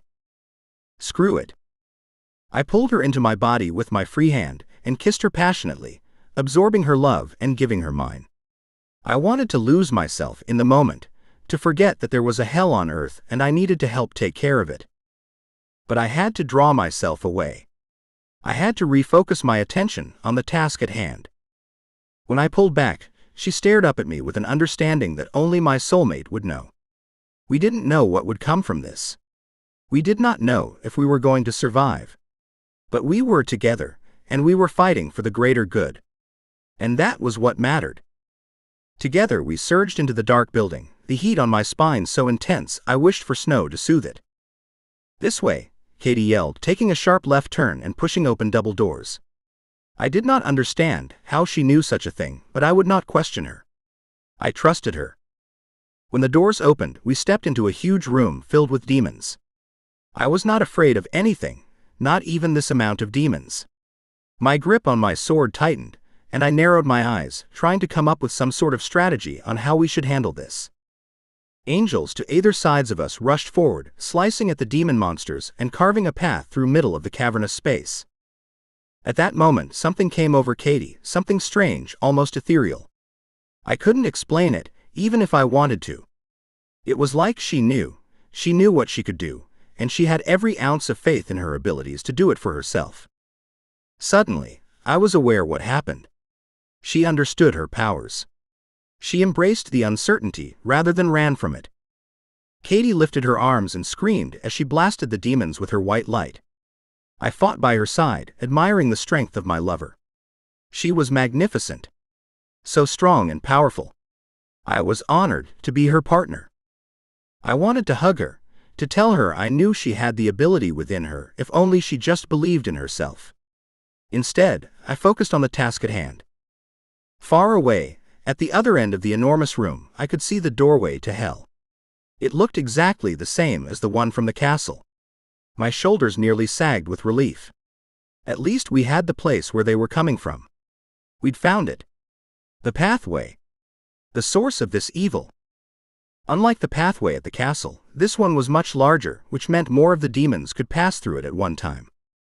They must be linked in some way, Katie shouted over the noise of the battle raging around us. It was as though she could read my thoughts. I nodded once, agreeing with her assessment. The angels fought beside us, the cries and groans of their efforts echoing in the immense room. I longed to rejoin them, but I paused, flicking my gaze over the pathway, hoping to perhaps decipher any of its mysteries, to understand how to destroy it. Yes, but the question is, which one can shut both of them down? I asked. And how? What do we need to close them up? A huge yellow fire demon came at us, and Katie blasted him without a care.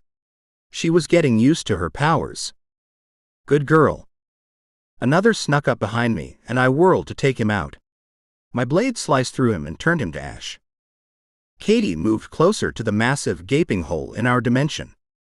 Part of me was eager to see what she could do, but another part of me worried what might happen if she got too close. Could someone grab her and pull her through? Suddenly a human man came out of nowhere and stepped close to the pit of darkness. I continued to look at the man. There was something familiar about him. It niggled the back of my mind. I should know him, but from where? How? I squinted through the sweat that rolled down my face. Another demon stepped through the hole, ignoring the man standing by the entrance. I waited. Was this human good? Probably not, or the demon would have seen him as a threat. Katie destroyed the demon with a single blast. She's getting damn good at that. I was glad she had had a better handle on her gift. I knew she had been concerned about that. A demon grabbed me from behind and pain filled my back. I whirled around and sliced him in half, ash flying everywhere. I turned back to the man, wanting to keep an eye on him, wanting to figure out how I knew him. Then it hit me. It was the same man who'd taken Katie's blood in the room at the castle. The one who had started this. I narrowed my eyes.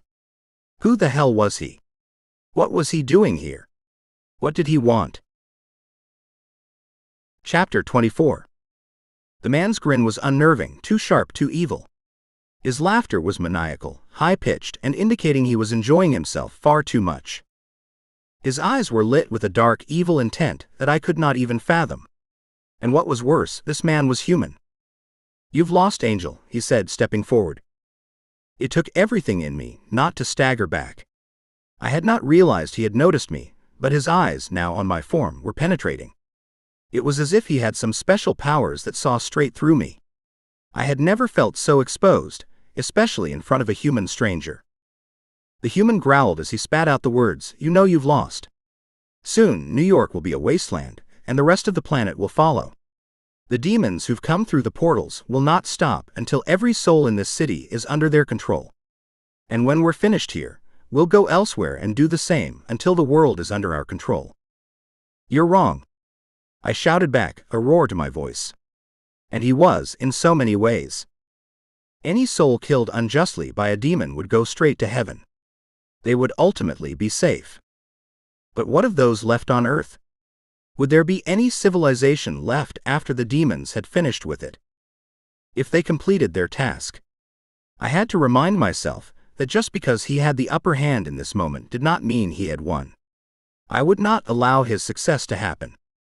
"You'll never be able to close the portal. You're all done for," the man yelled, his eyes glowing a fiery red to match the demons nearby. The demons continued to step out, not even looking at the man.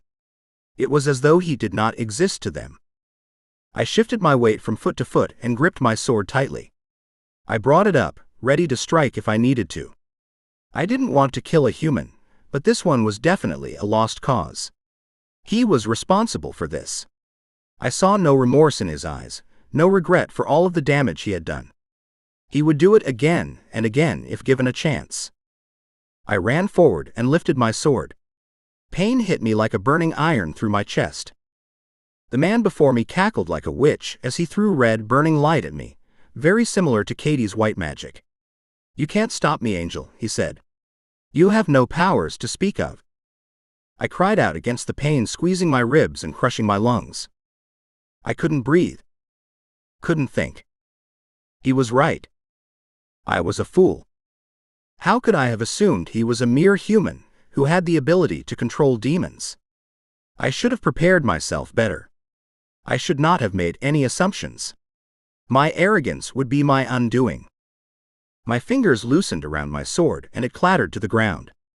My throat began to close up, my head swimming in a vision of black and silver stars. Then I was free of his evil grip, falling to the ground in a painful heap. I lifted my head to see what had happened to change my path of death. I could barely hold my eyes open. The second I was able to, I sucked down breath, trying to reinvigorate me, to fill myself up with life. When I was finally able to look up, to see what was going on, my heart stopped. Katie was blasting the male witch with her magic, both arms outstretched, white light blasting into his red. The man groaned as the tide began to turn. The stream of white light powered by Katie began to move closer and closer to the male witch. I nearly grinned, but doing so was difficult for me to do. At least I could fight. At least I was still able to do something, thanks to my little witch. I grabbed my sword from where it had fallen and dragged hot air into my aching lungs. I needed to breathe. I needed the energy if I was going to do this. Katie screamed out in anger as her power flowed faster. I watched in awe as white began to overpower red. Beads of sweat appeared on her forehead. Her temples started to pulsate as a telling headache began to form. I wanted to help her, but I could not. Not right now, in this moment. I staggered to my feet in time to watch the male witch fall backwards, Katie's white magic pummeling into his chest, leaving him gaping and gasping like a landed fish. This was my opening. I ran forward, lifted my sword above my head and sliced through the flesh and bone of the evil witch with ease.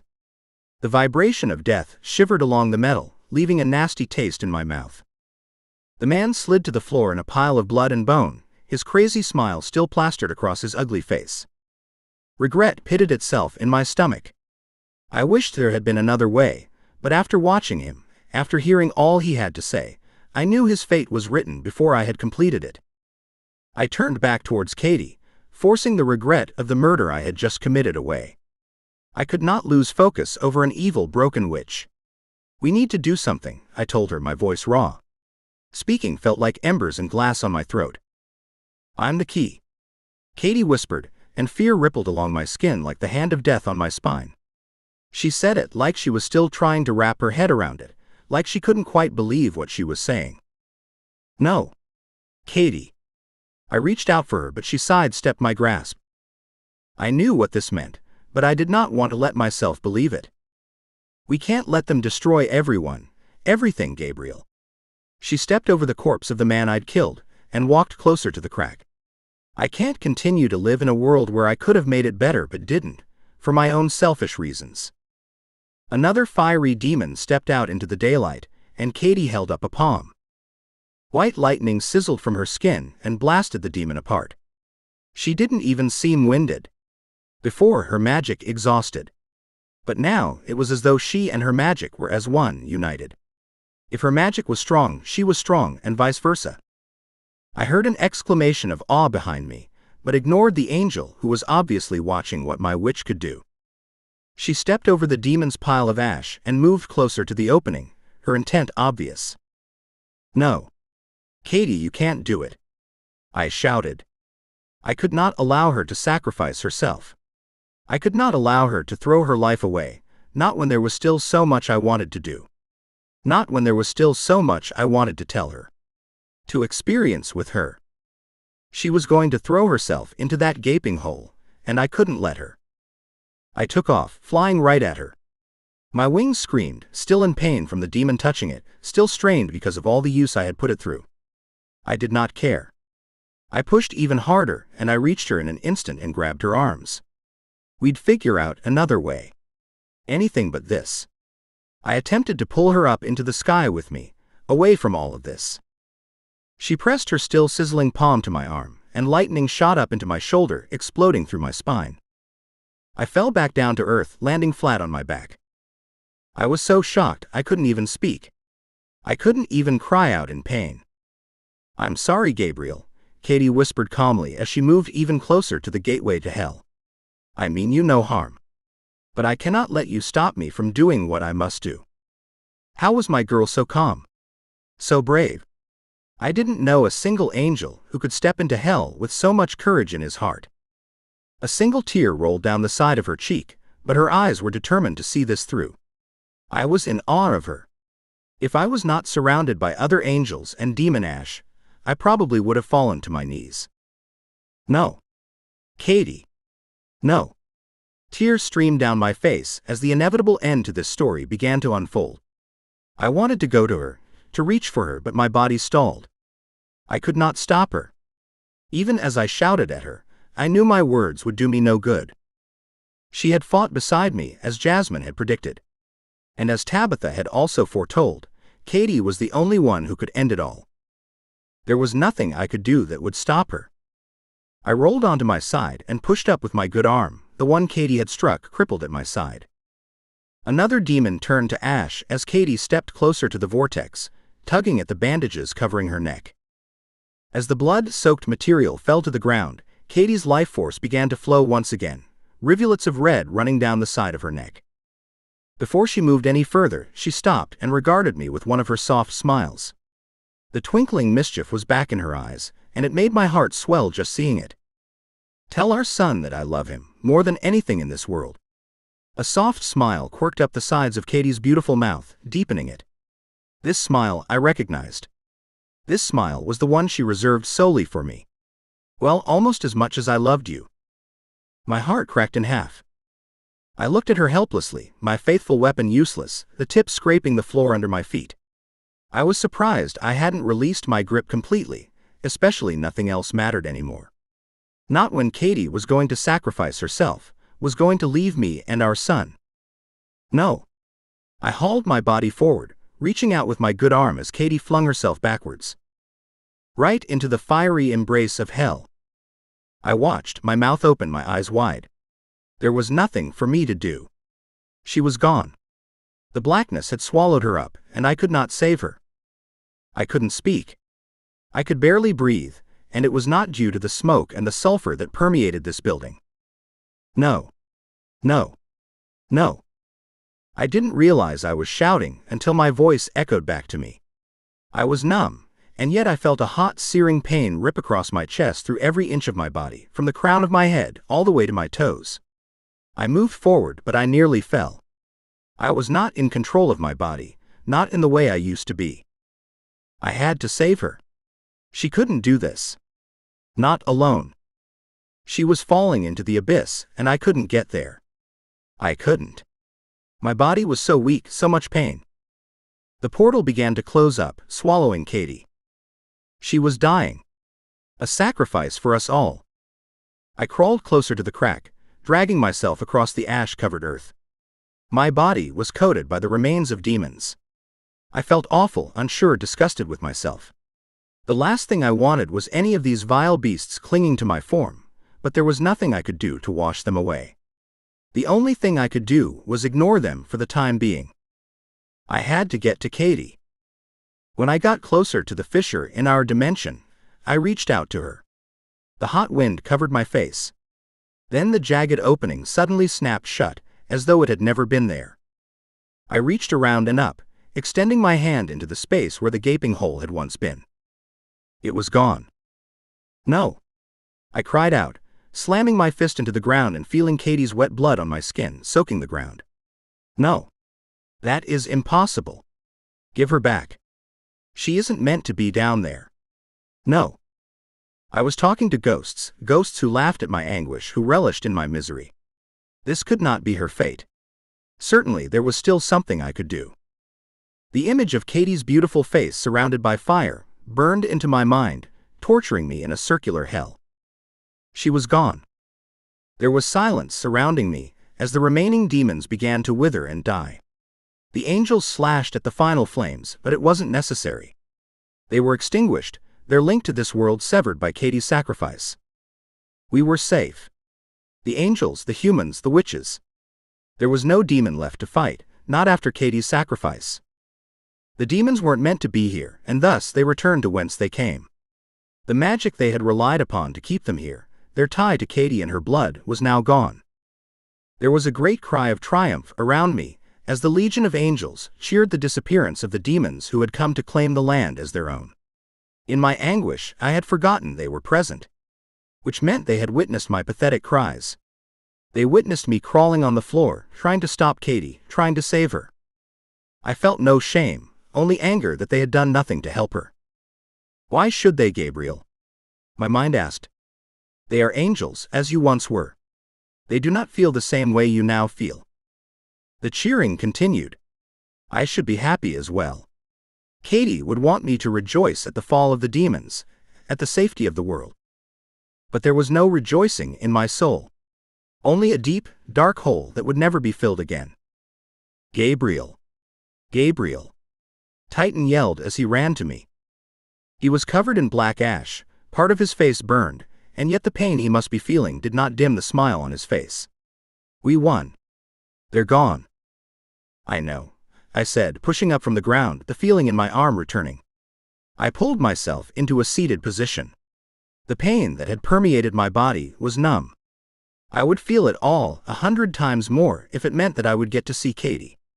Even if I could not be with her, I would do anything to know she was alive. The world was saved and mine was over. My son. Where's Katie? Titan asked, his gaze darting around me as though waiting for my diminutive human to appear out of thin air. He mustn't have seen who'd actually won us the day. I assumed wrong then. The angels did not see what Katie did for us. They were not aware of her sacrifice. She's gone. My voice croaked as though I was some sort of frog. I pressed my lips together. I did not want Titan to see me so emotional, but at that moment I could not be bothered to care. I didn't want to elaborate, But my fellow fallen angel reached out and grabbed hold of the arm Katie had shocked. I could feel it now, in a strange tingling sort of way. It was her way of stopping me, her way of keeping me distant, so I would be unable to stop her from doing what she had done. "What do you mean, she's gone?" Titan asked, his voice curious but also tentative. "Did a demon get her?" Some of the warrior angels who had been fighting with us walked closer. Michael had a sad look on his face that indicated that he'd seen what had happened. I looked away. The last thing I wanted was Michael's pity. I would rather have him insult me. I would rather have him order me not to get so entirely emotional over a human. But he continued to look at me with sad eyes. I hated him even more for his sympathy. "I need to get to my son, Titan." I turned my attention back to the other fallen angel, so I would not be able to say anything I would later regret. "He's all I have left." Quite honestly, I did not want to be alone. And even though I was surrounded by fellow angels, I was hollow, a void, searching for someone to hold on to. Being with my son would make me feel better. "What happened to your woman?" Titan repeated, his voice harder and more serious than I'd ever heard. It did not seem he was ready to let go of this. I did not understand why. "She." My throat closed up as though someone had wrapped a hand around my neck. I did not understand his incessant desire to know what happened to Katie. Certainly, he could see how difficult it was for me to speak about it. And still he waited. Still he pushed me with the intensity of his gaze. I cleared my throat. I would get no reprieve if I did not explain. If I wanted to see my son soon, I needed to get this over with. She sacrificed herself for us. She threw herself into hell. I clenched my teeth together. I couldn't say any more. Titan's hand fell away as his eyes went wide. "I'm sorry." His words were cryptic. Not sympathetic, but I knew from his sincere tone he meant them. This gutted me more than I was willing to say. Titan understood I wanted no sympathy. Despite our troubles in the past, he respected me enough to give me that. I took a step away from them all, my eyes blinded by the tears that gathered and fell down my cheeks. I did not want them to see me cry. Michael, who was nearby, caught my eye, and instead of looking away as he always did, he bowed his head and put his hand on his heart, a deep sign of respect. I nodded at him. It was better than his sympathy. I spread my wings out around me. The pain pinched, but I barely noticed it. There was too much raw pain in my heart for me to understand the pain in my chest. I needed Nathaniel.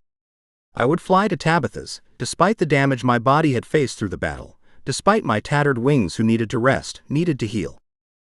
The pain in my muscles couldn't compete with the pain in my heart, and as I slowly made my way up into the air, my damaged wings beating as hard as they dared, the scream inside my head grew. She's gone. Katie's gone. I lost her. We might have defeated the demons, but the cost was too high. And there was no way I could live without her. Chapter 25. The sky was clear. The sun was slowly starting to set, causing a stream of beautiful colors to stream across the sky. Bright orange, red, and yellows lit up the sky, with dashes of soft purples and pinks. This was the definition of beautiful, this peaceful sunset that offered everyone who looked upon it a symbol of hope. And yet my heart ached just looking at it. Because Katie was not here to see it. I was unable to share something like this with her. I never would be able to share something with her again. Night was just starting to touch the world. Under other circumstances, night was predatory, dangerous. Night was when demons came out and claimed souls, when guardians would prepare to hunt, to fight, to kill. But this night promised peace and solitude. This night promised stillness and serenity. But for me, this night promised nothing more than morning. I reached Tabitha's house before I knew it, so lost in my thoughts I was. I barely felt the wind in my hair, scraping against my cheeks, tousling my wings. I barely felt the earth under my feet as I landed. I needed my son. My arms felt empty, and I needed to rectify that as soon as possible. Before I stepped inside, I did a quick cursory glance. Nothing seemed out of place. There was no damage, nothing that would indicate something was amiss here. For that, I was grateful. As far as I was concerned, my son was all right. My son was safe and unharmed. Tabitha. I pushed open the door to my agent's home. She was ready for my return, already loaded with buckets of water in her arms. I did not know how she knew. Then again, Tabitha always seemed to know something, always seemed to know what was going on even before I did. "Come into the bathroom," she instructed, her voice nothing more than a whisper. "The baby is asleep." Even though I knew Nathaniel was safe, to hear the words from her lips made my heart swell with joy and relief. I staggered to the room she indicated and stripped the clothes from my exhausted body. I had a moment to clean myself off, to remove the stench of darkness, of death, of evil from my body before I could face my son again. I did not want him anywhere near me until I was clean, until I had scrubbed everything off and could be as clean and pure as I was able to. Tabitha poured cold water all over me. My wings, my shoulders, even over my head, so that the screaming inside my mind began to ease as the pain subsided. The water felt surprisingly soothing. My wings sang as the water ran through them, a balm to ease the discomfort and torment I had put them through.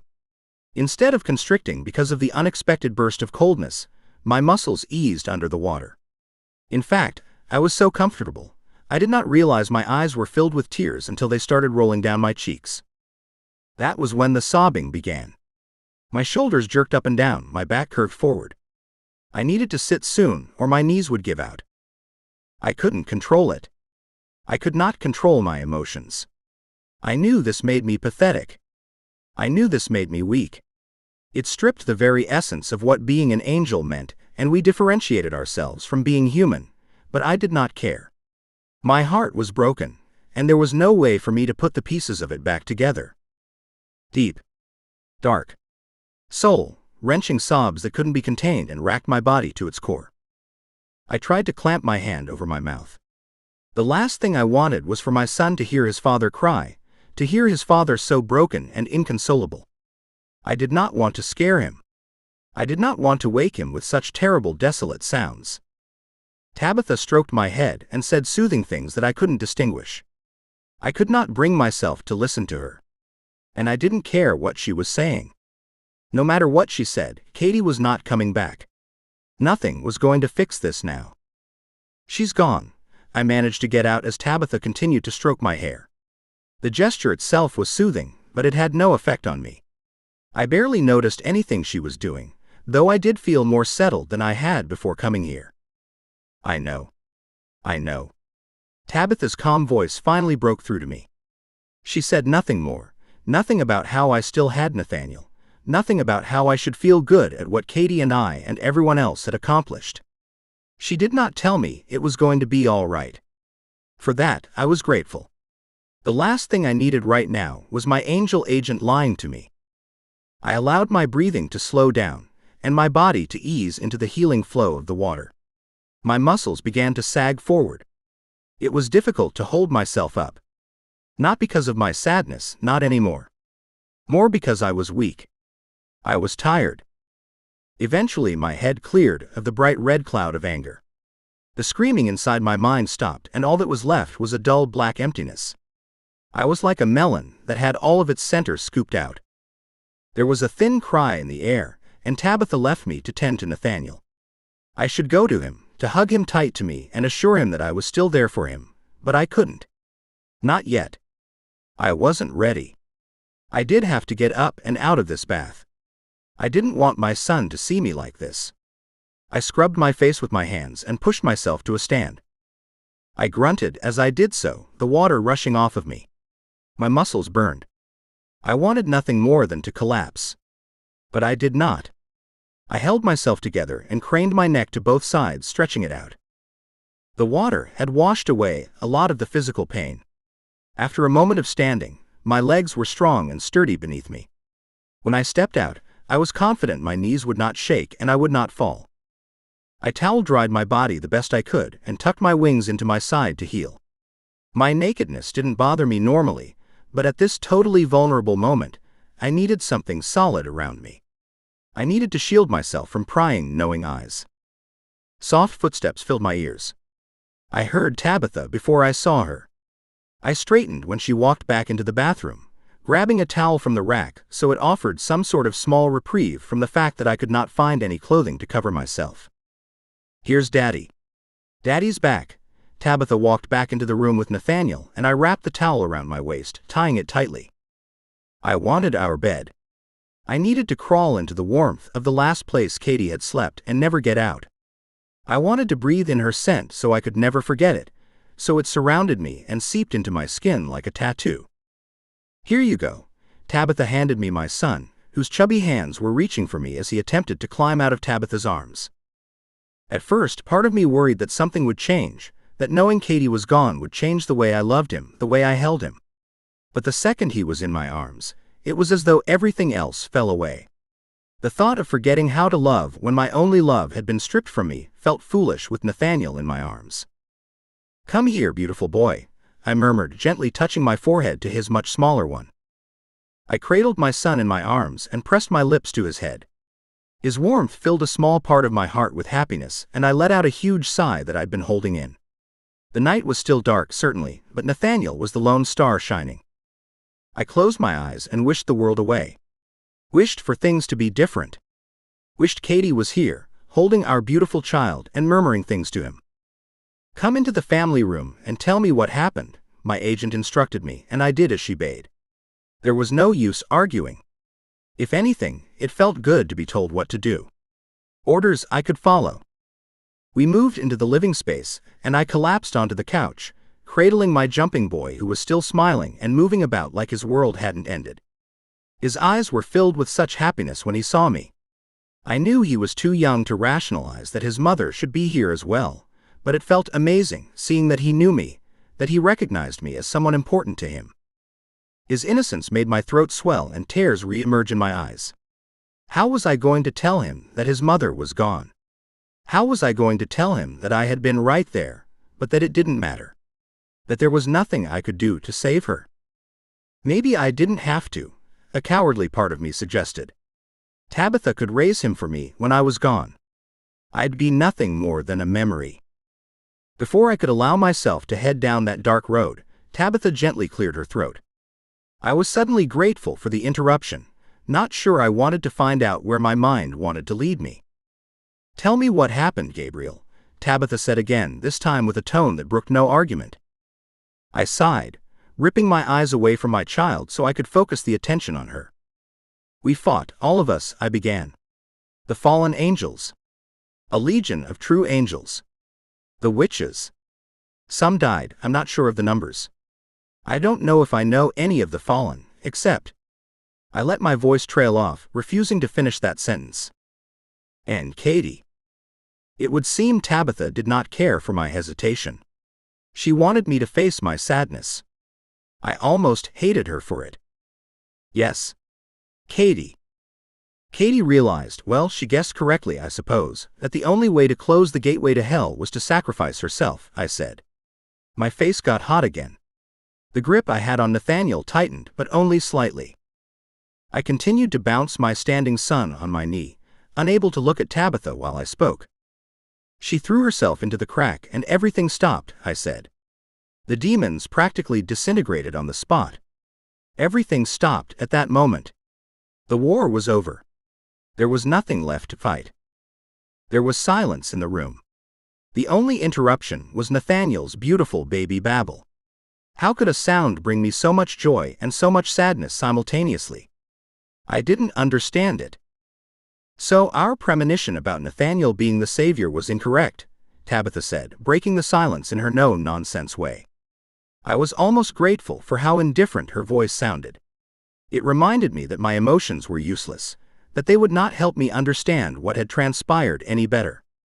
I nodded my head, my vision blurring with fatigue. "I hope so. I couldn't go through all this again in a few years when he was fully grown." "I think so," I said, though I could barely speak at this point. Looks like his mommy was the hero after all. I couldn't hold him anymore. Nathaniel's eyes were his mother's, his lips. "Take him for me, would you?" I said, standing up. "I know you've already watched him for a while, and I know you probably need your time. But I can't. I'm going to go to bed." "Bed?" Tabitha furrowed her brow, cocking her head to the side as she regarded me with an unapologetic gaze. "What do you mean? You don't sleep? Then I have centuries to catch up on, don't I?" I handed the baby to Tabitha, and she took him with practiced ease. I was grateful for the break. I needed time to myself, time to process everything that had happened. I was glad to see Nathaniel was okay. I was happy that he was healthy. But I needed to mourn my loss. If I did not, if I pretended everything was fine, I would be unhappy deep down. And I would resent anyone I felt I needed to hide my true emotions to. I stumbled away to the bedroom where Katie had slept for the past month. The room was still enchanted with her fresh smell, and as I closed the door and fell between the sheets, her scent enfolded me like a blanket. The tears fell, and my heart broke once again. I placed the pillow over my face to conceal the sobs that racked through my body. It wasn't just my eyes that cried, but my entire body shook with emotion I could not control. And no one was around to see it, for which I was glad. I indulged my emotions. I let myself cry without lecturing myself on the uselessness of them, or the fact that Katie would not want me to be so sad. I did not care about any of that. I cried and cried until I could cry no longer, and that was when sleep finally took me.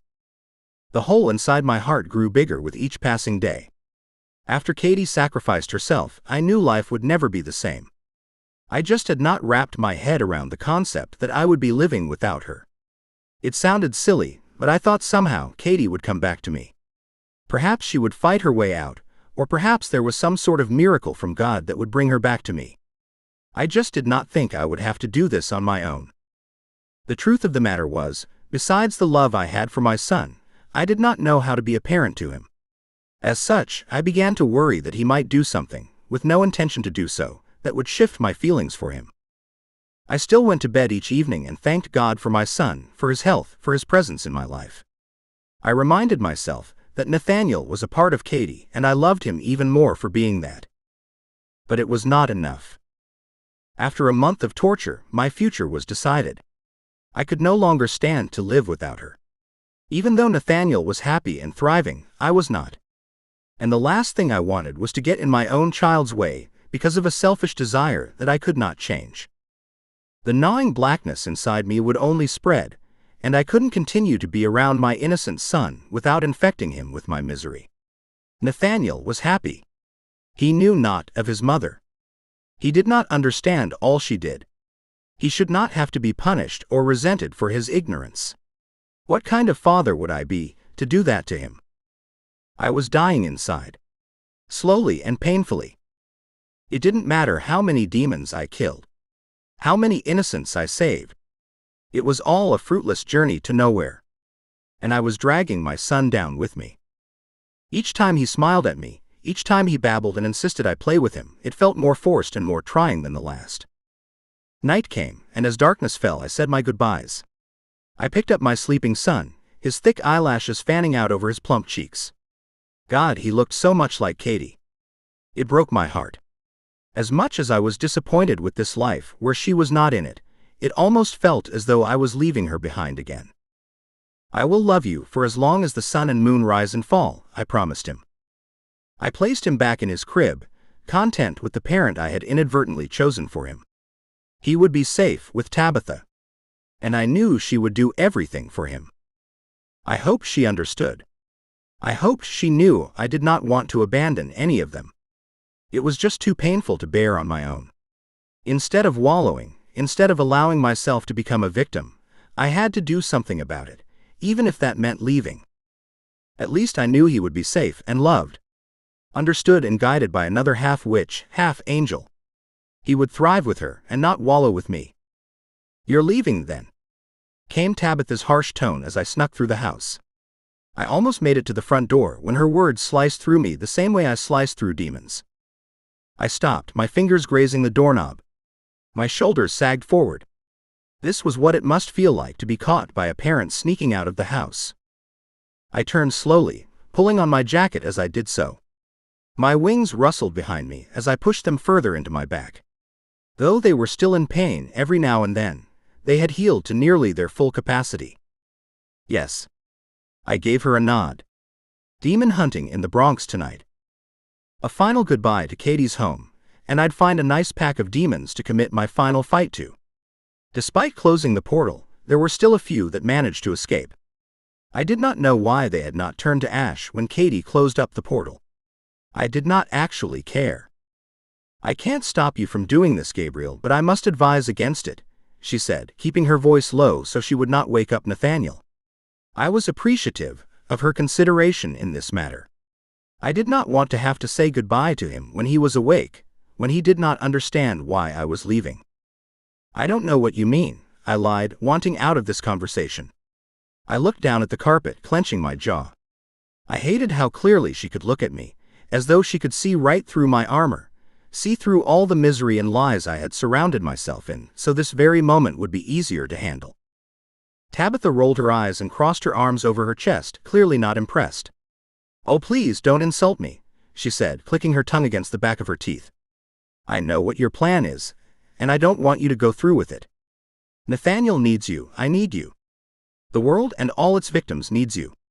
Do not allow yourself to wallow, Gabriel." I looked away from her impassioned face. "The demons barely cross over to follow anyone anymore, Tabitha, you know that," I pointed out. "I've had 2 targets to protect in the past month. What purpose do I have anymore?" The attacks on witches had stopped and the list of targets was way down. Either the evil bunch was mounting forces for another attack, or their side had taken a massive hit when Katie had severed the connection to them. I liked to believe it was the latter. For all Katie did, I would be furious to know her sacrifice meant nothing if they could regroup and attack again. "Gabriel, please. Don't."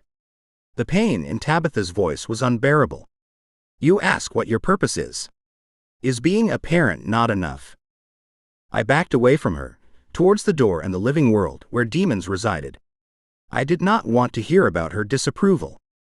"You have been a wonderful friend for a very long time, Tabitha," I said through gritted teeth, trying to be careful what I said.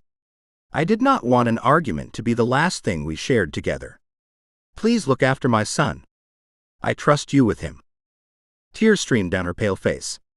"He still needs you, Gabriel," she insisted. I smiled as I reached for the door handle, oblivion not far away now.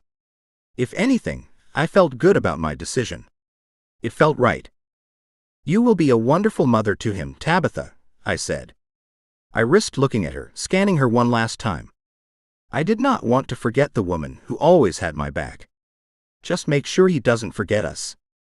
She sobbed and wrapped her arms around her body as though to hold in her breath. "I will."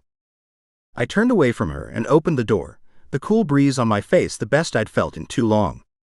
I breathed in the air and my lungs expanded, giving me an extra boost of energy I hadn't been expecting. Not long now. I would see Katie again. I would see her soon. That was something to be excited about. I extended my wings and flew towards the Bronx slowly, my damaged wings barely able to hold my weight.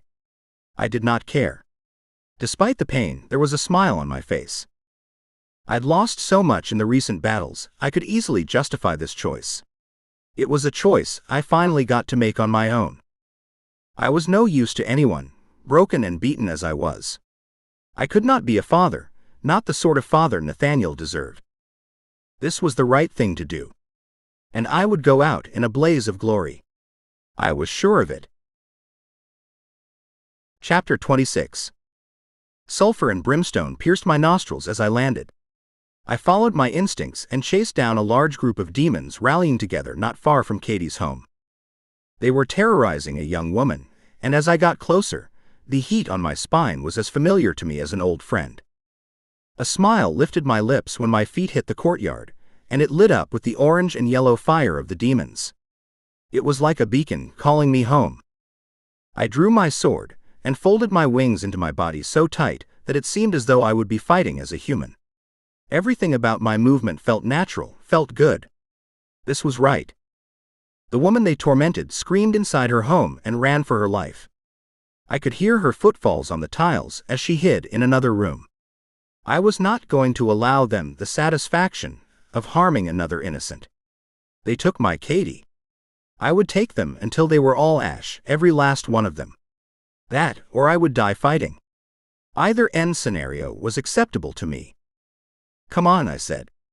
"If you want me, you're going to have to fight for it." I yelled the last sentence, hoping to draw their attention to me and away from their victim. There were 5 of them. I could take out a few before I folded. Surely. My wings were still hurt, but I might even be able to take out all 5 of them. Who knew what I could do now that I had nothing to live for? Now that I had accepted the fact that there was a good chance I was going to die. One last good deed before the end. I charged forward and sliced at the first 2 demons, taking off their heads and arms, loving the disintegration of their beings as they burned to ash before me. It was almost too easy. I wanted a challenge, a real fight before I was killed. 3 others appeared as though by magic. I laughed as I spun in a circle and collected 2 more heads. Did they know of my plan and wanted to help out? Whatever the reason, I was glad they were all here. If they wanted to help me, it was one good deed they would be able to participate in before they died or I did. My heart raced as I parried and thrust my sword into each demon, the heat of their bodies surrounding me and making sweat roll down my face. I started laughing, but nothing was funny. It was maniacal, a reaction I could not control because it bubbled up inside me and left me no choice in how to respond. I didn't concern myself with my reaction. It didn't matter. None of it did. Then the heat burned my wings as one grabbed me and the other scorched my shoulder. I cried out and swung my sword wide, hoping to connect with one final demon, but then my sword was gone. They managed to rip it away from me, something that never happened. When I held onto my sword, it was like an extension of my arm. It was unable to be pulled away from me. Concern knit my brow, but I stopped myself. This was what I wanted, did I not? The demon had knocked my sword out of my hand, flung across the yard. Should I reach for it? Or should I surrender? Even thinking that word made my chest constrict. Surrender was not a word I had in my vocabulary. I refused to go down unless I was fighting. As such, I needed to get that weapon back. I needed to take more demons out before they killed me. I dove for it, and was blocked by a mountain of fire. I grunted. I pulled myself up onto my knees and stared the demons in the face as they surrounded me, their dark holes of eyes boring down on my helpless body. I could not be sure, but it seemed as though they were smiling. I panted hard, my heart thundering in my chest in these last few moments of my existence. I'd lived well and loved the most beautiful woman I could. I had a glorious son who would grow up with a loving, caring mother in Tabitha. My time on this earth was done. I closed my eyes, the heat of hell on my face. Oblivion was in reach. And then it was gone. A cool breeze passed over my skin, and my eyes popped open to see a bright white light in place of the yellow fire. I furrowed my brow, trying to get a grasp on my surroundings. Had I passed over? Had I been granted access back into heaven despite my transgressions? Impossible. I looked around the backyard, and my mouth fell open as my heart began to gallop in my chest like a racehorse. Katie. But that was impossible. Katie was gone. Katie was the reason I was here in the first place, to get to her. How could Katie be here? And yet somehow I knew she was. I felt her in my body, in my very soul. The white light I'd seen was shooting from her hands, was taking out every last demon still standing. But how? They were all reduced to a pile of ash around me. I blinked. And blinked again. I had to be dreaming. This made no sense. It was impossible, unless another witch had her powers. I doubted it, but I could not be sure of anything anymore. But even as my eyes adjusted to the light, I saw her still standing there before me. A vision in white. With black wings. I knew it was her before I saw her face. Hang on a second. Katie. I repeated, pushing my weary body to its feet. Is it really you? I had to be dreaming, or this was a trick hell was playing on me to drive me truly insane. This made more sense than Katie saving me, than Katie being here. I didn't care if it was the latter. I'd get to feel her again. I reached out both hands, needing to touch her. She came forward and slapped harshly at my fingers, the pain shooting through my body like a knife. I dropped my hands away and stood up straighter. If this really was Katie, that was not the response I would have expected from her. She glared at me, the angelic glow around her shining even brighter now. That look, I definitely remembered. If this was a facade the demons were trying to use to drive me insane, they managed to capture the look she seemed to reserve just for me down pat. "Don't give me that," she exclaimed. "Of course it's me.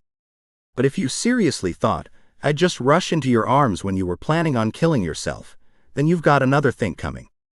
She stamped her foot like a toddler. "How dare you even think about it? Let alone come this close to achieving it." She swept her arm out to encompass the ash on the grass. "Don't you remember our deal? One of us had to survive for Nathaniel. You survived, and yet here you are, ready to give him up as though it's so easy, as though our son is so easy to give up." My heart rate began to slow, and a strange euphoria settled over my body. I could tell her annoyance was turning into frustration, but I did not care. "I'm dead, aren't I? Is this really how heaven looks?" I glanced around, waiting for things to shift and change. I remembered heaven being a lot more majestic than this. Another harsh slap to my shoulder had me turning around to look at her once again. "No, you are not dead," she snapped as though I was daft just suggesting it. "And no, this is not heaven, this is New York City." She rolled her eyes, and her lips lifted up into a semi-smile. "The city of angels." "That's LA, I pointed out, and she smacked me again. I rubbed my shoulder as the pain vibrated along my tired muscles. "I'm definitely not dreaming this." I had another look at her, not quite believing what my brain was concluding. So I went through the list once again. Slowly. She shone like an angel from heaven. She had black wings like one of the fallen. She had powers like a witch. "What happened to you?" I asked, my senses still totally overwhelmed. "If this is not a dream, I mean. Come over here." She took my hand and led me over to a bench seat in the courtyard. The shiver of invisibility moved over me, and it wasn't mine. I looked around, my mouth hanging open like I was a fish. How? I did not even know how to finish that sentence, so I didn't. Katie took a deep breath. "Okay," she said, settling beside me as though she knew I was going to ask this question and had prepared for it already. "Well, after I broke the connection of hell to earth. By throwing yourself into hell and basically killing yourself," I finished for her, surprised at the amount of anger in my voice. She stared at me for a moment, seeming to absorb my feelings at the same time. I cleared my throat and tried to calm down. That had come out of nowhere. "Yes, Gabriel. I had to, and you knew that," she said. Her eyes flickered away. "If there was a way I didn't have to." She cleared her throat. "But there wasn't. No use getting upset over something that's already done. It may not have worked, you know. And you would have died for nothing." She reached over and grabbed both of my hands, squeezing them tightly with her own. "I know, but it did work, as I knew it would. I'm sorry I had to put you through such a terrible ordeal." She smiled. "I'm glad you trusted me, Gabriel. I can't live without you, Katie. I thought I could. I hoped Nathaniel would be enough, but..." She jumped at me, wrapping her arms around my neck, sliding onto my lap like she used to. I held her as tightly as I dared, pulling her into me and praying to God that this wasn't a dream. She laughed softly in my ear as she moved slightly away so we could look at one another. "I'm not a dream, quite the opposite. We are both very much alive and on Earth. Together." How? I still did not understand this. I knew I was not supposed to understand miracles. Miracles were God's business and His alone. But there was something so spectacular about Katie being here, being alive, that I wanted to understand, to ensure it could not be stolen from me later. I'd never heard of anything like this before. Not in the millennium I had lived in both heaven and earth. Well, as I was trying to tell you before, after I threw myself into hell, I was transported up to heaven, of course. Having never killed anyone, and you know. She let her voice trail off and nudged me with her shoulder, subtly telling me she was trying to make a joke. "Saving the whole world with your selfless act." I finished for her. I should have thought about that, but I'd assumed once hell had her, they wouldn't relinquish her. I tried to smile in return, but it came out like a grimace.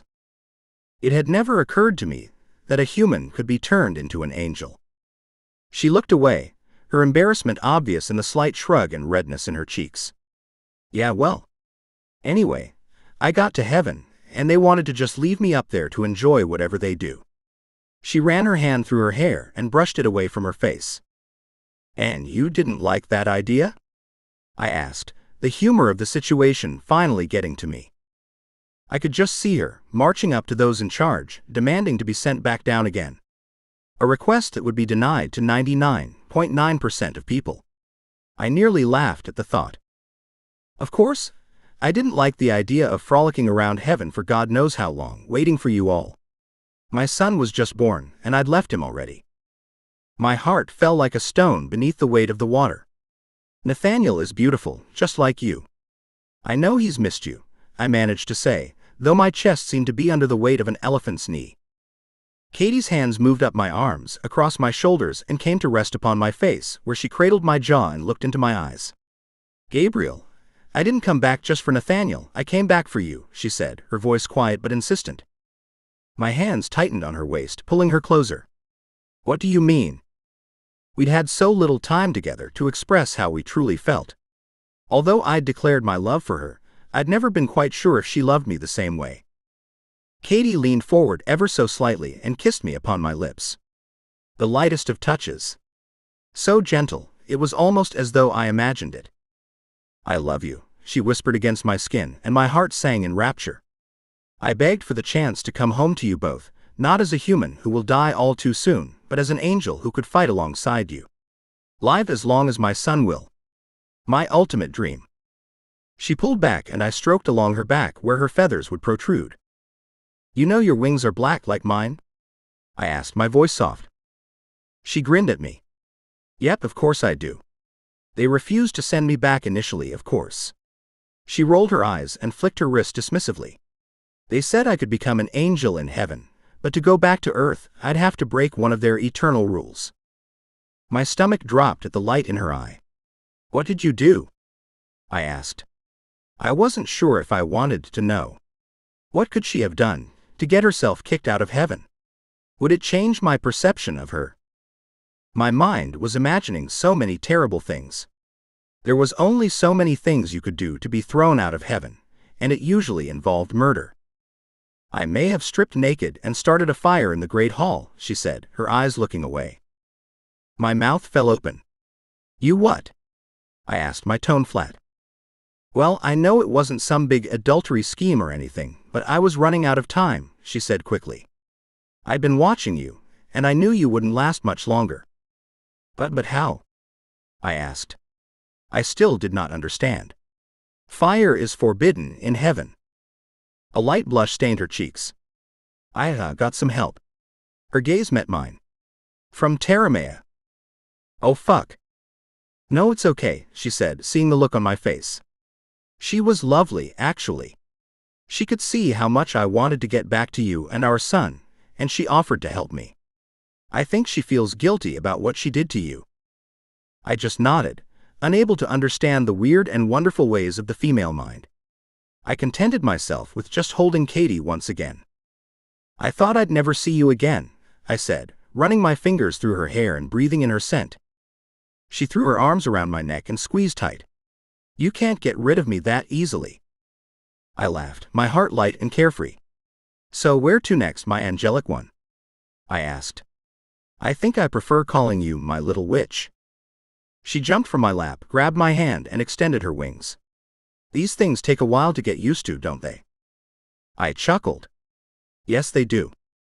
She took my hand once again and looked towards the sky. Take me home, Gabriel. She brushed her lips across my knuckles. Take me to our son. I nodded and extended my wings, guiding her through the air and back to our son. Katie had fought hell and heaven to get back to us, and as we flew towards Tabitha's dimension, and I was still very much a fallen angel, I realized my quest was no longer to ascend back to heaven. My purpose in life was to defend those who needed me, and to have Katie fighting by my side. A powerful witch and a mother to our son. The next in line to rise as a warrior and protector of our people. The end. If you enjoy Fated Mates and magical goodness, you should download and read my free first-in series, Sisters of the Coven. Download from all retailers, here. Or read on for a sneak peek into Chapter 1.